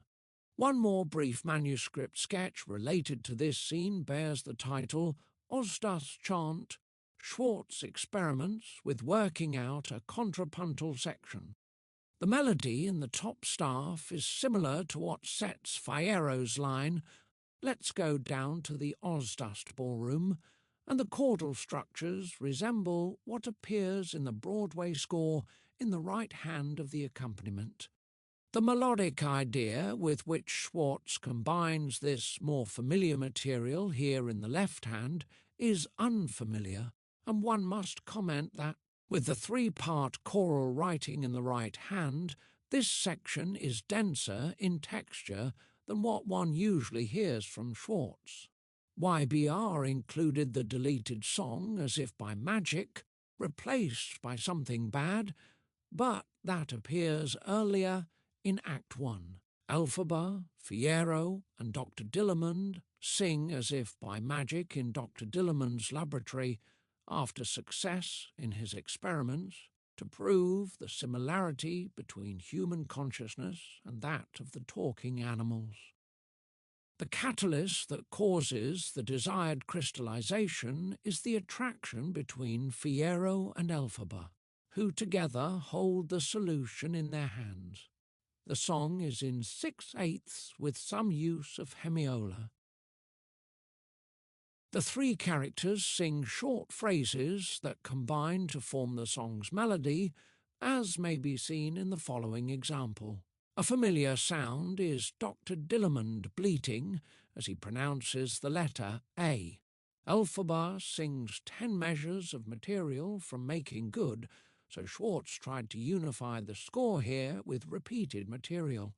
The song concludes with 24 measures of dance music, and they are suddenly interrupted by 3 knocks on the door. It does not say this in the score, but earlier scripts show that it is Madame Morrible seeing what is going on, and Dr. Dillamond does not want her to know. Example 5.26. Os das Chant. 1-8. A funeral scene for Dillamond remained in Wicked until after the San Francisco run. The music for the scene was a reprise of Dear Old Shiz with different lyrics. As a funeral song, it starts in measure 9 of the version heard on the OCR, so it appears that the scene might have been joined with the cast in mid-song. The ending musically is different than on the OCR, with text that praises what the professor had done for the school. The song One Short Day appeared in YBR with no date of revision, probably in a rendition that dates from between the August 2000 folder and the staged version. The music is closer to what one hears on the OCR, but the lyrics are more like those from 3 years before. The contrapuntal section that concludes the song begins, like on the OCR, at Wizomania, and at the conclusion of the song Elphaba sings 2 good friends, and then Glinda corrects her with 2 best friends. As on the OCR, the final chords frame the Palace Guard's declaration that they may now see the wizard. Example 5.27, as if by magic. 35-42. YBR included a version of A Sentimental Man bearing the revision date of July 1st, 2002. SCHWARTZ rewrote this song before the show opened, with new lyrics and different musical material. The most obvious difference here is that the 8th note is the principal rhythmic value in 6 quarters, but in the staged version, the 6/8 meter causes the common motion of long short rhythms from quarter and 8th notes. At some points, the melody is quite similar, such as I Am a Sentimental Man, which in both versions precedes an instrumental statement of the song's main melody. Other segments are different, such as these lyrics from YBR. I know you've come here with a plan to win me over. Please, don't bother. I promise, as we say in Kansas, I'll be fair and square with you the way I oughter. These are set to music much like what remains today, but as may be seen in example 5.28, a line where the wizard describes his parental feelings for Elphaba has different lyrics and music than what is heard on the OCR, followed by the familiar setting of the title text described above. The wizard and Elphaba discuss what sign she might perform, and then the wizard sings material to her, very much like the staged version, except for the change of meter. Also, in YBR, he says he tests her allegiance, but in what one hears today, he uses the word adeptness, a major difference in intended meaning. Example 5.28. A Sentimental Man. 9-12. A version of the chance to fly appeared in YBR, already described above in its earlier form of August 2000. The YBR version includes no date of revision on the title page, but later pages bear the date July 24th, 2002. The lyrics in this later rendition are different after 2 years, but it fulfills the same purpose. It leads to Elphaba's hasty rush from the wizard's throne room. It is an effective musical scene, with the wizard introducing the opportunities he has to offer for Elphaba, Glinda, and Madame Morrible, and then Elphaba chanting from the grimoire to demonstrate that she can make the monkeys sprout wings. The wizard sings a verse in counterpoint to her chanting a spell. There is instrumental underscoring for dialogue and the transformation of the monkeys, the latter accompanied by augmented chords over various other pitches in perfect fifths and octaves, another indication of the importance of augmented triads with added tones in this score. In a section marked Romantic, the wizard sings a brief trio with Morrible and Glinda, the two women enthralled with how their lives will change by being associated with the wizard, as may be seen from this conclusion of the segment. They are interrupted when Elphaba leaves hurriedly, and Glinda follows her, while the wicked motive sounds a number of times. Example 502-9. The chance to fly, 26-33. The wizard sings the top line, and Elphaba chants the second line. The folder of songs from August 2000, described early in this chapter, included lyrics for Goodness Sake, a song that demonstrated the conflict between Elphaba and Glinda before defying gravity. Brief snippets from this song open the act's finale in the staged version. Schwartz's office yielded a lead sheet for the entire song, with melodic lines and chord symbols. Glinda sings the first verse in B-flat minor, based on a scalar ascending motive and a stepwise descending passage. Elphaba's verse is up 1/2 step. She tears into Glinda for her hypocrisy. In the following section, both sing. I hope you're happy to similar descending lines as on the OCR, but the rhythms on the lead sheet are syncopated. In the final version, Schwartz set the lines on consecutive quarter notes, and the following lines have different lyrics than heard on the OCR. The line on this lead sheet is "You've enhanced your reputation" to a similar melodic shape as what one hears today in the show. The remainder of the song is an elaborate duet between the two women based on the opening 2 verses, yet another song by Schwartz that concludes with counterpoint. As may be seen in example 5.32, Glinda and Elphaba remove their metaphorical gloves here, asserting that they know the truth about each other, and, a bit after the example ends, calling each other a fake.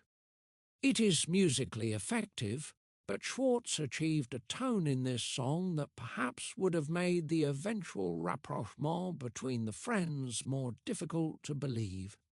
In contrast, in the version one sees today, they wish the best for each other during defying gravity, even though they seek different paths. The YBR text is similar to the version described in the August 2000 version, but there are 3 people each playing Glinda and Elphaba, conferring with each other on how they should proceed, which would certainly have complicated this dramatic moment in the story before the Act 1 finale.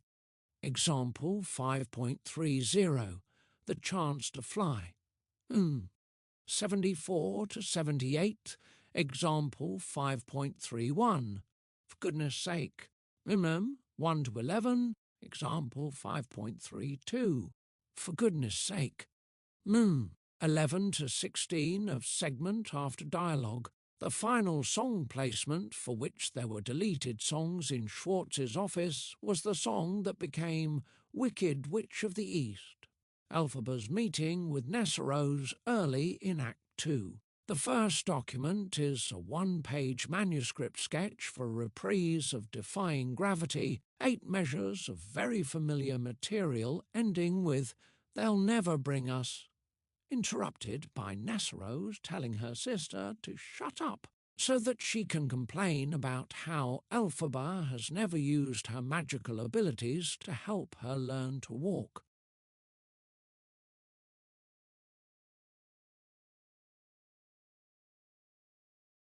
Given the uplifting feeling that Defying Gravity has at the end of Act 1, it would have been jarring to hear it stopped mid-phrase in this manner. There is also a piano vocal draft of 3 segments from a song entitled You've Got to Love Me, Schwartz's next attempt after Step by Step by Step in this placement. He has stated that the creators decided Nessarose did not need a major song because they did not want her character to be that important. Their ultimate solution was to have her reprise musical material from We Deserve Each Other and Wicked Witch of the East, but this draft shows that they were already leaning in that direction, because the majority of the material in these 3 short segments emanates from We Deserve Each Other.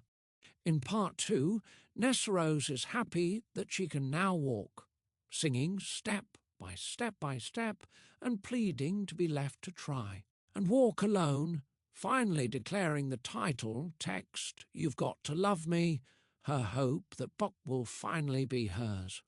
In Part 4, she is vindictive after Bock has told her that he wants to go to the Emerald City to see Glinda, finally saying that she will put a spell on him. Example 5.3. 3 shows that Schwartz melodically based this segment on We Deserve Each Other. In Part 5, Nessarose begs Elphaba to save Bock, now that he is dying from the effect of her spell based on the same melodic material.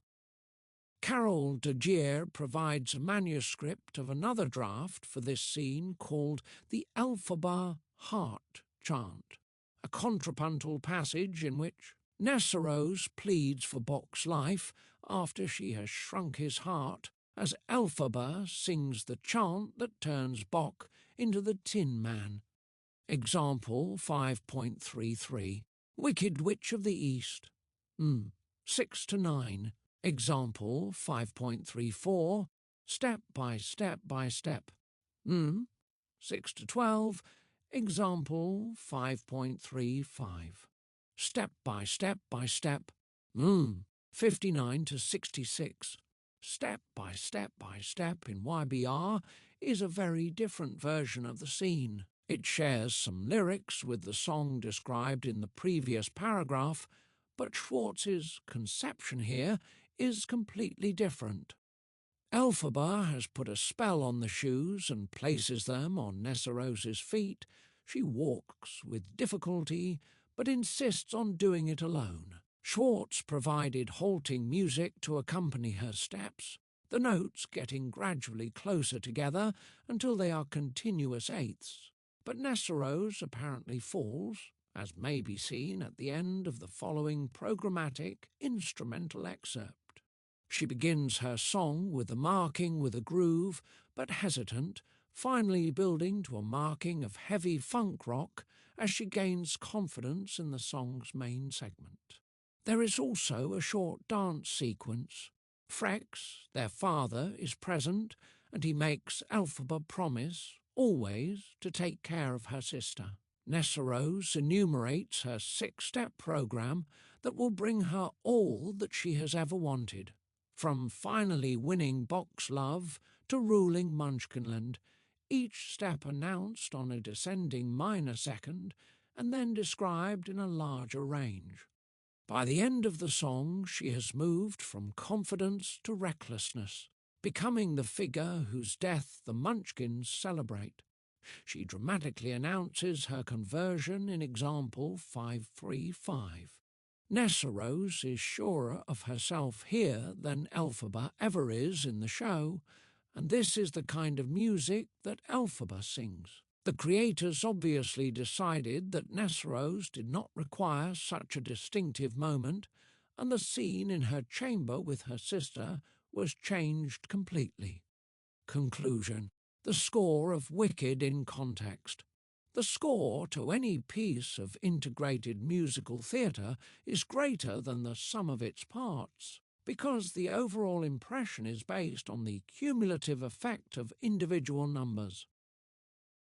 An impressive song provides a single moment within the work, but the composer will often revisit at least part of it as a motive that recurs or in a longer reprise, and at that point the song shares its impact with another part of the score.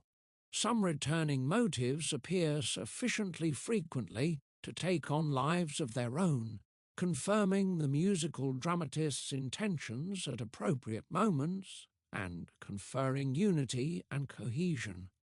Broadway composers learned the technique from 19th century operas, especially Wagner's encyclopedic use of the leitmotif, but the German master often profoundly transformed his themes, a technique one finds much less frequently in Broadway scores.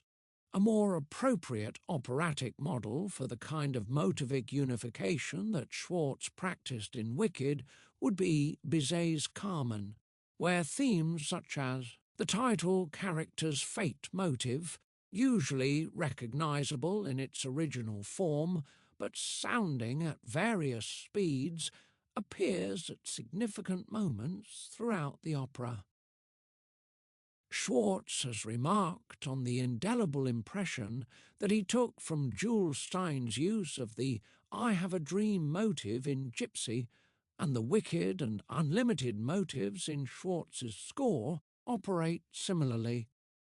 As Wicked progresses, the number of important motives increases. None take on as much importance as the two named above, but as has been described above, a number of recognizable snippets of music appear in either the vocal lines, the orchestra, or both, especially during Act 2, and through this web of self-quotations, SCHWARTZ encourages the listener to move past the songs and explore the entire score. SCHWARTZ places himself in select company with his attention to unifying motives in Wicked, reminding one of aspects of Broadway scores by Bernstein and Sondheim. West Side Story is famous for how the tritone and minor seventh figure prominently in a number of scenes, and Sondheim provided a very sophisticated reuse of multiple motives in Sweeney Todd. SCHWARTZ is less dependent on such small building blocks as intervals as in Bernstein, preferring to quote melodies and sections of melodies, and one could argue that some of the resulting musico-dramatic unity in Wicked is easier to follow by the casual listener than that of Bernstein in West Side Story.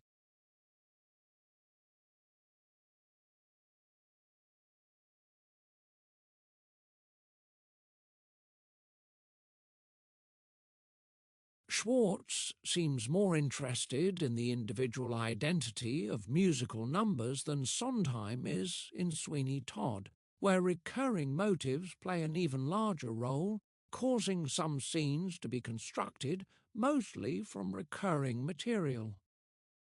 It is true that SCHWARTZ uses almost entirely recurring material in the finale of Wicked, where no one mourns the wicked for good, a sentimental man, and other numbers combine in a compelling collage of references, but most other numbers in Wicked have their own independent melodic identity that combines with some recurring motives. Sondheim's dramatic finale to Sweeney Todd is almost entirely based on recurring material as well, but he uses the technique more readily in the remainder of the show than SCHWARTZ tends to in Wicked. In Sondheim's first act, for example, one might consider the song Kiss Me, sung by Anthony and Johanna, followed by Ladies in Their Sensitivities, sung by the Beadle to Judge Turpin. Kiss Me returns immediately in the following quartet that involves these four characters, and then the opening material from the Beadles. Unctuous introduction to Ladies also serves as introductory and later contrasting material in Pretty Women, the duet for Judge Turpin and Sweeney Todd. During this song, as Sweeney prepares to murder the judge, he quotes a major segment from My Friends, singing to his razor that one must enjoy the prospect of revenge. Anthony bursts in at the end of Pretty Women, briefly singing material from Kiss Me, warning Judge Turpin of his plans to elope with Johanna and interrupting the barber just before he kills his customer. SCHWARTZ does not tend to go to this length in reusing themes for dramatic reasons in Act 1 of Wicked, and he seldom uses recurring material with such density as does Sondheim in Sweeney Todd.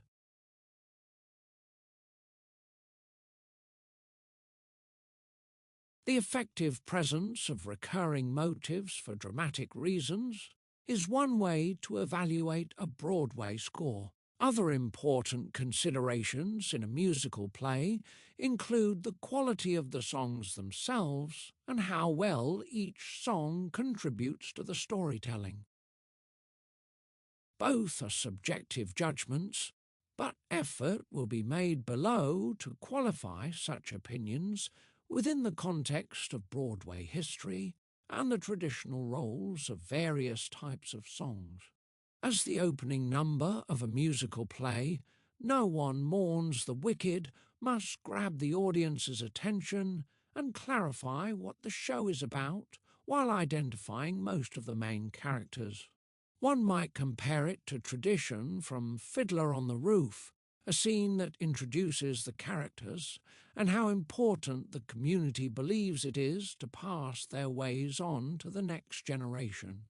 Since much of the show's story concerns how those traditions are upset by the actions and attitudes of the younger people and changes within the society, tradition provides the audience with some of the required backstory. The same can be said of No One Mourns the Wicked, which communicates Oz's joy at the death of someone whom they believe to be their arch-nemesis, and then launches the flashback that begins with Elphaba's birth, her rejection by her father, and her appearance as a young woman ready to attend school.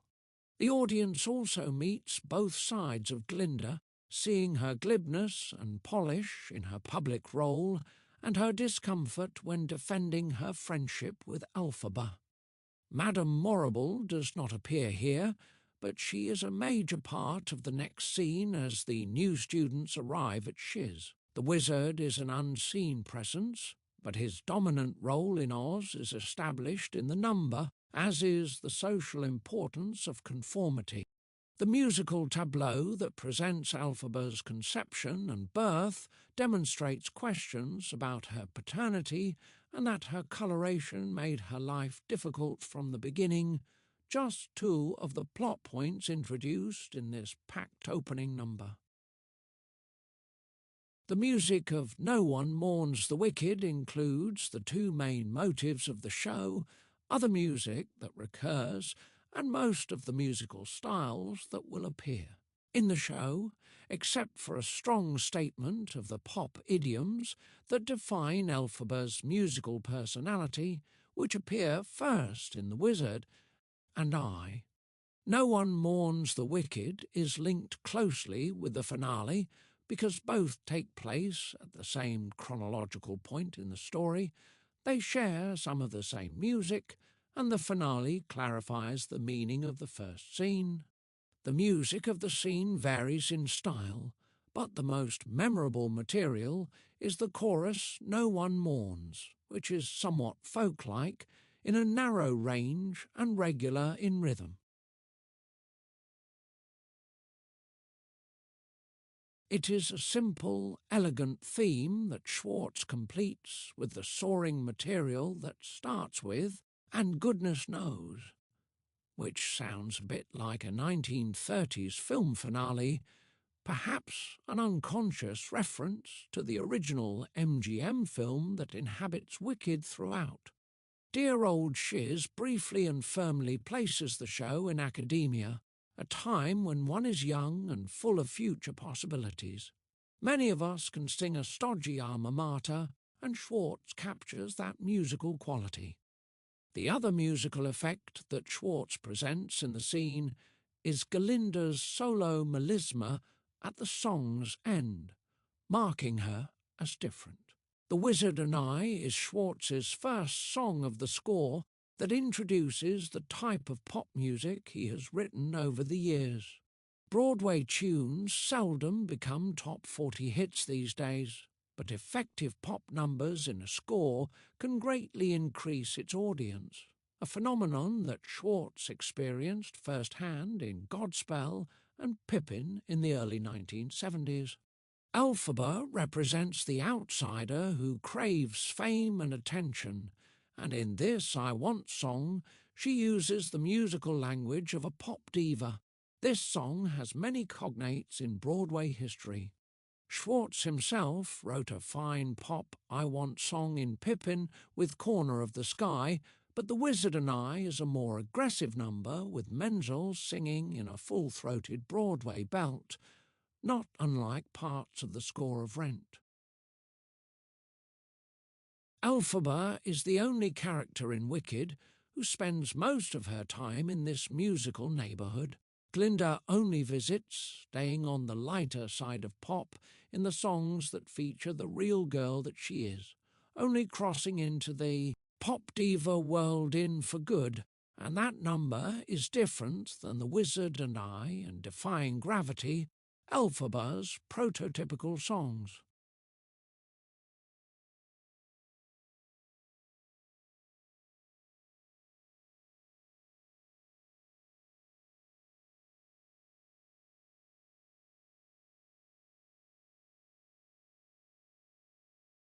The Wizard and I reaches out to all young women who believe that their dream and popularity are only around the corner, and it might be magically found if they could sing like that and desire something with such intensity.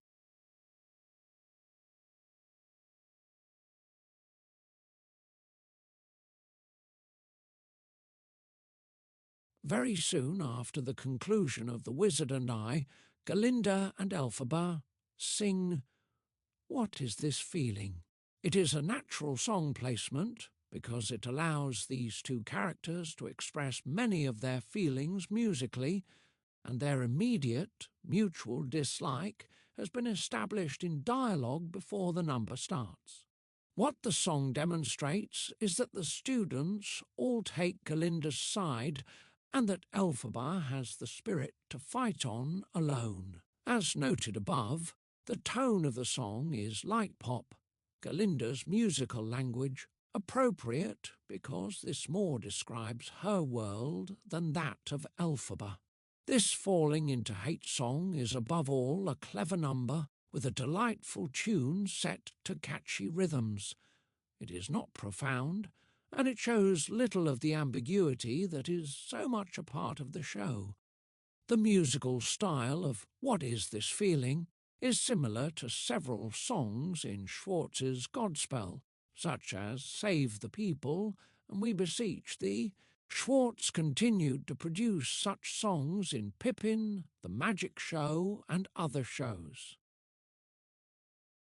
The ironic nature of the text gives the number much of its cheeky appeal, a quality that it shares with songs from a number of Broadway shows. Consider, for example, The antagonism between Curly and Judd Fry that Rogers and Hammerstein explored humorously in Poor Judd is Dade from Oklahoma.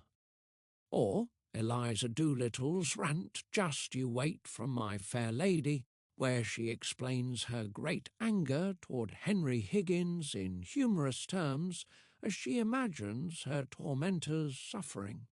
Schwartz does not go quite as far in What Is This Feeling, but he does show how witty a little pointed hatred can be in a song between two rivals.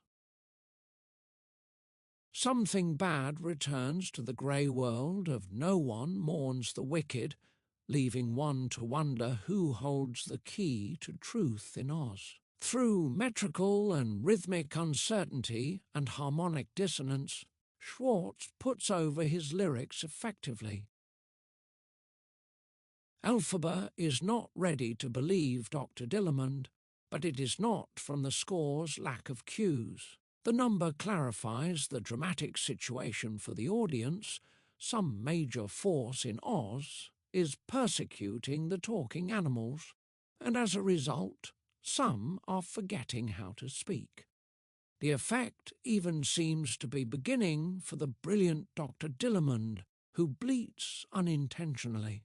One of the musical techniques that Schwartz uses to achieve this ominous effect is frequent noodling of eighth notes, which Sondheim also uses with great effect in Sweeney Todd in such songs as City on Fire and the Ballad of Sweeney Todd.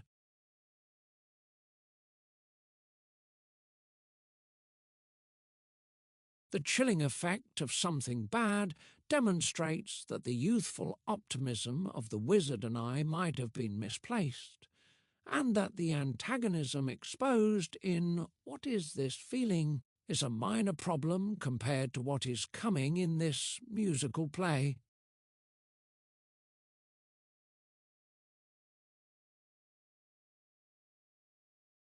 As noted in the above analysis, Schwartz makes this song pay dividends later in the score when he reuses material in it at moments related to Dr. Dillamond's fate and elsewhere.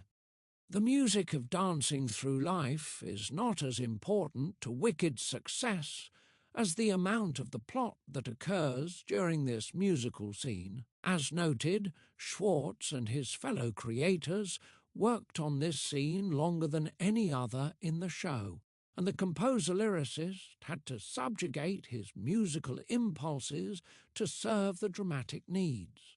After discarding several tunes for this song placement, Schwartz wrote sections of 5 possible musical settings for Dancing Through Life, allowing his collaborators to choose which to use. The result is a functional song that helps show Fierro's superficiality of thought and feeling, and how eager his fellow students are to join him in a party. The number's jaunty rhythms carry a sort of 1970s disco spirit, but this is not one of the score's most memorable songs. Schwartz's varied use of We Deserve Each Other in the scene provides musical continuity and its only strong musical ties to the remainder of the score. If one were to compare this lengthy musical scene to something like If I Loved You from Carousel or Sondheim's lengthy opening sequence from Sunday in the Park with George, one finds that the creators of Wicked also managed to cobble together a memorable sequence of events that advances the story and builds characters, but in order to do so, perhaps Schwartz had to compose around multiple events in the drama more than Rogers and Hammerstein or Sondheim did in these other examples. Schwartz began musically to describe Galinda's true character in What Is This Feeling, and he effectively finished the job in Popular. The lyrics demonstrate how he can define personality in his songs, and here he also inserted political commentary.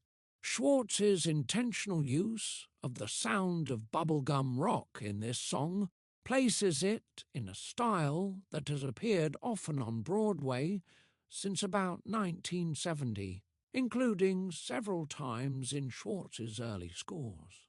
One will find similar songs in youth-oriented musicals based on popular music such as Grease and Joseph and the amazing Technicolor Dreamcoat, but Schwartz's song is a bit unusual because of its ironic nature. Andrew Lloyd Webber in Joseph, for example, makes rich use of what might be called easy pop, and there are funny moments in the show, but most of the songs are part of the storytelling in a serious plot. The Song of the Pharaoh is an apt illustration because it is at one level a hilarious Elvis Presley parody, but at another level it presents the Pharaoh's dreams, a serious part of the story. The effectiveness of I'm Not That Girl has already been considered in detail, and the song also plays a telling role in delineating the show's drama. This fine ballad tells the audience how Elphaba feels about the relationship between Galinda and Fiyero, and it also adds depth to Elphaba's character. The dramatic masterstroke is when Glinda sings a few phrases of the song in the second act. One is reminded of the delightful reprise of People Will Say We're in Love in Act 2 of Rodgers and Hammerstein's Oklahoma.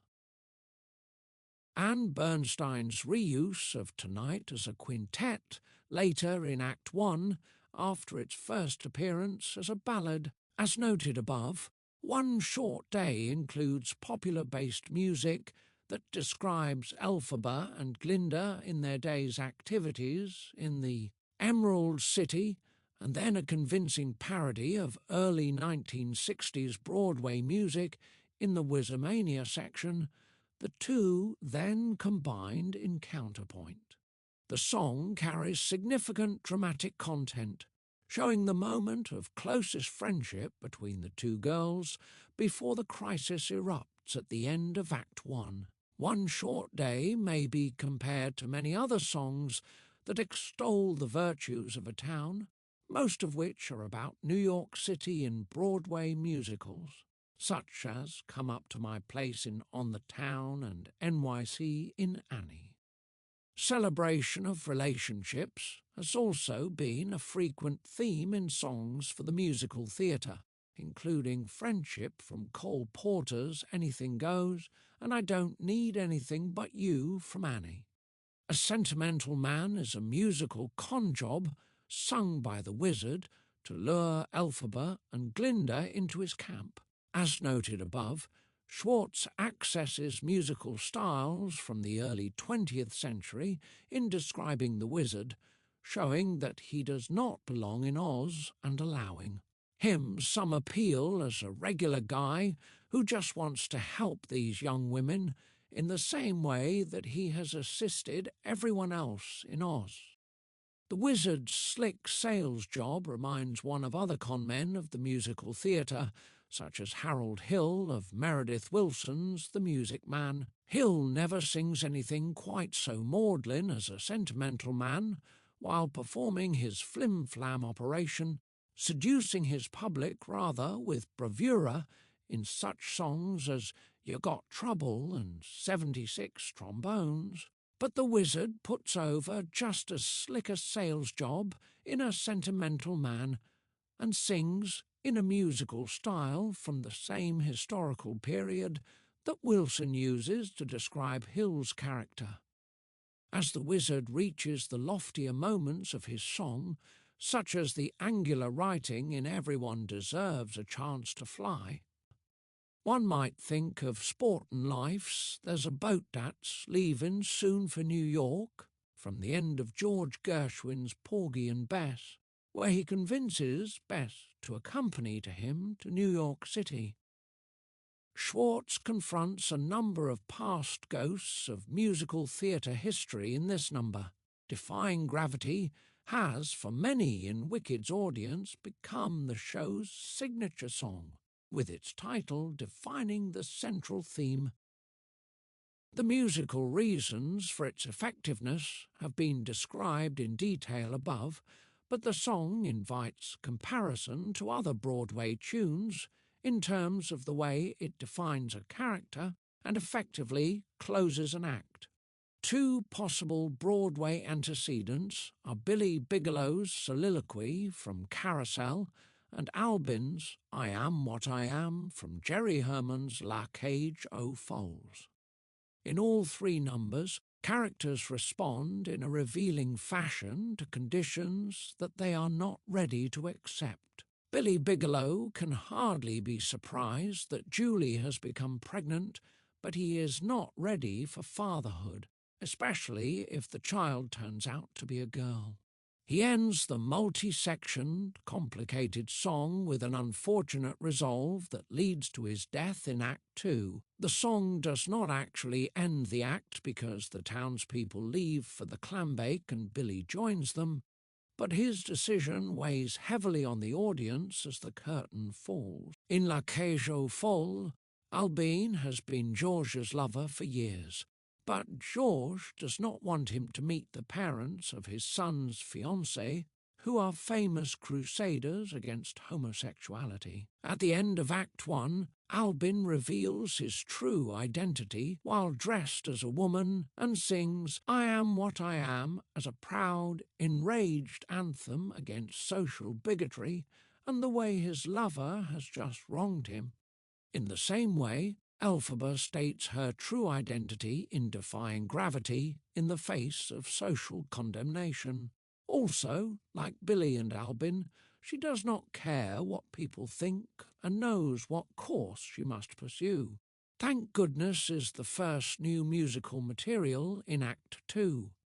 SCHWARTZ describes Glinda's uncertain feelings with the unusual 5/8 meter, rhythmic displacement, and rests where they might not be expected.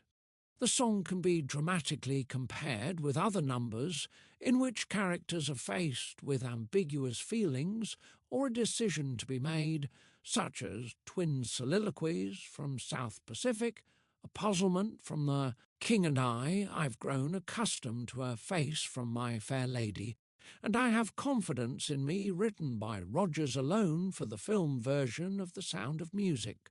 Writing musical plays that confront real issues and place characters in moral binds, Rodgers and Hammerstein provide several songs in which characters consider various options. In some ways, Soliloquy from Carousel is another. The song that may be dramatically closest to Glinda's situation is a puzzlement because the king debates with himself about issues that strike right at the heart of his duty to Siam and how he is perceived. It is lonely to make royal decisions, and he is not always sure which basis is most important for making a choice. Glinda is in the process of achieving everything that she has ever wanted, but she knows that Elphaba has been treated unfairly and that at least part of the wizard's image is a fraud. Both Glinda and the king demonstrate their self-awareness in these numbers, a quality that makes the remainder of each plot possible. The Wicked Witch of the East is a musical scene of great importance. It includes little important musical material that is not heard elsewhere in the show. Much of the scene is sung, but the majority of the music is based upon the We Deserve Each Other material that has already been heard in various situations, somewhat like the repetitious recitative material that Andrew Lloyd Webber uses to tie together the major tunes in his shows. Joseph and the Amazing Technicolor Dreamcoat, for example, includes a number of delightful parodies of various types of music, but much of the connecting material sung by the narrator and other characters is based on a common minor chordal ostinato. SCHWARTZ does not make his connective tissue in Wicked that predictable, but the music associated with "We Deserve Each Other" appears a number of times in the score. Wonderful shares with a sentimental man its musical origins in American popular music of the first 2 or 3 decades of the 20th century. The song's main tune could easily have been written by any songwriter working on musical comedies or revues in the 1920s and 1930s, making it sound not unlike the MGM musical The Wizard of Oz. Schwartz has a good ear for such parodies, and he penned a winning number right here in which we watch Elphaba get caught up in the excitement and almost accept the wizard's offer. If she did not see Dr. Dillamond, she would have been back in league with the wizard. This is a scene of climactic confrontation, the conclusion of which sets in motion the events that drive the story to its denouement. One is reminded of the scene in West Side Story in which Anita goes to the Jets to try to get word to Tony from Maria, but they do not believe she wants to help and begin to assault her before Doc stops them. The terrified Anita instead tells the Jets that Chino has killed Maria and that lie helps bring about the show's tragic ending. That scene from West Side Story includes only underscoring and no song, however, and Schwartz managed to work important musical content into almost every scene of Wicked. Fiyero and Elphaba escape to an encampment and sing As Long As You're Mine, a song related to much of the rest of the score because its opening musical gesture is the Wicked motive. Unlike most of the songs in the score, As Long As You're Mine does not directly move the plot forward, except that it confirms the love and physical attraction between the 2 young people. In the language of musical theatre, Elphaba and Fiyero are now a couple because they are singing together, and the lyrics imply that they have consummated their relationship. Similar songs in Broadway musicals that serve to confirm a couple's relationship are too numerous to mention, but one might consider the reprise of People Will Say We're in Love from Oklahoma, or the reprise of Goodnight My Someone, 76 trombones until there was you from The Music Man. West Side Story provides another interesting parallel because, at about this spot in Act 2, Tony and Maria, another couple in a forbidden relationship, sleep together for the first time after the dream ballet of Somewhere. They are also aware that their bliss might be short-lived. Anger and disillusionment have provided powerful grist for composers' mills since early in the history of opera. The Rage aria was a standard fixture in Baroque Italian operas, and one can find musical numbers displaying anything from disappointment to apoplexy throughout the history of opera and the Broadway musical theatre. Elphaba's frustration in No Good Deed is palpable, and Schwartz captures her emotions with great intensity. 2 examples in other musical plays to which No Good Deed can be compared are Rose's Turn from Gypsy and Is Anybody There from 1776. The powerful musical scene that Jules Stein and Stephen Sondheim wrote for Ethel Merman is an apt comparison because Rose also looks back on her life and sees failure and disappointment, believing that others have triumphed with her help and she has received little credit. The fact that Rose is more of a villain in Gypsy and Elphaba is the heroine of Wicked makes little difference because both are main characters bitterly re-evaluating their lives. Also, at the end of the song, Elphaba removes herself as heroine of her personal narrative, acknowledging herself to be as wicked as the Ozians believe her to be. Rose, on the other hand, performs her song for herself as the brilliant star that she believes herself to be, and for that moment she has found her glory. John Adams sings, "Is anybody there?" After spending all of his energy pushing for American independence in the Continental Congress, and at this darkest moment, he wonders if anyone has heard him. Both Adams and Elphaba seek to be part of great societal change, and here late in each show they feel that they have been defeated. For Good, described above as an excellent example of Schwartz's ability to compose using effective speech rhythms, provides a satisfying culmination of the relationship between Elphaba and Glinda. There are few songs within the Broadway canon with which For Good may be effectively compared, because there are few shows with two strong female characters who also are best friends. Duets that express such deep emotional content in musical plays are usually between a man and a woman or gay lovers. In the latter category, one could cite the reprise of With You on My Arm from La Cage aux Folles and Thrill of First Love from Falsettos, but these songs include rich humour along with a depth of feeling. For Good is serious throughout. A song involving two strong female characters is Bosom Buddies from Mame, but it illustrates how bitchy Mame and Vera enjoy being with each other. In For Good, Elphaba and Glinda have abandoned all pretense and competition and simply spill out their feelings for each other, but their friendship appears to be non-sexual. The couple has been compared to gay lovers, but the women appear to be heterosexual in Wicked, as both pine after Fiyero and one sleeps with him. For Good also operates on a more general level in the show, as confirmation of what the story has been about. Schwartz and Holzman tried to keep their main gaze on the two women and their story in creating Wicked, and in this song, faced with probably their last meeting, they confess how their friendship has changed their lives.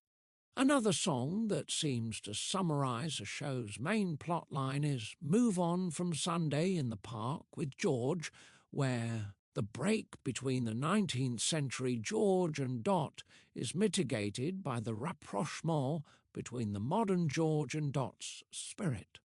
Dot served as the first George's muse, and here she performs the same function for the younger George, helping him see how he might move on in his artistic pursuits.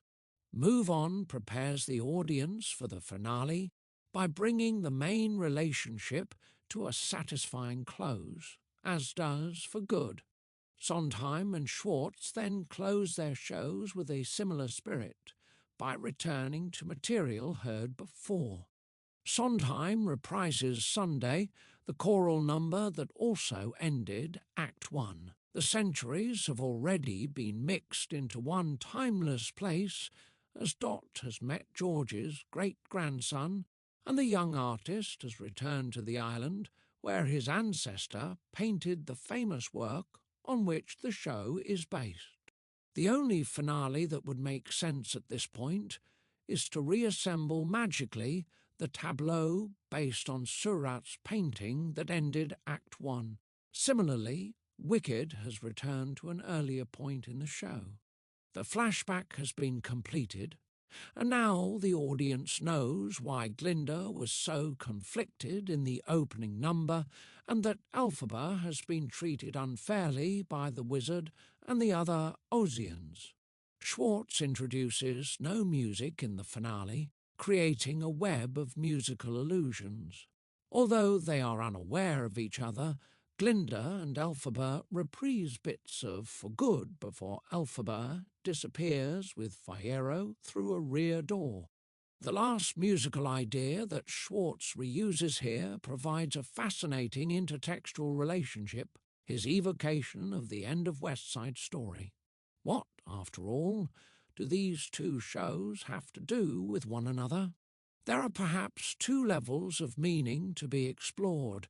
The first is that Schwartz knew and admired Bernstein, and appropriated the famous tritone relationship at the end of Wicked as a gesture of homage and as a bold statement that Wicked is Schwartz's own serious musical play, a work that perhaps will help define a generation of the musical theatre like West Side Story did in its time. The other level of meaning for Schwartz's evocation of West Side Story might refer to the ambiguity that inhabits both stories. The narrative in West Side Story takes no sides. The Jets and Sharks, and in a larger sense all of society, are responsible for this tragedy, inspiring an ending that offers little solace. In the 1957 score, the tritone does not sound in the last bar, but Bernstein added it in his 1984 recording, taking the ambiguity to the very end of the show. Schwartz and Holtzman certainly take sides in Wicked, with Elphaba in the right and the wizard and Madame Morrible in the wrong, but Elphaba has her faults as well, and there is confusion between what is good and what is evil. Schwartz carries this feeling through to nearly the end of the score.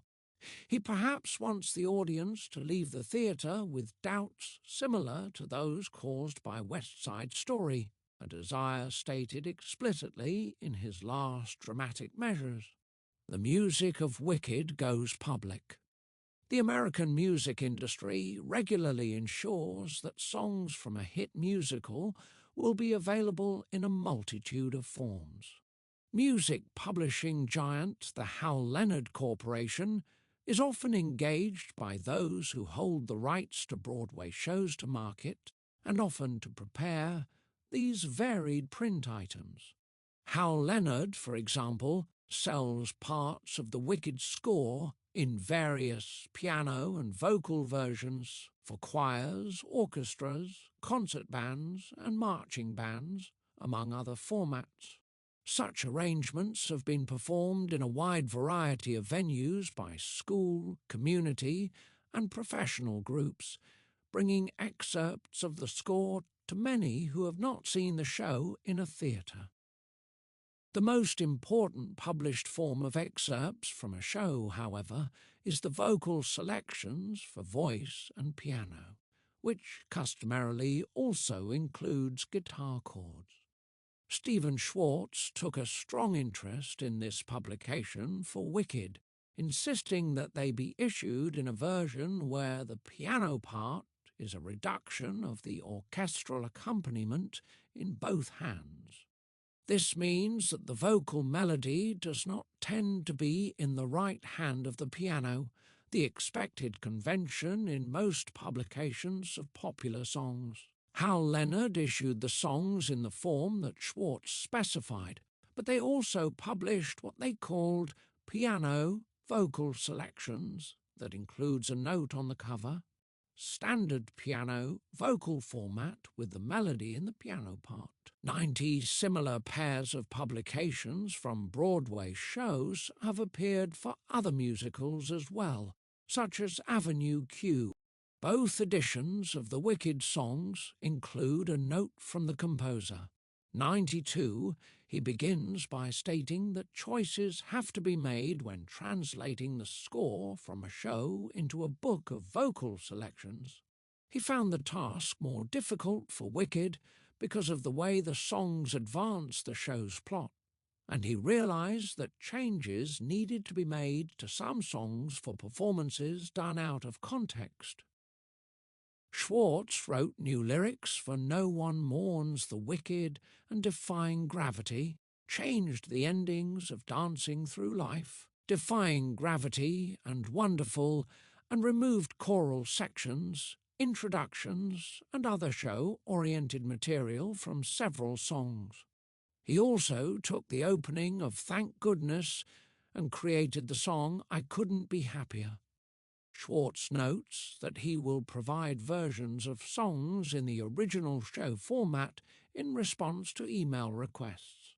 He states that the piano accompaniment is essentially a reduction of what is played by the show or orchestra, The differences in his prefatory note between the two versions comes in the paragraph on the piano accompaniment, where he describes both as orchestral reductions, with the piano vocal selections including adjustments to accommodate the vocal line.